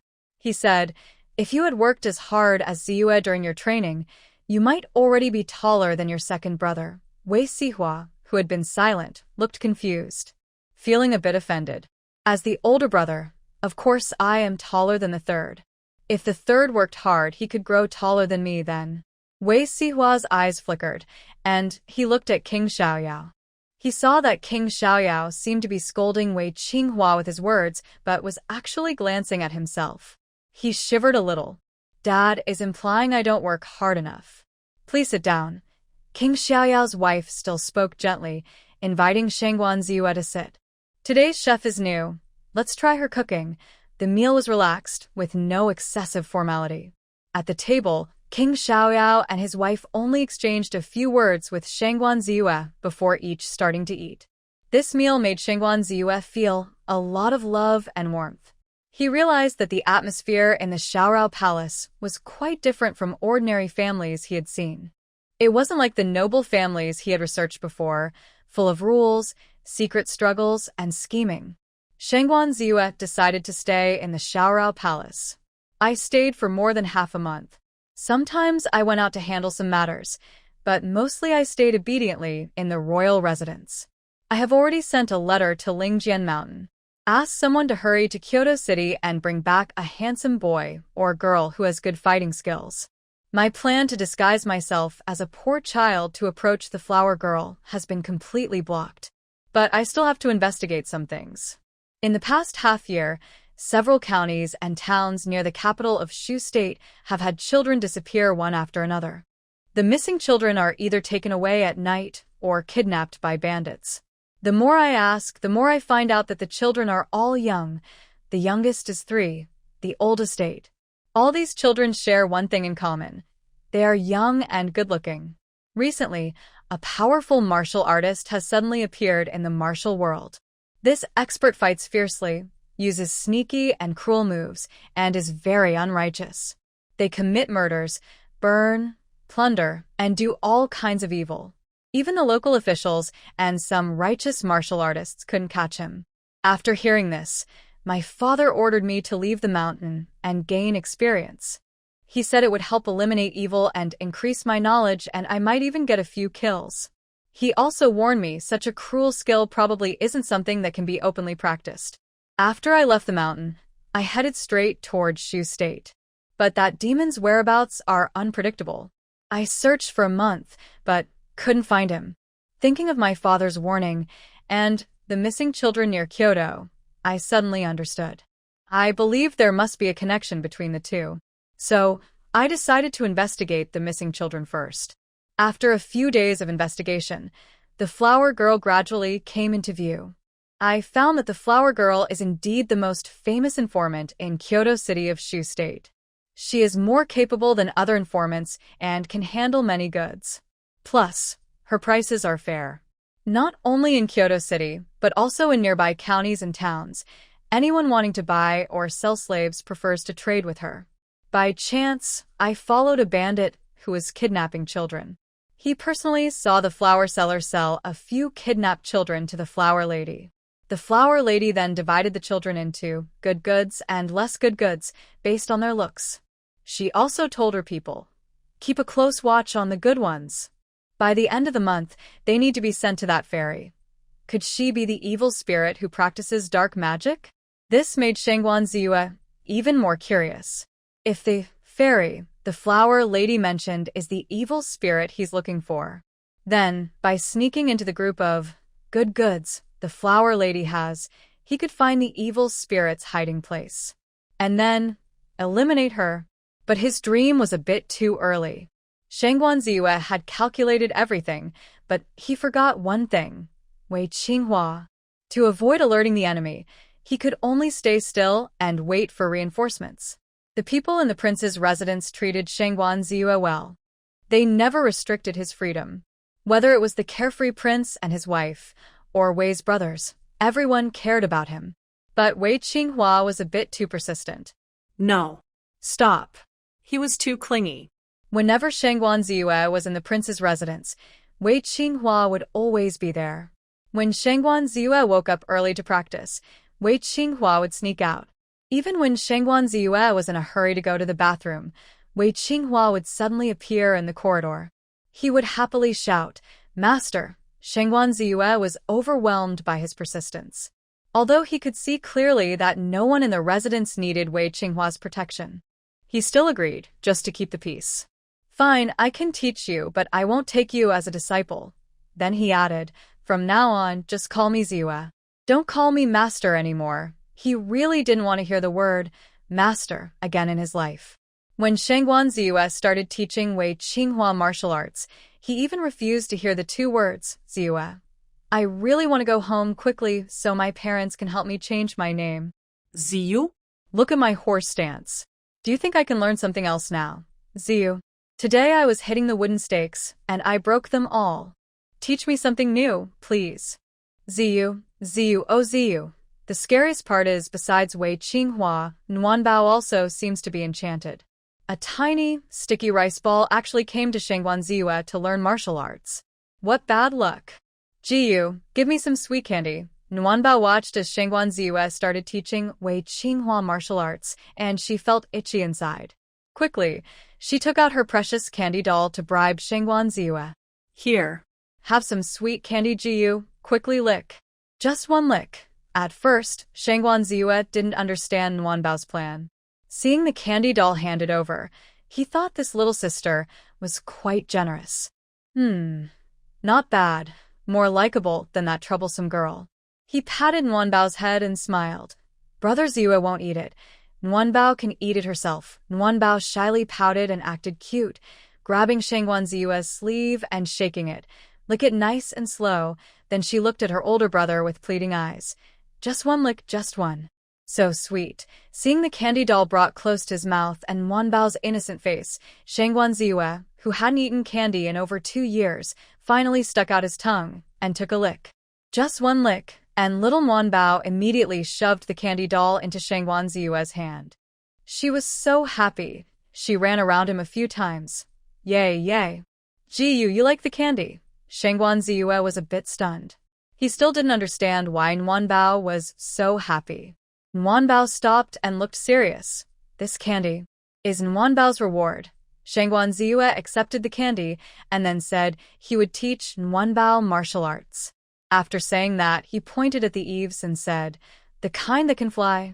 Whoosh whoosh. Flying here. Flying there. Nuanbao saw it all. She even saw it 2 or 3 times. Shangguan Ziyue's light skills are excellent. Climbing walls and flying across rooftops is so cool. Nuanbao also wants to learn. Shangguan Ziyue was stunned.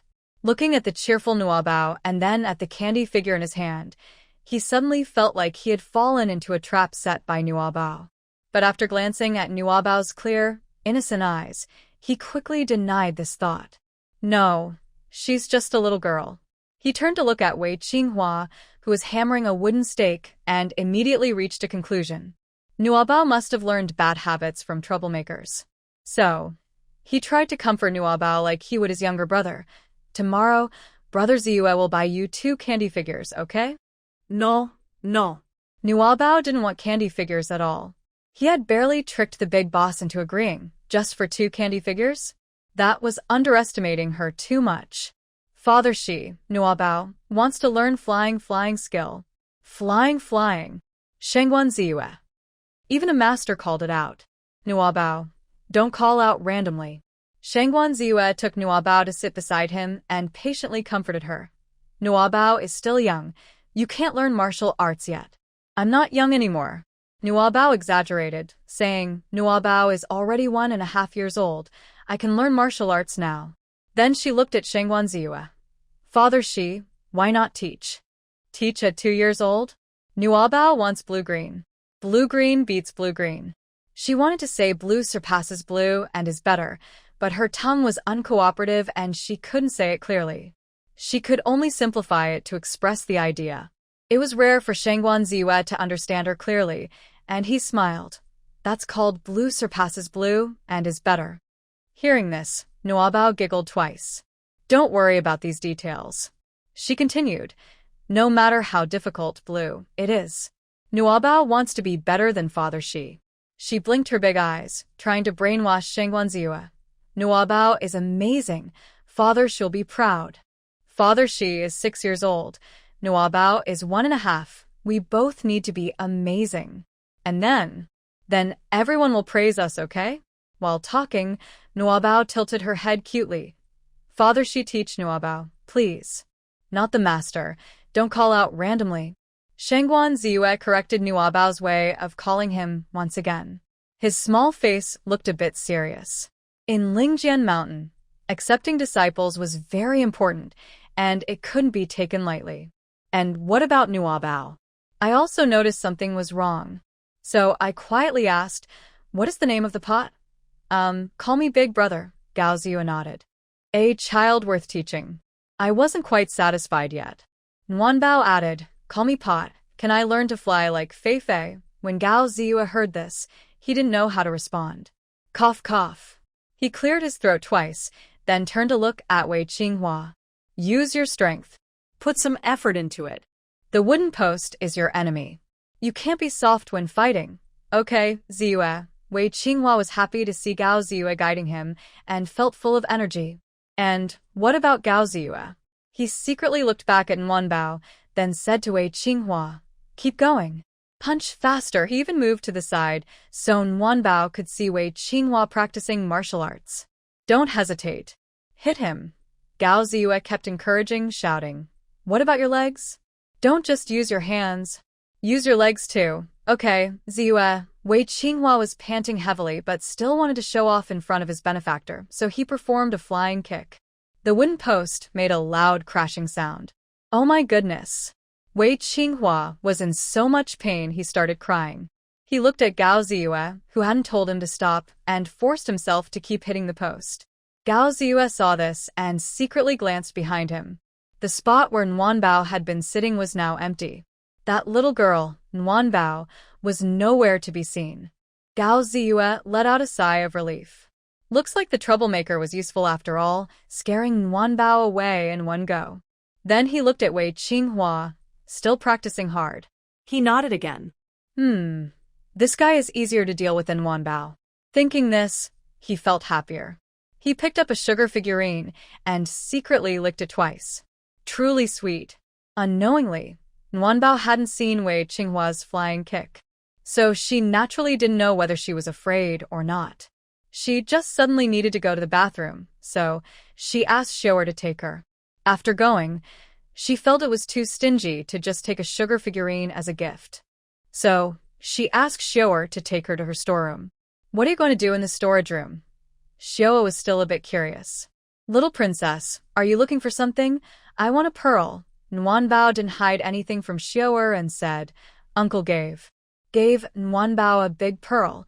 Nuanbao took it to exchange for a gift. She thought the other kids would like it.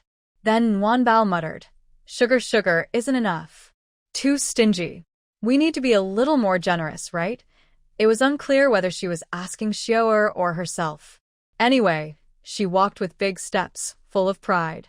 She looked confident and proud.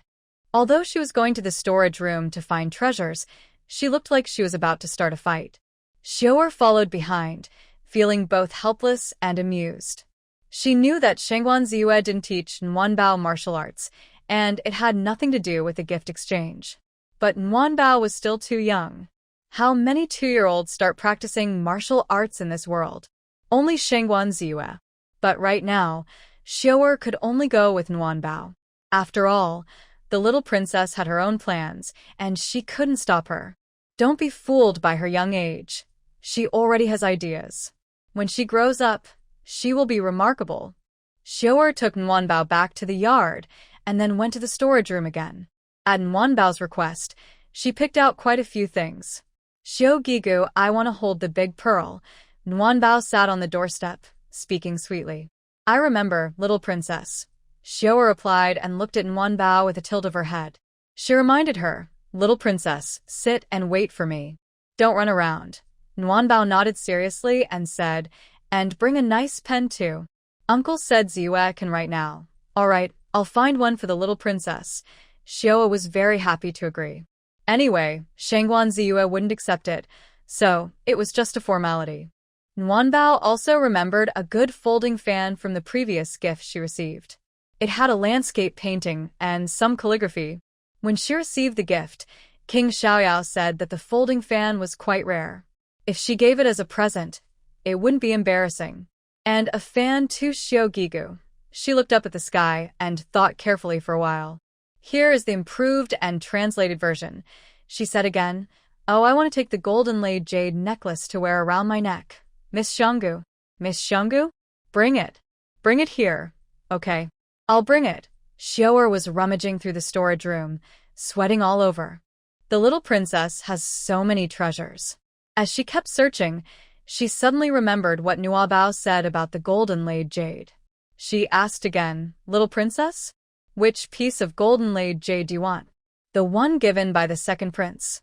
After asking, she felt her question might be unnecessary. How could a young princess remember these things? Just pick any piece.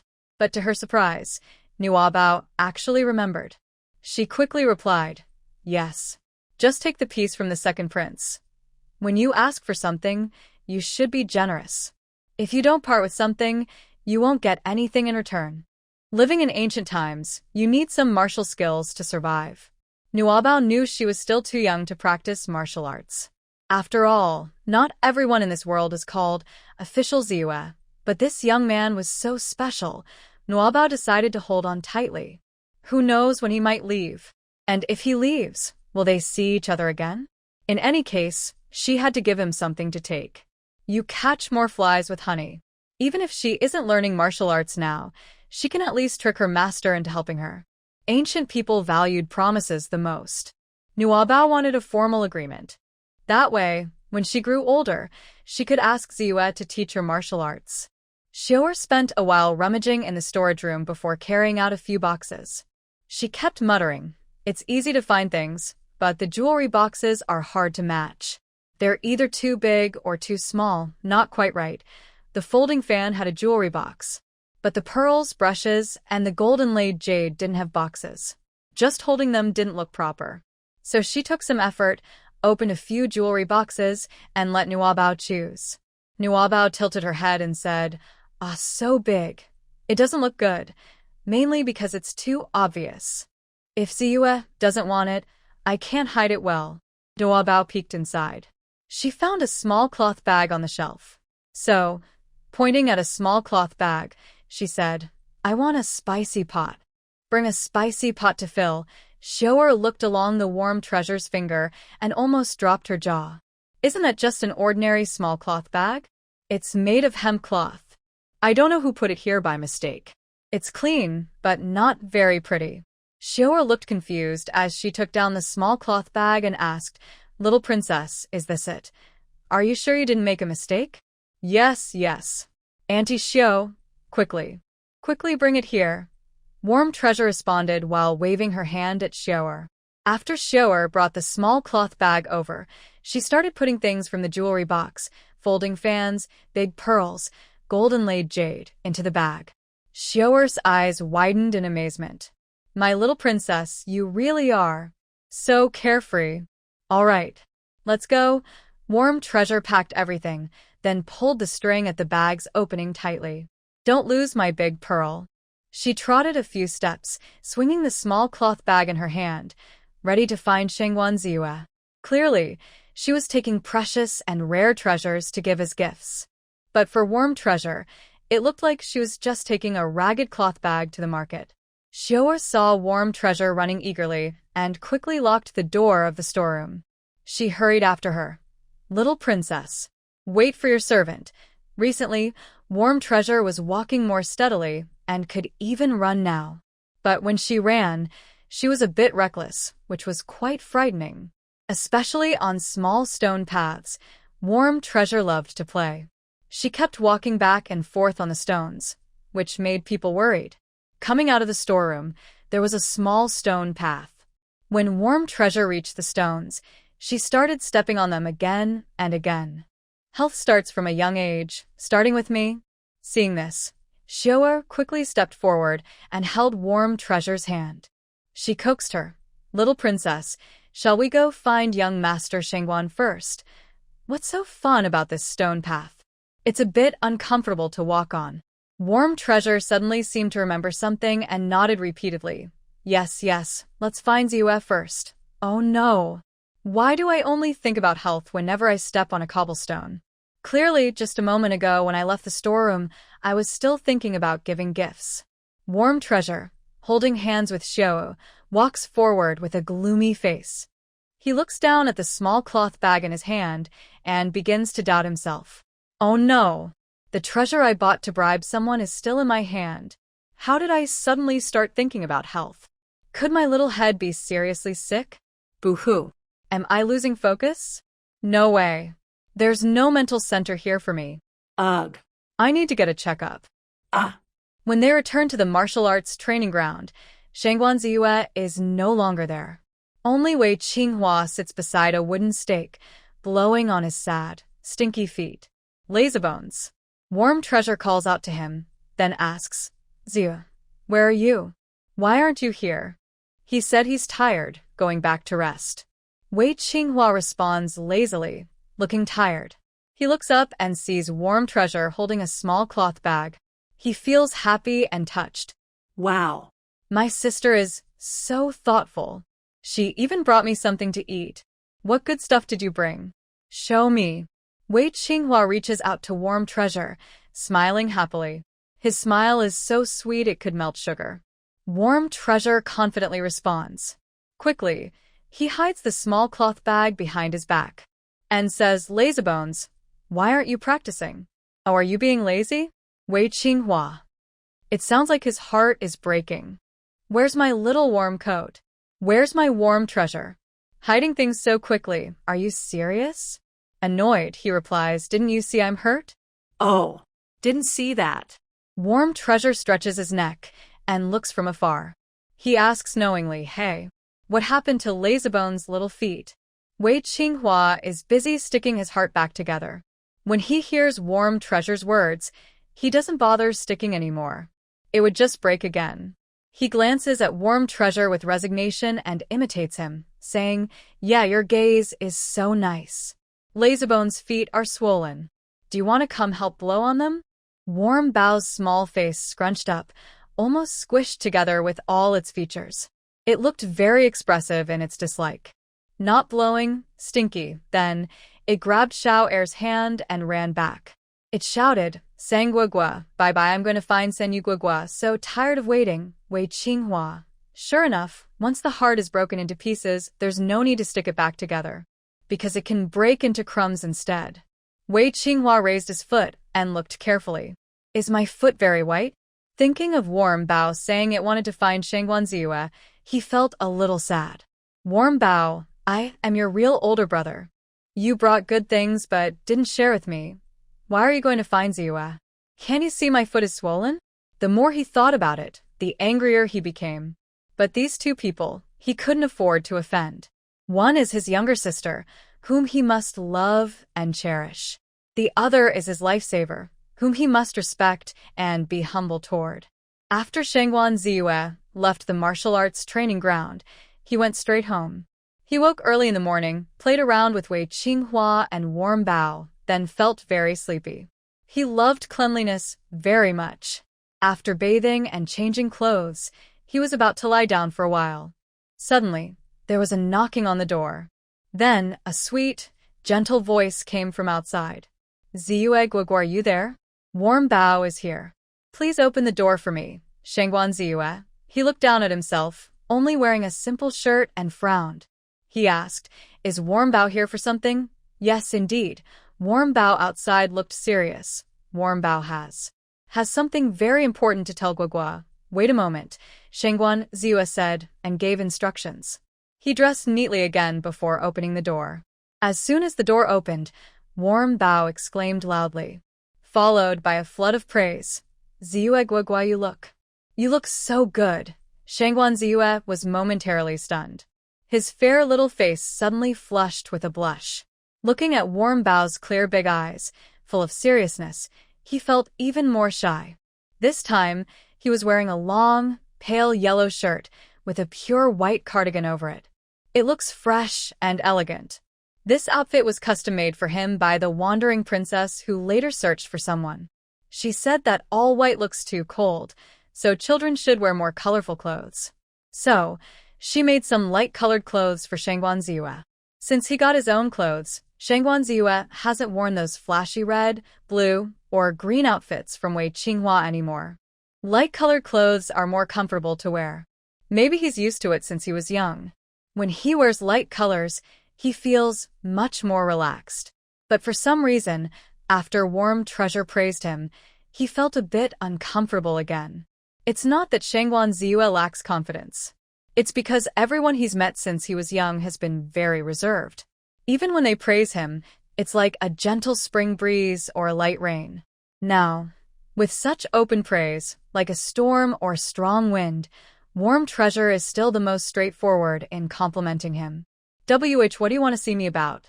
Shangguan Ziyue asked after a moment of hesitation. Warm Treasure raised the small cloth bag in her hand and said, just bringing some things for Jiyu Guoguo. Shangguan Ziyue looked at the small bag and remembered the sugar figurines at the practice yard. He swallowed hard. He didn't dare to accept it anymore. He quickly said, Warm Treasure is so good. Brother Ziyue thanks you first. But I don't need anything. You can take the stuff back. Don't need? How come I don't need anything? I said you need it, so you need it. If you don't need things, then you lack common sense. Warm Treasure seriously crossed the threshold and entered Shangguan Ziyue's room. She knelt on the stool and started rummaging through her small cloth bag. She reached inside and fished around. First, she pulled out 2 big pearls and asked, Big pearls, there's nothing missing in Guoguo's house. No, Shangguan Ziyue. I really don't need anything. Warm Treasure, look at all these pearls. Seeing Shangguan Ziyue's unchanging expression, Warm Treasure kept digging. She rummaged through the bag and finally pulled out 6 big pearls, placing them in a row on the table.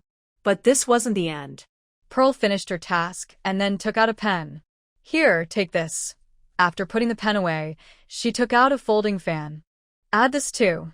Finally, Jingxianjiu also appeared. And this as well. Nguanbao carefully arranged everything she brought, as if presenting a treasure.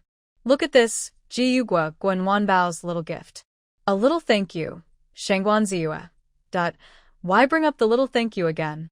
Is this girl not afraid of pain? Ji Yuguo, seeing Shangguan Ziyue frown, Nguanbao tilted her head and asked, Is it not enough? Seems like her appetite is a bit big. But thinking about it, she has the right to be. She added, No worries, I'll take Ji Guoguo to the storeroom. There are many storerooms, and Guoguo can pick whatever she wants. After choosing, it's like I'm giving a gift to my father, Shangguan Ziyue. The little girl is trying to influence me. Nguanbao has so many treasures. Shangguan Ziyue glanced at the items on the table, then began packing them into a small cloth bag one by one. Finally, he pulled the string tight and tied it securely. He smiled and said, But I don't have what Brother Ziyue likes. He handed the small cloth bag to Nguyenbao, then helped her down from the stool and pushed her towards Xiaoer. All these actions were smooth and natural, like flowing water. Nguyenbao, be good, go back. Brother Ziyue is going to sleep. After speaking, he quickly went to the door, ready to see her off.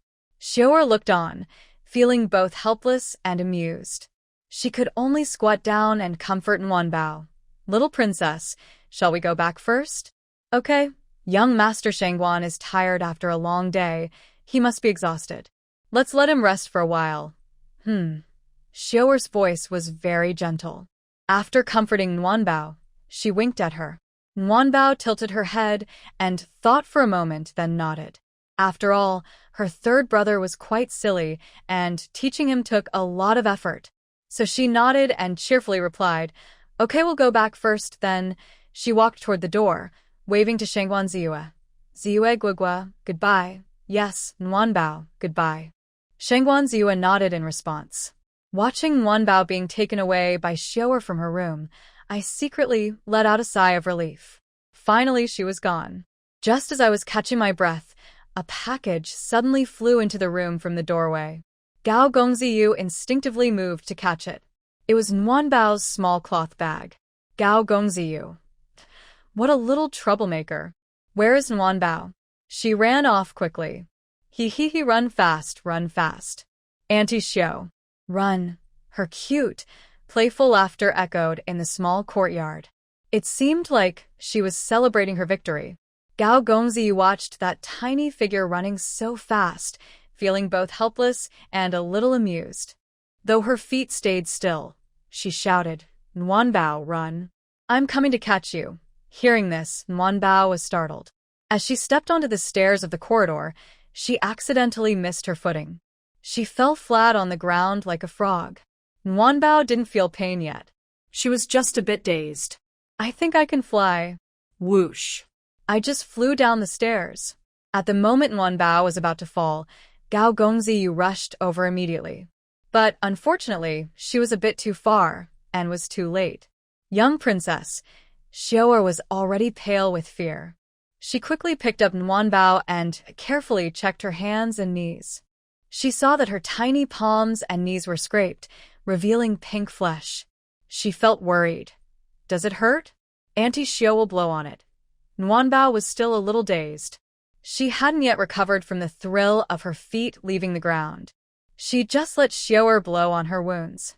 Gao Gongziyu looked at the dazed Nguyenbao with a mix of guilt and tenderness. Damn it! I shouldn't have scared her. I'm sorry, Nguyenbao. Gao Gongziyu softly apologized to Nguyenbao.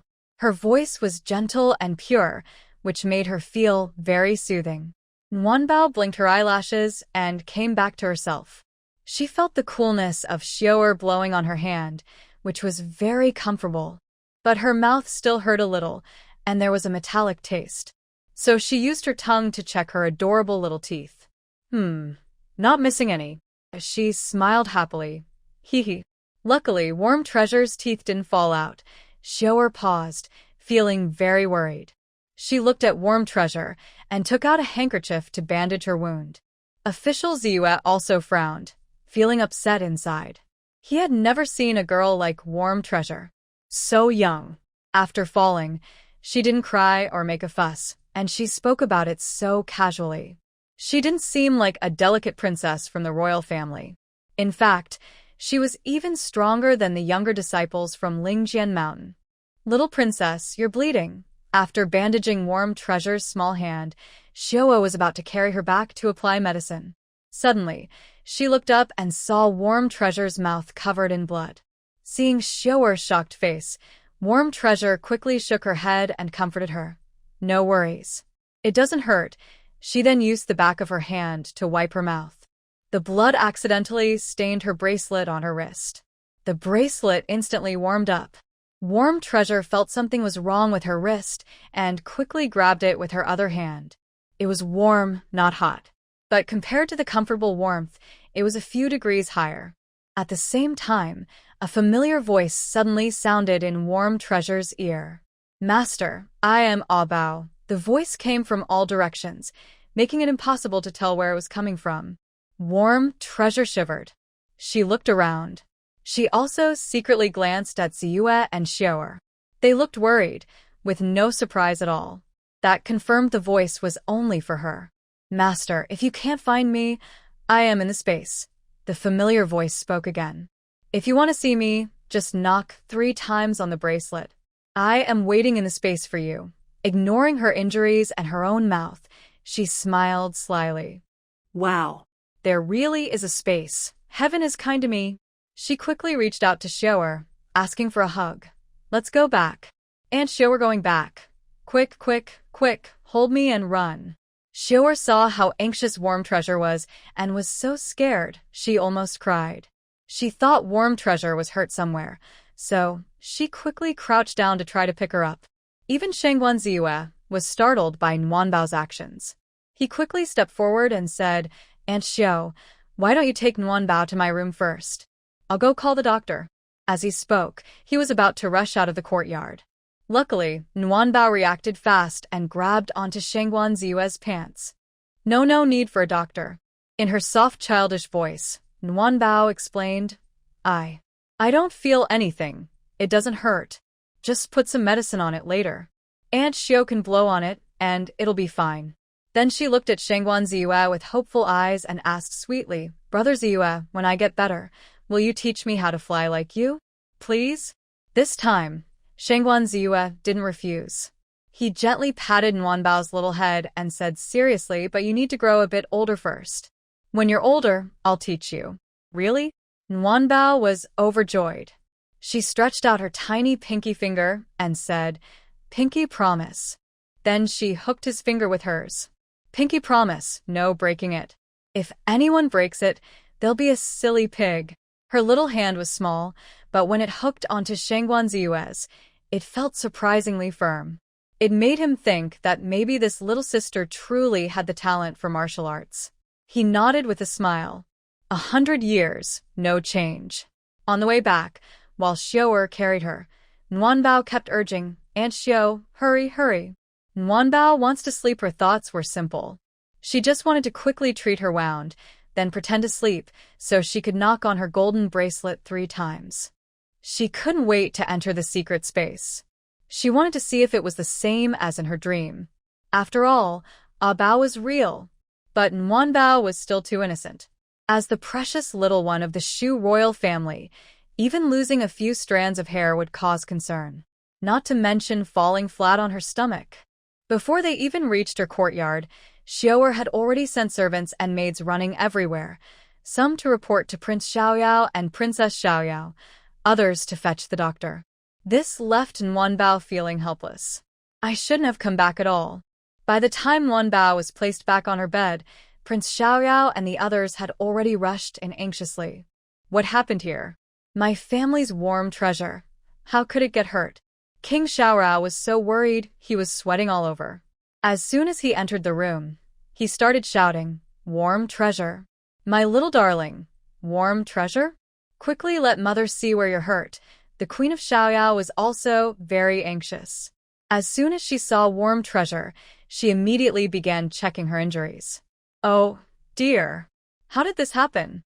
Why are your hands and knees hurt? Daddy, I didn't mean to. Warm Treasure smiled and replied, I'm not upset about it, it doesn't hurt. You're hurt like this, and you say it doesn't hurt. King Xiaoyao's eyes turned red with pain.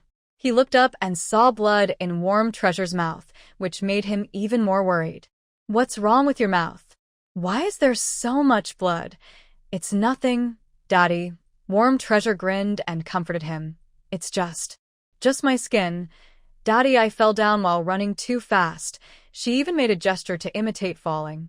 Frightened, King Xiaoyao and the queen quickly held her down. Their tone also became a bit more serious. Sit properly. No more playing around. Warm Treasure awkwardly smiled and sat obediently. Okay, I won't play around anymore. King Xiaoyao, a rough middle-aged man, looked at his daughter with a mixture of love and sadness in his eyes. He blinked, and tears started to fall. You little girl. You're really fearless. Seeing her father about to cry, Warm Treasure quickly reached out and patted his face. Daddy, be good, Daddy. Don't worry, Warm Treasure isn't upset. Then she comforted him. It's just falling down while running. Kids fall all the time. Everyone falls. King Xiaoyao sniffed and held back his tears. He said, but I'm not as good at falling as you are. His words sounded a bit angry, like a child. Oh no. The one who got hurt is me, but the one being comforted is my dad? Warm Treasure scratched her head and instinctively looked to her mother for help. Mom, quickly comfort your man, I can't do it. Achi, stop crying. Warm Treasure is fine. Seeing her daughter's innocent big eyes, the Queen of Xiaoyao immediately glared at King Xiaoyao. Even when she spoke, she sounded a little choked up. But she still advised. Big brother and second brother probably heard the news too. You should calm down quickly so they don't see you upset.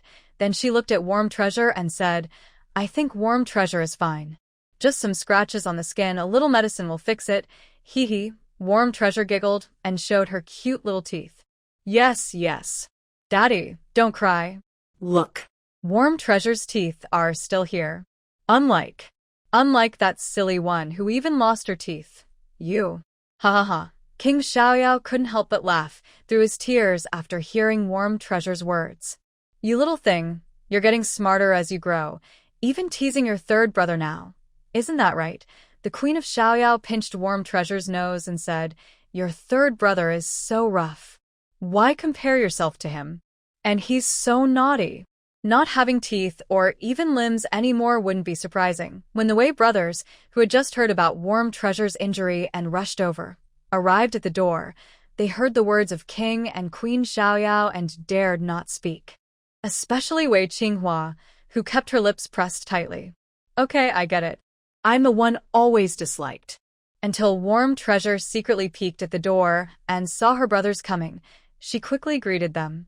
Only then did the three brothers dare to step inside. Seeing that Warm Treasure was also injured, with cuts and bruises, they couldn't help but feel worried and ask questions. Warm Treasure felt very tired. She had just comforted her parents and now had to deal with her three brothers. She obediently responded to everything. Her only thought was to get everyone to leave so she could go to her space and relax. After the brothers finally finished dealing with her, the doctor arrived. The doctor applied yellowish medicine to Warm Treasure's knees and hands and wrapped them in layers of white bandages. Even her scraped mouth was treated with a stinky ointment, almost making Warm Treasure faint. It smells so bad. Could it be Dad's medicine? She looked at her two tiny hands, wrapped up tightly, and couldn't help but roll her eyes. Is it really necessary? It's just a small scrape with a bit of flesh showing. Luckily, only the little finger is exposed. When I tap the gold bracelet later, I can still do it. That doctor also had a hard time. Surrounded by many people, he was sweating all over. While tending to the wound, Wei's 4 silly family members, a family of 6, with the princess and Warm Treasure taken away first, kept whispering in his ear. Doctor, be gentle. Don't hurt her more. Doctor, when you apply the medicine, can you blow on it for my sister? Doctor, this medicine won't sting her wound, right? Doctor, my daughter won't end up scarred, will she? The doctor. He felt helpless and just wanted to escape this tiger's den quickly. It's too scary. The Xiaorao Palace is terrifying. Looking at the innocent face of Warm Treasure, he thought she was extremely cute. I think the little princess is very strong. She didn't even frown when the medicine was applied. But the prince and the young masters looked so nervous, it made people feel anxious. The doctor was a servant hurriedly summoned from the palace. Although he was one of the best doctors in the capital and had treated many noble families, he had even visited the Xiaorao Palace before. But today, he felt uncomfortable everywhere. He kept feeling that the longer he stayed in the Xiaorao Palace, the more his life was in danger. After finishing the wound treatment, he quickly left, leaving ointments, medicine, and a few medical instructions, almost forgetting to take his medical box. And what about the Xiaorao prince and his family? They didn't leave. One by one, they either sat beside the bed or brought small stools. They kept talking. They showed care and education and gave warnings and teasing to Warm Treasure again and again. The Xiaorao princess said gently, "Oh, our little Warm Treasure is pouting. This ointment smells bad, right? That's your punishment. Now you won't dare to run so fast anymore. The silly Xiaorao prince finally frowned. Still running? No more running. Only walking. Even when walking, you must walk properly. When you encounter something urgent, you have to hold an adult's hand.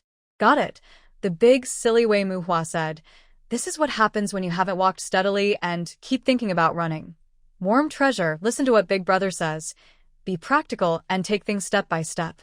Second fool Wei Sihua. It's okay. It's just a fall. Tomorrow let Xiaoer make you some knee and wrist guards so you can fall freely. Third fool Wei Qinghua. Just don't knock out your teeth. Otherwise, you'll definitely cry. Warm treasure. What can she say? She fell, and she'll just accept it. But she still feels grateful to the person who called the doctor. Luckily, it wasn't a top doctor, or else the emperor and others might come rushing in now. I don't know how much time has passed. After yawning several times in a row, the carefree princess finally left with her 4 silly companions. Where is Xiaoer? She watched Warm Treasure close her eyes and then left the room. Although Warm Treasure's fall was an accident this time, after hearing what happened, the carefree prince and princess didn't blame her at all.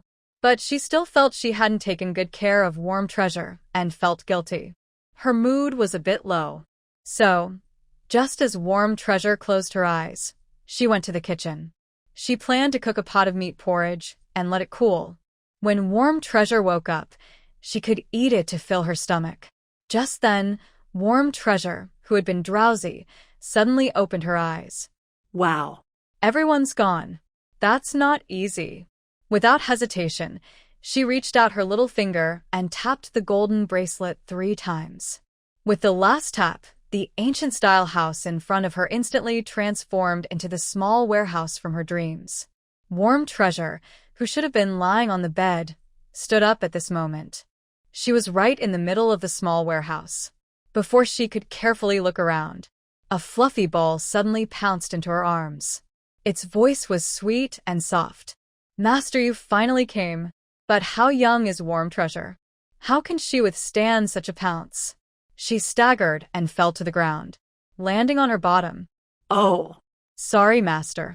After knocking Warm Treasure down, the leopard cat was stunned for a moment. In the past, her sharp cat eyes in dreams looked especially innocent now. Warm Treasure looked at the leopard cat in her arms and almost said, "It's okay." But the next moment, Ah Bao used a warm blanket as a stepping stone and jumped onto the nearby shelf. He didn't forget to complain, "Master is too weak, Warm Bao. I'm only a year and a half old, you know." Yes, the master is only a year and a half. Suddenly, Ah Bao spoke again and comforted Warm Bao. But it's okay. Stay calm and don't panic. With me, Ah Bao, around, the master will become stronger and stronger. Warm Bao widened his eyes and stared at the nearby leopard cat. Could it be? Does this thing have mind-reading powers?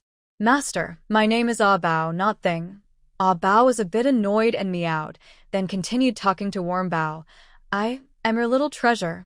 Since I am a space spirit and a guardian deity, Warm Bao understood what Ah Bao meant and nodded.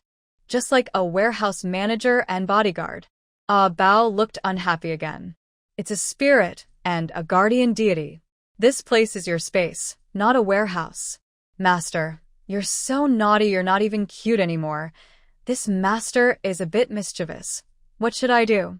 Waiting online. Warm Bao scratched his head. Listening to Ah Bao's voice, he always felt something was off. Is this sweet, adorable talk really from Ah Bao? Is Ah Bao a bit clingy? Why is it different from the one I saw in my dream? Warm Bao was a little suspicious and spoke up. In the dream, Ah Bao was cold and elegant, majestic and full of wildness. Even when conveying messages, he was cold and brief. But the Ah Bao in front of him, apart from the appearance not changing, he behaved really cutely. Ah Bao was a bit mischievous after all. He stretched out his long legs in front of Warm Bao, used his spiny tongue to tidy his fur, looking very relaxed and lazy. But he didn't forget to complain. Master, you'd better not talk anymore. Your words are really hard to understand. It's so tiring to listen, Warm Bao. Am I the one who doesn't want to speak properly? Clearly, it's because of his age. Hey, that's more like it. If you want to tell me something, just think it in your mind. I'm very smart. I can understand everything. Just like the owner, you can also understand what I mean. Then I explained, don't worry, owner. I am a genuine A Bao, honest and trustworthy. My personality is different now from in my dreams, all because I have recognized my owner. Do you know what it means to be like the owner? Before I recognized my owner, I was like a cold stone, without any personality. I could only stay alone inside the gold bracelet, waiting for my owner to come. Even if I could meet my owner, it would only be in a dream, not real at all. It wasn't until the bracelet was stained with my owner's blood that I truly recognized my owner. My owner's personality also influences me a little bit. If my owner is kind, I am kind. If my owner is evil, I am evil too. While saying this, he winked at Nguyen Bao and asked, Owner, do you think a Bao is very cute? Nguyen Bao, cute. Super good. No wonder I like you so much now. Turns out I like myself. Nguyen Bao didn't have time to chat with the Bao. Her eyes quickly caught the items on the 2 shelves below. Just like in her dream. Tents, sleeping bags, towels, thermos bottles. Nguyen Bao hurried over, carefully inspecting those items. She found a simple foldable outdoor changing room. And these things looked very familiar. Isn't this the gear I bought the day I was struck by lightning? The colors seemed the same. Thinking this, she quickly stood on tiptoe to see what was on the 3rd shelf. Well, I'm not tall enough. Okay, I can't see it. But Nguyen Bao remembered everything very clearly. Besides these items, she also bought a lot of food and supplies. Not many, but complete in variety. After all, she was going to spend a month on a deserted island. Instant noodles, seasonings, compressed biscuits, sanitary pads, and even solar outdoor lights. She had prepared them all. A Bao, can you help me check what treasures are on the shelves above? There are many. Master A Bao glanced at the shelves across and said, I see spicy small fish snacks. Wow. Small fish snacks. Nguyen Bao couldn't help but marvel, and even got goosebumps from A Bao's cuteness. Yes, master. Besides the spicy small fish snacks, there are many other little things too. A Bao jumped to the ground, nuzzling Nguyen Bao's foot with his head, acting cute. All the items the master bought from another world are here with us now. Wow. That's great. Nguyen Bao happily jumped up. In excitement, she forgot about A Bao at her feet. Suddenly, Nguyen Bao kicked A Bao, who flew straight into the big pot on the bottom shelf. It made a loud noise. Nguyen Bao was a bit confused. What happened? Why did it fly over? Master. A Bao was lying helplessly in the big pot, very annoyed. Bao Bao is so cute. Please don't cook Bao Bao, Nguyen Bao. She quickly ran over and picked up A Bao. Be good. Bao Bao. Nguyen Bao hugs you. Don't be sad, don't be upset. Sorry, I accidentally hurt you. Nguyen Bao's loving hug almost suffocated A Bao. He let out a cry and struggled to jump away. Nguyen Bao didn't insist. She didn't want to bother with cats right now. She asked directly, Bao Bao, can these things be used here? Yes, master. A Bao is a great warehouse manager. Although he almost lost his life a second ago, he quickly gave Nguyen Bao an answer. All the supplies in the space can be taken out and used outside. But each item has a price tag, and the master needs to pay money to exchange for them. He then sighed gloomily. But why hasn't the price channel opened yet? There should be a price tag in front of these items. A Bao walked gracefully and confidently around the shelves. He muttered softly. Could it be that Thunder God and the Electric Mother are arguing again? Wow. No way.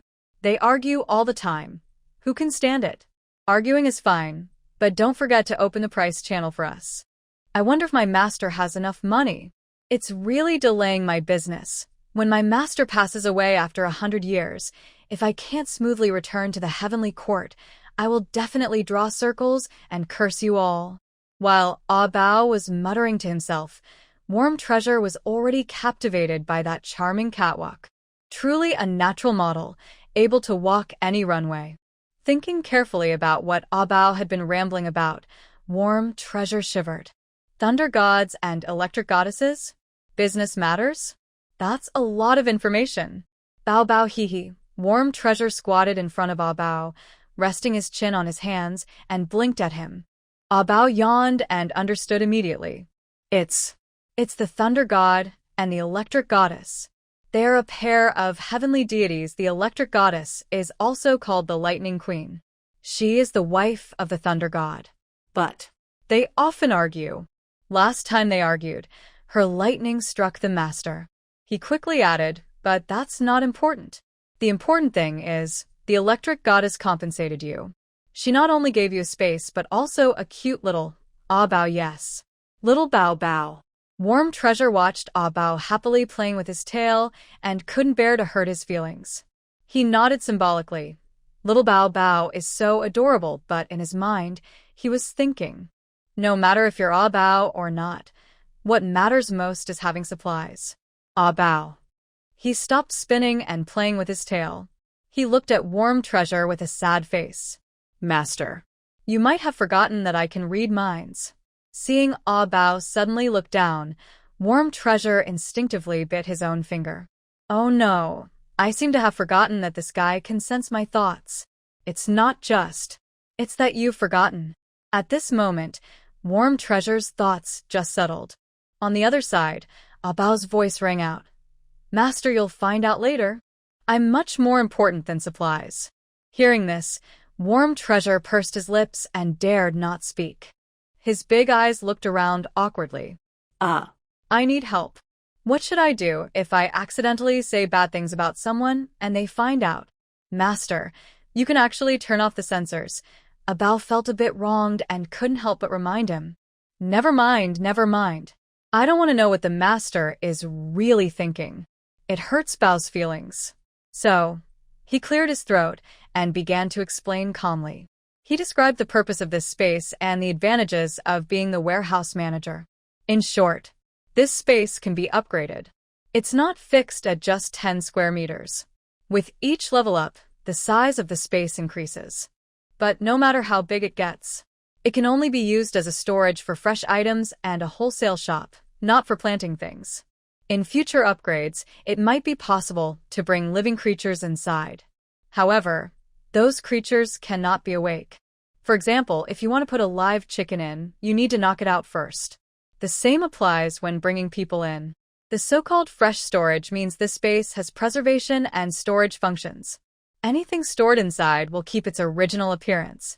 It won't spoil or smell bad. The wholesale shop refers to exchanging the items in the space. Although the goods on the shelves were bought in a previous life, who is responsible for bringing them here? The Thunder God and the Electric Lady, of course. Who has the authority, makes the rules. To take items out of the space, you need to pay with coins. The method is quite user-friendly.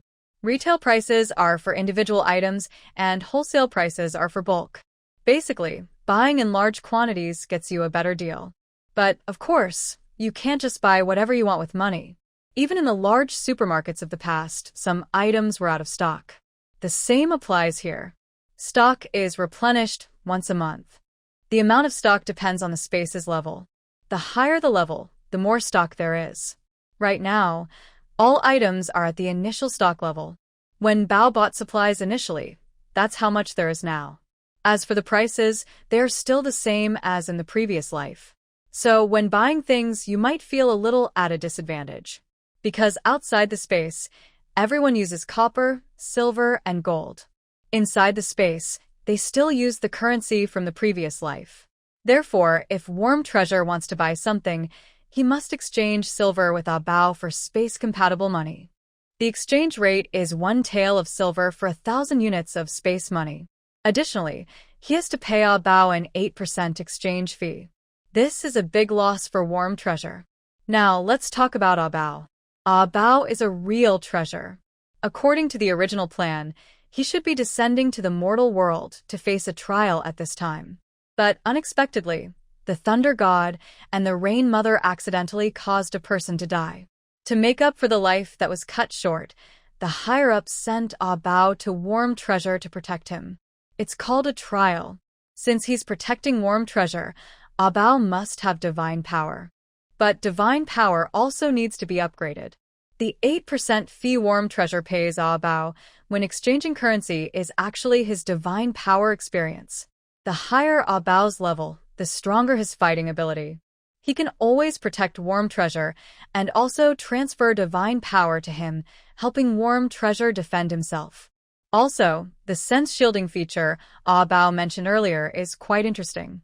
Although Ah Bao has mind-reading abilities, Warm Treasure is the owner, after all. As the owner, Warm Treasure has the right to block Ah Bao from peeking into his thoughts at any time. But once the sense shielding is turned off, Ah Bao can only understand Warm Treasure through what he says. If the sense shielding isn't turned off, Ah Bao can know what Warm Treasure is thinking. As long as they communicate sincerely, everything is fine. Little Bao, will you come back to the sky after you're done with your task? Warm Treasure looks like a very serious and attentive preschooler. She sits on a small stool, her feet together, her hands supporting her chin, blinking her big eyes at Ah Bao. She asks some small questions after class. Yes, I will, Master. Ah Bao also looks seriously at Warm Treasure and replies, I am a leopard sister in the sky. Very mighty. Warm Treasure frowns a little, seeming a bit doubtful. With your childish look, how can you be a leopard sister? Master, who do you look down on? Albeo let out a meow, feeling a bit stubborn. I wasn't like this when I was in the sky. This is because I've recognized my master and become more like them. I can't control myself anymore. And you say I'm soft and gentle? You should know yourself better. Then, when will Nini go back? Nguyen Bao asked again. Since it's a trial, there should be a time limit, right? Maybe. Once my space upgrades and my inventory is full, you can go back? I don't need anyone to protect me. Without you, the warehouse manager, I might even save 8% on some costs. Before it got dark, Nguyen Bao started daydreaming. She didn't think about where Albeo went after leaving. Where could she exchange currency? She was a bit silly. But Albeo also said something surprising. She directly said, Don't worry, Master. I won't leave you. Albeo is your guardian spirit. I will only return to the sky after I've taken care of you and seen you off, Nguyen Bao. She rolled her eyes instantly. Thank you so much. I feel so lucky. Before I even turn 2, I already have a little one to take care of me in old age. Nguyen Bao felt a bit speechless. She looked back at the shelves, shifting her attention. It was great. Everything was there. Especially the food and seasonings, which were really hard to find. Normally, in a proper survival on a deserted island, you shouldn't bring these foods. But her previous life's wealthy foster father liked to do things differently, an unconventional survival on a deserted island. The 4 streamers each had their own strengths. Their survival content also varied. As a food blogger, Nguyen Bao's task was to do live cooking and show how to prepare meals on the island. So, bringing some cooking tools, seasonings, and instant foods was allowed. And the other 3? They weren't so lucky. They probably couldn't bring food or drinks at all, and even cooking utensils might not be allowed. Only items related to their streaming style. Little Nguyen Bao sighed heavily. I don't know if this is survival on a deserted island or a desperate attempt to die. Since I found out I could buy supplies in the space, Nguyen Bao has become interested in silver and gold ingots. She can't use jewelry, agate, or paintings right now. She just wants to exchange them for some cash, but her freedom is limited. With her current situation, it's already hard enough to go to the palace once or twice a month. There's no chance to go to the pawn shop. She thought about selling things nearby in the mansion, but her family wouldn't buy them, and the servants can't afford to buy either, which is quite frustrating. At first, Nguyen Bao still cared about the gold ingots brought by her grandfather, aunt, and uncles. But later, when she checked the storeroom, it was a waste. There are many treasures in the storerooms, but the property deeds and gold ingots have been stored separately. Especially the gold ingots. Xior said they were taken by the King of Carefree to the bank for safekeeping. Nguyen Bao felt heartbroken. She wondered if the bank here pays interest. From her knowledge in her previous life, ancient banks mainly stored money, but didn't pay interest. In ancient times, saving money in banks didn't earn interest and even required a fee for safekeeping. Even when interest existed, it only appeared during the Guangxu period of the Qing dynasty. And the interest was very low. Nuabao often sighs. If there's no interest, it's a big loss. 10,000 taels of gold. How much would the safekeeping fee be? It's better to keep it in my space, safe and cost-effective. I really want to go to the palace. Nuabao rests her chin on her hand, sitting on the steps. I want to go to the palace to play and have fun. Maybe I can see if any noble lady wants to buy pearls? I could sell them cheaply to her. Nuabao is thinking about cashing out. Suddenly, she sees Wei Qinghua's page boy, Zhang, walking with Wei Sihua's page boy, Lu, from nearby. This month I only got 5 taels of silver again. I have to coax third master when I go back. Zhang looks worried. Although he holds a pouch that looks full, he doesn't seem happy at all. Lu asks suspiciously, why only 5 taels? Did I not see you take 15 taels just now? I thought the third young master had been obedient lately, and the prince and princess might reward him more. You don't know. Our third master only has 5 taels, and the remaining 10 taels belong to Lord Shengguan. Zhang glanced at Lu and said, since our third master got into that trouble last year. Sigh. Anyway, his money was cut in half. It still hasn't been restored. I think the third young master has been practicing his skills very hard lately, often coming back injured. Lu also looked confused and said, a few days ago, His Highness the Crown Prince visited and even praised him. Do you think? Maybe the prince and princess forgot about the monthly allowance? Who knows? It's been over a year and it's still 5 taels each month. Zhang looked worried and said, you see, with the prince's temper and what the third young master did. We dare not ask, and we don't have the face to ask either, right? Zhang, little girl. Nuanbao overheard their whispering but couldn't understand what they were saying. She quickly called out to them as they approached. Where are you going? Taking Nuanbao along? Please, little princess, rest assured. Hearing Nuanbao's call, Zhang and Lu hurried over to pay their respects. They smiled and said, reporting to the little princess, we just went to the accounting office to get this month's allowance for the young masters, and we were about to return to the courtyard. Nuanbao's eyes sparkled, and she asked eagerly, how much? A lot? Oh my. There's a monthly allowance. How could I forget about this? Zhang looked at Lu and honestly replied, the third young master gets 5 taels. The second young master, Lord Shengguan, and the eldest young master all get 10 taels each. I guess the third brother is probably too mischievous and disobedient, so he gets half the allowance. Thinking this, Nuanbao turned to look at Xiao'er. Her serious expression made Xiao'er feel a chill down her spine. Little princess, what's wrong? Xiao'er knelt down and asked, are you hungry? Or tired? Nuanbao. I am poor. Where's my money? Nuanbao held Xiao'er's hand and said, Auntie Xiao, go quickly and get Nuanbao's monthly allowance. Xiao'er was momentarily stunned. Then she smiled like a blooming flower. So, the young princess was asking about her monthly allowance? Gently, she soothed.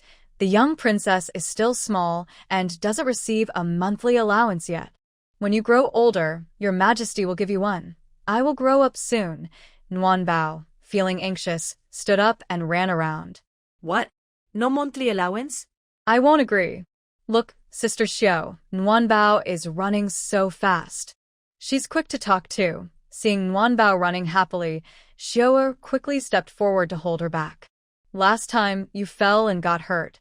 Do you want to fall again? Her tone was a mix of gentle affection and gentle discipline. Young princess, do you forget how bad the medicine on your lips smelled last time? Do you forget the pain in your hands? Be good. I never forget. Let's not bring up the past again. Nuanbao pouted and glared at Xiao'er. I mean, I'm growing up. I want my allowance. Then she added, everyone has an allowance. That's 10 taels.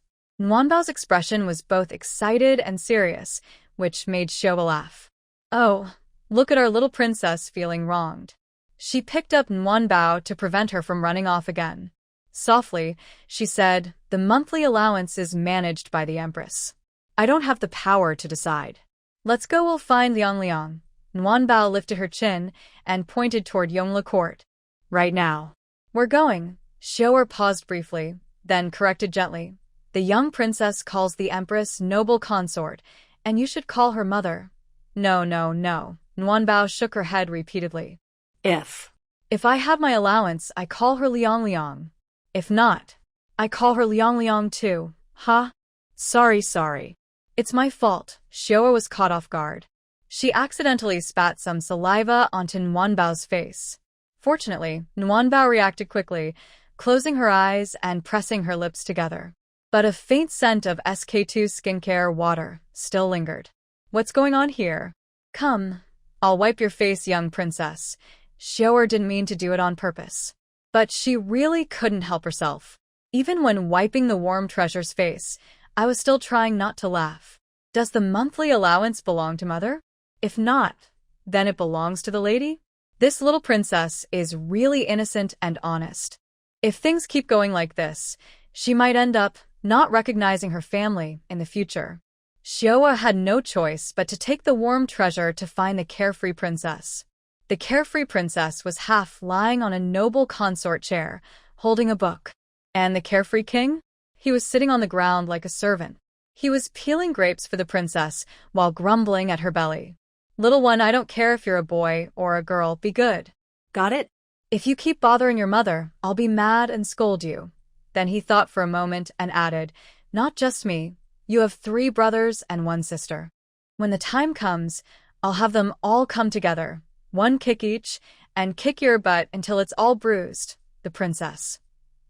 Such a childish fool. With a flick of his wrist, he directly swung the book towards the king's head. He pouted and said, what are you doing? He's still so young and you're scaring him? Be careful, if you keep this up, he might grow up to be a coward. Then he added, it's not the first time. The princess felt sweet inside but said, when I was pregnant with the 1st, 2nd, and 3rd children, I also vomited a lot. Seeing you getting thinner and thinner, how could I not threaten him a little? It's natural. Our warm treasure has been a caring child since she was in her mother's womb. When talking about his daughter, the carefree king looked very proud. Thinking about his son. His face suddenly darkened. Only that brat would bother people like this, he finished. But right now, this little thing is just too wild. He is more mischievous than his 3 older brothers and truly needs to learn a lesson. When you were pregnant with the older siblings, you vomited a lot, but you still gained quite a bit of weight. Now, it's been several months, and you look even thinner. The carefree king said this while offering a grape. Then he noticed his wife, the carefree princess, raising her eyebrows, pursing her lips, and staring at him without blinking. Oh no! My wife is getting angry. He quickly forced a smile and said, I meant you look better when you're a bit rounder. Besides, you're pregnant and still so thin. If others see, they might think I'm being too harsh on my wife. After saying that, he gently patted his wife's belly and whispered, look, it's all your fault. You keep bothering your mother, and now I said the wrong thing. Just wait. When you're born, I'll take your brothers and sister to scold you. He added, your sister Bao is so brave. When she's upset, she even scolds herself, so she's definitely tough enough to handle you. Finally, the princess couldn't hold back and burst into laughter. Nonsense. When has our Bao ever scolded herself? Don't worry about these small details. Seeing his wife smile, the king quickly offered her more grapes. He chuckled, that girl doesn't cry even when she falls and gets hurt. She's tough, right? I'm not lying. I don't want it. The princess turned her head away, sounding a bit coquettish. Tough. That's called strong. That's called sensible. Where is the father who would praise his own daughter like that? The king looked pleading. I've already peeled the grapes. They're sweet, and you love them the most. I don't want it. You eat. Then I'll feed you. He quickly shoved the grape into his own mouth and leaned forward, pressing his lips to his wife's. These grapes are really sweet. When Bao arrived at Yongle courtyard, she saw exactly this scene.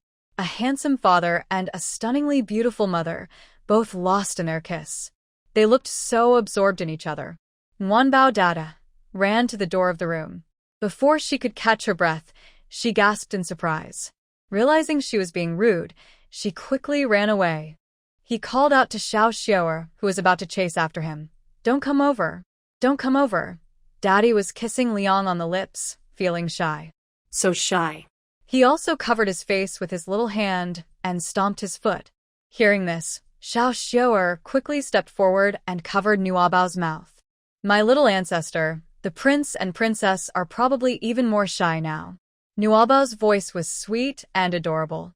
When she called out, she raised her voice because she was so anxious. Inside the room, King Xiao Yao and his wife instantly separated. Especially King Xiao Yao. He almost jumped back like a spring, far away from the noble lady's chair. And what about the princess?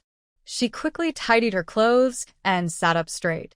The couple looked at each other and sighed. Thinking about their sneaky actions just now, they couldn't help but find it funny. So, they took a deep breath and loudly called out, "Who's outside?" Is it little Nuabao? Nuabao, who was about to run away after being covered by Xiao Xiaoer, stopped in her tracks. She opened her innocent big eyes and looked at Xiao Xiaoer. It seems I've been caught. Xiao Xiaoer blinked in response. Who told you to shout so loudly? Nuabao bit her lip. What should I do now? Xiao Xiaoer held Nuabao's hand and slowly turned around. You should go and greet them. The two lowered their heads and slowly moved toward King Xiao Yao and his wife. As they moved, they responded, Yes. It's little Nuabao. Little Nuabao has a tiny bit of longing for Daddy and Liang. As children, they should be a little sweet-tongued, right? Nuabao happily entered the room again, then happily threw herself into King Xiao Yao's arms. She also sweetly said to Princess Xiao Yao, Liang dear, so adorable and so beautiful. Her tone and expression were exaggerated to the extreme, but she was so cute that it made everyone melt. Oh, you little girl. Princess Xiao Yao loved Nuabao's coquettishness and cuteness the most. She quickly went over to wipe the sweat from Nuabao's forehead and asked, Did you run around again? Look at you. You're all sweaty, hee hee. Nuanbao didn't lie and cheerfully said, Yes, yes, Nuanbao is eager to see. See Liang Qin, then, with a serious face, he said, Liang Qin, the accountant Bobo's mind isn't good. Liang Qin, you should take care of him, okay? The king of Carefree and his wife looked at each other and asked, Uncle Accountant? What's wrong with him? After speaking, they looked at Xiaoer. Xiaoer didn't dare to speak. She buried her head low and didn't dare to lift it. Thinking of Nuanbao shouting, Kiss kiss, just now, Xiaoer wished she could disappear. I didn't hear anything.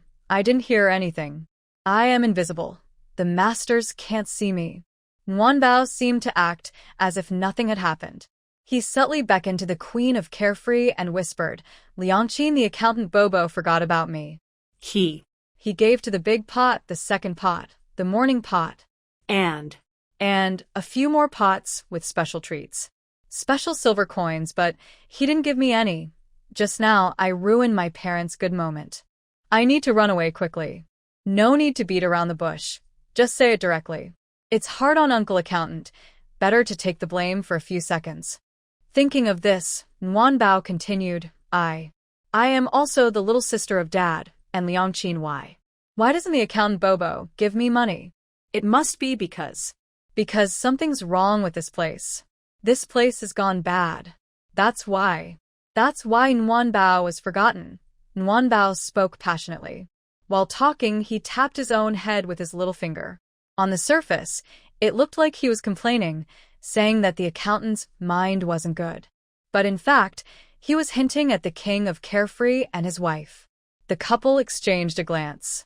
Oh, so our little Nuanbao wants the monthly silver? The Queen of Carefree gently brushed Nuanbao's hair and asked, But Nuanbao is still young. What would you do with a monthly silver? Everyone else has it. Nuanbao reached out and touched the queen's face. It looked like a playful gesture, but his tone was very serious.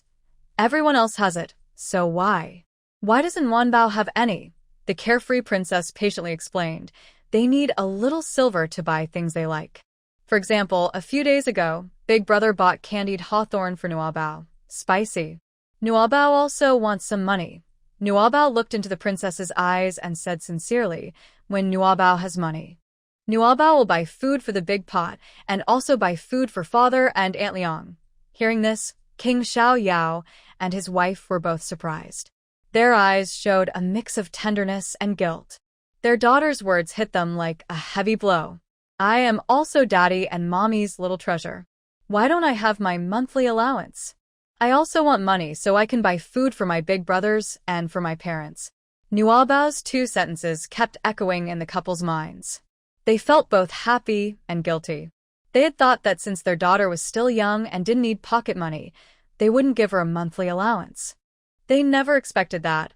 Although Nuabao was small, she was clever and sensible. Seeing her brothers buy her sweet treats, she also wanted some money to buy something nice for her brothers. This was a sign that Nuabao was starting to feel grateful. But as parents, they overlooked this. Good. It's rare for our little girl to be so sensible. King Xiao Yao gently tapped Nuabao's small nose. He said to his wife, Manhwa, starting this month, give her a monthly allowance. Okay, yes, yes, yes. The princess nodded happily, showing her affection. She patted Nuabao's head and said, just like your brothers, I'll give you 10 taels of silver each month, okay? Okay. Anyway, it's more than brother Sans. Nuabao's eyes sparkled, and she was about to say thank you. Just then, King Xiao Yao suddenly said, that won't do. How can a girl be like those naughty boys? His wife glanced at him and asked, then how much do you think she should get? Nuabao's thank you was temporarily taken back. Daddy? What do you mean? The king coughed twice, avoiding eye contact with his wife. She said, my girl is little fragrant, soon she'll want to buy many things. Like blush, powder, pretty clothes, and jewelry. 10 taels won't be enough. Absolutely not enough. The carefree princess. Wake up. Your daughter is not even 2 years old. What blush, powder, clothes, or jewelry? Even if she were 15 or 16, there's no need to deduct money from her monthly allowance. But the carefree princess kept talking more confidently. Our girl uses the best things, and they cost a lot. She's not like those rough boys, who are tough and can buy things many times over. She then stretched out her hand, showing off her generosity. If it were up to me, I'd give 50. Seeing the princess's expression change, she slowly pointed a finger. 40. Not satisfied, she added another finger. 30. Finally, she made a yay sign and said with a smile, 20 taels, how about that? All right. 20 taels then. The princess was quite happy with this number. As a girl, she should be given a bit more. Yes, the wife is right. The princess nodded repeatedly. If she weren't holding her warm treasure in her arms, she might have laughed out loud. The way she acted like a devoted wife was almost too much for warm treasure to bear. Father, you can stop now. I really thought you'd give me 50 taels. Turns out I was too naive. Thinking carefully, warm treasure felt happy again. 20 taels. That's more than my brother's. Look, I'm still a little rich lady when it comes to cash flow. Warm treasure. Dear, I have something to tell you. Seeing warm treasure so happy, the princess decided to talk seriously about her monthly allowance. After all, warm treasure was already cleverer than other children. Now that she was growing up, she needed careful guidance. She couldn't just let her think her ideas were innocent and her words childish and laugh it off. The basic sense of right and wrong must be taught from a young age. The princess gently took warm treasure and sat her down nearby. The patient then said, my brothers get their monthly allowance from the accountant's office. But, he continued, the accountant is very smart and kind. He didn't forget about Nuanbao, nor did he intentionally withhold her money. It's because Dad and Mom told him to hold off on giving Nuanbao her allowance for now. The princess of Xiaoyao paused here, seeing that Nuanbao listened carefully. Then she added, do you know why? Because when Nuanbao was little, she didn't need money. But now, she's a bit older, right? So, Dad and Mom can start giving her allowance again. After speaking, she emphasized, so Nuanbao misunderstood the accountant. He's a good person. In the future, we shouldn't say he's forgetful or mean, okay? Oh, okay. Nuanbao looked surprised. This was the first time since she came to this world that someone spoke to her so seriously about important things. But it was still very gentle. Her mother truly knows right from wrong. Nguyenbao struggled to get down, holding Xiao Yao Wang's hand with her left and Xiao Yao Wangfei's hand with her right. She coquettishly said, "Cool daddy warm mommy, I was wrong. The accountant is not mean." Then she happily pulled Xiao Yao Wang and Xiao Yao Wangfei's hands together. In a soft voice, she ordered, Hold my hands. Daddy and mommy, hold hands." Once she managed to link their hands, she added, "Hold tight. Don't let go. Nguyenbao is going now to get the money from the accountant." After saying that, she let go of their hands and happily ran over to Xiao. Excitedly, she said, "Let's go. Annie Xiao, let's go get the money." As she left, she looked back at Xiao Yao Wang and Xiao Yao Wangfei's hands. Seeing their hands tightly held together, she giggled and said, "Keep going. Keep being sweet and shy." The little girl was truly full of energy and worry. Xiao Yao Wang and Xiao Yao Wangfei looked on, both feeling helpless. They didn't know whether to be worried or proud of their daughter's current behavior. At just under 2 years old, she can understand adult instructions. She can also recognize her mistakes and admit them bravely. She is quite sensible. But as for feeling proud, she is so young, yet seems to know so much. She accidentally saw adults kissing and, knowing it was shy, just called it shy. She even took their hands and told them to keep being sweet and shy. What kind of move is that? The two adults looked at each other, and she stared at them for a long time. In the end, the carefree princess finally let go of the carefree prince's hand. She complained, "How many times have I told you? Be more careful. Don't be so lovey-dovey in front of the child. Now look at this girl. If you keep influencing her like this, she'll be spoiled." The carefree prince was shocked and felt wronged. He had a lot of complaints but didn't dare to say them out loud. He could only grumble silently in his heart. "Spoiled? Honey, you really don't need to use such words. When did I act overly affectionate in front of the child? It was her who barged in. Why didn't you eat the grapes properly? I peeled them so carefully, and you didn't even show respect. And you say I'm being clingy? When I fed you grapes with my mouth, weren't you enjoying it?"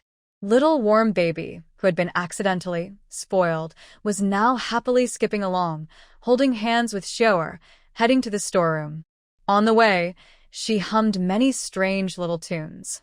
First, she sang a song called "Good Day" to celebrate finally having her monthly allowance.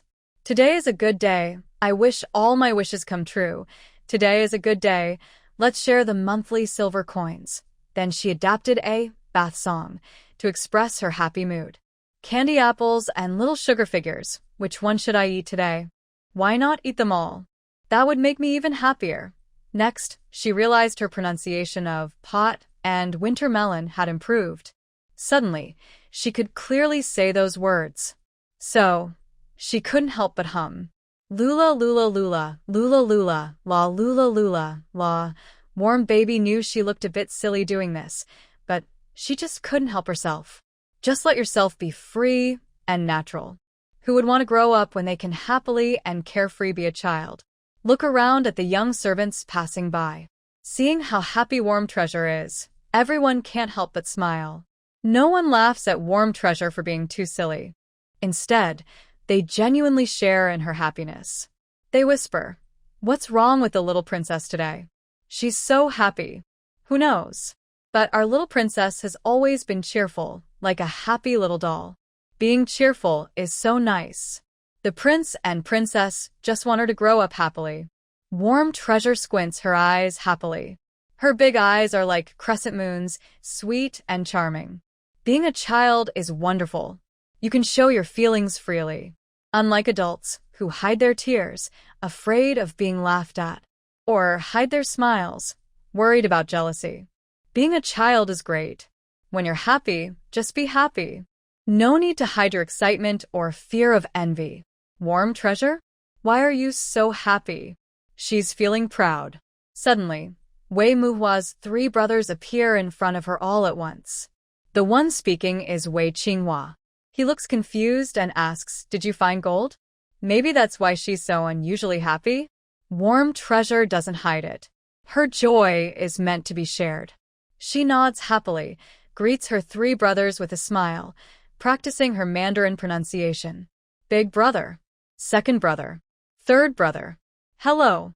Then she dances and says, Warm Treasure is so happy Warm Treasure is going to the accounting office to get her monthly allowance, hee hee. Oh. Haha. Wei Muhua hears this and starts to laugh too.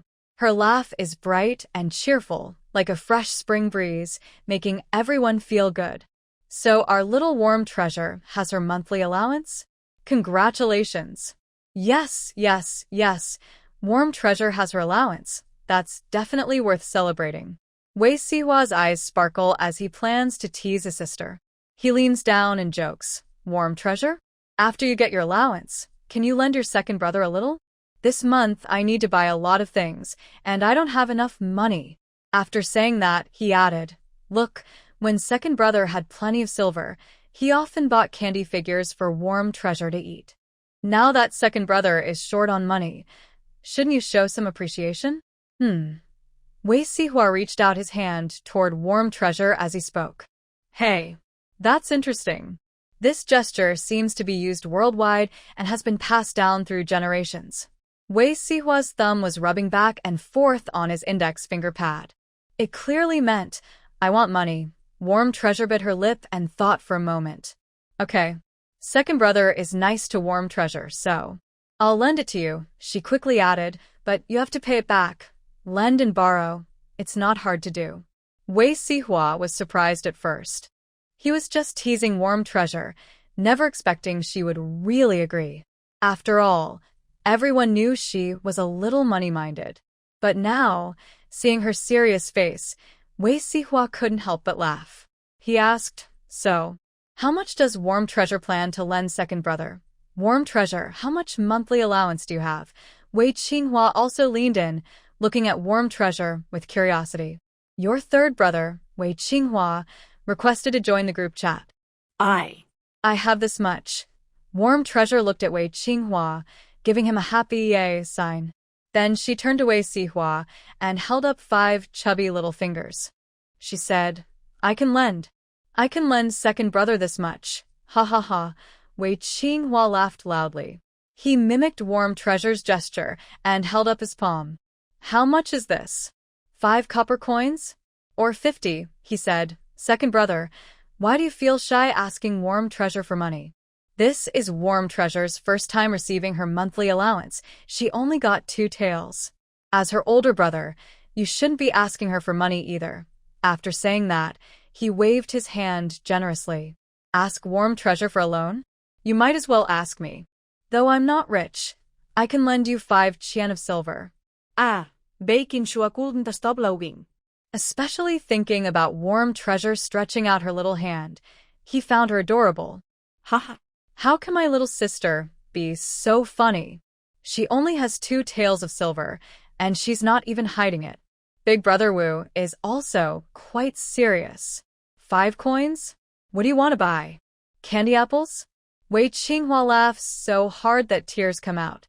I don't even know what's so funny. Anyway, Wei Muhua and Wei Sihua both have the same calm expressions. They raise their eyebrows and glance at him without saying a word. And Warm Treasure? She frowns slightly. What's with the 5 or 50 coins? Are you looking down on people? Although, I really don't plan to lend out too much money, but how can I show off with just a few coins? At least I have 500 coins. But seeing Wei Qinghua laugh so freely, Warm Treasure changes her mind. This little girl's eyes sparkle with cleverness. She gently pulls on Wei Qinghua's sleeve and says, Third brother, don't tie 2 taels. Wei Qinghua looks at Warm Treasure with confusion. She winks at him and giggles, tie 2, learn 2. Then she turns to Wei Sihua and says, Second brother, I have 2, borrow 5. Wei Muhua. 20 coins? Such a small child. Can she spend it all? Wei Sihua. 20 coins? No wonder everyone is so happy. Wei Qinghua. 20 coins? No. Impossible. How could she have so much? Second brother? Are you upset? Seeing her brothers look a bit stunned, Warm Treasure steps forward and hugs Wei Sihua's leg. Softly she asks, tie Tai, 5 coins? Isn't that enough? Could you? Could you give a little more? 6. 6 coins? Wei Sihua pauses, a little surprised. But soon he smiles and squats down, saying, "That's enough." Second brother is happy. Then he adds, "Warm treasure is so good. Second brother really thanks you. How about this? Next month, when second brother gets his monthly allowance, I'll pay you back, okay? Lend 5 coins, and I'll pay back 6? Is that all right?" Wei Sihua isn't short of money. Asking Warm Treasure to lend money is just for fun, to tease his sister a little. But unexpectedly, she takes it seriously and is quite generous. So, Wei Sihua can only borrow the money naturally. Just as Nuabao agreed, he said it was a joke. Not only did this hurt Nuabao's enthusiasm, but it also made him think that his second older brother was not serious. What if Nuabao grows up and doesn't trust him? It might be better to add 1 or 2 silver coins, and Nuabao would be happy. When Wei Sihua said he borrowed 5 taels and repaid 6, Nuabao smiled so much his eyes squinted. "Great. Thank you, second brother." And what about Wei Qinghua, who had just been laughing loudly? He was still worried about Nuabao's monthly allowance. He looked at his older brothers with disbelief and raised his left hand in a "yay" gesture. 20 taels. Then he stared in shock and raised his right hand, showing a palm. 5 taels. Both hands together, one showing 5, the other 2 meaning my second brother. Why is that? Wei Qinghua didn't understand. He looked confused at his older brothers. Just then, Nuabao stepped forward and asked, "Brother, how much monthly allowance does Nwai have?" Wei Sihua wanted to be bold and say, "The same as you," but he hesitated and swallowed the words. "I can't lie. Absolutely can't lie. If I lie again, I might not even have 5 taels left." "Your third brother," Wei Sihua spoke then. "He's the one with the least monthly allowance in our family." He held up a palm and waved it, saying, "He only has 5 taels. Really? Only 5 taels." Nuabao looked surprised, as if he'd just found out this news. He looked like a perfect actor. Then, "Brother Nwai is so generous."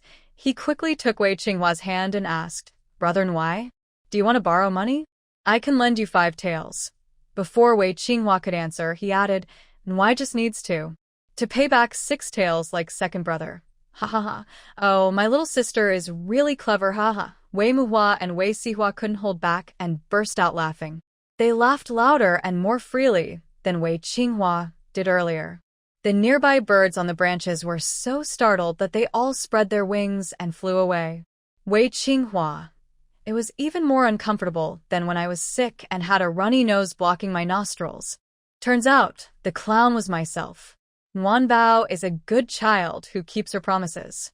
Just after receiving 20 taels of silver, she immediately sent 5 taels to Wei Sihua.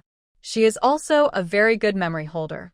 From the moment she handed the money to Wei Sihua until she left his yard, she kept repeating one sentence. "Second brother, you have to pay it back." 6 taels, okay? Wei Sihua counted in his mind. She said it 7 times in total. Her tone became more certain each time. Wei Sihua started to regret provoking her. "I have to pay it back. Yes, I really do owe 6 taels. Do I look like someone who would cheat? What is this little girl thinking?" As for Wei Qinghua, he admits he's a coward and didn't dare to borrow. After all, only 5 taels a month as pocket money. The interest of 1 tael is too high.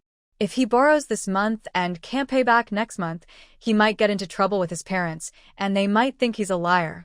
By then, this 5 taels of pocket money might be gone forever. With some silver in hand, Nuanbao entered her space that night. Abeo welcomed her as if he was happy to see her. Just as Nuanbao appeared in her space, Abeo rushed into her arms. Fortunately, Nuanbao was prepared this time. She caught Abeo and only took a few steps back so she didn't fall. Otherwise, that cute little bottom would have been hurt again. "Master, you're finally here. Abeo missed you so much." Abeo stretched out his tongue full of tiny spines and licked Nuanbao's soft, white face. His way of acting spoiled was just as good as Nuanbao's. "Nuanbao, you miss me? If your claws could move away from my money pouch, I might believe you. Hurry up and come down." We're exchanging money now. Nguyenbao patted Abeo's back and turned away from his enthusiastic affection. All that drool. It's a bit itchy and a bit painful. Abeo is also a greedy guy. When he heard that Nguyenbao wanted to exchange currency, he suddenly jumped out of Nguyenbao's arms. He never talked about love or feelings before. He straightforwardly asked, "Master, how much money do you want to exchange?" After asking, he also looked at Nguyenbao's small pouch on his waist. His sharp eyes sparkled with a golden light. Nguyenbao. This guy is much more realistic than me. I need to be careful. He hid and opened his pouch. He took out the silver ingot carefully. Here a tale. Since it was his first time buying something in this space, he decided to try with 1,000 yuan. Nguyenbao happily handed the silver ingot to Abeo, trying to make him laugh. "Let's see how you take the money. With your mouth." But Nguyenbao was too naive. Abeo, who is a leopard in the sky, can't be fooled by a silver ingot worth a tail. Suddenly, the silver ingot in Nguyenbao's hand flew up. It disappeared into the air after reaching the middle of the sky. At the same time, a large display screen appeared on the blank wall of the space. It clearly showed some data. Space level, 0 total spent, 0 remaining balance, 920 amount needed for next upgrade, 1,000 wow. Master, your space data has been activated. Abeo happily jumped onto the shelf next to the display. He cheerfully said, "Master, Master, this screen is a touch screen. There's more data behind.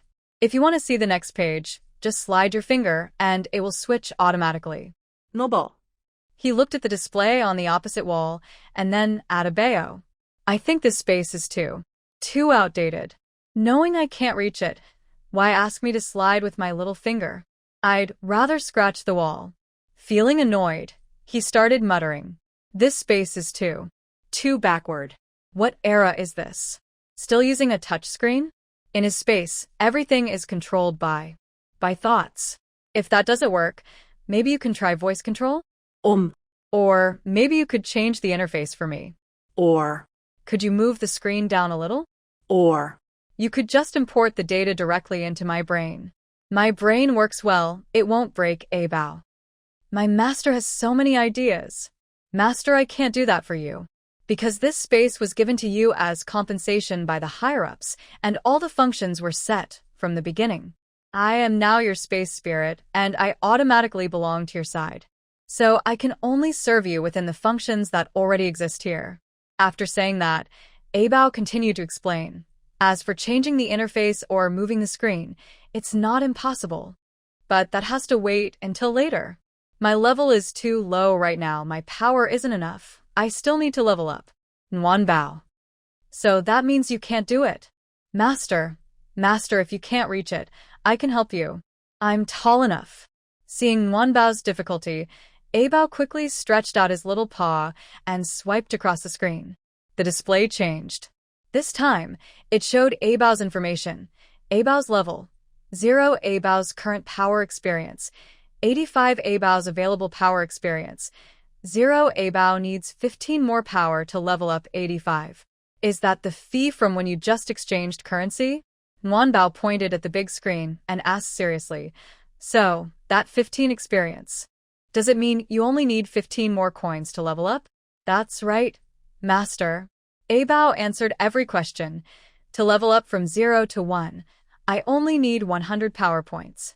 Would you like to support me a little more, my good master?" "Wait, something's not right." Nguyenbao blocked out Abao's voice with her ears. She stared at the big screen, frowning, thinking harder and harder. Isn't the fee supposed to be 8%? One tael of silver is 1,000 coins, and I had 920 left, so Abao should have 80. But why does it say 85? Master, Abao's voice rang out again, pulling Nguyenbao back to reality. Could you exchange a few more silver coins? Or maybe Abao can help you look at the big screen again. Every time you look, it only costs 5 yuan. It's cheap and worth it, everyone can afford. Stop talking nonsense. Nguyenbao glared with big eyes, interrupting Abao. Every time you look, it costs 5 yuan. Finally, Nguyenbao understood where Abao's extra 5 yuan went. So, that little paw just flicked and took her 5 yuan? That's so unfair. You're such a sneaky merchant. Nguyen Bao really wanted to grab a Bao and give him a good beating. But a Bao had already anticipated this, jumping high. Nguyen Bao couldn't even touch the big screen, let alone catch a Bao. So she could only stare at a Bao, helpless. She ordered, "You big scammer, give back what you took." Nguyen Bao's real intention was to get a Bao to return her 5 yuan. When a Bao heard this, his eyes lit up excitedly, and he happily replied, "Okay, master." Nguyen Bao shivered instantly, realizing something was wrong. She was about to speak to stop him, but a Bao's speed was too fast. With a flick of his little paw, she couldn't even see him. The data on the big screen reset to the first page. The remaining unspent amount was clearly written as 910 won Bao. Her heart almost stopped. She looked at a Bao and said, "You really know how to cheat money from me." She wasn't sure if she was praising herself or a Bao. Anyway, a Bao looked quite proud of himself. A phrase, "Object resembles the master," hit Nguyen Bao again. Master A Bao listened to Nguyen Bao's charming words and almost got distracted. He quickly said, "Master, maybe you should turn on the sensing switch, Nguyen Bao." She felt a deep sense of disapproval. Don't I know my own words are not good enough? That's why I talk more and practice more to improve quickly. Sigh, shallow cat, you wouldn't understand human worries. A Bao. Although he couldn't sense what Nguyen Bao was thinking, seeing her small, wrinkled face, he could roughly guess. To calm his master down, a Bao no longer fussed about her slow cooking. He honestly explained, "Master, the power supplied to the gods means a Bao can provide divine power to you. The current number is 0, because a Bao's level is too low. When a Bao levels up to level 1, I can supply divine power to you." He then gave an example. With the divine power a Bao supplies, things will be much easier. For example, you can pick up objects from afar, or make noisy people shut up, and so on. Oh. And once you have divine power, practicing martial arts or other skills will be twice as effective. But how much you can do depends on how much divine power you can use. The meaning was clear. How much divine power Nguyen Bao can use depends on how much a Bao can supply. And how much a Bao can supply depends on its level. In the end, a Bao still needs to level up. Nguyen Bao was quite tempted. She slightly parted her lips, thinking, divine power sounds pretty good. A Bao is really good at reading her mood. Seeing Nguyen Bao's face brighten, he immediately asked, "Master, there are more data on the big screen. Do you want to see?" Then he started tempting her. For example, current stock levels, product prices. Nguyen Bao waved her small hand confidently. "It's just 5 yuan per flip, right? I, the noble daughter of Shu, can't even flip a coin?" For Nguyen Bao, spending money to upgrade was just moving money from one pocket to another, benefiting herself. She didn't feel guilty at all. The action was really fast. The data on the big screen had already moved to the third page. This page shows the initial stock and prices of items in the current space. Delicious compressed biscuits, 600 G pack, stock. 3 instant noodles, 5 packs, stock. 2 octave space sanitary pad set, stock. 1 energetic dried fruits, 250 G pack, stock. 2 very useful thermos cup, 500 milliliters, stock. 1 price, 199 warm heating pads, 30 pieces, stock. 1, and so on. Many, many more. Besides the retail price, there are also wholesale prices listed afterward. For example, buying more than 30 at once has a different price. Buying 100, 500, or over 1,000 units, each has its own price. Warm pads were only glanced at quickly, not examined carefully. No stock left, so what's the point of looking?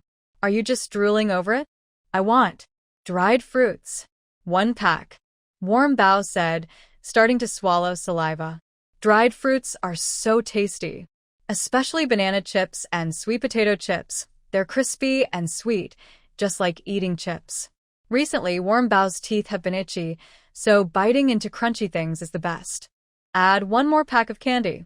Some chocolate candies, she said, then frowned and thought for a moment. And I want a thermos cup. Oh, and warm heating pads. I want those too. The weather has been getting colder lately, and it's quite uncomfortable. Shu Kingdom's terrain is a bit like the modern southwestern region. And the capital city? It's a bit further south. Based on what Warm Bao has learned recently, the climate there is similar to modern Sichuan and Guizhou areas. It's not as stormy as the north in winter, but when it gets cold, it's pretty tough. It's damp, gloomy, and sometimes snow mixed with rain. The cold seeps into your bones. Warm Bao is usually everyone's little treasure. When it gets cold, she becomes the focus of protection.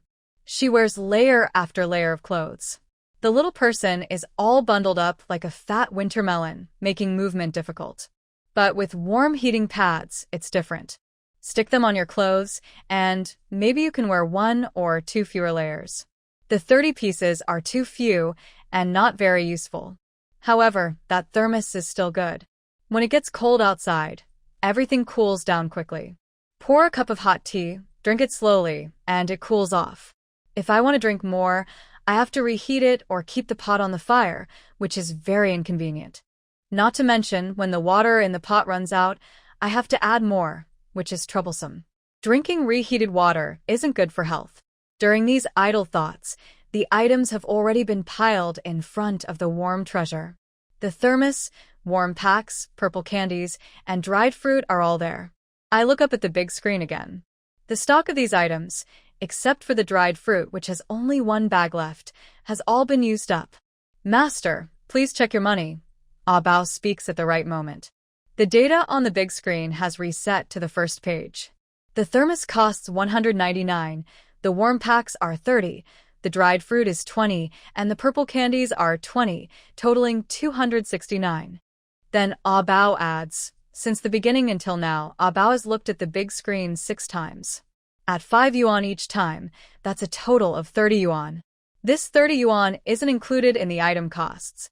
So, your current spending is 269, and you have 621 yuan left, Warm Pack.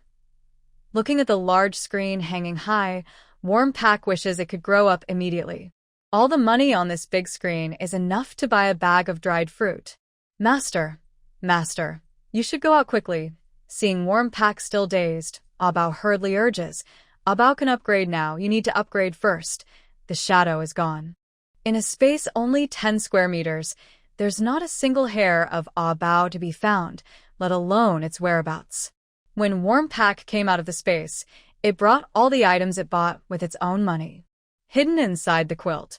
All night, Warm Pack hugged its precious treasure and slept very soundly. It woke up the next day an hour later than usual. Xiao'er and a few older women thought Warm Pack was sick, taking turns to feel its forehead. They were very worried. When Warm Pack opened its eyes, it saw several round big heads. She was startled and let out a cry, quickly crawling back into the bed. Luckily, my little treasure is still here. Young princess? Young princess, what's wrong? Xiao'er watched Warm Treasure hide under the blanket and keep squirming, thinking she had a nightmare. She quickly reached into the bed to comfort Warm Treasure. Warm Treasure grabbed Xiao'er's hand and then peeked out her little head. Softly she said, Auntie Xiao, tell the ladies to go out. Hearing this, Xiao'er paused for a moment. Seeing Warm Treasure's hesitant expression, she mistakenly thought Warm Treasure had wet the bed. She smiled and said, all right, I'll ask them to go out. How young is this young princess? Would she be shy about wetting the bed? Xiao'er signaled to the maids nearby. She also gave an instruction. Lu, go get a clean set of clothes for the princess. Remember to warm them with charcoal fire first, so the princess stays warm. Warm Treasure. Why do I need a clean set of clothes? She looked at Xiao'er with a puzzled face. Seeing Xiao'er's confident expression, she finally understood. She wanted to speak and stop the maids, but they had already slipped away as if they had vanished into thin air. So, the worry she had last night, which had almost made her heart stop, was back again. This is terrible. My reputation is ruined. Stop sticking out your little bottom and take off your pants. Xiao'er was worried Warm Treasure might catch a cold, so she reached out to help her take off her pants. No. Warm Treasure quickly shook her head, stopping her. I didn't wet the bed. She then looked mysteriously toward the door. In a soft voice, she whispered, "Auntie Xiao, I want to tell you a secret." Xiao was amused by how cautious Warm Treasure looked. She also whispered back with a soft voice, "Young princess, what secret is it?"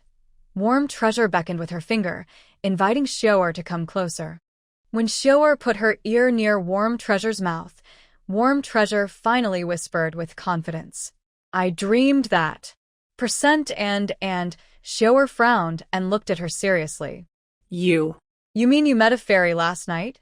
She didn't look as shocked as she expected. Instead, her expression and tone showed curiosity. "I want to confirm whether Warm Treasure was just dreaming and talking nonsense, or if she really encountered some extraordinary immortal."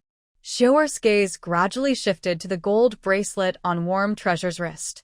When King Xiaorao and his wife explained the origin of this bracelet, she was nearby, serving.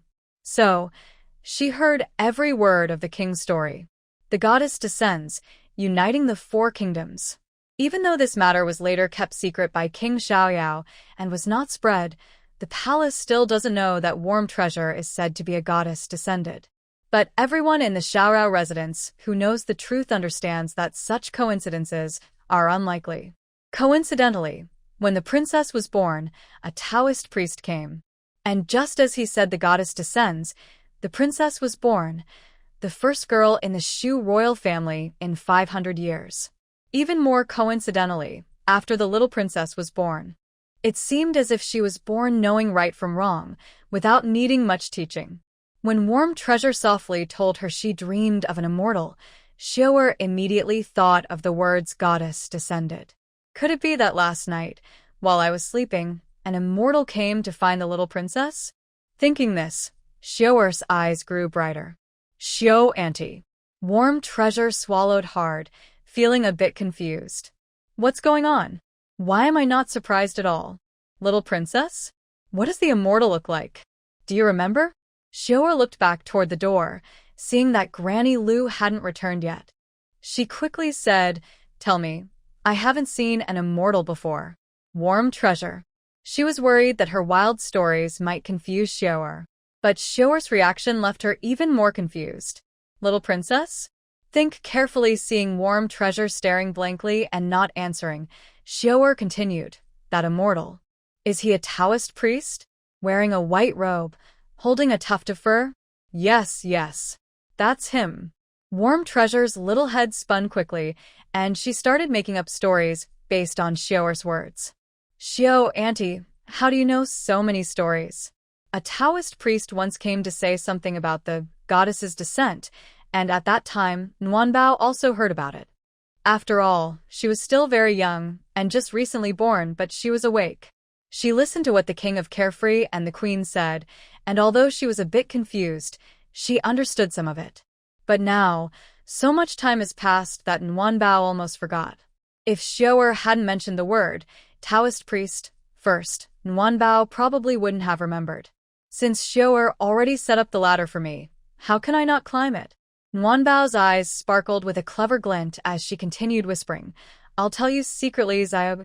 The fairy left something good for me, right in my quilt.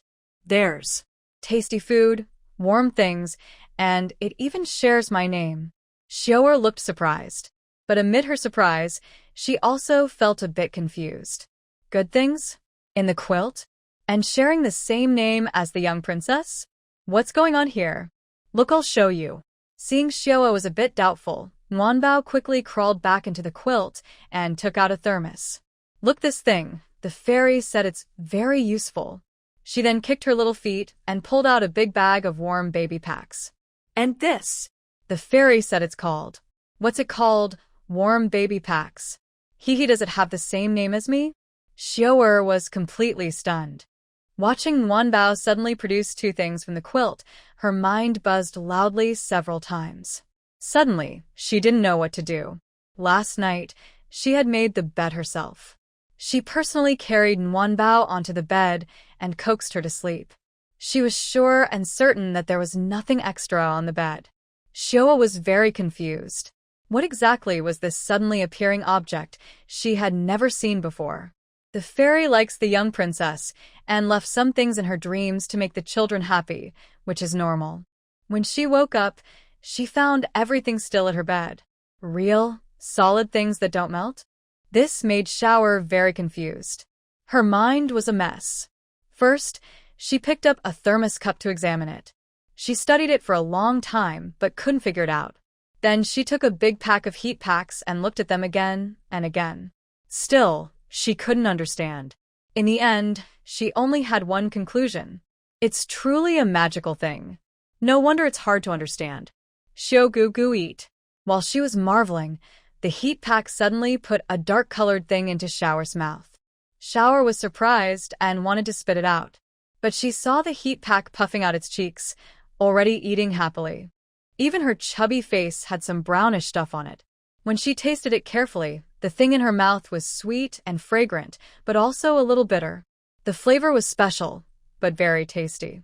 It turned out that while Xiao was busy studying the thermos and heat packs, the little heat pack had already opened a purple candy wrapper. Her excited heart was trembling. She took out a piece of candy. She peeled off the wrapper and bit off half of it herself. That's satisfying. The remaining half was naturally for Xiao. Sharing is caring. Good food tastes better when shared with others. There was only one pack of purple candies, probably about 70 pieces in total. Eating one heat pack a day felt like a luxury. After all, she had so many brothers. One brother gave a few pieces, and the pack would be gone. Xiao, is it delicious? Seeing the surprise in Shower's eyes, the little heat pack asked happily. Yeah. It's delicious. Xiao nodded. She had never eaten such tasty candy before. And this. The little heat pack took out some dried fruit. God Fairy gave it to me, she said. What kind of dried fruit is this? But she couldn't eat the dried fruit now. We just finished eating candy. If she ate the dried fruit now, it wouldn't taste good. It wouldn't be sweet anymore. While speaking, Nwanbao lowered her voice and said, Auntie Xiao, are we eating tonight? Quietly, hearing this, Xiao couldn't help but laugh. Little one, quite a lot? She was about to ask Nwanbao who had taught her this, but saw Nwanbao reach out and hold a thermos cup, saying, This is warm water. After saying that, she pointed to a heat patch on her body and explained, That is for warming the body. Warm water? Xiao took the thermos cup and looked at it carefully. How do you make warm water? Pour water into it. Nwanbao pointed to the cup and explained. The fairy said, Pour hot water in, then screw the lid on tightly. Then she paused, trying to remember, and what was it again? Let me think. Nwanbao scratched her head, hesitant to say too confidently. Oh. Right, use this cup to hold hot water, and it can stay warm for several hours. Really? Xiao looked surprised. She quickly asked, Can I just pour water in? Do I need to warm it with charcoal first? Probably not. Nwanbao looked at Xiao and repeated what the fairy had said. It's the fairy's advice. Just pour in water. After saying that, she hurriedly urged, Auntie Xiao, pour. Pour water into the cup. Xiao thought it made sense. Since everything was already here, she might as well try it. Thinking this, she quickly wrapped Nwanbao in a blanket. Then she went to the charcoal fire, picked up the kettle, and poured a full cup of boiling water into the thermos. When she turned back to the bed, Nwanbao had already taken off the heat patch. Seeing this, Xiao could only continue to act curious and asked, Little princess? How do you use this? Stick it, Nwanbao simply replied and then started to peel off Xiao's clothes. When she saw Xiao's inner shirt, she carefully placed a patch on Xiao's lower belly. Xiao, a bit nervous but dared not move. This little princess, she won't dress herself, but is quite good at taking off clothes. Xiao looked down at her disheveled clothes, feeling very awkward. After a while, her lower belly started to feel warmer. She reached out and touched the small object, surprised to find it was warm. She looked at Warm Treasure with a big smile. Then she realized her clothes had been pulled aside quite a bit, which was worth it. Xiao quickly took Warm Treasure's hand and let her feel the warm sticker. At this moment, she was so happy like a child, completely forgetting her usual calmness. She lowered her voice and whispered, Princess, This thing is really warm. It seems you are destined to be close to immortals, or they wouldn't give you such a special treasure. After saying that, she asked, "By the way, princess, do you know which kind of immortal that is?" "Did you ask?" "I need to hurry back and tell the lord and lady so they can visit that immortal and offer some incense." "But no." Warm Treasure listened to Xiao and waved her hands quickly. No, no. Gugu, her pretty face scrunched up in a worried expression. "This is a secret, I can't tell anyone." She then tried to persuade Xiao. "The immortal told me. If I tell others, they might not come to bring me gifts anymore." Xiao looked confused. "But I already know this secret. Am I not a person?" "Little princess." Xiao looked a bit troubled. After a long pause, she said, It seems you already told. Warm Treasure." "Oh no, I ran out of words? I'm not good at lying." "It's okay." "It's fine." Warm Treasure thought quickly and tried to fix her words. The immortal also said, "I am just a little kid, so I can't hide secrets. If I really can't hold it in, I can tell one person. But only one, no more." Then she threw herself into Xiao's arms and acted cute. "Gugu, you are the best aunt. I will keep the secret, right? Warm Treasure likes you the most. That's why I have a little secret with you." After saying these sweet words, Xiao was so touched her scalp felt numb. Her eyes turned red, and tears shimmered in her eyes. A person in their 20s. They were surprisingly fooled by a child under 2 years old, looking stunned. After dealing with Xiao, Warm Treasure finally relaxed. Xiao is the person closest to Warm Treasure, always by her side. Since Warm Treasure is still young, she can't hide some things on her own. She had thought about this back in her space. Once these strange little things are taken out, they can't be kept secret. Not only because she now needs help dressing and going to the bathroom, but also because Xiao is very cautious about anything around her. Once, Wei Sihua gave Warm Treasure a beautiful handkerchief, and she liked it very much. But Xiao didn't know it was from Wei Sihua, so she took the handkerchief and examined it carefully for over half an hour. Only after making sure there was nothing wrong with it did she relax.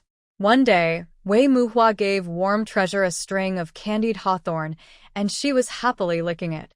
But Xiao didn't know it was from Wei Muhua, and she immediately became very nervous. Only when Warm Treasure told her that her big brother bought the candied hawthorn did Xiao breathe a sigh of relief. But she also took the chance to remind Warm Treasure, "Little princess, remember, we can't accept anything from outsiders except what family gives us. Especially food, which must be checked by the servants before you eat it, understand?" In short, she was just worried someone might harm Warm Treasure through her clothes or food. Her cautious and nagging attitude once made Warm Treasure think Xiao was paranoid. To avoid unnecessary trouble, Warm Treasure thought hard and came up with a reason to trick Xiao. Fortunately, the ancient people believed in gods and had innate reverence for immortals. Warm Treasure casually made up a story, and Xiao actually believed it.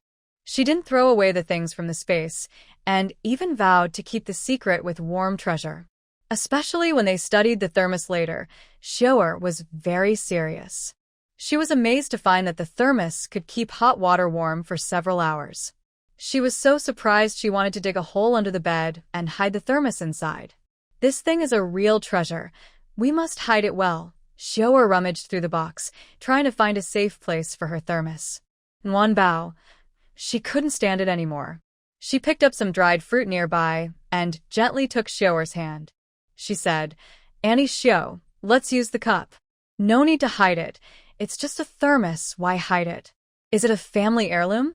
"Little princess, this is a gift from a fairy."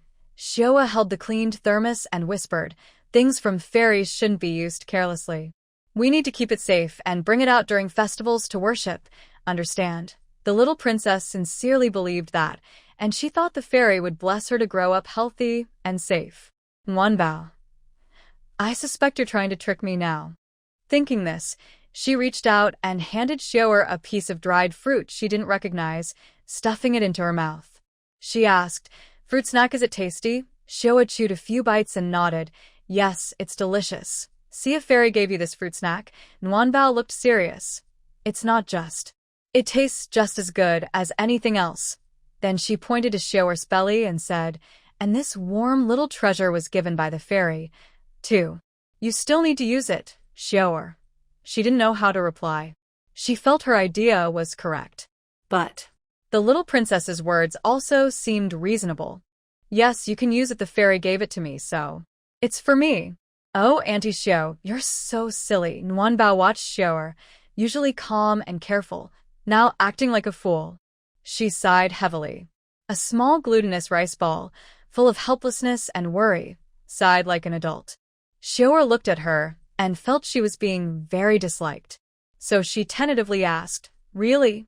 Can I use it? Nuanbao rolled her eyes at Xiaoer, thinking, you ate it, you used it, and now you're asking? But she still said, yes, these treasures are meant for me. I told the fairy I was cold, so the fairy sent me warmth, then she said. And then Nuabao said Nuabao is so greedy. The fairy also sent Nuabao some snacks, so Nuabao can eat as much as she wants. When Nuabao said, eat as much as you want, she spoke very confidently. She nodded her little head to show she agreed. Xiaoer couldn't help but laugh and stopped worrying about whether the object was divine or not. Anyway, whether it could be used or not, she used it.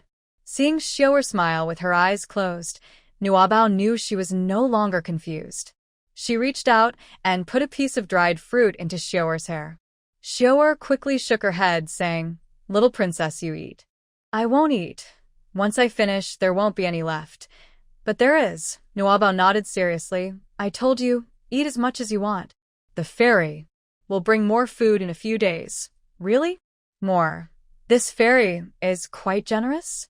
Xiaoer ate a lot that day. Purple sugar candies, dried fruits, and more dried fruits, plus endless surprises. She knew her stories about these supplies sounded quite shocking. They could make modern people cry, or ancient people burn incense. But she had no choice. Not only was she making up where these supplies came from, but even the space itself. She would have to lie about it later. Maybe her nickname shouldn't be Nuabao. Maybe liar suits her better. Anyway, she hoped Xiaoer could hold on. After successfully pulling Xiaoer into her scheme, Nuabao went into the space again that night. But this time, Nuabao was smarter. During the day, she specifically went to Wei Qinghua's courtyard, taking advantage of the moment when no one was paying attention, and secretly took a small stool and a tall chair from Wei Qinghua's room. The process was quite simple. She looked at what she wanted, then gently tapped her gold bracelet, and the small stool and tall chair disappeared into thin air. She had originally planned to bring a ladder into the space. But ladders are usually kept in the storage room of the servants. Nuabao, being a noble, couldn't easily go to such places. Plus, she was still young, and using a ladder wouldn't be very safe. After thinking, she decided that the stool and the chair were more convenient. But why did she need to go to Wei Qinghua's courtyard to get them? Wei Muhua, Wei Sihua, and even Wanbao's own courtyard have benches and chairs. Why must they go to Wei Qinghua's side? It involves Wanbao's big picture view. Because Wei Qinghua is very careless. He is so forgetful that he probably would notice if something in his room went missing for 3 days. Even if the servants in the courtyard noticed, they probably wouldn't care much. After all, Wei Qinghua has recently become obsessed with practicing martial arts. He's often breaking tables and chairs. Even if the people below notice that some benches or chairs are missing, they would just think Wei Qinghua broke them and wouldn't suspect anything else. Unlike Wei Muhua and Wei Sihua, they are careful, and so are the servants in the courtyard. Benches and chairs are big items. They would be noticed immediately. By then, even if the two of them didn't mind, someone would have to report it and replace them. Once reported, the king of Carefree and his wife would find out.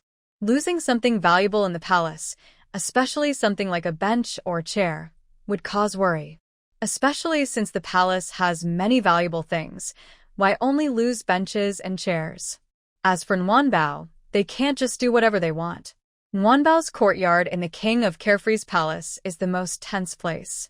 And Xiaoer's mind is the most meticulous. Not only if a bench or a chair is lost, but even if a flower pot is missing, Xiaoer can investigate thoroughly, making it known to everyone. Maybe, at that time, people might think a thief is in Wanbao's area, even alerting the palace. That would cause chaos. Wanbao has been in this world for quite some time. She is very aware of her influence. With benches and high chairs, Wanbao can now operate the big screen herself. She kneels on a low stool, then climbs onto a high chair to stand. She reaches out and touches the screen. Wow, the feel is really good, just like playing on a tablet before. The moment Wanbao can browse data on her own, she flips back and forth several times. From the first page to the last, then back from the last to the first. Her excitement makes Bao look sad. Master, isn't that unnecessary? It's just a $5 bill. Don't be so stingy. Warm Treasure only glanced at Bao, and guess what he was thinking? She didn't pay much attention to him and kept scrolling her small finger for fun. It's not that she couldn't spare the $5 or $10. She just didn't like feeling helpless and having to trouble others all the time. Now that there are low stools and high chairs, things are different. When Warm Treasure wants to turn herself, she does it herself. If she doesn't want to, she gives Bao a chance to earn money. Choosing to act voluntarily or passively are two different things. After satisfying her curiosity, Warm Treasure moved the data to Bao's page. She saw that Bao's level had gone from 0 to 1. His current divine power experience was 120, and he needed 380 more to level up again. Even the amount of divine power experience he could gain had increased from 0 to 5%. Warm Treasure's eyes lit up when she realized something important. The amount of divine power she could supply is based on a percentage. At level 1, it's 5%. What about level 2? It must be more. As Bao's divine power increases, he can get more divine power himself, right? Her excited heart was trembling. Warm Treasure happily went over and petted Bao's fur, her voice sweet enough to give herself goosebumps. How do I use my divine power? 120 times 5% is 6, right? Oh my goodness, I have divine power now. I'm so awesome. Warm Treasure was so happy she almost wanted to jump and dance with Bao. But Bao said, Master, you can't use divine power yet. Warm Treasure's smile froze instantly. What?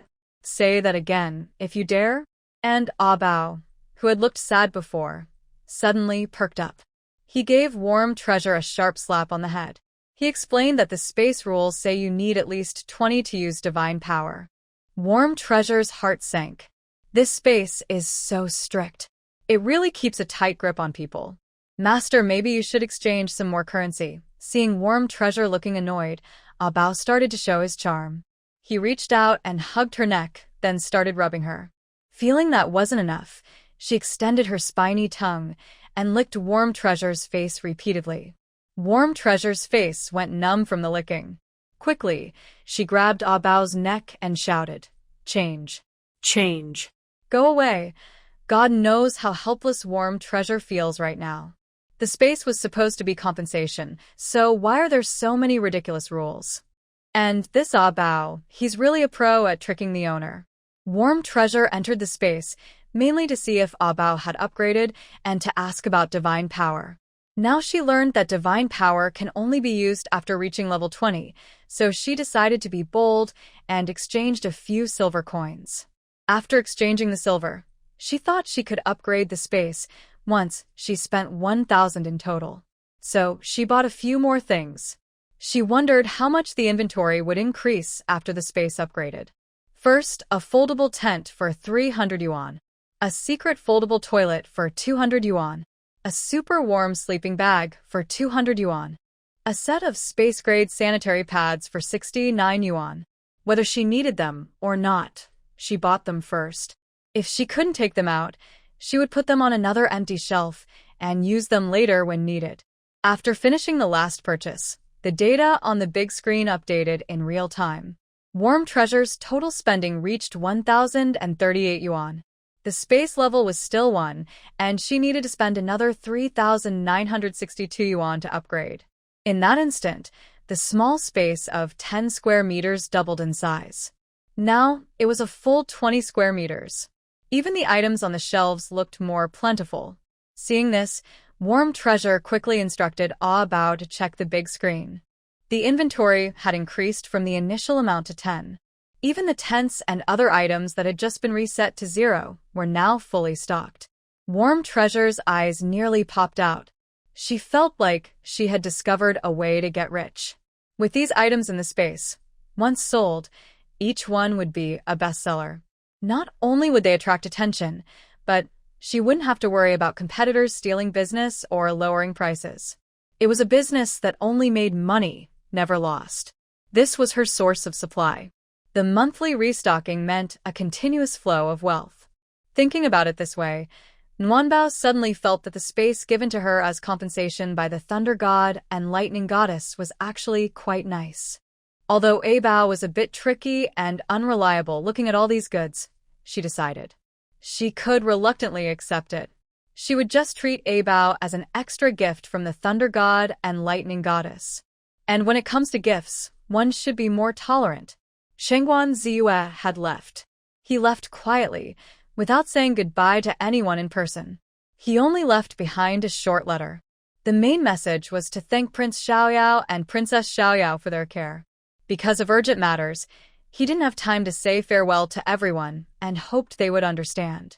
At the end of the letter, he especially reminded Nguyenbao to behave well and wait for him to come back and teach her martial arts. The letter was read aloud by Wei Muhua.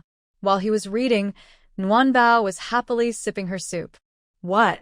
He just ate my purple candy yesterday, and today he's already gone? But when she heard that he mentioned her in the letter, she wasn't upset anymore. As long as he still remembers to teach me martial arts, that's fine. Wei Qinghua, however, felt a little disappointed. When Wei Muhua finished reading the letter, he quickly asked, "What about me? Big brother, didn't Ziyue leave me any message? That can't be right. I'm the one training martial arts with him now. Even Nguyenbao got a message. He shouldn't have forgotten me. Big brother must have missed something." Wei Qinghua stared at Wei Muhua with great expectation, urging him to read it again. "Big brother, check again. Look carefully." Wei Muhua frowned slightly. He looked at the letter once more. There were only 3 lines in total. 1 line to thank Prince and Princess Xiaoyao. 1 line to explain why he left without saying goodbye. 1 line for Nguyenbao. There was indeed no mention of Wei Qinghua. So, with a slight glance, he placed the letter in front of Wei Qinghua. He said calmly, "Maybe my eyes are playing tricks. You can read it yourself." Wei Muhua, watching Nguyenbao enjoy her soup so much, was already tempted. He had no time to argue with the mischievous one. If he wanted to know, he could see for himself. And Wei Qinghua? He stared at the letter in front of him with a pitiful expression. "If I could read it myself, would I have asked you to read it for me? This Kiju is really something. Such a young age. Why learn what kind of writing? Why write such sloppy, hurried words?" Wei Qinghua felt a bit hopeless. After all, he could recognize the elegant, flowing handwriting in the letter, but he couldn't recognize the person who wrote it. Even if there were only 3 short lines on the paper. "What's wrong? Did you lose your spirit?"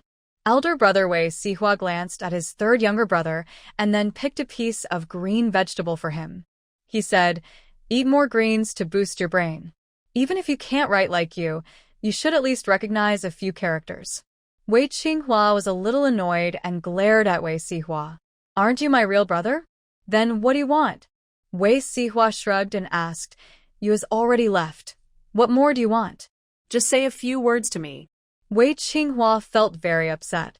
He looked at Nguyenbao and said, "He's even thinking about Nguyenbao. Can't he just say a word so I can practice my skills?" King Xiaoyao put down his bowl heavily. He directly scolded Wei Qinghua. "If he doesn't tell you, can't you just practice your skills properly? Nguyenbao is your sister, and you're 2 years older than that kid. How can you still expect him to tell you anything? If he doesn't tell you, why are you still coming to the table?" King Xiaoyao had been holding back for a long time, especially when he heard Wei Qinghua say, "You is thinking about Nguyenbao." He felt like his heart was being torn apart. Thinking about what? Can he even speak properly? My girl is so young, and he's just thinking, don't ruin her reputation for no reason. I've even prepared my big sword. Who dares to think about my girl? I'll cut his legs off. King Xiaoyao was quite happy about Shang Guanyu leaving the Xiaorao palace. He even whistled when he heard the news early in the morning. Why did that kid have to provoke anyone? He just made the young lady and the little girl like him so much. King Xiaorao was naturally a jealous man. It was quite a relief that Shang Guanyu left. By the way, when Shang Guanyu first moved in, King Xiaorao was very kind to him. First, because he was Wei Qinghua and Wanbao's savior, King Xiaoyao should treat him well. Although he is younger than Wei Qinghua, he is very polite, knows when to speak and when to stay quiet, and is eager to learn and responsible. The king of free and easy also likes him very much.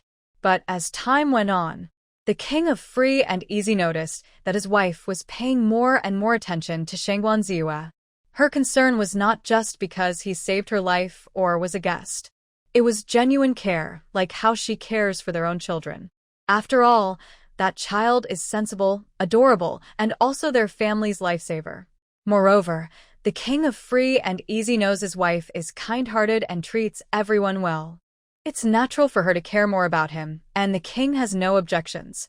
Why does warm treasure like Shangguan Ziyue so much? That made the king very unhappy. Yesterday, he gave a piece of candy. Today, he gave a fruit. Every time, he calls him Brother Ziyue with a sweet voice and even reaches out for a hug. But everyone is just a child, and the king feels jealous, but can't say anything. He can't stop Warm Treasure from playing with Shangguan Ziyue, right? He can't really stop her. Not to mention, Warm Treasure wouldn't listen, and even the queen might laugh at the king for being petty. In short, the king's jealousy is now very obvious. Gradually, whenever he sees Shangguan Ziyue, he feels unhappy. He thinks that ever since Shangguan Ziyue arrived, Warm Treasure has been going to Yongle Courtyard less and less. Instead, she runs daily to the training ground and to Shangguan Ziyue. That kid. It's good that he's gone. The king doesn't dare show his feelings openly because his wife and children are a bit disappointed. But secretly, he's quite happy. He thinks, finally, there's one less person competing for my daughter. He doesn't realize that Warm Treasure has other reasons for not going to Yongle Courtyard lately, and it has nothing to do with Shangguan Ziyue. First, Warm Treasure wants to be a sensible, obedient child. She doesn't want to see her parents' embarrassing moments again. Second, she now has her monthly allowance. She's busy working on her own space and doesn't have time to bother her silly old father. Her frequent visits to the training ground and Shangguan Ziyue are mainly because he promised to teach her martial arts. She often goes to remind him so that Shangguan Ziyue doesn't forget. After all, once divine power is usable, practicing martial arts will be much easier. Whether it's divine power or the master she gained for free, she must make good use of it. When she goes, she can't just go empty-handed, so she brings some snacks. A piece of candy or a fruit. It's a small gesture of kindness. Anyway, Shangguan Ziyue doesn't want anything too expensive. But not letting Shangguan Ziyue take something makes Bao Bao feel insecure. Even such a simple matter can cause jealousy. Without any reason, Shangguan Ziyue ends up taking the blame. Wei Qinghua seems to be quite affected. Since Shangguan Ziyue left, he suddenly became very motivated. He gets up an hour earlier every day to practice martial arts, and after finishing his studies at the private school, he often runs to Wei Muhua's courtyard. He either asks about unclear points from class or pesters Wei Muhua to teach him how to recognize calligraphy styles. His serious attitude toward learning makes King Xiaoyao marvel. That third kid, has he lost his mind? King Xiaoyao, while massaging the princess's legs, looked at Bao Bao playing with a kite nearby, full of doubt. In the past, the most playful one was that brat. When he knew he was flying a kite, he moved as if he had oil on his feet. Today, surprisingly, he says he wants to write articles with the eldest brother. He chuckled. Haha, his nonsensical articles, the eldest brother must be furious when he reads them. Here, the princess pointed to her calf and ordered King Xiaoyao to do as she said. Her belly was getting bigger, her legs swollen and sore. She looked at Bao Bao, who was happily running with Xiu'er and others flying kites nearby. She couldn't help but call out, "Bao Bao, run a little slower, don't fall." After saying that, she withdrew her gaze and gave King Xiaoyao a playful glare. "You're such a strange person. He didn't study well before. You said he was naughty and only caused trouble. Now that he's studying properly, you say he's got a problem in his head. This child is really your own? You dislike him so much. You show no mercy at all. Sudden events must have a reason." King Xiaoyao looked at the princess with a loving expression. "Talking about my son, I can't help but complain. Look at him. How long can the third child keep at it? Since he learned to speak and walk, how many times has he really studied seriously? Not once. It's not that King Xiaorao doesn't want Wei Qinghua to do well. It's just that Wei Qinghua hasn't done many proper things." This has made King Xiaorao numb. And what about the queen? After hearing King Xiaoyao's words, she thought carefully for a while. After all, Wei Qinghua really hasn't done much worth mentioning. Even if she wanted to praise him, she didn't have the confidence. Sigh, she was speechless. Could he be upset about something? King Xiaoyao was still worried. Maybe he's used to Wei Qinghua's carefree attitude, and seeing him suddenly serious made him a bit nervous. But the queen gently patted King Xiaoyao's hand and said with a smile, "Can't you figure that out? It's because of Ziyu, isn't it?" King Xiaoyao frowned. Suddenly, he felt unhappy. What does that kid have to do with this? Could it be that Ziyu is so talented? Not only does he win the favor of my wife and daughter, but he also stole my son's heart? What a troublemaker. How is it not related? Ziyu is a role model for the third child. The queen didn't know that King Xiaorao had already blacklisted Ziyu. She thought her husband liked Ziyu just as much as she did. She smiled happily and praised, "Ziyu is really good. He's younger than the third child, but so outstanding. It's a pity he's someone else's kid." Then she changed the subject and said, "But he has a big influence on our third child. Since he came to our palace, the third child has been practicing martial arts more seriously and can endure hardships." "Really? Is that so? I haven't noticed." King Xiaoyao raised an eyebrow, unwilling to admit it. The queen glared at him and said, "Of course. You're biased against the third child. I secretly watched a few times and found that when the third child trains, even if he's hurt, he doesn't cry out in pain. Compared to before, when we forced him to practice martial arts, it was like two different people." He sighed and said, "He is truly a kind benefactor and just a child his age. Ziyu is a very good role model. One of his words is worth more than our 30 or 50 sentences." King Xiaoyao, gently pressing his wife's leg, he felt heavy-hearted inside. "Haha, I am not just biased against the third son. I also have strong opinions about Xiaoguiziyu." "Eh?" "I asked the eldest a few days ago." Seeing King Xiaoyao silent, his wife nudged him with her elbow. She smiled and said, "The eldest said that the third son is very obsessed with cursive calligraphy. Maybe he was affected when he saw Ziyu's letter that day. Our third son can't read cursive very well. The second son is also quite mischievous and even teased him a few times." After speaking, she praised, "Ziyu really writes very well. His calligraphy is elegant and free-flowing, with a grand style. Overall, his brushwork is like clouds and flowing water, clearly the result of hard work." King Xiaoyao, "Your husband also writes cursive. Your husband's calligraphy is also flowing and elegant, with a style few can match. Not only are his characters graceful and grand, but he is also charming and handsome. Why hasn't your husband received as many compliments as you give Ziyu? Accueil? Should I send the third son to the study room too?" His wife's eyes were on the warm treasure, but her thoughts were on Wei Qinghua. She didn't notice that her husband was already sour and bitter, like pickled bamboo shoots. Both the eldest and second sons are studying in the study room, but the third son is alone at the private school. That's not very good. We didn't let him go to the study room before because he was impulsive and restless, afraid he would disturb the princes. But now, I see he's been working hard these past 1 or 2 months. She paused, then added, "The private school is good, but there's no company. The study room is different. Inside, he's either with his cousins or brothers, and they look out for each other. Even if we watch over him, it can be more strict." King Xiaoyao felt a bit gloomy. But he couldn't get angry at his wife. I can only hold back and honestly say, tomorrow I will go to the palace and inform my brother.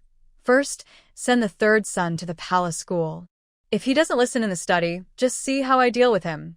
After saying this, he sighed again and added, the Shi family is a family of scholars. When I sent him to the Shi family's private school, it was to help him settle down. After all, there are also good students studying with him. But he is stubborn. All he does is compare himself with that reckless boy from the Meng family. It's been years.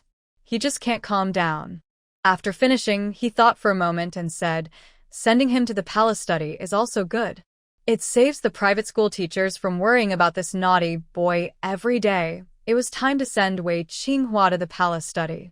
Although the palace study has always been the place where princes and princesses go to learn, because there are not many sons of the emperor, and the relationships among the princes are quite good, except for the crown prince and a few other princes, Wei Muhua, Wei Sihua, and the legitimate sons of 2 other princes, all study there. All the brothers have been sent to the palace study since they were 5 years old. Only Wei Qinghua. He has always been like a wild horse running free. The carefree prince thought he was too noisy, disturbing the crown prince and other princes during their studies.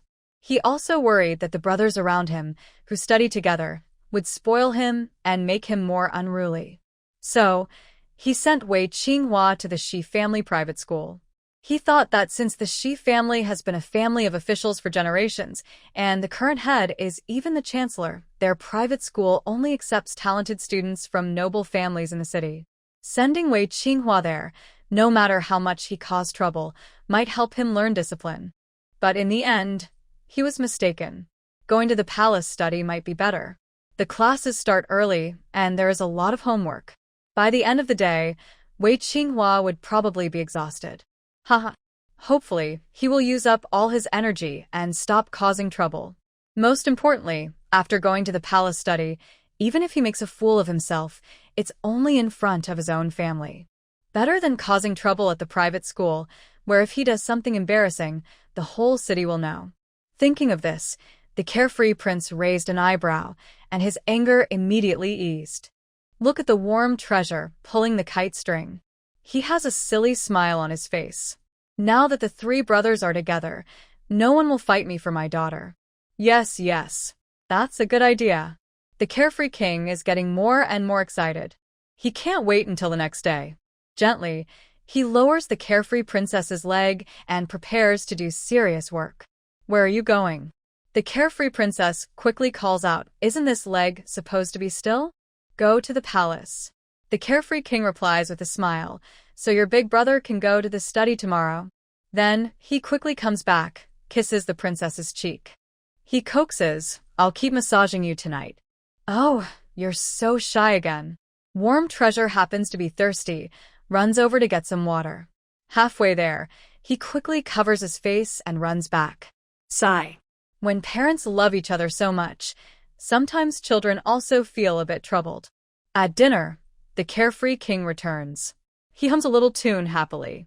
Coincidentally, Wei Qinghua also recognizes many cursive characters and feels very happy. Seeing his father's bright smile, he can't help but ask, Father, did you find some silver? The carefree king glances at Wei Qinghua, even happier than finding silver. Hearing this, warm treasure scratches his ear. He adds, Father found some gold. No, the carefree king raises an eyebrow at warm treasure and laughs, even happier than finding gold. Did you find a wife? Wei Qinghua looks confused and boldly says, Found my sister? Found. He suddenly gets a slap on the head. Always talking about finding. The carefree king glares at Wei Qinghua, and his smile disappears. He calmly says, starting tomorrow, you don't need to go to the private school at the Shi family anymore. Wei Qinghua is stunned. He can't help but imagine. No more private school? So, I don't have to go to school? Yeah. It's so cold. Studying at home is fine. Wow. No school. That's so happy. He's about to cheer. But unexpectedly, the carefree king's calm voice sounds again. From now on, you will go to the palace with your older brothers to study in the study.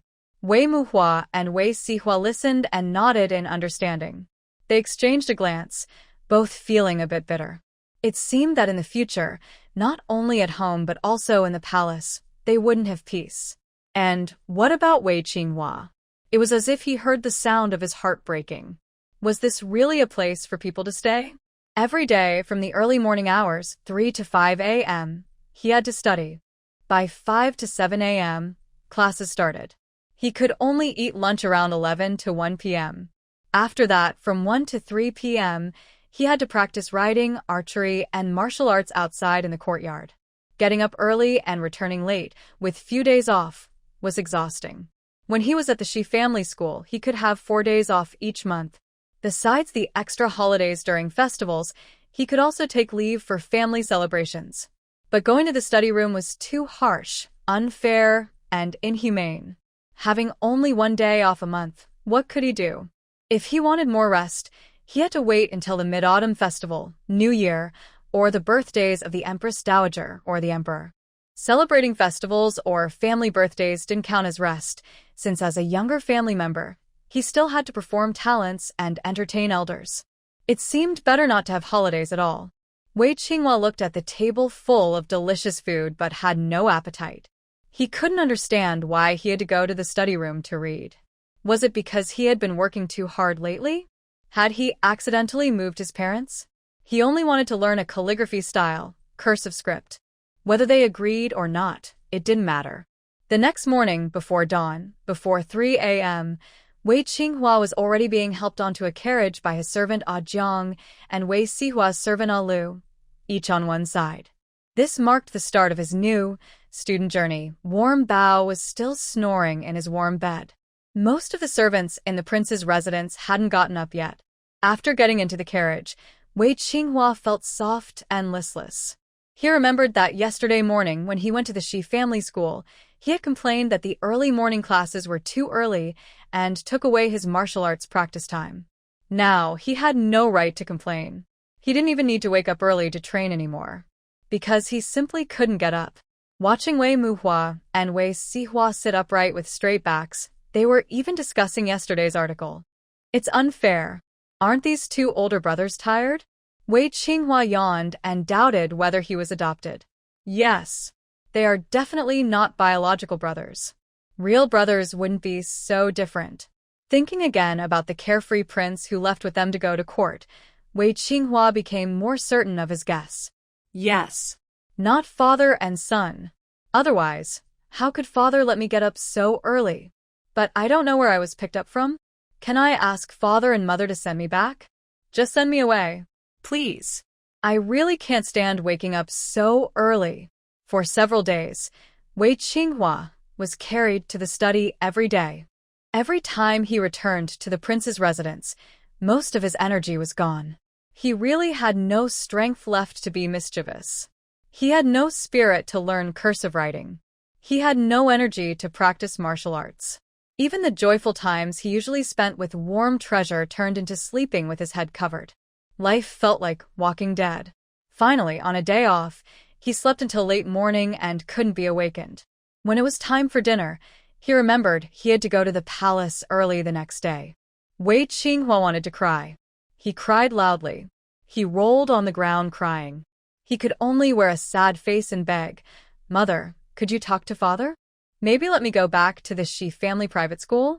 I promise to study hard. I won't cause trouble anymore. As long as I don't have to wake up so early, I can do anything." The decision to study hard, where to study doesn't matter. The carefree prince came in holding warm treasure, just overhearing Wei Qinghua's words. No need for the princess consort to make things difficult. She directly retorted, "Could the teachers in the study be better than the tutors at the Shi family private school?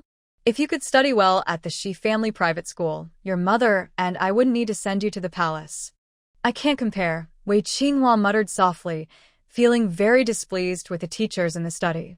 "Whenever I get punished with a ruler or made to stand, it's not as patient as the teacher at the Shi family school." Patience. That's because the teacher sees you as the son of the king of Carefree and wants to keep my face. The king of Carefree gently set down the warm pack and didn't look at Wei Qinghua. Instead, he glanced at Wei Sihua. His cold look made Wei Sihua suddenly feel a bad premonition.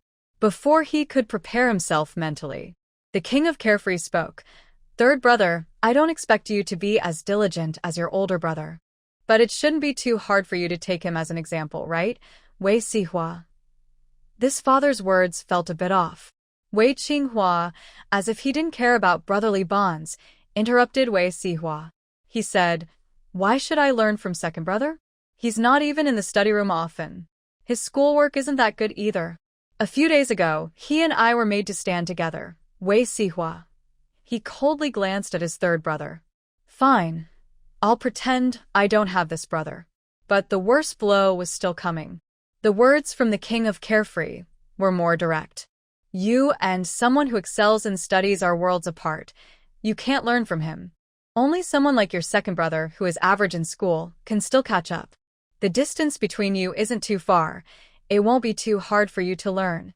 He looked at Wei Sihua again, faintly. Then he continued. Don't think that just because your second brother isn't outstanding in school, he doesn't respect teachers and the rules.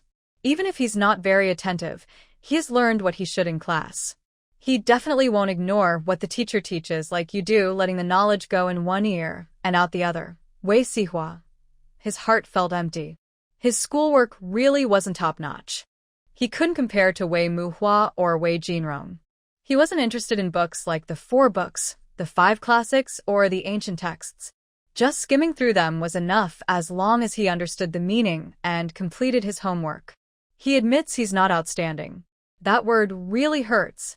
He wondered if his father was scolding him or himself. Wei Sihua looked up at the king of Carefree. People say I look most like my father? If I am an ordinary person, then wouldn't Dad be twice as ordinary? Meanwhile, Wei Sihua was still nursing his wounds. On the other side, King Xiaoyao kept warning Wei Qinghua sternly, but never stopped. Wei, don't think I don't know how you've been behaving in the study. You've been punished to stand for days after just a few days away. You can't even memorize the books your teacher assigned. You forget what was just explained in class as soon as you turn your head. What's wrong? Is your brain full of bugs? It's not like you're not Wei yourself. Wei Qinghua felt frustrated inside. He muttered quietly, then quickly said, Father, I can't help it. I used to study at the Shi family school, and I only left at dawn. Now I go to the study early in the morning. Father, I am really too tired. I fall asleep in class, and then I get punished to stand. Wei Qinghua looked even more wronged. Half complaining, half acting cute, he said, The teacher makes me stand outside to stay awake. When I stand, I can't hear anything. Naturally, I can't finish my homework or memorize the books. He drooped his head in despair. It's so cold today. I wake up early and get punished often. I'm shivering all over, and I can't even go back to the classroom for hot water. That's really tough. Father, please let me go back to the Shi family school. I promise I'll study hard. At least there, if I get cold, I can drink some hot water. After speaking, he looked at King Xiaoyao with a worried face.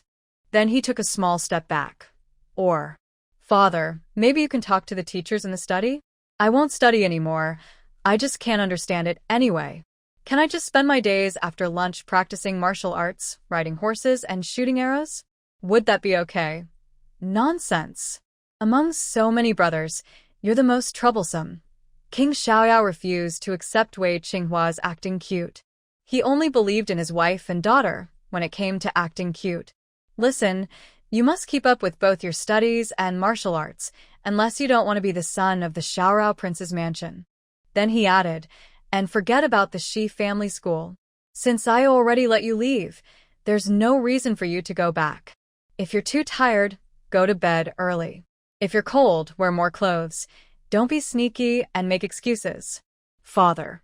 Third brother, you go to school so sadly?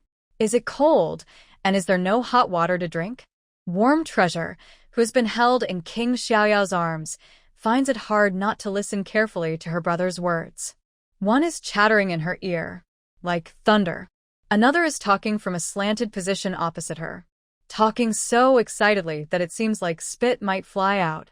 Oh, it's really hard to deal with. But when she heard about the cold and no hot water, Warm Treasure suddenly had an idea. She opened her big, beautiful eyes and looked at Wei Qinghua. It's such a simple thing. If there's a problem, we just solve it. Wei Qinghua didn't know Warm Treasure's idea and thought this little caring girl wanted to help him. Her eyes sparkled, and she nodded repeatedly. Excitedly, she said, "Yes, yes, Warm Treasure. Third brother is so cold. He's sneezing a lot. So pitiful." Wei Qinghua, while pretending to be pitiful, winked at Warm Treasure. Quick. Go tell father and mother not to make me go to the study. My dear little sister, third brother's good days depend on you. In Wei Qinghua's view, Warm Treasure's words are the most important at home. As long as Warm Treasure acts cute and says a few good words to the parents, his wish can come true. Warm Treasure nodded, but said, "You're sneezing so much? That's so pitiful. Third brother, you must listen to father. Tomorrow, go to the academy and wear more clothes." After saying this happily, she added, "Third brother, how about I give you a nice gift?" Wei Qinghua was stunned. Huh? What is it? Why do I have to go to class now? Warm Treasure? Don't you feel sorry for your third brother? This is so different from what I imagined. Show, Auntie, go get the thermos. Warm Treasure looked around for Shower and told her to go get the insulated cup. Shower instinctively looked at King Xiaoyao and his wife, feeling a bit worried. Is the little princess going to give a divine object to the third young master? That thing is so strange. What if the king and queen ask about it? Though uneasy, she quickly stepped back. The king of Carefree and his queen did not pay much attention to what Nuabao said. They thought she had found some strange toy somewhere to comfort her brother. The couple took turns adding food to Nuabao's bowl. Steamed minced meat, egg custard, shredded greens, and tender fish with a few bones. They didn't bother to listen to Wei Qinghua's requests. Wei Muhua and Wei Sihua also focused on eating. They didn't want to get involved in any trouble. Only Wei Qinghua was still holding back, not eating yet. He looked sadly at Nuabao. Seeing Nuabao eating happily with porridge on her face, he felt even more sad. Why is this big warm coat of 500 years so leaky here? Recently, Nuabao's changes were obvious. Her appetite increased, and she ate everything happily. Her hands became stronger, holding the spoon steadily, and she even wanted to learn to use chopsticks. She also spoke more fluently, with clearer pronunciation. And her little short legs were full of energy. Not only walking, but even running was much steadier. The king of Carefree and his queen were surprised for a long time. They often praised their daughter during their secret bedtime chats. Little did they know, all of this was thanks to divine power. Recently, Nuabao exchanged a lot of silver in the space, finally boosting Abao's divine power. With Abao's divine power supply, Nuabao couldn't yet move objects with her mind or control others' actions. But her learning speed had clearly improved a lot. She was so eager that she couldn't wait for Shangguanzi to come back and teach her martial arts. After finishing a bowl of porridge, Xiaoer also returned. She was holding a glazed red thermos cup. On the cup, there were 2 white cranes, one big and one small, flying towards the moon. Even the decorative round button on the lid was shaped like a cloud. Truly a traditional Chinese style. These ancient items didn't feel out of place. Every time Nuabao saw this thermos cup, she felt very lucky that she had liked classical objects in her previous life. Most of her chosen items were also inspired by traditional styles. Otherwise, if she had accidentally picked a pink Hello Kitty thermos or a pig-shaped one, it would have been embarrassing. What is this? Wei Qinghua saw a red object standing in front of her, and her pores filled with resistance. Is this the good thing that Nuabao wants to give me? Red? No, no. Take it away. Only little girls use red. I am a man. Third brother, this is my warm cup for you. Nuabao pretended not to see Wei Qinghua's dislike in her eyes. Anyway, he believed it would taste good later. He smiled happily and said, "Aren't you cold? Don't you have hot water to drink? Then use the warm cup." No. I don't need it. Wei Qinghua kept waving her hands and said, "Third brother suddenly feels not cold anymore. Cold. How can you not be cold? Noabao glared at Wei Qinghua seriously and said, "Tomorrow, third brother will go to class, and he might have to stand for a long time. If he feels cold while standing, he can drink some hot water." Wei Muhua and Wei Sihua tried to hold back their laughter. They looked at each other and saw the love they had for their sister in each other's eyes. This kid, saying such honest words? And Wei Qinghua? She looked helpless. "Thank you, but you're bringing up something I don't want to talk about. Third brother, this warm cup is really useful. I wouldn't even want to give it to others." Nuabao was as serious as ever, talking to the little helper of the promotion. It can hold hot water, and it won't get cold for several hours. Third brother? When you go to class tomorrow, just put some hot water in it. When you get punished to stand, and you want to drink water, just drink from the warm cup. She pouted and looked happy. Oh, so warm and cozy, Wei Qinghua. It can stay warm for several hours. I don't believe it. And it has another use, you know. It can warm your hands. Just like that. Third brother, see? Just shake it, and the warm cup will heat up, so you can warm your hands. This was discovered later when Nuabao and Xiao studied together. When they bought the thermos cup, they accidentally bought a high-tech gadget. If you don't shake it, the outer cup remains cold. Shake it, and the heat inside will transfer to the outer cup, making it very warm to hold. Wei Qinghua still didn't believe Nuabao's words. I have a feeling that warm treasure is like someone who has drunk too much porridge and is talking nonsense. However, Wei Muhua was curious and picked up the thermos cup.